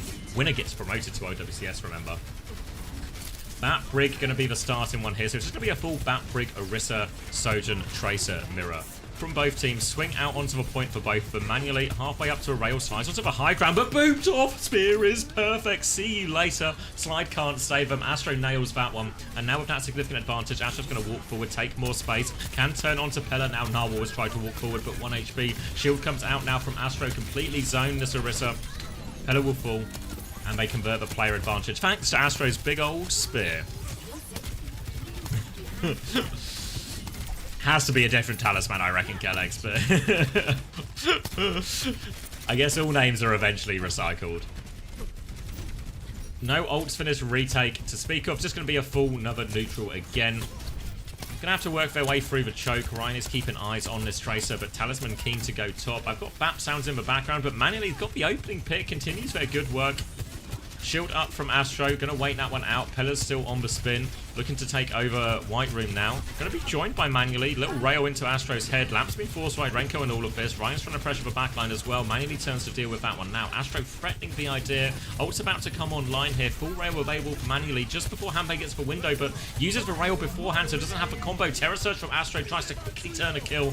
Window back in main from Renko, but Astro can't be saved by that. Now Renko needs something quickly, trying to pocket his Brig. Can't land the heal onto Grapes, though. That's going to be Grapes falling, and Renko just not a whole lot of things to shoot at to turn the fight. Narwhal's going to hit the boot back in. Lamp comes through now from Renko, but it will just be dying on the point. Ryan will be the last to go down, and Dreamland will get the flip. 60% conceded. Lots of slightly more ults invested there from Supernova in the form of that Terror Surge. So now, going to be a little bit uphill on this retake.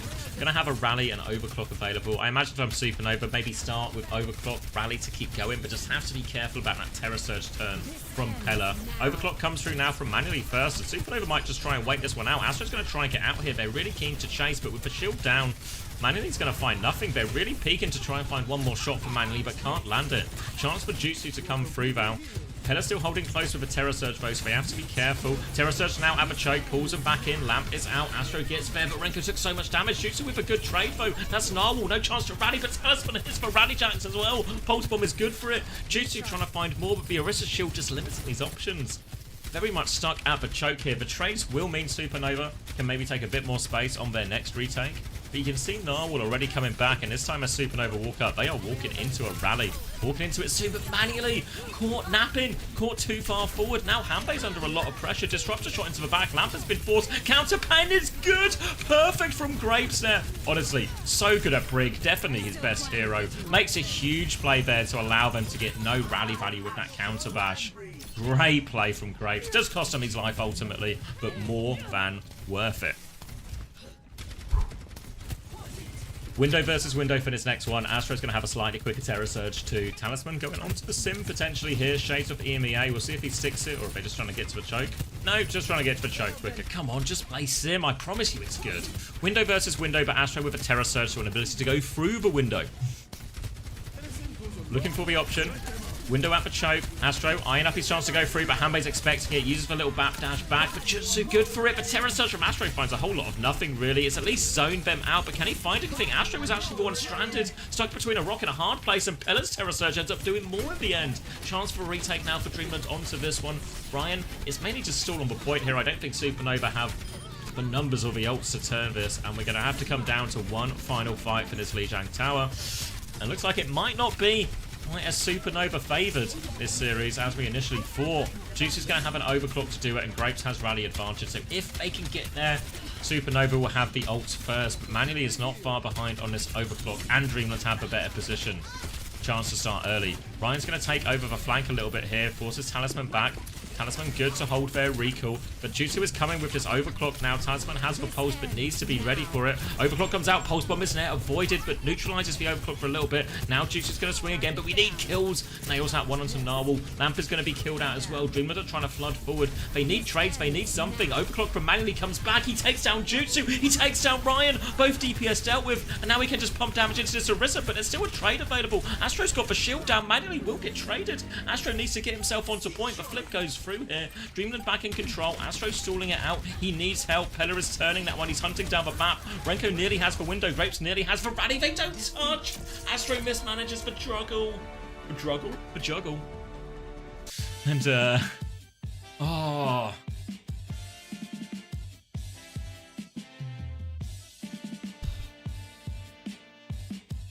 There was a real chance for him with those ults coming back, honestly. We can have a look at that. So they get the trade. Astro touches. Touching. Off it now, 96, 98. Yeah, he's really got the health right. It's not even like a must-live, because double support ult coming back. Is it just Narwhal? We can't really see it because it's off screen. Does Narwhal just body block it or something? Or find a whip? I don't think so. I think it might just be an Astro blunder.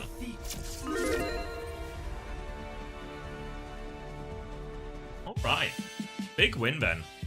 Big win for Dreamland to kick it off. I'm actually desperate for a drink, so I'm going to grab another drink. Preds are up. If you want them, I'll run an ad so it's out of the way. Yeah, I think Sam's on the roster, but he's not actively playing. I think he was really only there to fill in for Ryan right at the start of Stage 2. Obviously, these are the rosters still locked from the start of Stage 2 for the OWCS teams. Yeah, I'm not sure. It just seems like a mistake from Astro. I don't think there's much mitigation, really, for that one. Just should have had it. I mean, it still would have been a clutch for him to win from there, right? So, you know. But yeah, not a good start for Supernova. Remember, Supernova missed out on Stage 1, despite their roster's sort of history and reputation. This is thanks to a really surprising loss, so they need to be careful for it not to happen again. What am I looking at? I really want this drink. I know, I can't read all of this now. Can't read all of this now. If it's about the map bans, though, I heard.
Alright, do you want to look into this tweet, see what's going on?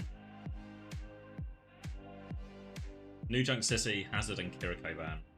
I have time to read these tweets. So. Is this just for stuff that Until's talking about? About the map 5 reset? Yeah, so for anyone who wasn't here, basically, in the first round today, and that was played off stream, it went to map 5. And the team with map pick was allowed to pick from any mode. So they picked KOF, they went to Oasis, and they won. And then when Young and Beautiful were put in the same situation, the admins insisted they had to go to hybrid. So we basically played Face It Masters rules for one game today, and OWCS rules for the other. I think the truth of it is we should have always been on OWCS rules. But I think once you make the blunder, especially because of the way it went was, where is it? You know, Dildux ended up on the wrong side of it and lost.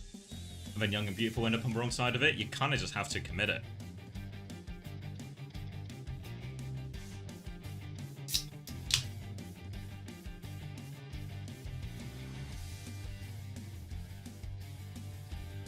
Ooh. Are we talking about football?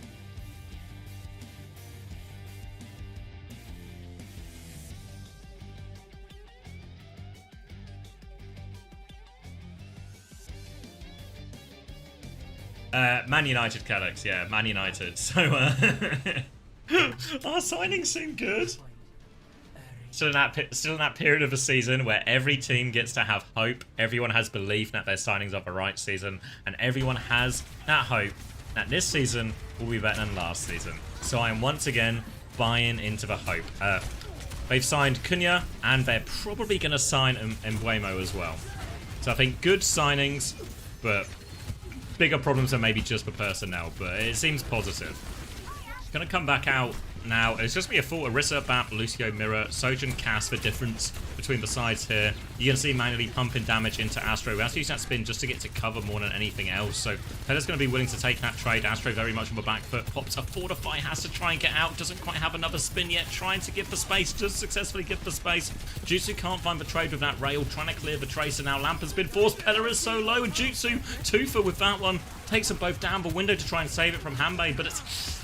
oh, I was going to say it's too little too late, but maybe it's not too little or too late. Back into this. Tank advantage, Astro on life support. Narwhal's going to clean that one up as well. Boot back in. Jutsu comes flooding back in. Hits the dink as well. Narwhal is so low. Mate, Crepes is on the chase right now. Narwhal has survived. Talisman can come back into this and has the pulse bomb. Wants to contest. Dreamland do have control of a point during all of this, remember. So Talisman is buying valuable time here. Narwhal comes back in awfully low though. Pella's killed Grapes though just before the beat is available. Narwhal fighting for their life, scrapping, somehow still alive in all of this. How on earth has Narwhal survived this entire time? How on earth have Dreamland kept control of the point? And Supernova are going to be forced all the way back. And this is a rough start for him. Now trying to jump out. Javelin's going to be tanked by Astro, but Renko has to lamp window just to get the space, and this is going to be an easy kite. And they lose Renko. The lamp was still up. Renko line of sight his own lamp. Maybe he was booped, actually. Talisman has traded for it, but the trade's better. They have to walk up. Supernova might have to burn a lot of ults. It's an early high noon from manually. They lamp out as well. They're pushing so hard. The beat goes off from Grapes in time. They push back. Jutsu nails the kill. They have to flood back. Look at the touch, though. The touch is there. Ryan's got it. He secured it. He's going to get the flip as well, actually. So might just turn around for Supernova. Still pushing forward. Pella's got no choice at this point but just to reset. And Supernova managed a very difficult situation thanks to Ryan prioritizing the touch, making sure they can stall that one out.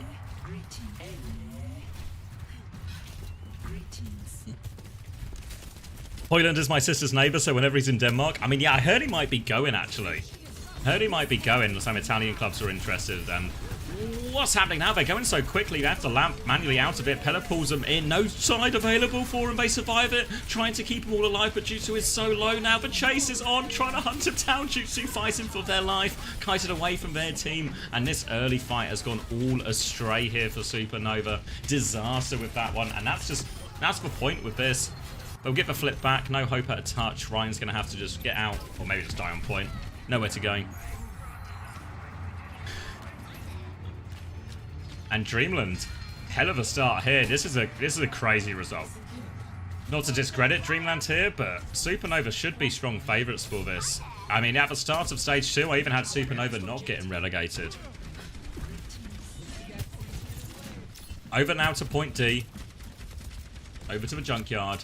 Window available for Hanbei, ready to go already. Ryan has for Pulse in hand. Juice is going to charge up this Rail and try and swing through. Rail is ready to go, looking for Hanbei now. Half HP, hits him on the way down.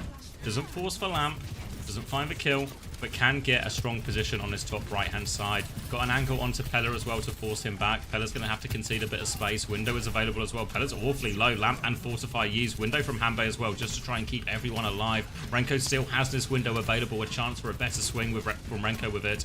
Onto the high ground now. Still waiting for this window from Renko. They're going to completely wait out the window from Hanbei. Now Renko goes for his own one. Heinen in response with a pulse bomb. Shuts that one down. Ryan connects. Renko's been traded though by Narwhal. Narwhal and Talisman getting so much done on this Lucio Tracer duo. Now Jutsu's going to try and take a more aggressive position, and Ryan's come out to help that side of a point. Shuts down Narwhal. Amber Lamp booped out of it. Pella's going to fall. And this should be the cleanup now. Ryan gets his third. Hunting down Hanbei, looking for the late kill here. Nowhere to go. Clean 4 in a row for Ryan and Supernova. It's been a tough series so far. They need their star man, which really is Ryan, to come up trumps for him. Nearly has another pulse bomb as well. Retake for Dreamland. Nearly have a beat, nearly have a Terror Surge, but Supernova, they're closer to both and closer to the overclock. Shield perk in play from Pella as he's looking to maybe go right side with this. Rail available for manually. Gonna take the slide. Rail available, can't find the connect onto Ryan though, so Ryan's going to blink back to point. Another little dink on him, but just forces him back. Astro's going to walk in aggressively here. Grapes has the beat if they need it too. Astro has the Terror Surge. Lamp has been forced. Terror Surge now pulls him in. Pella is solo. Pella uses the Terror Surge, but I think Astro's might kill him. No, not quite. Pella's is actually bigger. Pella gets all the way through. Grapes drops the beat now, but it might be too little. Renko comes through. Overclock. They're getting themselves out of trouble with all these ultimates here, Supernova. They have the ultimates to save the day. Talisman though. Talisman needs to live, honestly. Like, he's going to die on point. But really needs him to live and play for the touch, but he was stuck in too much with that. And Supernova. Burn all the ults, but more expensive than they wanted it to be. Pulse available for Ryan, but Dreamland, they have the window to take the space. They have the beat if they get into any trouble. Ryan's hiding with his pulse bomb now. Lamp is still in play for Hanbei though, so need to try and force something out. I think they might have spotted Ryan. Pressure onto the rotate here. Hanbei trying so hard to hold on to that Lamp. Pulse bomb still coming behind here. Lamp has been forced out now, and the beat comes through too. Ryan's still in position, but they have found a kill onto Grapes. They now try and mark for Tracer, but Narwhal's gone all the way in. Ryan finds the trade. Has the pulse bomb available as well. 6 for pulse bomb. So much damage onto Pella. The javelin bow allows for trade. Astro's still trying to force it. He's got himself a little shield to hide in. The window pocket from Renko is good. Now just a Tracer threat to deal with. Trying to pocket up his Sojourn as well, but actually Juicy just walks out of the line of sight there, walks away from Renko. So a very messy, trade-heavy fight that Supernova do eventually win.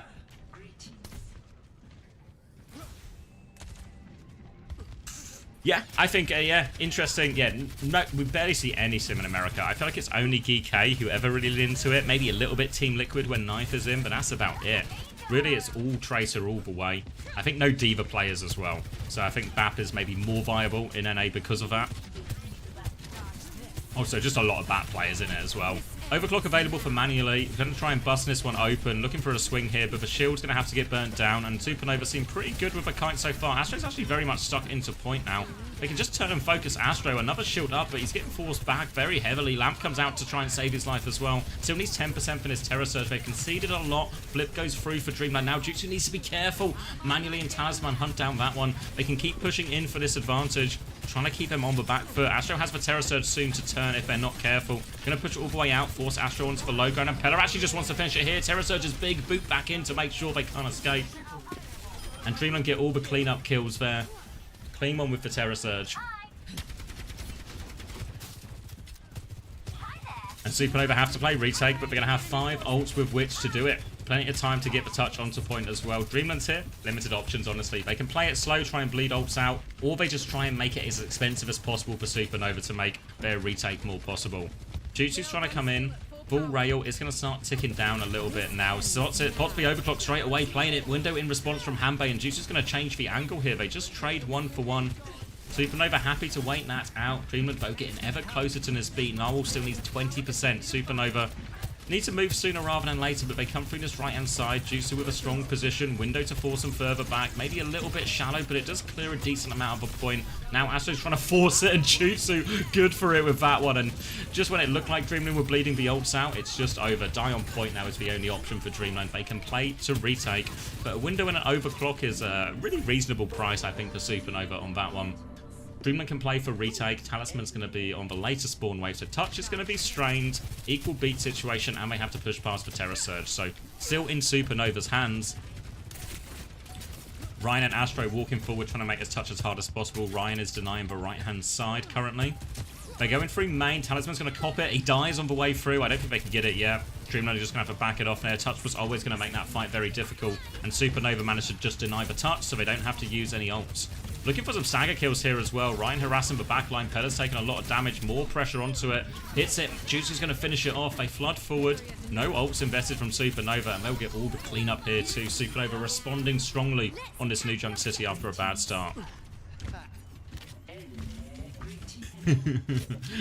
Beat versus beat. Terror Surge advantage still for Astro, but Pella is gaining. Manly's going to have the overclock to maybe even start this one out, making this retake a little bit easier, create some space. Just has to be careful walking into that Terror Surge. Astro's going to hold for choke on the high ground. Swing on the main, though, actually to create some space with that overclock. Grape's under a lot of pressure. Does manage to regroup to their team. Hasn't used the beat yet. Trying to hold this one. Now the swing on. Mandy can't find the Lucio, though. Astro under a lot of pressure. Very separated from his team. Has managed to stabilize for now. He's getting the pocket from across. And Pella's actually died while they go for this as well. So again, Supernova might be able to save a lot of the ults in this fight. They're forcing the objective. Lamp has been forced from Renko. As long as they don't avoid getting any late trades, they'll be okay. They deal with manually. They're all a little bit on the low ground here, so it's a bit treacherous, and they do find one trade. But they're all in now, Dreamland, just playing for those trades. BAP trade about as good as you can ask for, really, in this situation. And it's going to be another retake for Dreamland. This time, though, the ult situation looking much more reasonable. But due to some efficient fights, Supernova have 5 in the bank, so they still have the advantage. Narwhal regrouping with the team. Remember, 2 rounds up already, Supernova, so Dreamland need to find a way for this fight to work for them. It's probably going to be a long fight with all the ults in play, so they have to find a way to win it. Manny's going to get an early spear, knocked down low. You see Ryan on the far side of our screen lurking in. Windows will be exchanged on opposite sides of the bridge, and it's just going to result in a stalemate for now. Ryan has used his time to flank behind with his pulse bomb, though, so he has an attempt. Just going to blink towards point, though, try and deny the flip. Does do that. Drop down from Grapes to force the recall. Now looking for his attempt. Ryan's recall has been forced as well. He goes for pulse bomb, connects it onto Narwhal. That means no beat available. Terror Surge from Pella. It's not going to do anything. And Ryan finds the play, trades for recalls on point. Lucio's were both there to help their respective tracers, but the connect on the pulse bomb there, and really, I mean, I know where you want to help the point force here, support your tracer in those positions, but now Talisman denied for touch, and Supernova just close it out. What I was going to say is, I know you want to be in a position to help your tracer there where you can, but also have to be in a position for the big ult trade. You need your beat to be in play for that fight. Going down with it there, that's just, how are you going to win in that situation, you know?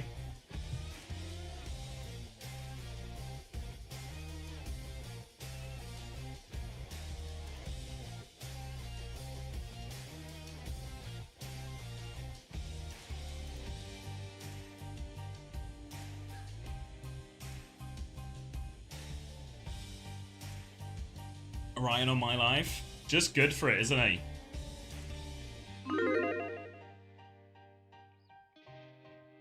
Alright, Pred's up for the next map now, but tied up 1-1.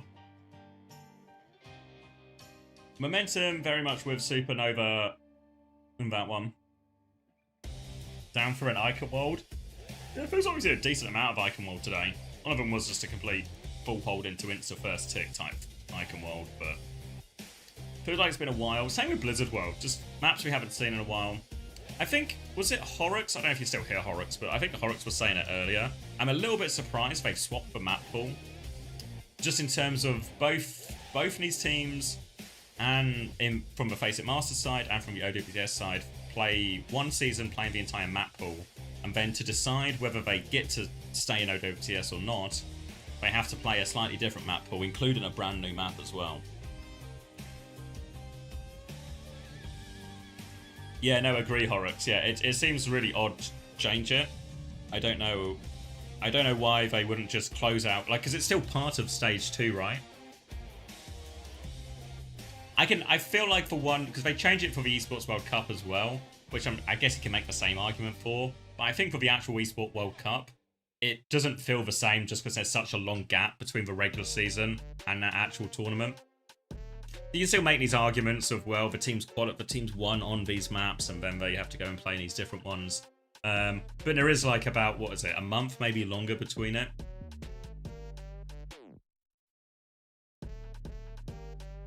So I think there's more justification, you know. I think most teams are in a situation where they, like, after stage 2, they took a bit of a break. Or after stage 2 regular season and playoffs, they took a little bit of a break and then they're coming back to prepare for the Esports World Cup. So I think it feels less bad for the teams in those situations. But certainly for these promotion relegation games. I mean, how long ago was the end of regular season? Like, a week? 2 weeks? 2 weeks, I guess?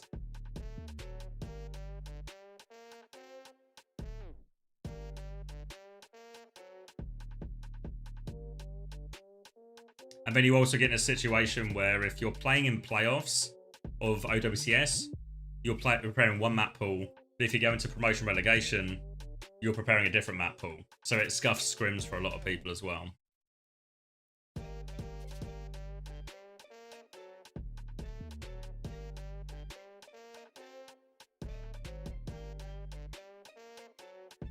About 2, yeah. Yeah, it just seems an unnecessary complication.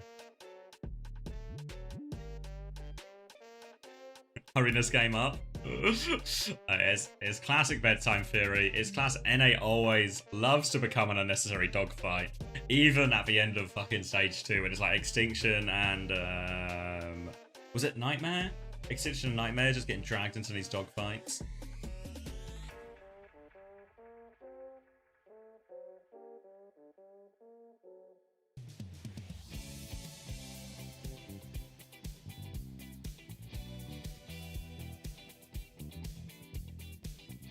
Hey, Nuclear.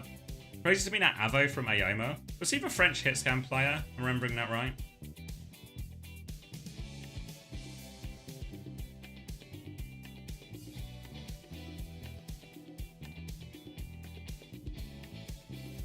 Ooh, mid-town with choice then for the next map, if people factor that in for their predictions. If we lose our match tomorrow, we're in promotion relegation for Masters, and we'd win.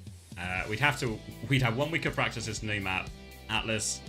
The Masters team have 3-week head start, I think. Yeah, because they could have just started already. Did I change my stream? Yeah, I've had to like fuck around with the settings a bit today because we were having a bunch of problems. Hopefully, engineers come in on Wednesdays and to replace a cable, and that should hopefully solve the problem.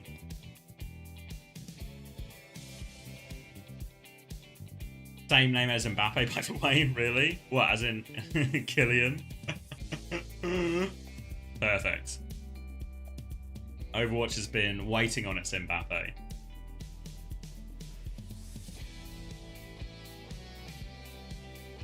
I had trouble with it when using HEVC, so is it better or worse now?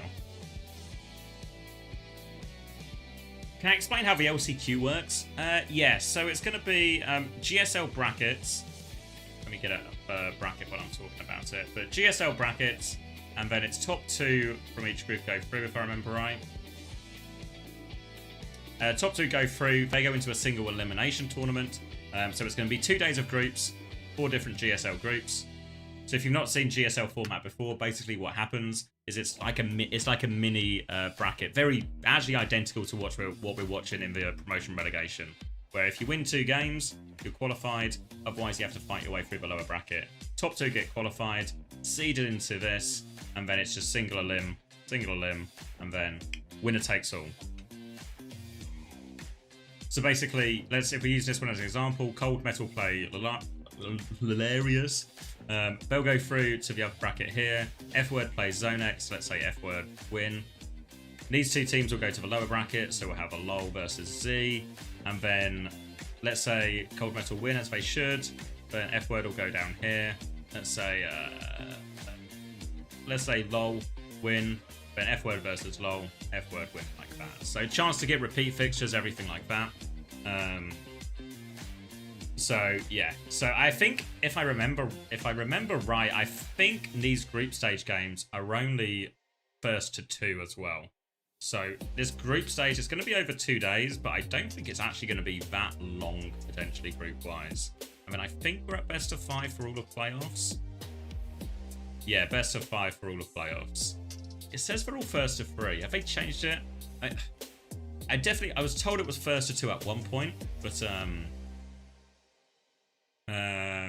told it was first of 2 at one point, but I think the format for this just seems to be in flux depending on the exact number of teams that are available.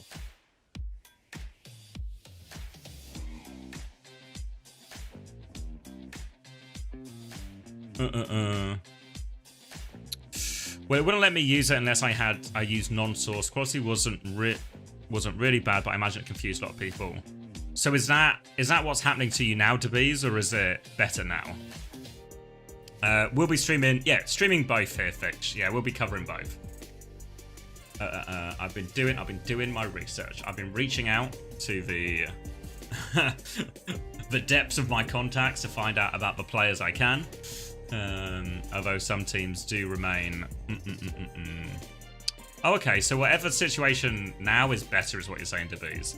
But yeah, reaching out to the depths of my contacts to find all of these players, but some teams are still aloof. I think it's very much, you know, the nature of some of these teams are the same sort of teams you'd expect at just like your local British LAN or your local wherever LAN. Where it's just, if you're there, why not go? Why not go? Especially if you can just win 5k, right? Like if this type of LAN was in the UK, 100% my mates who don't even really play Overwatch at all would just pop along, see if they can get 5 grand. So yeah. It might be, the group stage is probably not going to be exciting at all.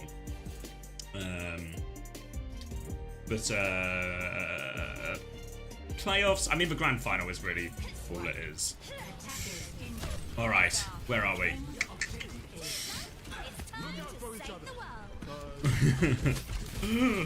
I mean, default hunting at LAN because the other team's hungover. I mean, a bit harder in Riyadh that one, but always for play.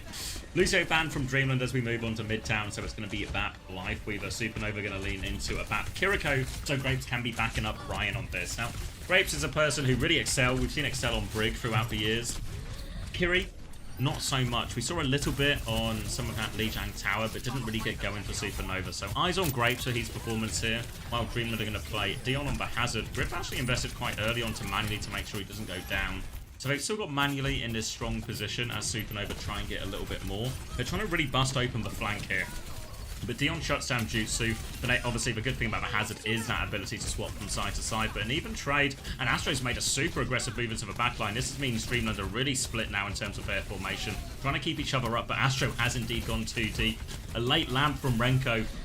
But Crepes is going to get 2 kills, so I guess it doesn't matter. They made it scrappy, they made it messy, and in these type of situations, the Kiri Tracer can really take over, and we're seeing that a little bit. Grip out now onto Dion to try and help him reset one more time. Dreamland nearly have ults for a retake, but they don't have a lot of time to work with because these ticks are going. Dion's going to try and get on it. Can he make it? Talisman goes first, shut down by Ryan. No chance to recall. Dion with a defensive wall. They force the Kitsune rush out.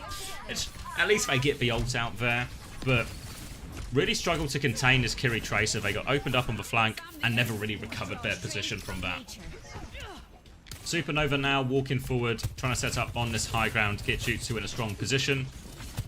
Make it difficult for this BAP Lifeweaver to walk up. We see Geeke run this type of competition a lot on the bigger, more open maps here, because this type of comp, it's good when it can take space. Your Hazards, your Tracer, they can all take these chills.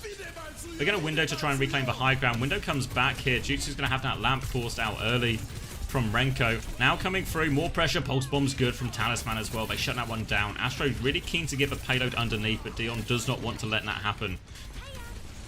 And they will be good for the hold. Supernova will back it back up. And Window trade.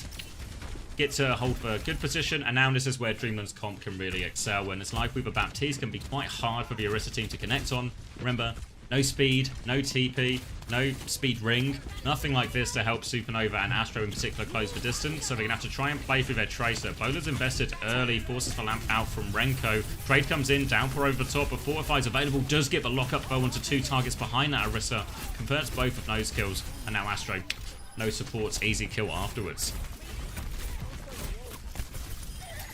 Late kill onto Grapes and Bell. Securing his hold at the choke. Continue to play from there. Supernova are getting up a pretty healthy bank of ultimates, but again, it all becomes about can they use those ultimates in a meaningful way. Astro wants to Terra Surge his Life Weaver, Terra Surge his Baptiste, Terra Surge his Freya even, but difficult to get him into a position to use those. Dion's holding close, maybe messes up his wall clock. Oh my god, Dion. Oh, disaster here, and this is going to be easy. Jutsu's popped the overclock out of pity more than anything else, and it's going to be all the space for Supernova. Looking for a late kill here as well. Disruptor shot out. Rails in there as well. Tracer looking for a trade. But nothing doing but Supernova still give a close hold. Astro can take this really aggressive position. They have to worry about Talisman behind who is coming up close on a pulse bomb.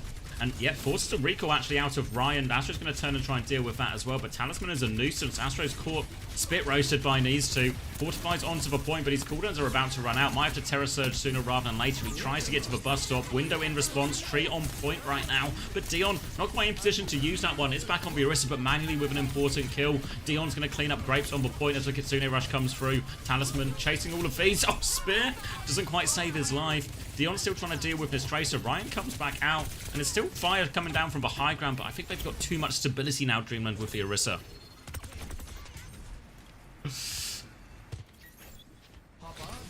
Little emote from Talisman. Both Tracers really are the stars on these teams. Gonna set up on the left-hand side from Talisman's point of view now. Pulse bomb in hand. Payload is quite far though, so they have to make sure they mark this here, Dreamland, as Ryan can look to pressure it underneath, pull him out of position. Talisman and Ryan are going to run into each other now. Talisman gets back to the mini, will be okay. Bola finds nothing from manually in main.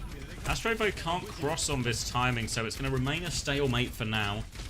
Again, you see the Baptiste Neff leaning over Neff from Hanbei to make sure his Tracer can hold that position aggressively on the left. They've got some damage onto Dion, and now they can make a forward move if they want. Ryan has forced for recall. Recall advantage now for Ryan. Trying to take over. Cleansing forced. Ryan, potential to go for a pulse bomb attempt here. Maybe waiting for his next blink. Closes the distance a little bit more, and Dreamland are slowly but surely conceding space now. Terra Surge on Dion to try and hold that. Pulse bomb finds the stick. Lamp has been forced out here from Hanbei. They will be okay. Tracer cleared in the back now. Ryan regrouping with his team, trying to play the shield. Jutsu with the overclock walking forward. Window as well. Terra Surge pulls him in. The damage is good. Narwhal's going to die just before Tree. And this will finish it off. A window and overclock. They throw everything to make sure they get the damage on that Terra Surge, but it will secure him second point, even if it cost him a pretty penny. Forced free. More time on the clock. 2 minutes 20 seconds for Supernova to work with. They've got the Kitsune Rush coming up next as well, but Narwhal on course to that tree, and really, those two ults can pretty much cancel each other out. Window from Hanbei could be a swing factor.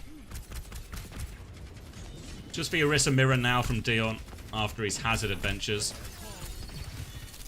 No control of the high ground just yet. Talisman is making his way up there.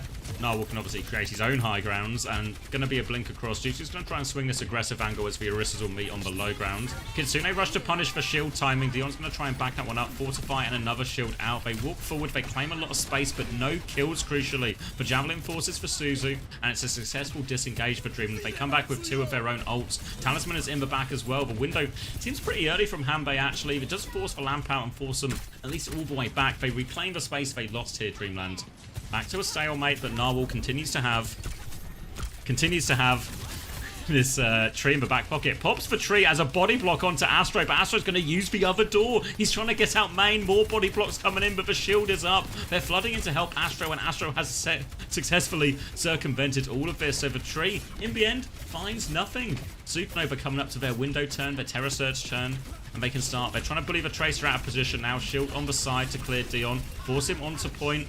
Trying to force for Fortify out as well. And Dion's just going to die. Shield, did he already have his Fortify forced? Dion just dies before the fight. An important trade from manually. Talisman's still keeping this point contested as well, so Car is not moving. Talisman's going to bust for recall out now. Continues to go on for backline. Stick is good. Takes down Renko. What a trade from Talisman. Does eventually get shut down by Ryan. But these trades are going to stop meaningful progress from Supernova. He'll inch the cart forward, but only up to this next corner before they can come back out here, Dreamland. And it will be another reset. 30 seconds left on the clock. Terra Surge available for both teams, but Supernova have more support ops to throw into this. Dion here, Terra Surge. We just need trades. It's really hard to win a clean fight for Dreamland right now with the ult disadvantage, but if they can find trades, they can bleed back out with the respawn advantage. Ryan's going to go over to top to try and clear this space. Eyes on the Tracer. Talisman a threat behind for now.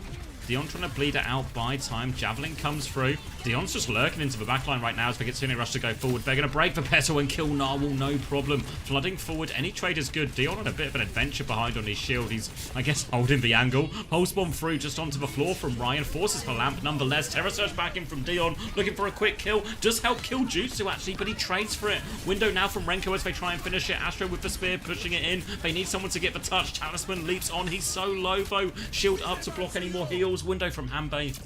Not in time, and they do get the full cap in the end, Supernova, but use their entire, they use the whole time back for it. Has Ryan been owning? Yeah, he's been owning.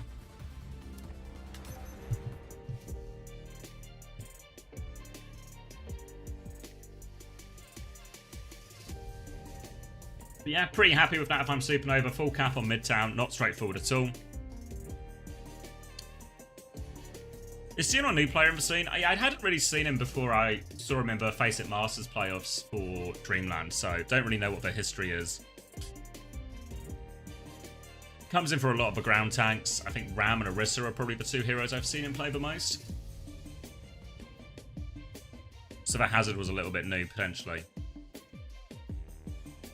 Dion is monkey happy? Oh, okay. That name rings a bell, actually. I don't have any meaningful memories of seeing him play, but the name rings a bell from some old OWCS rosters at least.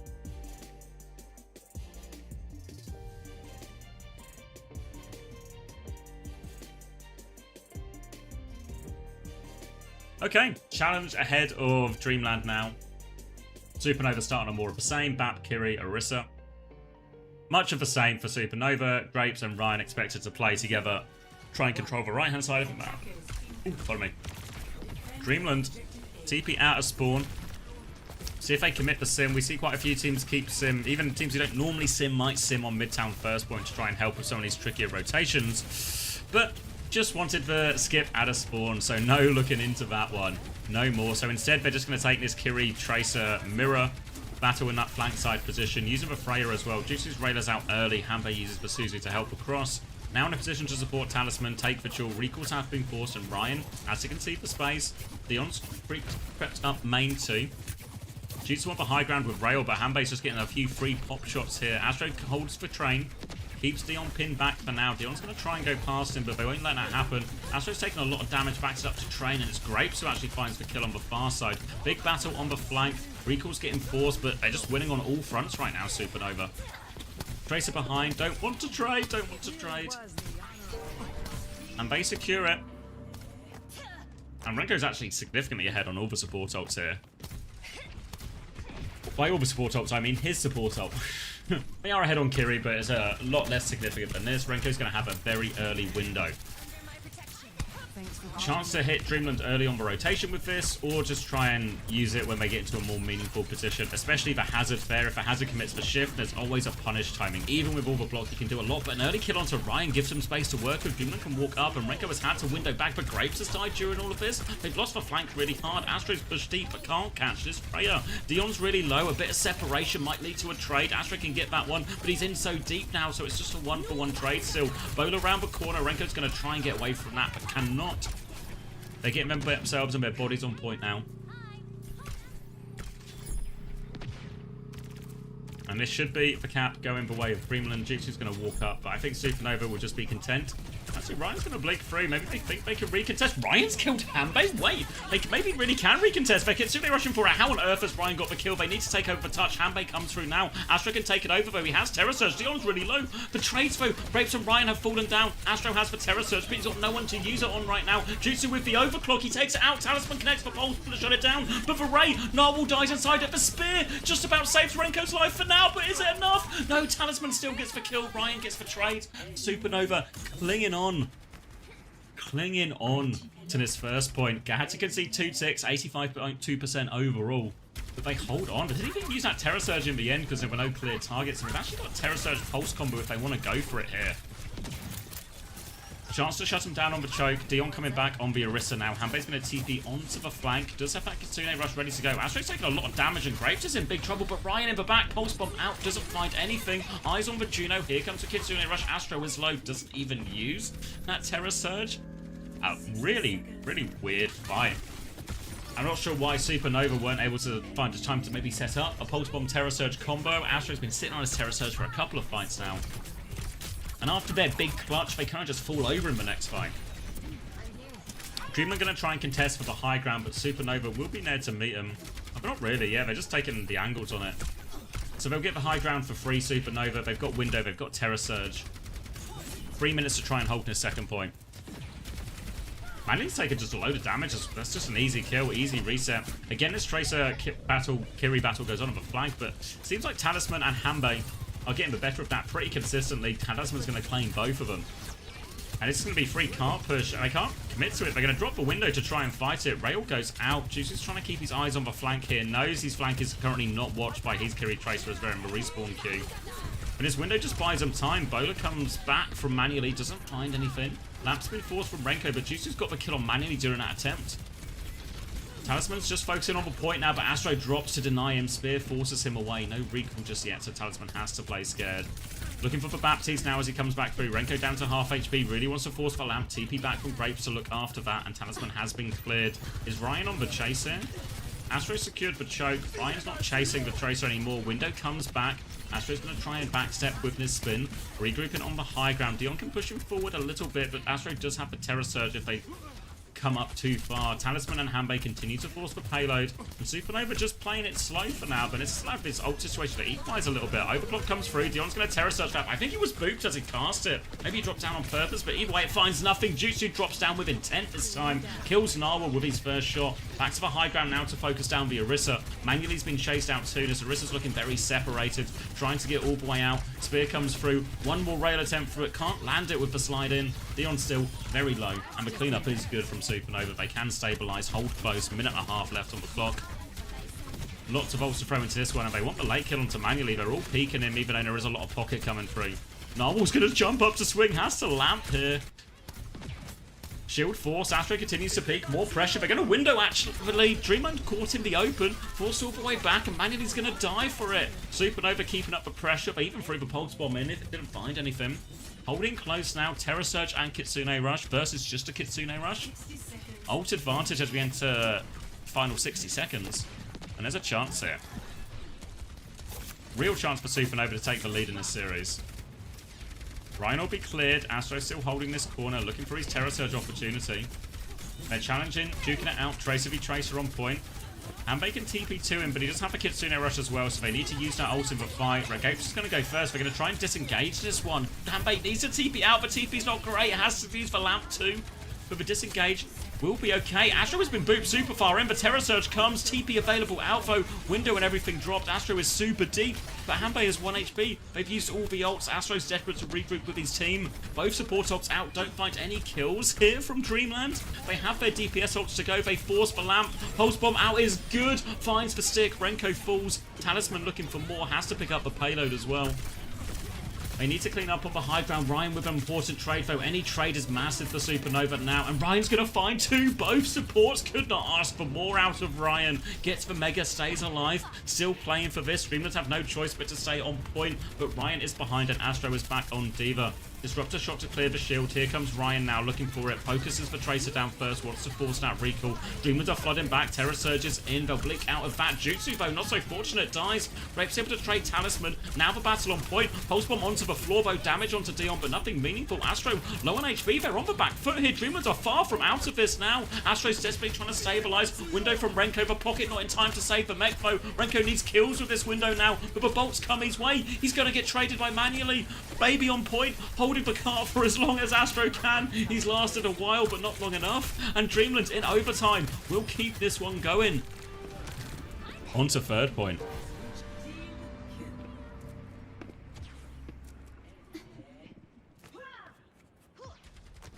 Minimal time available. I'm glad we've got the brains trust here solving Junkrat as well. So lots of positive things happening. Bowler versus Overclock. The Overclock much more consistent. Supernova on the defense, don't have to force it. They're going to take this Kiri Tracer battle again. Disadvantage, though, of position. Ryan's going to wait for Grapes on the timing. They go up. Suzu to force that one. Doesn't find anything. Bit of shenanigans. And Renko's died in main to this Bowler. Jutsu has to pop the Overclock. Immediate kill onto Narwhal will equalize things. Doesn't find anything there. Dion. Jutsu's going to slide deeper. Body shot onto Mannion as he fades away. Still finding trades, which is better for Supernova than it is for Dreamland. Finds another kill on the high ground. And Grapes and Ryan getting the job done. If they can find a late kill here onto Dion, it would be really frustrating. Ryan's keen to push it, actually. Has for Pulse Bomb. Fortify's been used. Yeah, Astro's cutting the exit. Dion in big trouble here. Pulse Bomb shield just in time to save his life. And Dreamland get away with that and now have double support ult and the Terror Surge coming back. Supernova, significant ult disadvantage, but they do have the advantage that the car is so far back. They can afford to lose this fight and take a recontest. Might even be worth not investing from Supernova here, honestly. Kitsune Rush could come through though. Hanbei's going to match it. Dion has the Terror Surge. Even trade on point so far, but Dreamland have more to throw into the bank. Dion looking for that Terror Surge opportunity. Walking forward. Narwhal dies 5% away from it. Dion drops the Terror Surge. Doesn't find any kills, but just falls for Lamp. Flooding forward now. Ryan, any trade is good. And ult disadvantage, no problem. They just win the fight regardless. Ryan, Jutsu, Grapes, everyone finding kills. And it will be a good hold for Supernova. Thank you, Aristophanes, for the 9 months tier 1. And you were right. They should have this map. Thought it was going to have to be more of a tactical victory or a win over multiple fights, but just play the flanks, win your duels. Stuff will always fall apart. And really happy with that. If you're Supernova, lead in the series and now 1 map away from maintaining your spot in OWCS.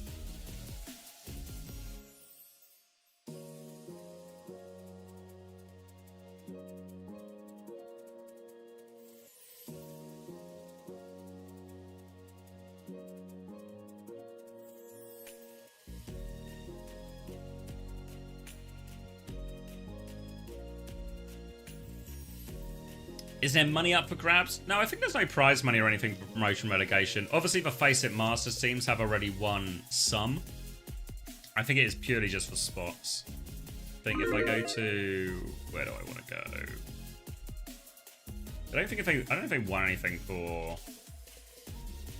I don't want regular season, I want the OG. I don't think they won anything for... Oh, they won 5,000 for 7th to 8th. So yeah, they've eventually already got money. And then I think Face It... I forget what first place was. Good night, Panda. I think, was it 7.5 grand for Face It or something?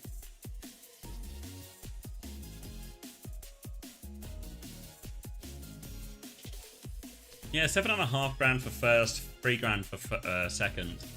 So yeah, they've already had an amount of money. Like 7.5 grand actually, obviously that's more than you get for 7th or 8th.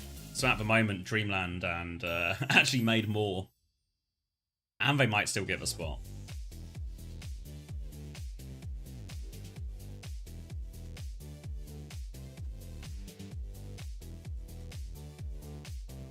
Pass it on to Blizz. Solved it.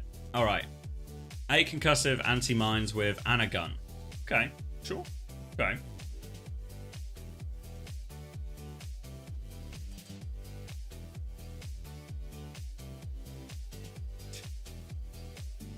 What am I looking at?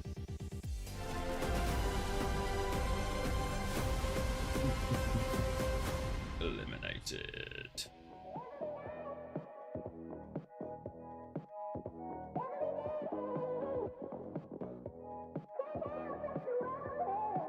Whoa.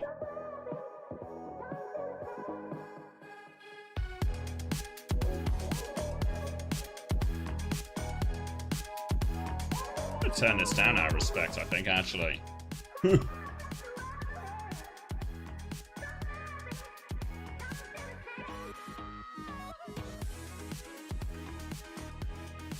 turn down even more. Need to keep it quiet on this side of things, you know? Ooh. What do I think about Stalker might not play LCQ in Esports World Cup? Yeah, it's really weird. I just wish Falcons wouldn't make all their statements through individual players sending semi-cryptic messages in their Discord. Like, just tell us. Just tell us. Like, is it that big a deal? Like, let's say you bench a player. Just say it, right? Because I think it's actually worse that everyone's speculating. From the team's point of view as well. Just to be like, oh, what's happening between Stalker and Niz? What are they doing? Blah, blah, blah, blah. If they just said, just gave like an official statement, you don't even really have to give the details, you know? You just have to say, internal decision, decided this is the best direction for the team. We're going to be running with proper merit primarily for the Esports World Cup, or last chance qualifier in Esports World Cup. Cool. And obviously, maybe people speculate how they think it's better for the team, etc., but I feel like that's better than just...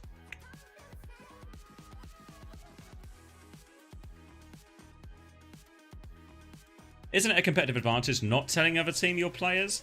To a degree, but the fact is that Stalker and Proper have both alluded to this fact already, and also, they'll know because of scrims, and even if they don't scrim them directly, like maybe, for example, Zeta and Falcons might not be scrimming each other directly in the build-up to the LCQ, or at least as little as possible, but teams all know. I think never once in Overwatch League surprised by the starting roster we saw, or the roster we saw for each map. Everyone always knew.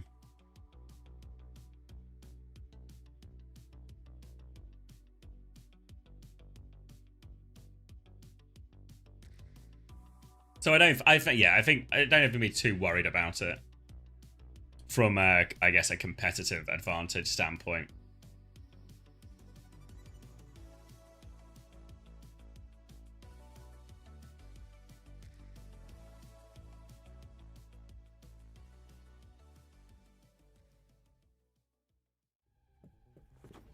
Low chance it could be a fake out, yeah, because I was talking to a couple of the teams to see if I could do interviews before the LCQ. And Zeta said yes, give or take availability, because they're obviously traveling. I think they're traveling tonight, technically. But Falcons declined, which is obviously a bit of a shame, because I feel like the onus is really on the teams to answer these.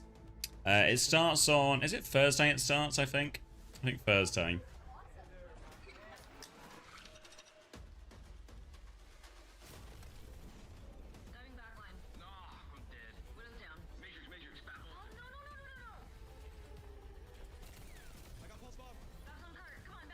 Yeah, they did play Stalker during the Crazy Raccoon game, which was probably their best performance in a while. Why permabench people and not keep them in your back pocket? I don't know. I think some of it is, I guess, what would you call it? Like player management side. I think when you have two players like Proper and Stalker who have essentially the same hero pool, you're either changing them arbitrarily, which is what we do see a lot of Korean teams, a lot of these star Korean teams do. I think there's real arguments. Now, Max and Jumbin have spent time just interchanging heroes. Smurf and Hambin did it for a while as well, and both people just play. So I think that's one solution. But I think invariably, like if you're the starting flex DPS, you know what I mean? It shouldn't be, like, what's the way to say it? There shouldn't be a proper Tracer map and a Stalker Tracer map. There should just be who's our Tracer player type thing. I feel like it gets so messy when you're just swapping players for the sake of swapping players, and it's not as clearly defined roles.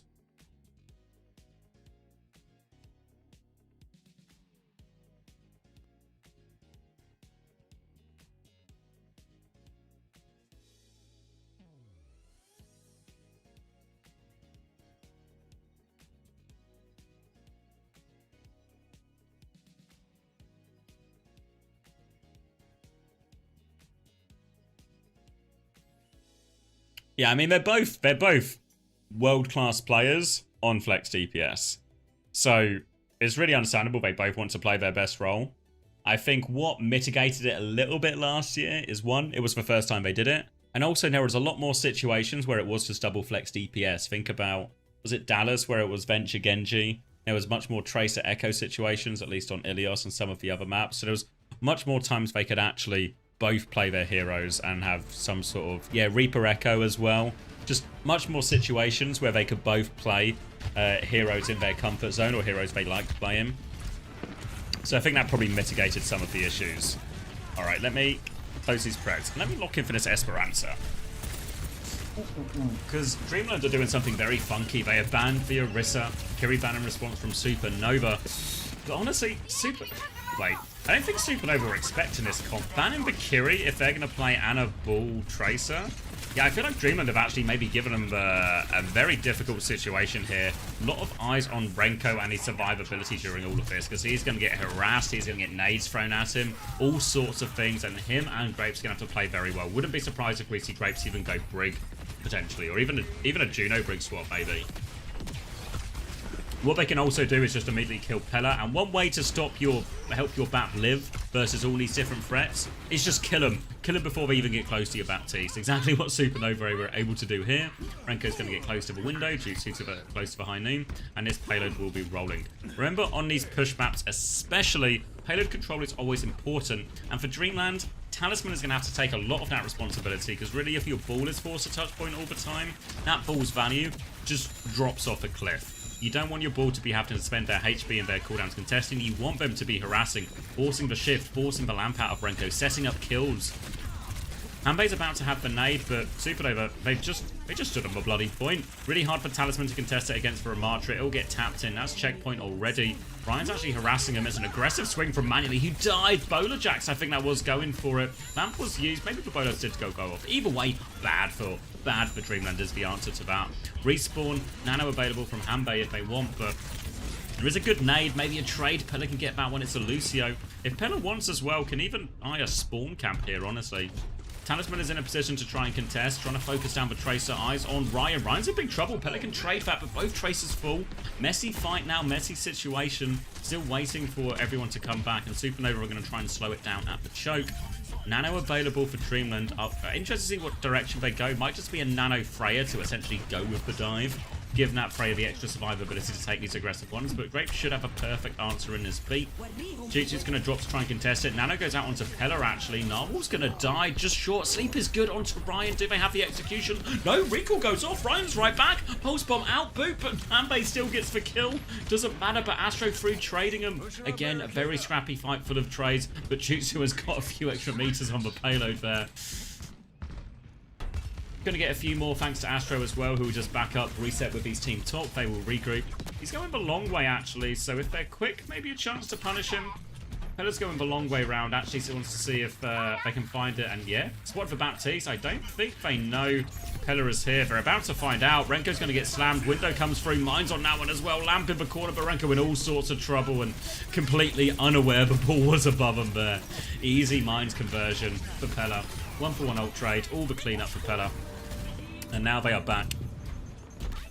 Back in control of the robot, but significantly behind. 94 meters, big lead to work with. Supernova can really minimize the cart push here. Make it really painful for Dreamland to gain meaningful meters. Beat available for Narwhal. Pella again just playing on the rooftop. Everyone playing on the rooftop to try and get Supernova on this rotation. Slam onto Renko. Big trouble. More pressure. Manually's going to fall up in main, but Renko's had a lot of his cooldowns forced. Astro coming to try and clear a bit of a path for his backline. They keep Renko alive for now, and they can reposition and regain control of the point. Ryan's traded Hanbei in the back. And they'll be okay for now. And honestly, so far, Supernova have done a pretty effective job of keeping Renko alive in a lot of these situations. Hanbei going for Baptiste is a bit of a weird choice as well. I know Kiri's not available, which is maybe what they typically want to play with this. But the Baptiste feels a really awkward fit compared to the Ana. Maybe an element of comfort here for Hanbei. It can still just play an independent role to a degree as well. Play almost more just to poke and probe from the back. Lamp's going to be forced from Renko on the way in. Manually's traded. 1-for-1 trade. Main source of healing gone now for Supernova. So only so much they can do in this fight. Even trades. Pulse Bomb is available. Ryan really keen for that. Has to kill the Lamp before it. Has got Grapes with him, and they do kill Hanbei. Ryan and Grapes going to maybe just try and do it all. Astro's still anchoring point 2. They're down respawn advantage, but with a Lucio behind, can they find the kill? Yeah, Grapes and Ryan really all over in there. Nowhere to go for Narwhal. They need to get the kill. There we go. Astro's trying to live on point. Has the Annihilation still. Pops it to live. Pulse Bomb's wide from Ryan, but he might get the kill nonetheless. Lamp is perfect from Hanbei. Keeps him alive. More pressure, though. It's not enough to keep Manually up through all of it. Now pushing forward. And Supernova so close to securing their spot in OWCS. Tracer pressure behind, big flank coming in from Dreamland here, all committing to this, wanted to play for Trace, but the car continues to move forward. They have to be careful. Hanbei with the window in the back, Grapes has the beat, Talisman's trying to force the issue inside, can't find that. Astro still anchoring point, support ults available, both teams here. Narwhal with the beat on the high ground, looking for a slam opportunity as Pella poking, amping, looking for it, trying to keep Manuel alive through all of this. Beat comes in response to the window. Grapes is going to hit a later beat now. Forced all the way back. Hiding from Jutsu, forces that deep peak. Can't find any kills with it. Trying to come through, but has to watch the mines. Ryan's hunted down Narwhal through all of this, but he needs help. Has the recall. Pulse bomb attempt on the recall, but avoided by Ryan. He's still trying to force the issue. Groups up. Pressure now onto Talisman. Pella's trying to harass the backline, but they need trades. The payload's moving forward. Bola gets so much damage as Narwhal gets the touch, but he is in big trouble. He dies. Pella can take over. Manny and Pella with trades apiece. Pulse bomb from Ryan. They were so keen to finish it, but they needed that pulse bomb to land. And Dreamland, they cling on to their chances in this series. They deny Supernova. They hold them for now. But 141 meters versus 15. 3.5 minutes left on the clock. There's a ball comp on the push as well. And it is a long, long, long way back for Dreamland. Gonna try and find the setup. Pella has been playing these rooftops all Esperanza long. This time Grapes is gonna have a little looky-loo. Expecting to see a ball. Doesn't see the ball initially. Now the boot coming through. Denies Pella a little bit. Flashbang 2. Slam onto the high ground. Jutsu rolls back to the team. Pocket is good for now and Pella has been cleared. While they're dealing with this ball, you can see Astro is just playing very slow. Stands on payload. Doesn't use their cooldowns unless they really have to. Window from Hanbei for an attempted clutch here. And stinks of desperation a little bit from Dreamland to go for that one.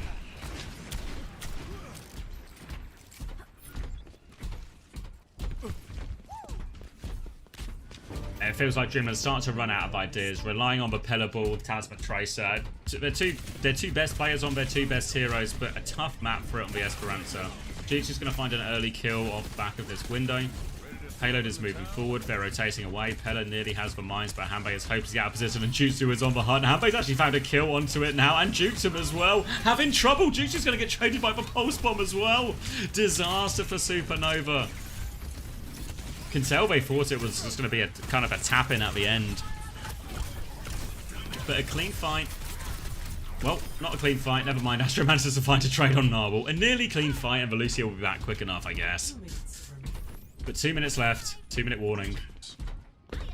Long way back, and Supernova can really manage the clock now. With Astro anchoring point in all of these fights, Dreamland are never gaining significant meters. And they're struggling to win the fight cleanly in a lot of these situations as well, so they're always traded. So again, this limits their progress. So this 15 meters really hasn't grown at all, despite Dreamland winning a fair few fights in these last few minutes. Slam and Mines coming through, and Grapes has been separated. High noon from Jutsu in main, finds a kill onto manually somehow. I think maybe a boop setting that one up.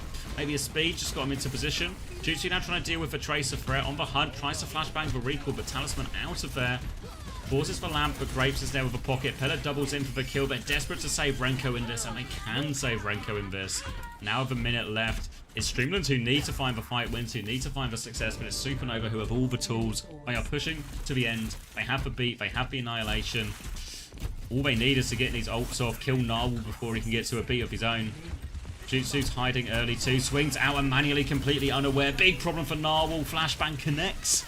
Now we just need to avoid any trades and all the ults on point. Jutsu's going to get one on the exit. Now they want to kill Pella, and there's nowhere for Pella to go. Does get the Mega, but what difference will it make? Pulse Bomb to make sure it's done, Annihilation to make sure it's done. Beat the cherry on top, and Supernova will be an OWCS in Stage 3. 2 3-1s.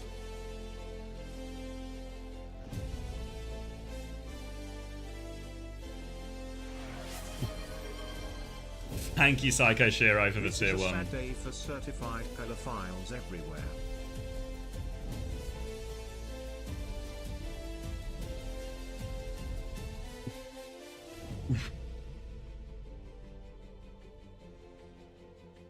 Dilduck sweep inbound. Maybe. Maybe. Where are we now? Are we coming up to the last game? I feel like I know it's 2:30, which isn't the greatest. It's not the worst. feel like... don't know. It has just... I'm on the wrong thing completely, aren't I? It has... Is this the right one? Here we go. It has map 5 banger written all over it, doesn't it? You know, Dreamland go 3-2 versus the Ducks. Then the Ducks go 3-2 versus Young and Beautiful. Similar score lines. It just feels like outside Supernova, these teams are so evenly matched.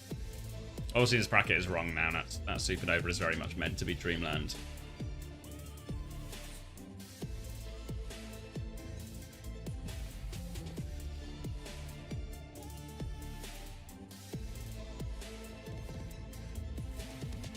Got work tomorrow, I should sleep. Yeah, I mean, that was always the problem. This game was expected to be kind of what we got, honestly.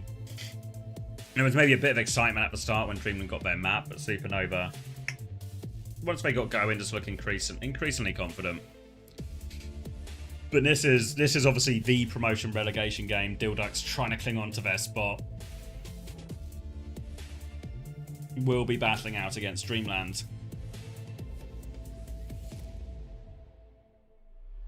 Ooh, but I'm really tired. I'm really tempted to have another slice of cheesecake because it's a whole series we've got, right?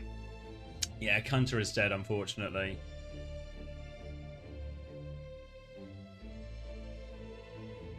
Oh, shout out to Hadidas as well for grabbing the tap right now. The third and final slice. I think that's where we're at.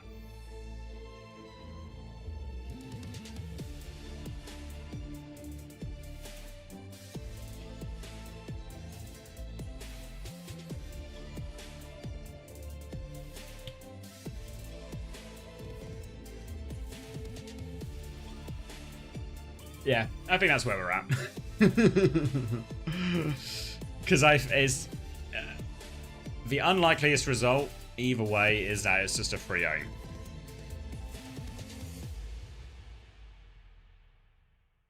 Alright. I imagine we're going to have a decent break between these games as well, since Dreamland have to play back-to-back, so we might be looking at 10 minutes, so I'll drop us a big act. I mean... It's literally what I'm doing, Steve. Oh. Okay, yeah, let me drop the ad. Let me get the cheesecake. Let me get myself geared up for one more series. Potential barn burner. And we can go from there. Just needs... my room's really warm because it's very small and it's quite warm in the UK. So I also kind of just need the cold of downstairs for a bit. Be right back. Ooh.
interview ready with Jutsu. It's going to be audio only, but Jutsu, do you hear us already? Yeah, I can hear you. Hello? Okay, great. Well, first off, I just want to ask you guys, I mean, I know you guys maybe came into this promotion relegation as the favorite, arguably being the 7th seed, but to requalify, to have another shot at stage 3, what's your team's mindset coming into that stage 3 now and competing once again at the top level? Mainly just like focused on not, disappointing like fans or anything. Just want to solidify ourselves as like a strong like top 4 NA team. We did not do that the first time, but I believe we can do it this time. I'm back. Okay, so now with, again, being able to lock down this spot, looking... How many cheesecakes is that? Future aspect One of the greener cheesecake. Pastures, what is the most important thing that you think you're we got Jutsu continue interview. to do to elevate yourselves that would make you even better as a group and more formidable in that coming stage? I think we just need a bit of a wake-up call. Just like something to like knock everyone into place. I believe we all have the mentality now to like do what we need to do, get it done. All right, Jutsu, I want to talk about your game a little bit there. Obviously, Freya was introduced for stage 2 and threw a bit of a wrench in things for a lot of hitscan players around the region. Just want to ask about your comforts running Freya. Do you feel more comfortable on Sojourn and Cassidy? How do you feel about the hitscan situation as it stands? I like Freya a lot. I feel like she's very dynamic. Allows you to really change the game in your own, your way, your own eyes. Just like have a grasp on the game in a different way. I think it's just a lot more skill expression, but I would say I prefer more hard hit scan. Balanced take, reasonable perspective. Jutsu, thank you so much for coming on for the interview. Congrats again on you guys' placement. We hope to see great things from you guys in stage 3.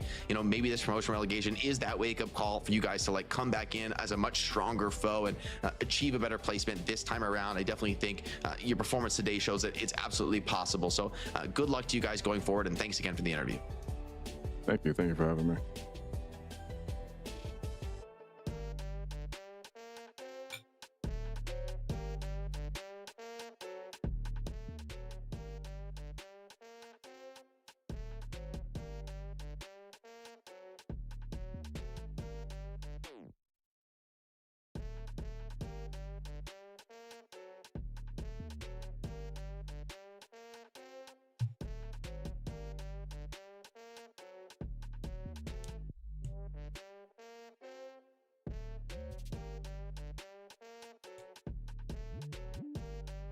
I feel like my biggest problem with the interviews normally, honestly, I'm locked out for most of them. I feel like I'd always like more questions about the bands and stuff.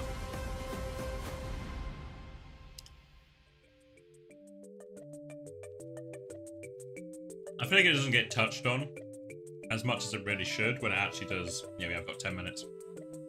As much as it really should when it's so impactful towards the games. I know we glaze over it a lot on the co-stream as well because we're eternally locked out, but... There's not a lot of cheesecake left.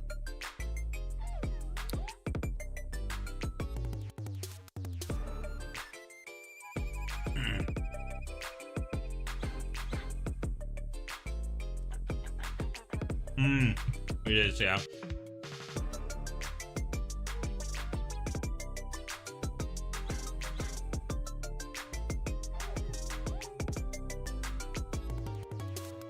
Alright, we got 10 minutes, so we got plenty of time. What are we talking about?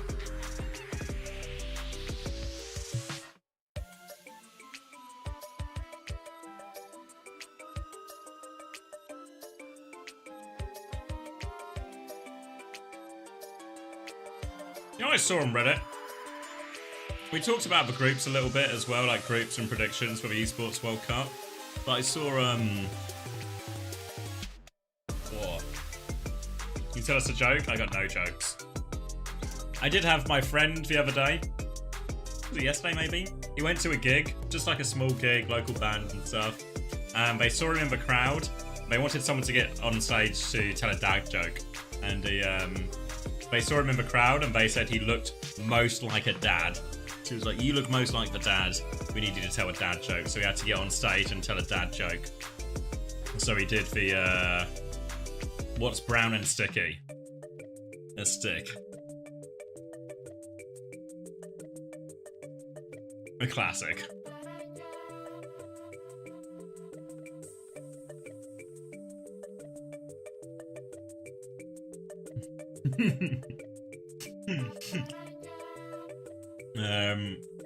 But yeah, I saw a lot of people complaining about the seeding for the groups. I've loved that joke for 20 years. Yeah.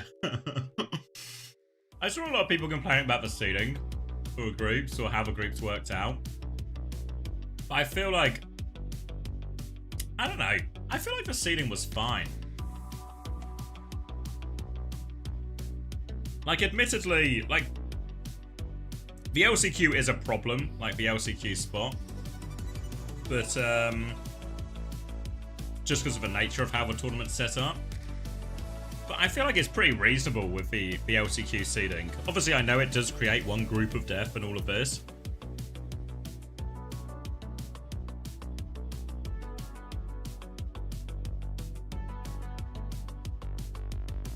I feel like it's really hindsighty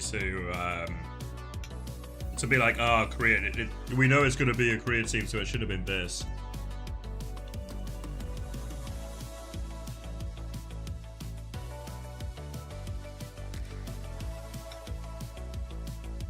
Okay,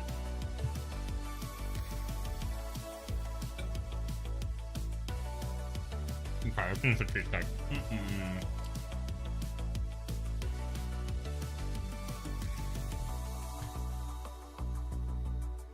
There's two ways you solve the LCQ.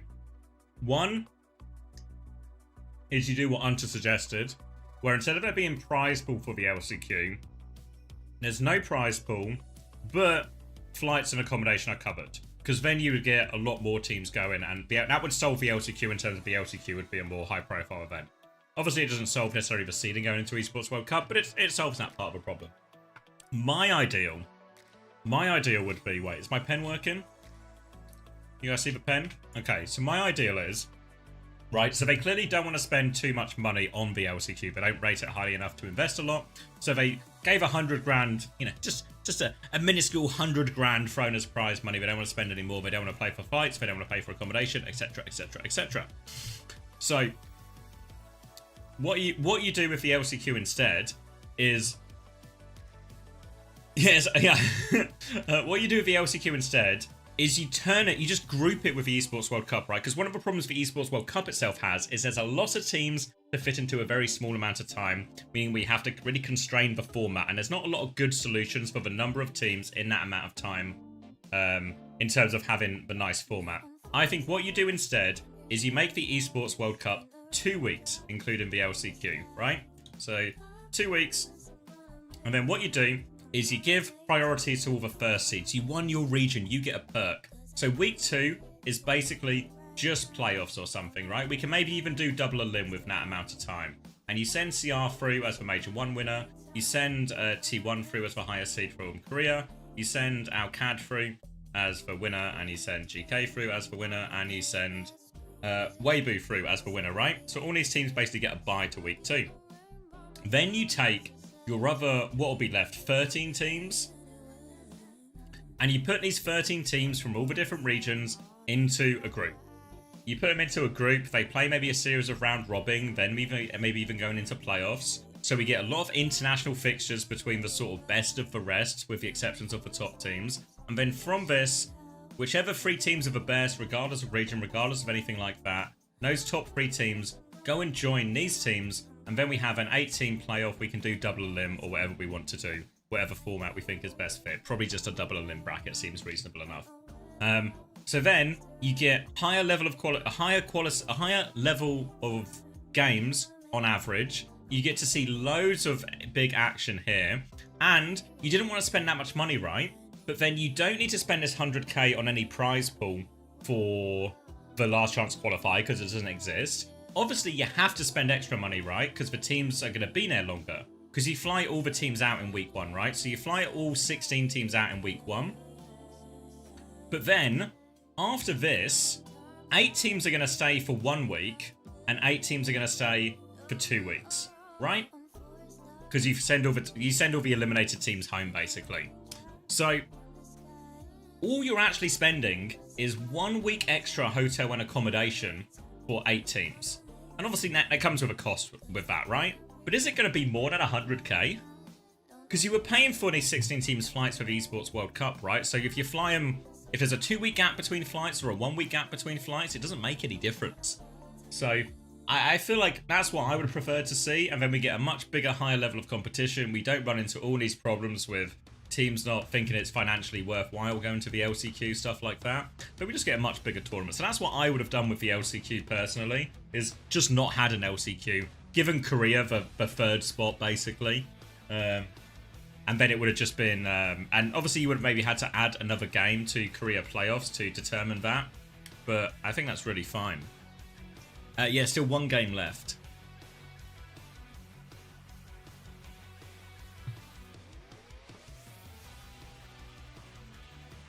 PTK on 3 beers. Oh, yeah?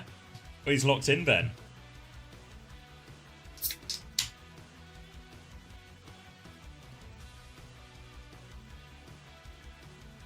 Yeah, but because the thing is, if they don't... Yeah, you say they don't give a fuck about Overwatch, which I think is, like, reasonable enough, but when...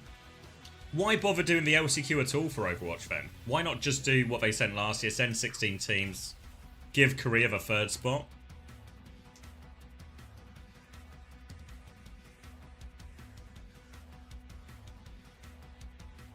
Not enough of a fuck.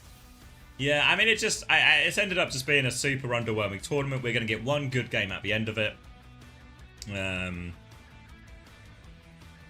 So that's what I much rather would have done. No idea on the Overwatch World Cup. Maybe they'll do it, but I imagine it'll be relatively low-key if they do it.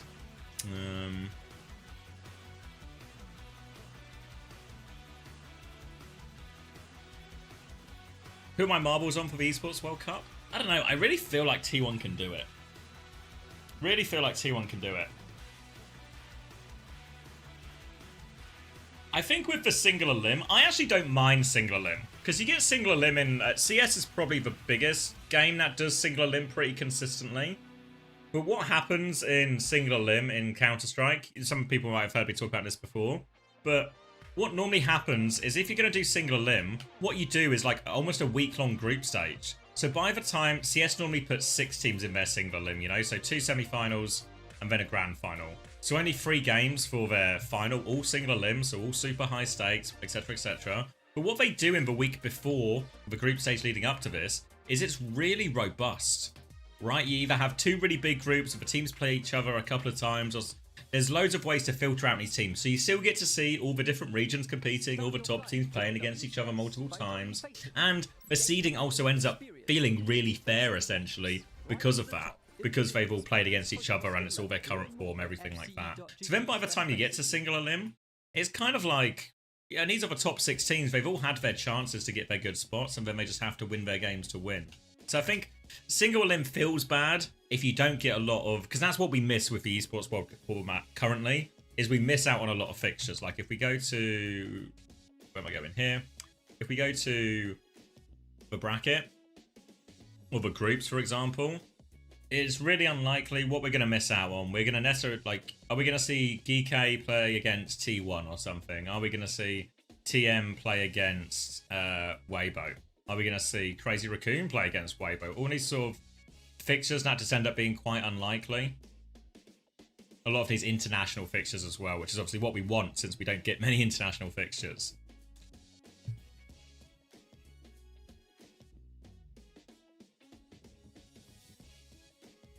Did the West have a chance? I think if Sims stays as viable as it was recently, I think the West have a real chance. I'm not talking win the tournament real chance, but I think upset teams do better than maybe the expectations for the West always are.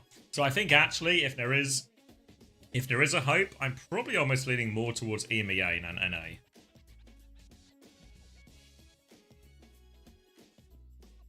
The problem with that is this Counter-Strike's a real sport. Yeah, I mean, it's always easy to solve a format with time and money.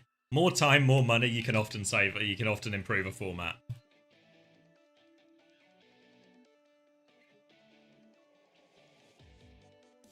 What if the Koreans just play Sim better? Yeah, I think it's possible. Like I said, I don't think EMEA will win, but I think if EMEA and North America play and Sim is still just viable, EMEA will do pretty well.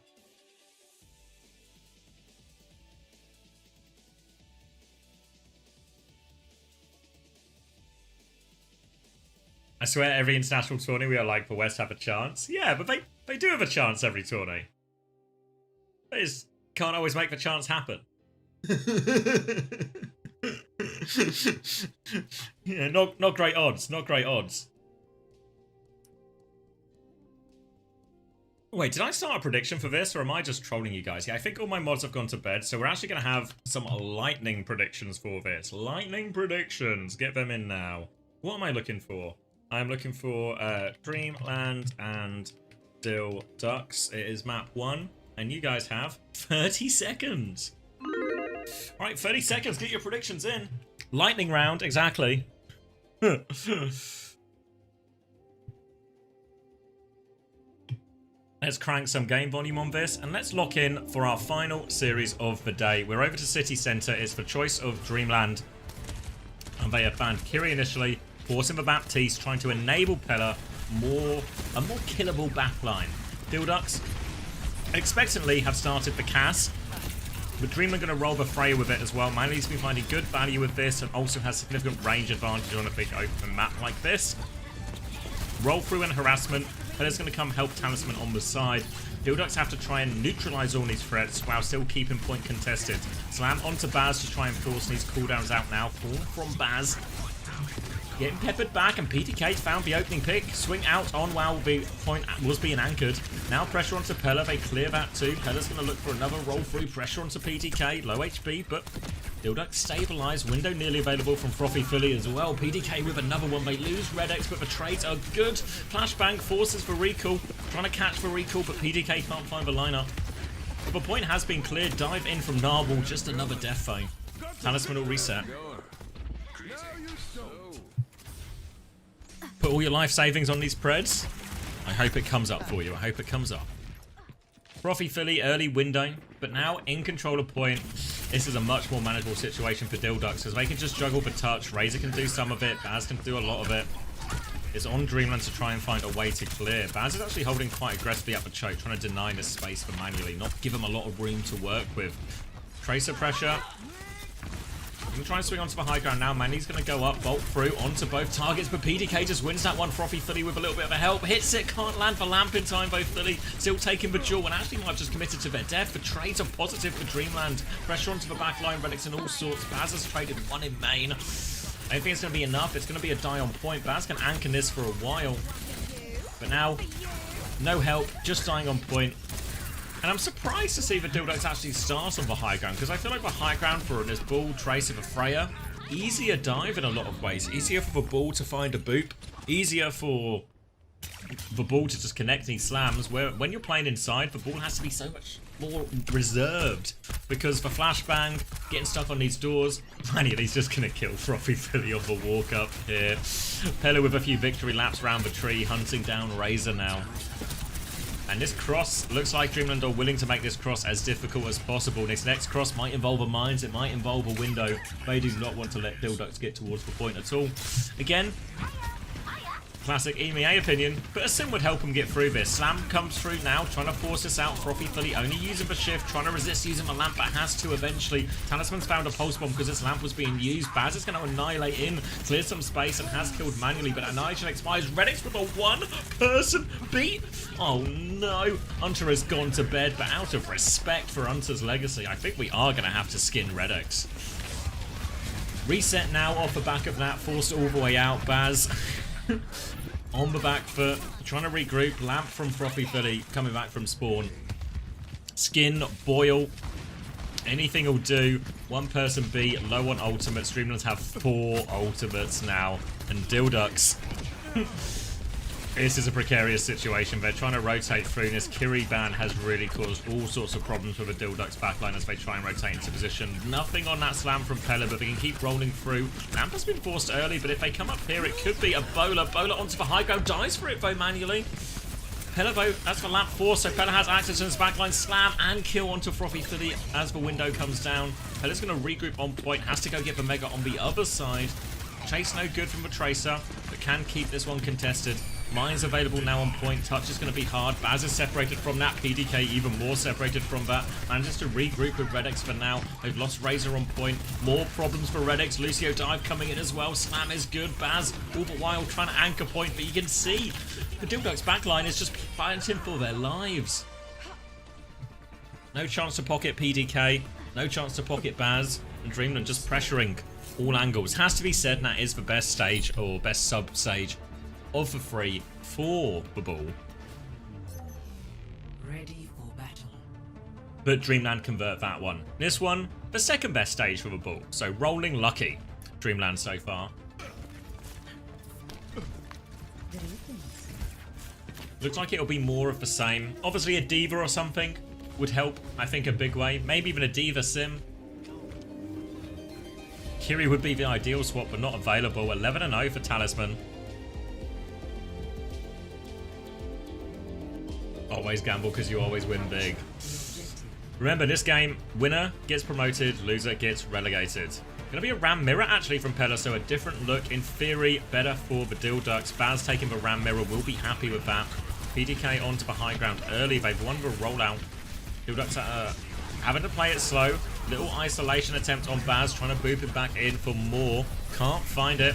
Lamp is forced out from Narwhal. Pella's actually found the kill in all of this. HP advantage as well, and Dildux are very much stuffed in the corner. Form was expired, which means Baz is in big trouble. And they take care of it. Nice and easy off the back of that. Just end up getting stuffed in a corner as they go for it.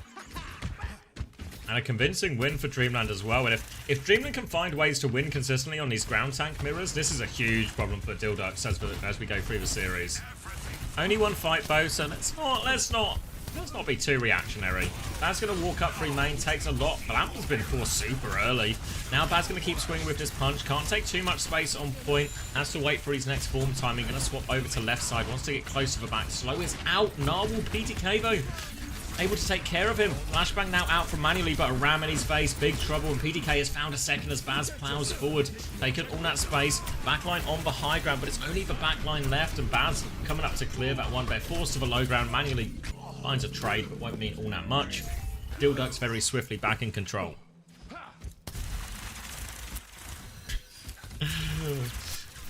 Window versus window, high noon versus high noon. Annihilation bad. Everything's relatively even. Slight beat advantage for Redx for what it's worth. Tracer battle on the side. Talisman is going to be cleared out of that. Narwhal has to be careful. They're going to flip over to point, start forcing that objective. Talisman wants to get in his flank onto the high ground. Window from Hanbei. Frothy Philly still playing it slow. High noon as well. Both sort of doing the same thing. PDK will back it up. Round the corner. Shield will block the rest of that damage. Frothy Philly still has this window available. Talisman's pulse bomb more damage to himself than anything. The pulse bomb round the corner. Razor delivered by Narwhal. It's a triple. Oh baby. And that is going to be easy clean up. Tried to use both nodes ults to clear the space, but one pulse bomb undoes all of it. Outrageous. YouTube chat is not dead, it's alive and well. It's just a peaceful place here. Replay of this one. Oh no, not replay, sorry. I was reading YouTube chat. PDK hiding, looking for the ambush. Flashbang is there, but Boop saves him. Gets the Mega. PDK in a lot of trouble. Beat to get him out of it. Narwhal doesn't have the beat yet. Big trouble with Talisman behind PDK. Lamp can't find the shot though. Recall has been forced. Chases Talisman out, and they are forced all the way back. They have found the kills. Beat being the difference maker there. They are forced to reset. Dreamland finally have ult advantage. An extra beat to throw in on top of this upcoming Annihilation trade, but they have to make this one work, Dreamland. They have to find the touch during this fight as well. Trying to dink their way in manually, create a little bit of space. Have to be careful when these Rams trade Annihilation if you're the cast, not to get too embroiled in that. Don't make yourself a target. Swing onto point as Baz looks to go forward. Beat comes back. Baz on the back foot. Doesn't even use the Annihilation here. Too far forward. Narwhal goes to clear the high ground, but he is the one clearing to getting cleared from the high ground. Razor still in the back, looking for a trade onto Hanbei. Forces the Lamp out. The rest of Dreamland are still trying to clear the point, but their BAP is in big trouble here. They're trying to deal with Razor behind. Razor has to back it out. They will get the retake. But wait. Maybe they won't get the retake. PDK and Frothy Philly, they won't leave. PDK drops behind him just out of style. Frothy Philly has traded, and Pella will use the Annihilation to finish the job. But now, Baz, he wants to use the Annihilation as well. Dildux, PDK has opened it up. 3 beers, 2 picks, and Dildux are right back onto point. It's Dreamlands who have to play for the desperate touch.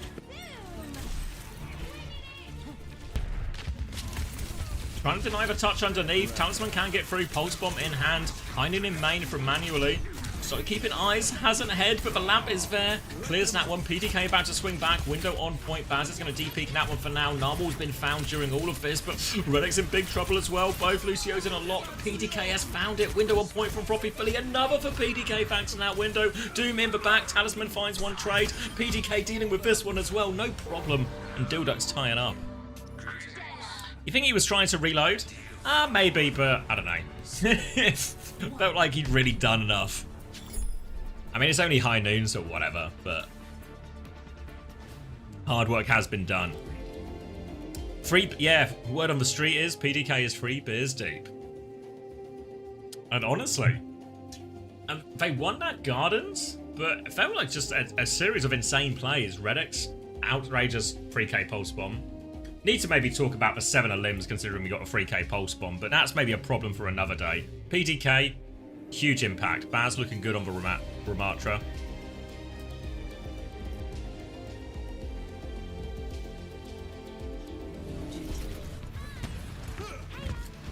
You mean that? Yeah, I know what you mean, Davies. I just don't think he even needed it. I think he just had time to reload. Like, the round was already kind of just running away.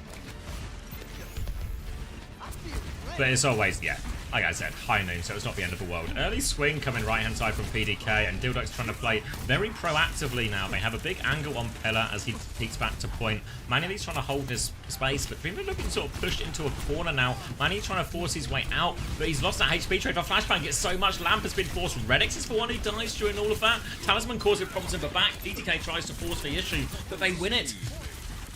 Dreamland trying to stabilize around their Lucio. Minimal heals available for them. Running onto Baz now. Half HP, backing up towards his Baptiste. Frothy Philly trying to get him out of that, and they have been cleared. Frothy Philly's actually on the opposite side of the map, but they've lost Manny during all of this. So they can recontest. The flip goes through for Dreamland, but Talisman's still good for a trade. It's an absolute scrap for this as Baz tries to force the objective. Pella uses the form to keep it contested. PDK still trying to just load damage in main, but blocking Ram is not going to take a lot. Boop in onto Pella too, but Pella keeps the point anchored. Baz going to try and force it. Pella with one more touch on with this shield, but PDK has the angle, so the flip will go through. Back in control now, the Ducks. Window earlier for Frothy Philly. Chance to use that one, but it's Pella trying to cross. Al comes through. Form just to live. They disengage this window. Chance for Hanbei to go with their own turn. They do go for it, but Pulse Bomb over the top. Pella can block for damage, but they've already found a kill onto Narwhal. That was beats, and that one's not available. Baz keeps going with the Annihilation. Keeps pushing forward. Manny taken care of. Shield up. Lamp used. Pella's going to try and turn it. Redex dies with that one as well. Narwhal's actually back soon with beat. They can keep going if they want Dreamland Cass or no Cass. Slow onto the castle for his own, forcing PDK all the way back, and there is that beat push, and Baram and Tracer can just get it all done. Frothy Philly, nowhere to run, nowhere to hide, and Baz is just going to have to die on point. Wait, maybe not. Razor's found another 2 trades. Every time it feels like it's over, it's going to be a turn. Redex gets the beat off now as they push forward. No form for Pella, 1 second away from it, can get to that form though. And that stops any kills, so the beat from Redex doesn't actually find any value, even though it does preserve the point for Dildux. Binding coming back for both Casses.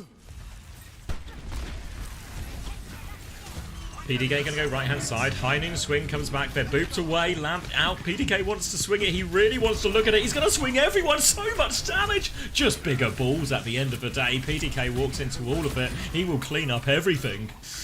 You can see him. You can see him itching for it. And now Dildux in a commanding position. Just one more fight to close out this Oasis. PDK hiding in a corner. Only a ram he swings into, tries to hit found the hammer, boot back to get PDK out of this pickle. Pulse Bomb forces for Lamp. Baz uses his form in main as well. They're trying to deal with Talisman behind. Lamp comes out from both teams now. Frothy Philly weak, Baz weak, backing it up. Window available for Hanbei slightly earlier. He can drop this on point to force the issue. Baz has to be careful. In the open, Redex in the open as well. They find for one shot. Razor still behind, causing them problems, but they cleared for point now, Dreamland, and it looks like they are just giving a flip here. will play for retake. They only need one retake.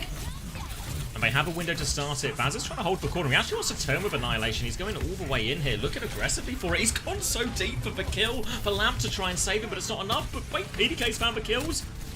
Baz saw the space. He moves in. Pella's going to annihilate the window to try and kill him. He has to reload at the worst time possible, Frothy Philly. But Razor gets the kill for him. Talisman with a touch. Boops that one as it comes back in. Talisman's going to get one more touch. They're hunting down this Tracer now. PDK cleans up Narwhal on point. I think there's no more touches. Maybe Vasopra one more, but they're just bleeding onto point, and Dildo's are going to close out this first map. I mean, it looks like an outrageous push from Baz, if we are being completely honest. But takes all the aggro, all the attention, and PDK just finds for kills. And right now, it just feels like Dildo's are playing with confidence. Confidence, momentum.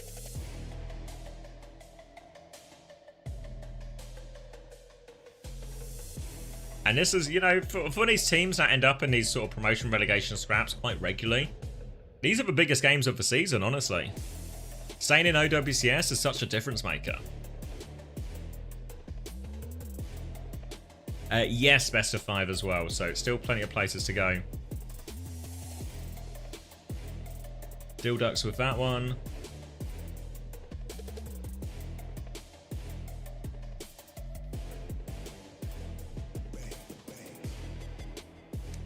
Alcoholic confidence, yes. Just takes the edge off. No anxieties, no hesitation. Just moving. And you can see all these holds, PDK just playing in this random corner, and it's such a frustrating style of cast to play against. Obviously now, Dreamland, they have a chance to talk about it, say, hey, look, this cast is just hiding in every corner. The answer to these kind of funky, silly, cheesy plays, whatever you want to call them, the answer to these sorts of things is awareness, diligence, check your corners. Hey, has anybody seen the cast? I've not seen a cast in a while. We're not really getting poked. Everyone check your corners, because if you find him on a couple of occasions, it's just a free opening pick on the fight.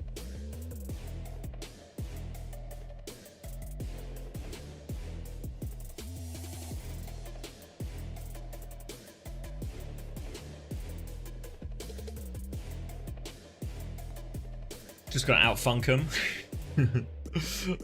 Alright, I'll get the map 2 preds up now. We can have longer for this as well, obviously.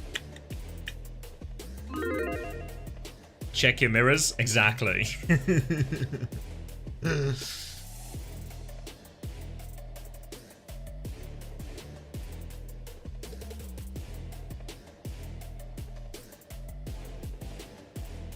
Okay, so Dreamland's pick again.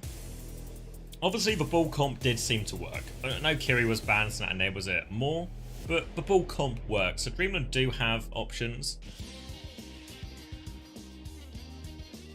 Harder to force the ball in some of these situations, but oh, thank you, Sam Moonman, for the tier 1 to Gay Hunter. Thank you very much. Welcome.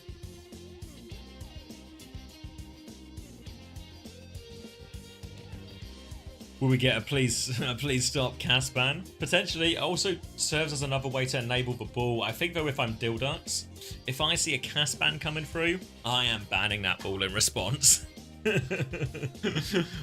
Not today.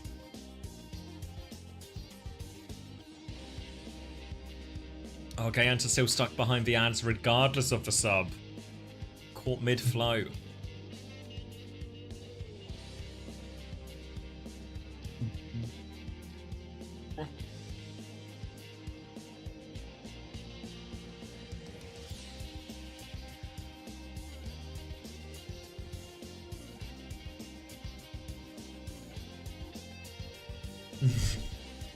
Not in time.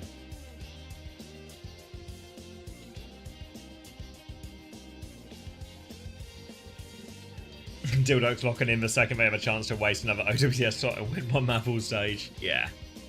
Back to not scrimming. Alright, Monkey Happy is in. This is Dion, right? If I remember, you guys did tell me earlier. I think that's true.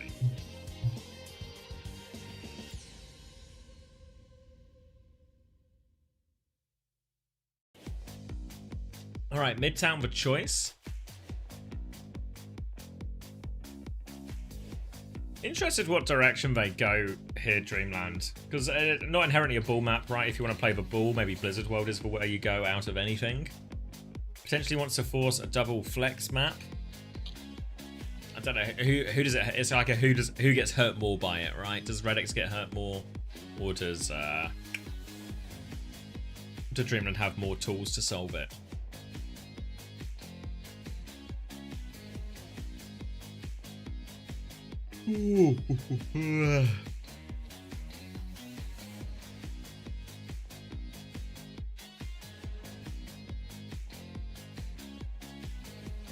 Late night tonight? I know. I was saying earlier that the LCQ and the Esports World Cup will be nice just because it's local time zone only. All the teams are coming to my time zone. Did you do Preds for the groups on stream already? I did them like briefly. I think most of them aren't that hard. Where am I going? This tab. I think here it's just Crazy Raccoon first. I can write 1, 1, 2. I guess Rocket 3, but doesn't mean anything out of it either way. TM1, oh sorry, T1 1, TM2, Nightmare 3. I think Alcad, EK, Team CC. And then this one, let's, so presumption is this is going to be Falcons. And then I think, I don't know the order. Honestly, maybe it sounds like a hot take, but I'd be tempted to put Falcons 1, AG2. And then I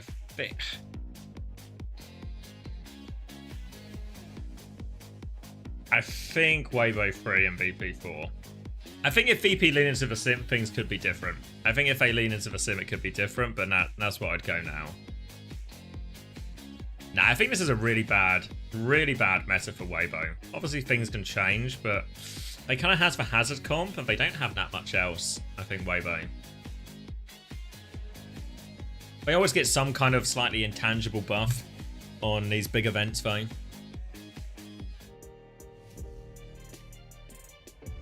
Who's on Weibo? That's the Hangzhou Spark team. That's like Gushwei, Leave, Shy, Monk, and Mew in the backline. But yeah, I don't see him beating the Korean teams this type of meta. I mean, it is the group of death, and the nature of the group of death, anything can fucking happen.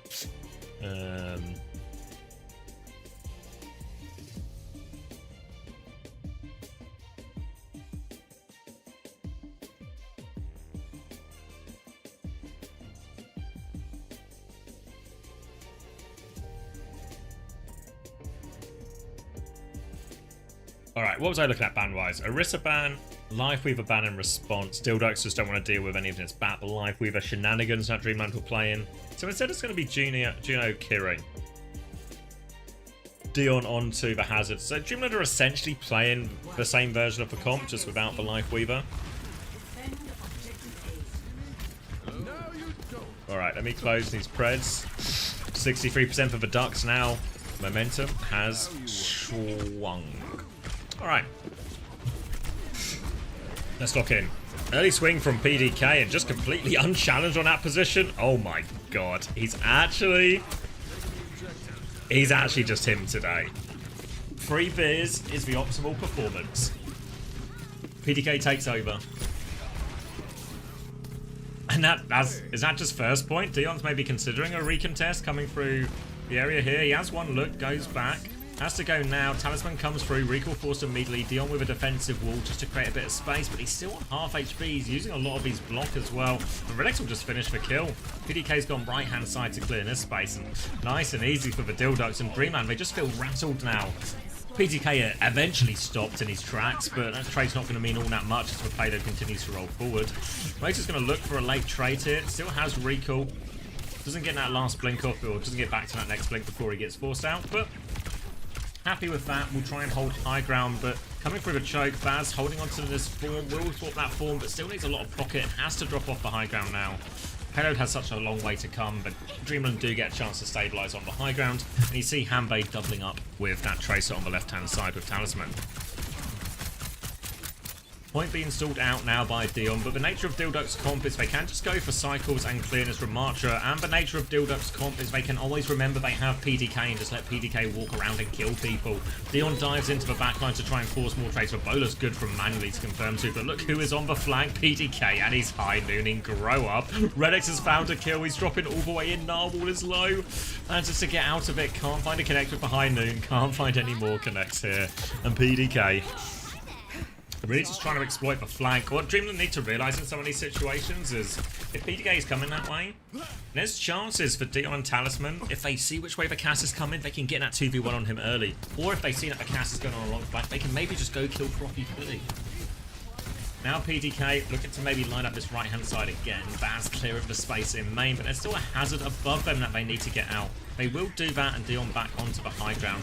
But now they can try and get payload moving. Lamp in time to save PDK. All the cooldowns used out from Frothy Philly, so they have to be careful on the cross. Just trying to poke their way in. Dion's going to come in for another slash window as that comes through. Downpour beat in response to that. Locks up one, but the beat might keep him through. Handbase found 2 important kills. And keeps pocketing the Tracer, but PDK, it's never over when PDK is still up. And PDK is going to keep poking, see if they can get more cart push. With the tank advantage, they can get the payload underneath. And then they can start considering using this High Noon or even this Annihilation. Good point. They're going to try and ambush Redex here. Talisman is with them though. Quarters them away now. And Razor can't get much more cart push.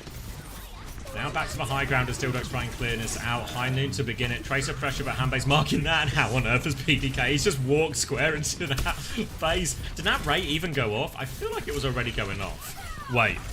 I'll check afterwards. I feel like it was already going off. Surely he wouldn't press it with a High Noon in his face. Baz walking forward now. Annihilation. He's cleared a lot of space, but has to be careful not to go for any more. Talisman gets cleared on point. It is all Dilduck's flooding forward right now. Dion's going to go for a desperate reset.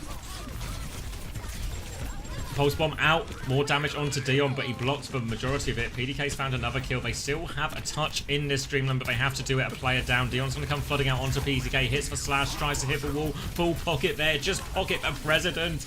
And President PDK will do the rest. Pressure now, manually coming back. Does find the kill onto Redex. Riser desperate for a trade in the back. Recall has been forced. Manually is so low as Dilduck still try and clear the point. Dion is anchoring it for now. Baz waiting for his next form timing to go again. They're trying to take a step forward, and Handbase found Frothy Philly. So they've done enough to stabilise here, Dreamland. Pulse Bomb available too, but they should be good for the cleanup. Forced all the way back. And now Dreamland can try and get...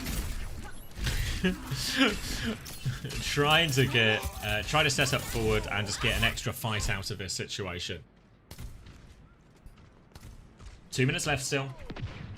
Window available for Frothy Philly. Not great ults, honestly, for Dilducks in this next fight. It's Dreamland who are in control.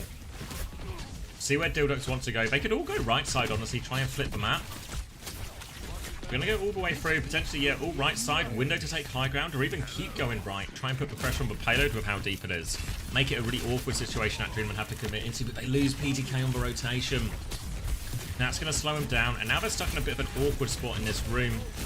Dion has to be wary of pushing them as well because of potential turn timing, so he's just going to try and keep them contained. But Dilducks play it down, so we're going to try and walk and poke and maintain a little bit of space. They have to try and pocket PDK back to a fight though. Baz holding this space top right, wall behind him as full block is going to be used by Baz. Now trying to punch his way out of this door, but Dion's flooding back. Downpour comes out, Lamp is up, it's a free person. Redex dies 99%, both supports are going to die as that huge downpour for Dion. Gets the perfect wall onto Baz too. Great play from Dion. It should be good for all the cleanup here too. Maintain the hold. And it's the difficulty. Dilducks have 5 ults coming back, but they can make it so awkward for them on the walk up here, Dreamland. They're not a mile behind, just for downpour difference. Ray and Kitsune Rush are more powerful, especially number window in particular. So Dilducks have to get high value out of one of their low ults. It's a super early beat from Redex. They're going to window on the high ground, but Ray comes out in response, and the support ults here from Dilducks are just a disaster. A High Noon on the low ground might bail them out. Kills for Hazard on point, actually, so now they can use point pressure. Kitsune Rush from Hanbei, Annihilation from Baz just to try and preserve his life. Looking for the backline, stabilizing. They've lost Razor. But the Annihilation continues to clear point. Talisman trying to duke it out as long as possible. Allow themselves a recontest, but a late kill onto Narwhal, and Dion has no choice but to touch. PDK wants to swing aggressively onto the left. Careful about the hazard. Rolls backwards. Trying to push this left-hand side again, but Talisman looking for this trade. Post-bomb is available, but Frothy Philly jumps up with the bop. Now can help Baz on point, and PDK is just throwing right clicks through. This should be second point. No escape for him there. It looked like there was a real trade for Talisman, but it's Frothy Philly who comes up, eliminates him. And now there's not a lot of time, but there's a chance at third point. Pulse bombs, bowlers, nothing too meaningful in the ult trade so far. We see Dildux with his early high ground position. Manually wants to fight that, but the slow means he really can't. They're jumping up there now. Dion's there, but Baz getting a lot of pocket, trying to hold this position, and he will be okay for it. He's going to drop to the low ground, actually. Thought he could maybe stay in there a bit longer. They're just going to go to play force for point. Razor trying to come through this right-hand side. Pressure onto Narwhal. Half HP already. Big trouble for Narwhal. Needs a bit of pocket, but Razor can't quite find him the other side of this pillar, and now the heals are good.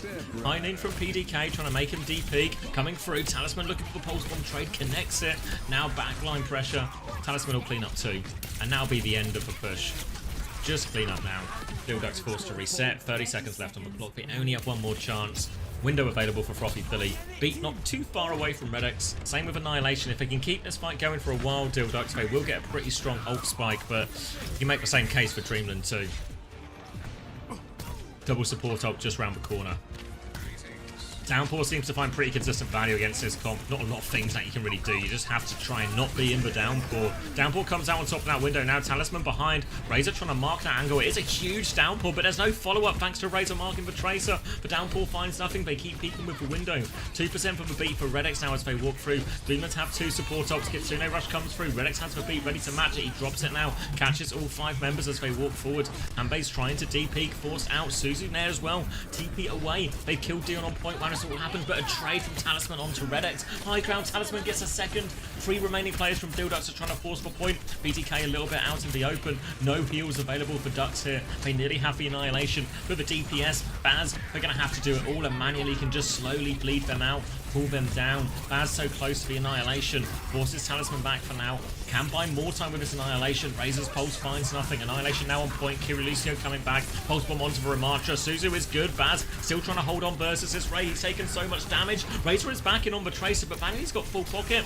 Baz now gets one more form timing out. Won't give it up. Frothy Philly TP's in, but it's a TP to their death. Baz will get finished off, and eventually Dildux don't have enough in the tank to get it over the line. Score 0-2. Switching sides. Ram is so dumb. Ram is so dumb.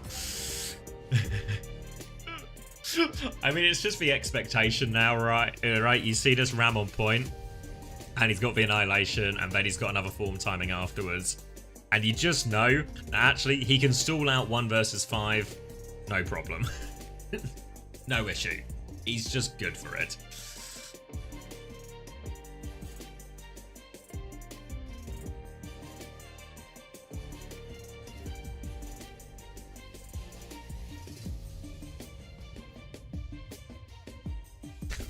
Bazkanda forever.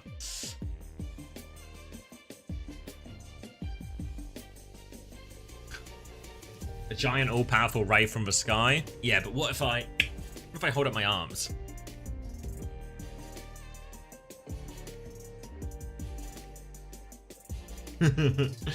You ever get attacked from some kind of laser beam from the sky? Just remember to put your hands up, you know? Thank you, B-Days. That's very true. You speak the truth. 1. Attackers incoming. Give him a T-block. Okay, Kiri Lucio here. Whoa! Thank you, Mia, for the 5 community gifted. Thank you very much. Congratulations, everyone. Appreciate it greatly.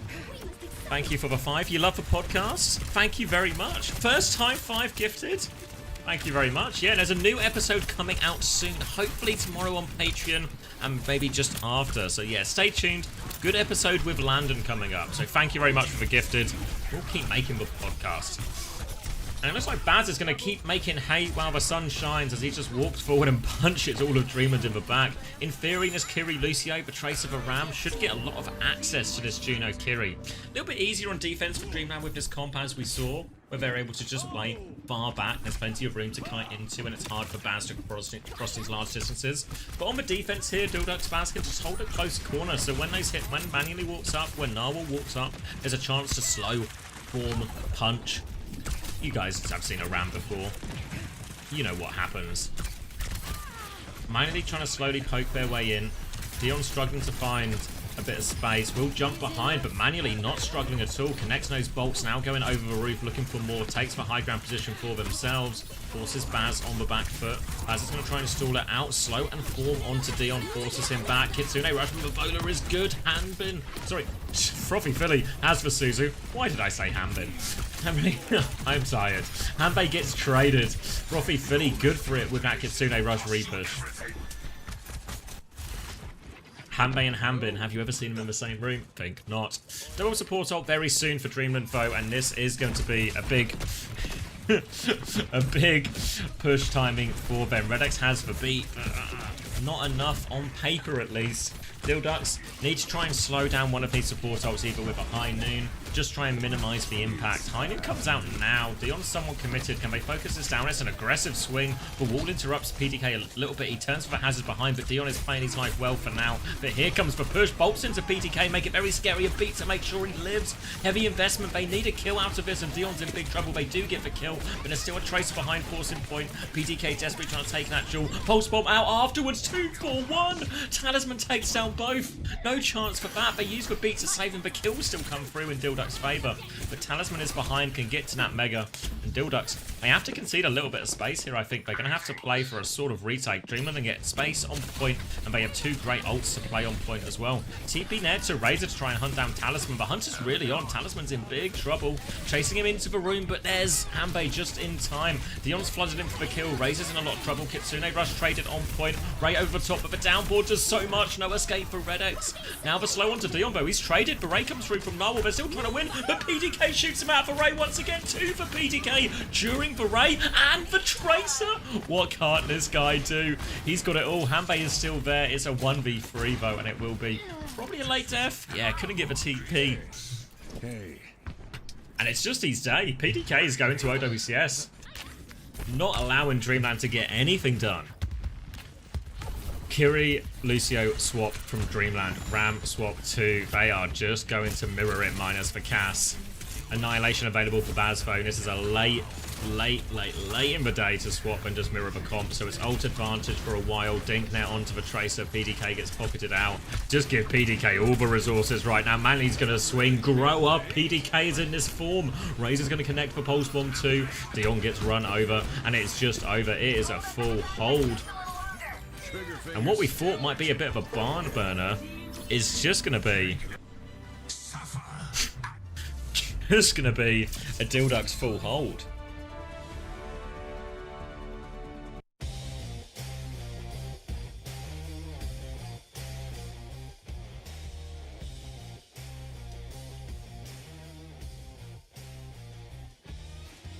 Yes, so, sorry, just seeing the message in YouTube chat about, yeah, the stakes. So, yeah, Supernova have made it. This game will decide for second spot. Very much just winner goes through to OWCS, loser goes back down to Face It Masters, and Dildux have put, made some pretty good progress on that front. The reverse sweep starts here. More of an R Pyra, I think? R Pyra, I think.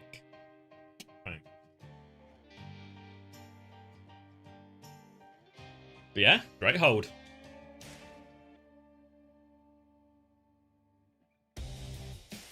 Problem is, I mean, yeah, I imagine we'll see Dion out of us. We'll see Dion out and Pella back in for this. I think the problem is with this Juno Kiri comp, or the problem that they had, is all these push timings like the Ray and the Kitsune Rush, they should be really strong, really powerful, forceful point type ultimates. But it's a little bit more awkward with the hazard in a lot of situations. And also, honestly, I was just dying in so many of these Ray turns. So, well, you think about, you know, ults aren't all the same in terms of value. Some ults are more guaranteed wins or significant advantages. You know, symbol, EMP at the top of that. Grav, maybe, for what it's worth. Or for the amount of times we see it. But the Ray should be up there too. These should be high conversion ones if they don't also have a Ray or some kind of equalizer. But no conversion out of that. And it looks like, wow, in EMEA we had a full changing of the guard. NA might just be staying the same.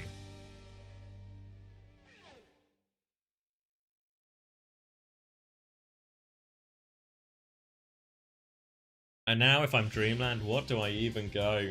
need to not... Is there any way they can play ball? I guess the obvious answer would have actually been Blizzard World, which they now can't pick because it's a hybrid. Anything exciting happen? Hey Zatu. Yeah, we've had some pretty good games. A couple of map 5s in the mix. Some, I guess if you count the Face It teams upsetting the OWCS teams as an upset, you should. Some pretty good, pretty big results in EMEA. Yeah, no Saravasa. It's just New Junk City and Atlas, and this is the first time Saravasa has not been in the pool, I think, since release. First time Saravasa not in the pool since release.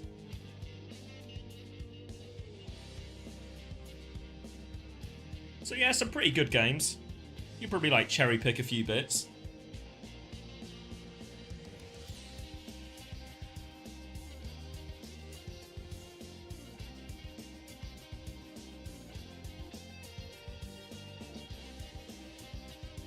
Yeah, well, yeah, I'll bring up a bracket in between. There's some people asking, but I think you've been well informed by YouTube chat.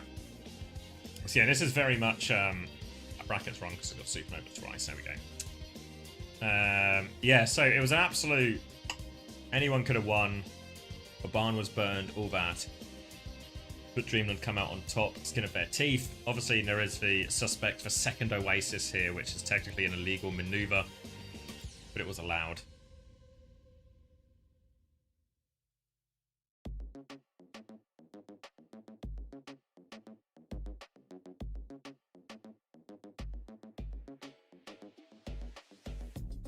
But now, match point. Dreamland have to reverse sweep to get into OWCS.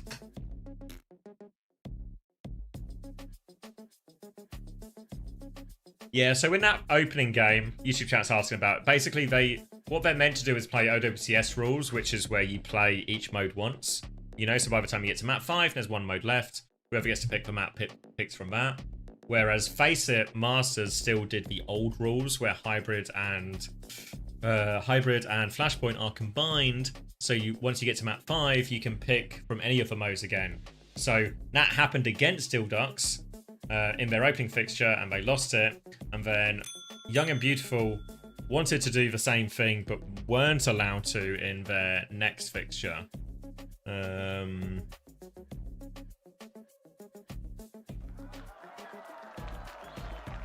New Queen Street in the pool? No, I think it's just 2 push maps, unless I'm mistaken. Yeah, just Colosseo and Esperanza. Yeah, ironically, the best ball map really was Blizzard World, but they blocked themselves from doing that by picking Midtown. Why are they so bad at the rules? Yeah, I don't know. Whenever I see all this stuff, it's just shoddy. Always just shoddiness, you know? Slow pauses. Misinformed or unenforced rules or misenforced rules. Just shoddy, you know? Just looking for a bit of class in my esport. A bit of class in my Overwatch.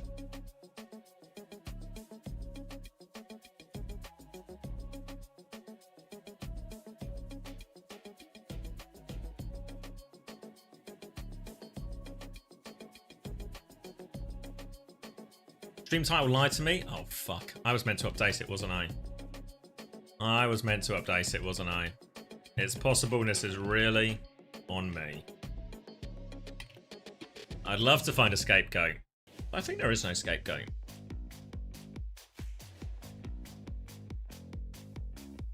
Did I do the Preds as well?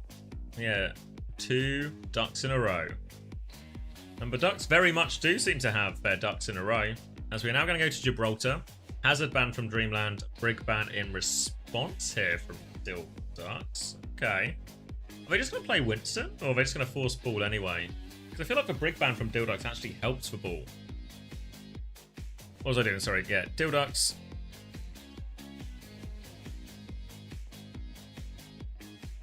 Win map 2. I'll give the map 3 ones up in a second.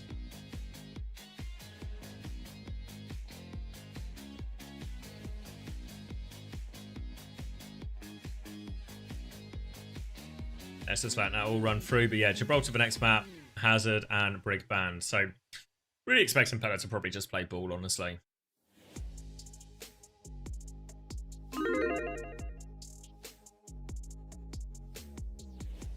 When you say class, you mean an horrible Winston mirror? No, I just mean tournaments being run smoothly, rules being enforced consistently, the right format for pauses, the right hero bans in the server, stuff like this, you know? Maybe I don't watch other esports enough. I feel like you never really get this, you know? I know we're a smaller esport, less resources, blah, blah, blah, blah, but... You know, I never remember April having a LAN, I never remember Halo having a LAN where they were on April Fool's patch. Right? You know? I never remember that happening at Evo. Never remember that happening. Age of Empires, which is surely very much a lesser funded esport than our own.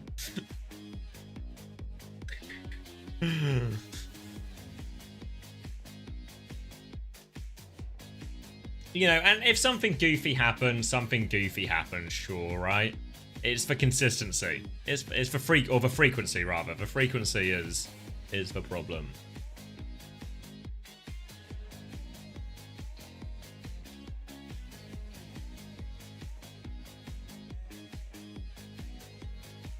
Rule being applied properly. Sounds like you're expecting too much. Yeah, you're right. It's on me for a silly expectations. Watched a lot of CS. I don't remember it happening. Yeah. I mean, it just feels like it's not a real thing. I mean, obviously it is a real thing as we all experience it together, but it feels like it's not like a real problem you should have to worry about.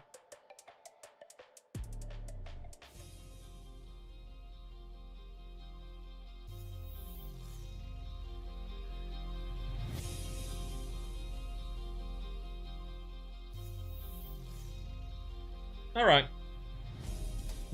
Used to watch lots of Halo 3 and I remember a match where one player's Xbox broke and it ruined the lobby. His team was clearly going to win, but they replayed the map and ultimately lost. Tournament favourites. There we go. Okay. That's what we need. Just other scuff stories. I feel like that one, though, is still, what's the word? It's still just like a freak technical error. I feel like ours are more like, human error. Avoidable errors. You know, if something blows up, it kind of sucks. But I feel like ours are more avoidable. Yeah, exactly, DeBees. Alright.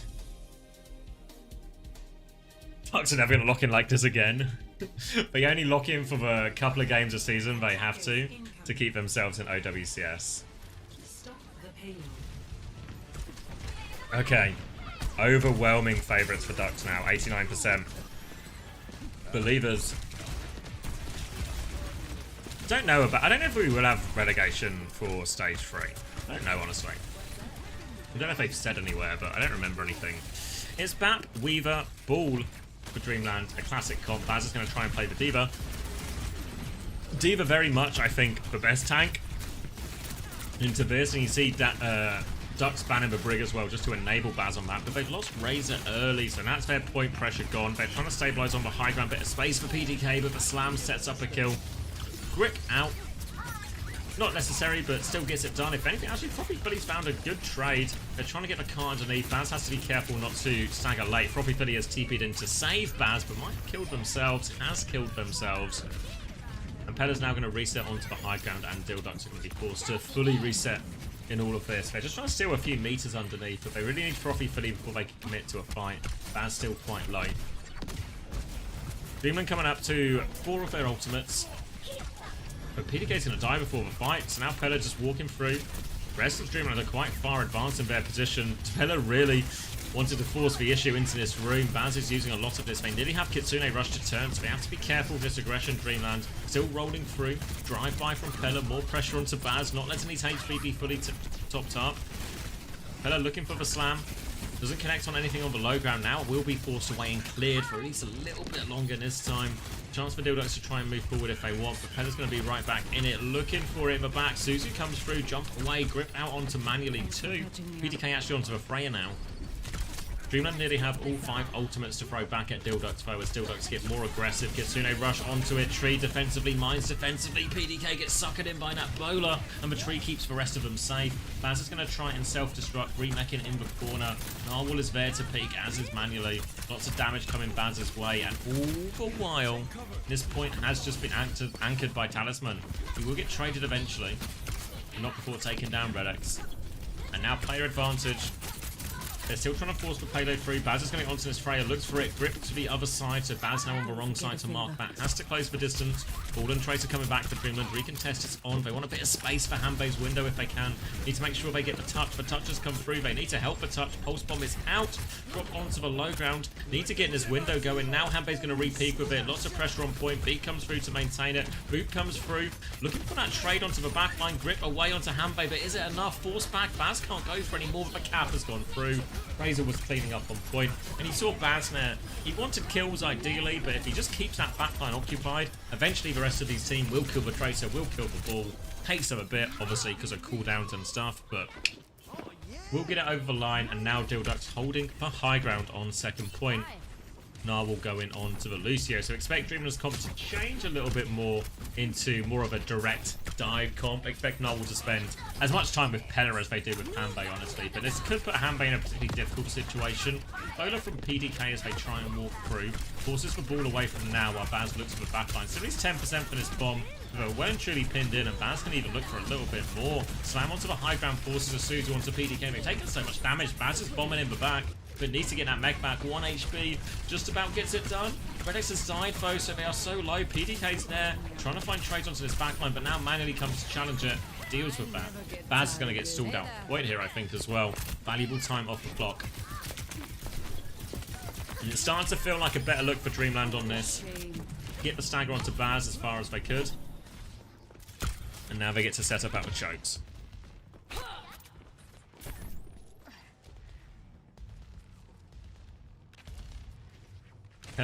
Grappled up the top, Mine's ready to go. Obviously a high mobility composition here for Dildux. The problem is PDK can get left behind. Obviously Frothy Philly Redex, they can follow the tank a lot more easily.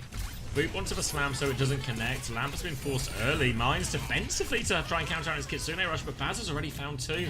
PDK does indeed get traded and left behind, but Baz with all the cleanup. The trades are good though. This is the bit that will unravel Dildux. They can kill Pella on point and get this payload moving. But the recontest is on for Dreamland. They nearly have a beat with which to do it. Razor will late kill onto Talisman, so now somebody else has to get the touch.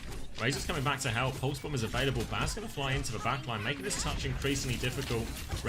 Narwhal rather, comes through for the first one, dies for it. Now they come through, 2 meters on, but Manny's already dead, and Pella's just now anchored to the point. Limited impact. Talks about it on push, but the same is true here. If you force that ball to come to point, you are in a good position, and Baz is just getting through so much work here on the Diva. They protect Ban for Hazard. Worried Baz was going to play that. But the Diva is actually even more, just getting through just as much work. Once we're in this Kiri Lucio mirror, I think it becomes a little bit trickier for the ball. 2.5 minutes left for the Ducks to try and complete their attack. Beat advantage for Narwhal, Redex only slightly behind. Redex will go down. Trying to fight for some of that space. PDK is going to back it up, but is swinging out into the open and manually will clean these up. Slam, TP, and Suzu all force. Still peeking forward, hoping for a late kill if they can get it. It will also be quite content just to set up a choke, keep hold of their beat, keep hold of their soon-to-be Kitsune rush, and get ready for this big support ult trade on the point. Baz and Razor will get the payload moving. Redex has got eyes on that ball. Pella's going to come through underneath. Bowler over the top. Redex gets the beat off though. Narwhal with the opportunity for a much later beat if he wants to go for it. Doesn't even have to use it at all. Comes through now. But they need kills with this. Pressure onto Redex. Looking for more. Slam into the backline. Bowler out is perfect onto Talisman. Don't know how intentional that was, but PDK lands it nonetheless. Now, bomb into the back. Forces for Suzu. PDK's looking to peek for more. They are on the back foot. Kitsune rush to keep going. Hanbei doesn't quite have his yet. Dies just as he gets the ult. Can't use moves that one back. Pella has for mines, but they have to play for a desperate recontest. For mines for Kitsune Rush coming back. Greenland have the ults for this recontest, but they need to get out. Mines and a drive-by. Pella's going to get taken down. Someone else needs to take over Touch. Pulse bomb onto Baz. He tries to survive, but he can't. Kitsune Rush out. Hanbei dies. But Touch is still desperate. Talisman has to recall. Gets all the blinks back, but they need kills. They need trades. Profi, Philly, and PDK just playing the shooting gallery. The mines are doing a lot of work for Talisman, but not enough. They get out over the line. No, they don't. Yes, they do. I thought Pella got the touch. That was absolute fractions of an inch in that. Because if Pella gets that touch, the hold is really on. They can just keep tapping. The ball will be there for ages. The respawns are coming. And then all of a sudden, that's really, really contestable when we're running out of time. And I'm not sure Dildux actually managed to get it over the line. But really important. Razor with a 16-1 in this all-important map. And this means Dreamland now have to full push Gibraltar and win in overtime just to keep themselves alive in the series and alive, and keep their chances of going to OWCS alive too.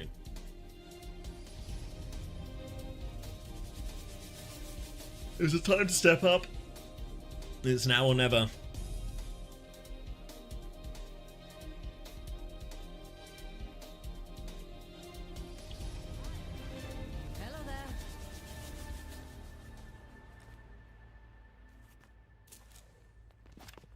Sleepy boy, very much so, Chime. It's just approaching 4 a.m. I've been up since 8 a.m. So I guess, what are we? Yeah, 4 hours shy of 24 hours. Just 20 hours awake. Bedtime Theory? Fuck, don't Bedtime Theory it. Dreamland have to full cap to Bedtime Theory it. It's simply not possible, Chime. It wouldn't happen. Not to me. Not today. Kiri, Lucio, Paul, very similar looking matchup. Dreamland, such a long way back in the series, but if it's gonna happen, it has to start here. Just trying to force the point, playing there. Baz is going to drop to contest for now. Keeping control of the high ground, but his payload is moving forward. Pella happy just to take some of the attention there. Baz moves down to match it. Bit of space now for Manny to swing as a result. BDK trying to challenge that. Baz looking for it, and Narwhal's just going to be stranded on the wall. Absolutely beached up there, and it's an easy kill for PDK and Baz to confirm. Pella's now booped in, lots of damage onto him, but the shields allow the ball to reset. Double bolt. Oh, gets the kill actually. Had enough, not a pocket available. And another reset, and it's not a good start at all for a Dreamland team who are in desperate need of something. Slight ult advantage across the board for Ducks. Still a while to go, yeah, as Pella sets up behind, looking for a boot through. A slam onto PDK. Bowler out onto Pella. Is it enough to confirm the kill? No. Matrix a little bit onto the heels, but Pella can group up underneath the Talisman, and Redix has found a way down in all of this. Pella's now looking for another one. Slam is going to get a load of disruption. Huge kills from Pella. 2 from Pella. Great cleanup. They need to die on point now, Dildux. They can't afford to stagger too much, but Baz is doubling down for a trade, and he is going to get staggered off point tremendously. Multiple boots available. Where is Baz going? First touch comes through from Razor. He gets one shot. Talisman does kill the baby now. And it's just bleeding onto point, but Dreamland with a good start. Well, not a good start. A good recovery. Thanks to Pella's cleanup. 5 ults available for Dreamland. Slightly quicker pair of support ults. 2. Have to be careful on the retake, Dildux, and they just get snowballed by this. They're going to have to leave one on point, nonetheless, Dreamland, but there is a chance with this ult advantage they can go. But Narwhal knocked back down for now. Slam onto PDK, and Baz can Matrix a decent amount of it. They've lost Redix on the way through. Now eyes on Narwhal, though. Both Lucio's in peril, as is this Freya. Trying to get out of here. Narwhal's trying to skirt away. Can't escape PDK's clutches. Baz, 31 HP. Really keen not to lose for mech. Pella's killed Razor, as Baz is going to try and regroup with the team. Just on the low ground for now. Bash saves them a little bit, but they're still very much on the back foot. Pella's trying to force the issue onto the back line. Mines available. Ola is dodged. And now Dreamland 5 ults still, remember. Chance to take the fight on point once they're back to 5. Kitsune rushes are traded on point. Beats available for both teams as well. Tracer in the back. Trying to dive in. Force it out earlier. Both teams being patient. Narwhal's going to go first with the beat. Redex is going to beat right back. Catches everyone except for PDK, who is busy on this high ground. Looking for this. Lucio takes care of Narwhal, no problem. Where was Narwhal on the way to? Redex has been traded, as is the life of a Lucio, but Pella, so good for it when their team need it the most. Trying to clean up these players behind, help with PDK. PDK is low, Talisman can confirm that kill with him, and now the Ball Tracer, maybe he's been looking for more. They've got Lucio support, they can take the fight at the choke if they want, tries to slam around the corner just to neutralize it. Roll through clears the Tracer. Pella has mines, but they're resetting here, Dreamer, they want to go from 5. Pella get an early position, will tap the payload, move it forward, Razor drops as quickly as they can. Trying to body block a little bit here, Razor, but Pella too wise for that. Skirts out and we'll go back to stealing more meters. Mines on the point as well, make it awkward for Razor, who has to just back up for now. Trying to force, but the point's too far to C9. Pressure onto PDK, who floats back out to the high ground. Redex! Oh, every time. But Pella also traded. I don't even know if one trade really led to the other, but it's worthwhile for the Ducks and their ability to stabilize. PDK trying to hold his high ground position too. Talisman is challenging. Manuel's going to swing off that too. Narwhal's trying to get involved. Dink onto Narwhal, awfully low. Force of the low ground now. PDK needs more pocket. Bazvo hunting down these low targets from the Take-Aim bolts. And they are forced all the way back. Redex is in there. Redex will respawn again. Can they use this as an opening? Pella seems to want to threaten it, but just runs into the Freya actually. Sam comes through. Matrix is good from Baz. They will be cleared for now. They keep trying to force PDK onto this low ground, into the clutches of their Tracer and the team. Kitsune rush from Profi, but Hambe doesn't quite have it yet. So they will be forced back, forced to reset, and all of a sudden, Dreamland's big time bank starting to expire. 1.5 minutes to keep themselves in. Hey, Corbel. 1.5 minutes to keep themselves in the running for OWCS. Pella has gone Winston. Talisman is going left, potentially through point. Pella is looking for their first engage. Double support ult advantage for Dreamland. If there is a time, it is now. They have the ults. They have everything they need. Pella's going to jump behind the Diva here. Full zap onto the Lucio as well. Redex not so fortunate with the disengage. Pella's going to clear the space. Chance to go top now too.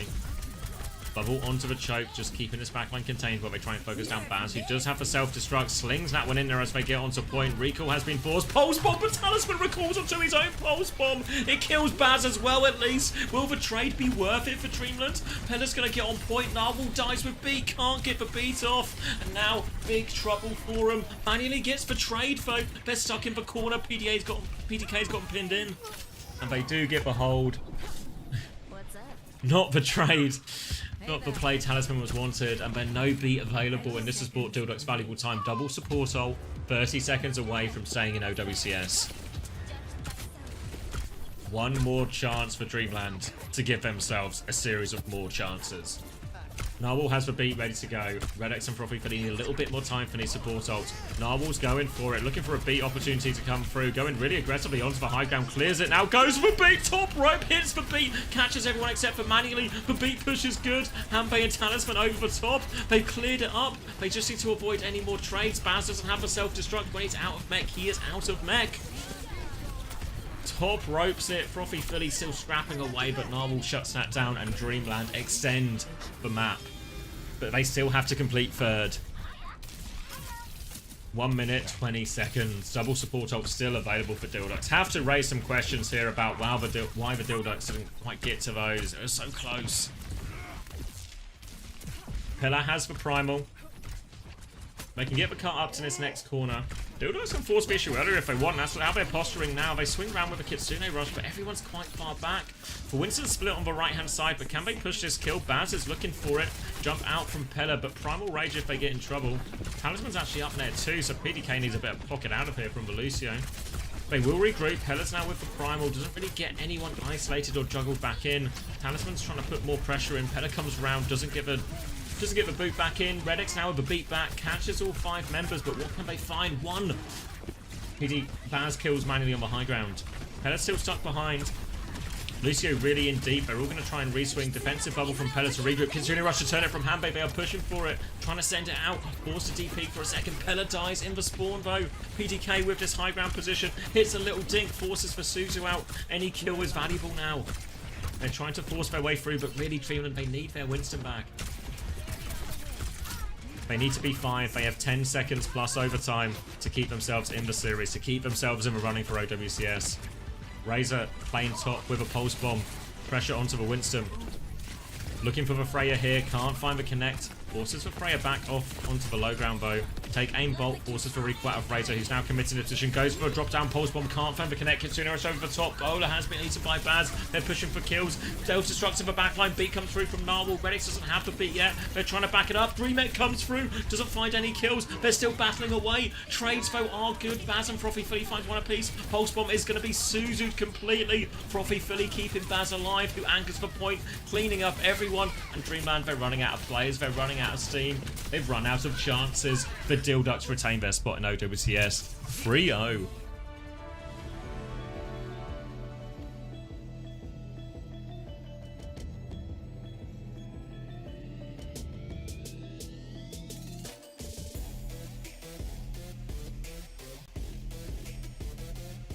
And convincing in the end from the Ducks. I thought we were guaranteed almost repeat of the opening fixture.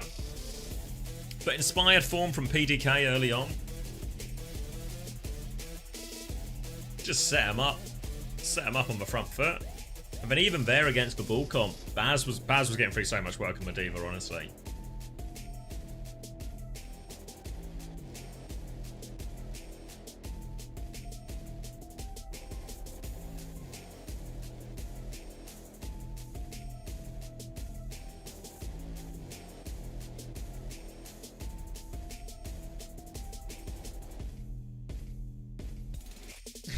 Ducks will never put this performance on again. They don't need to. This was enough. Keep themselves in OWCS.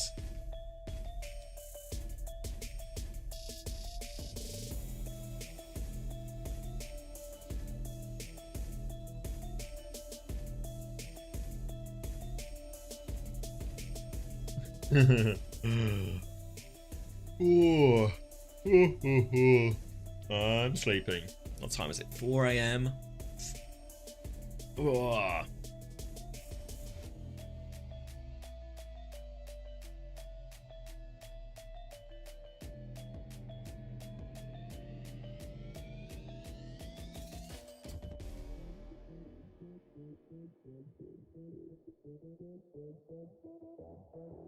Unfinished feels bad, man. Yeah. Yeah. I mean, the real problem, like, staying up late, I just feel kind of tired. It'll be tomorrow, because even if I sleep in, it's never quite the same. That's okay. That's part of a gig. Quite literally what I signed up for.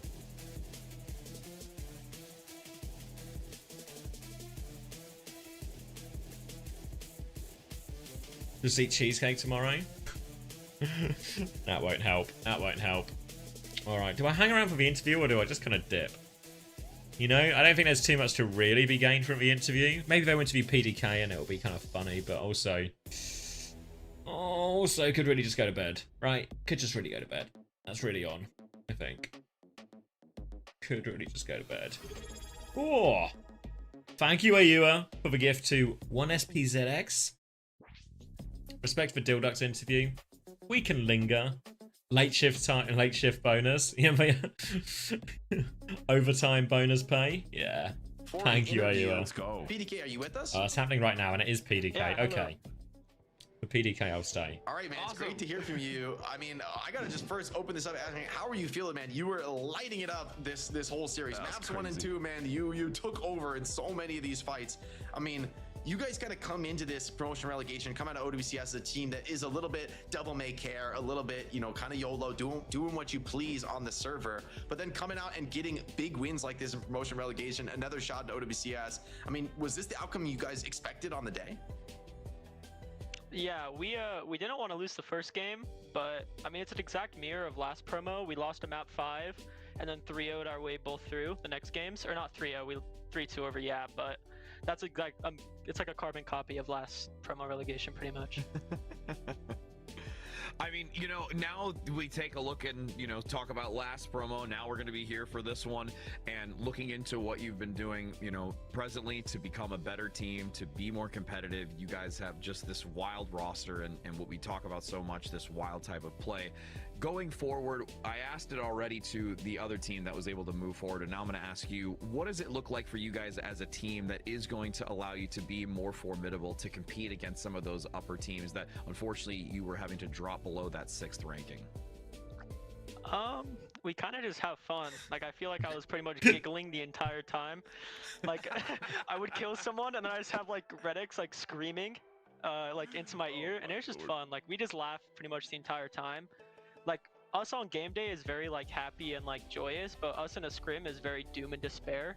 So we kind of have like two sides to the us pretty much. How would they know what they're like in a scrim? Just polar opposites on the spectrum. Yeah, pretty much. You know, me and Jake, we were actually wondering during the cast there, because you looked so dominant. How many scrims did you actually play going into this tournament? For promotion relegation, specific 2 scrims. That's exactly the average between Johnny's guess of 4 and my guess of 0. Yeah, no, we had one on Tuesday and then one on Thursday, and then we were gonna scrim on Friday and Saturday, and then we were like, we just don't want to, so we kind of just did a warm up today, and we were like, good enough. But you just pop off. Like, that was honestly, you just took over the game there, and like, credit to your teammates as well. You know, Redix did a great job. I'm just like, it just felt like night and day. You just walked into today and just, obviously you lost the first map, but first match rather. But like, you just dominated 3-0. It was like only 3-0 on broadcast all day. So I'm just blown away by how good you guys looked in this series. That was amazing. Thank you, thank you. I'm glazing. I'm sorry. My bad. You're good. All right, I like PDK. The devil shivers when PDK does a third scrim. Congrats on you guys, success here in the tournament, your replacement back into OWCS NA Stage 3. We're excited to see what you guys can do popping off on match day, bringing the good vibes. It's definitely exciting to hear. We also get to announce. What do you think they can do next OWCS? Maybe not a huge shock. 2 times. First couple of rounds. Two times. The 2-time is here on the interview. So thank you for coming on the cam. Can I give a quick shout out? Yeah, please. Razor woke up this morning with the flu, and he has been battling flu-like symptoms all day, and is still A classic like Razor flu game. This is his 97th flu game. We'll take 2 maps this time. Step by step, Philly. Step by step. Congratulations. It's great to see that translate into some great competitive success and some awesome performances. So thank you so much for the interview. We're going to let you go for now. Excited to see what you guys can do, of course, going deeper into OWCS NA Stage 3. But that's going to be all for us today, guys. Thank you, PDK. Thank you. Of course. Have a good one, guys. Bye. All right. All right, I'm gonna have to love you and leave you because it's definitely late enough. That deserves a move on. So let's see. Let me end the recording now. I'm gonna end the YouTube. So thank you to everyone who watched on YouTube. Very much appreciated. VOD will be, obviously, if you missed any action, want to go back and watch it, it will be on the YouTube. I'll get the VODs uploaded, but it might be a little bit low. And Uncoachable coming very soon, within the next couple of days, I'd say. So stay tuned for all of that, and we can find somebody to raid. Maybe like an American plays just started playing. I imagine a lot of the other co-streamers might be going off.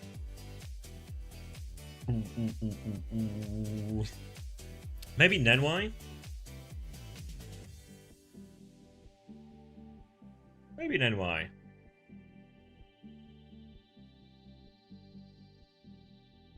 Yeah, alright. I might be doing a test stream tomorrow as well, so maybe I'll play like the Uncoachable preview on that. Because it's still uploading and stuff. But we can sort it out. I'll send you that. So yeah, recording ended. Goodbye, YouTube. I'll see you on the other side. We'll drop Nenwai the raid. And I'll see you all next week for the LCQ, eh?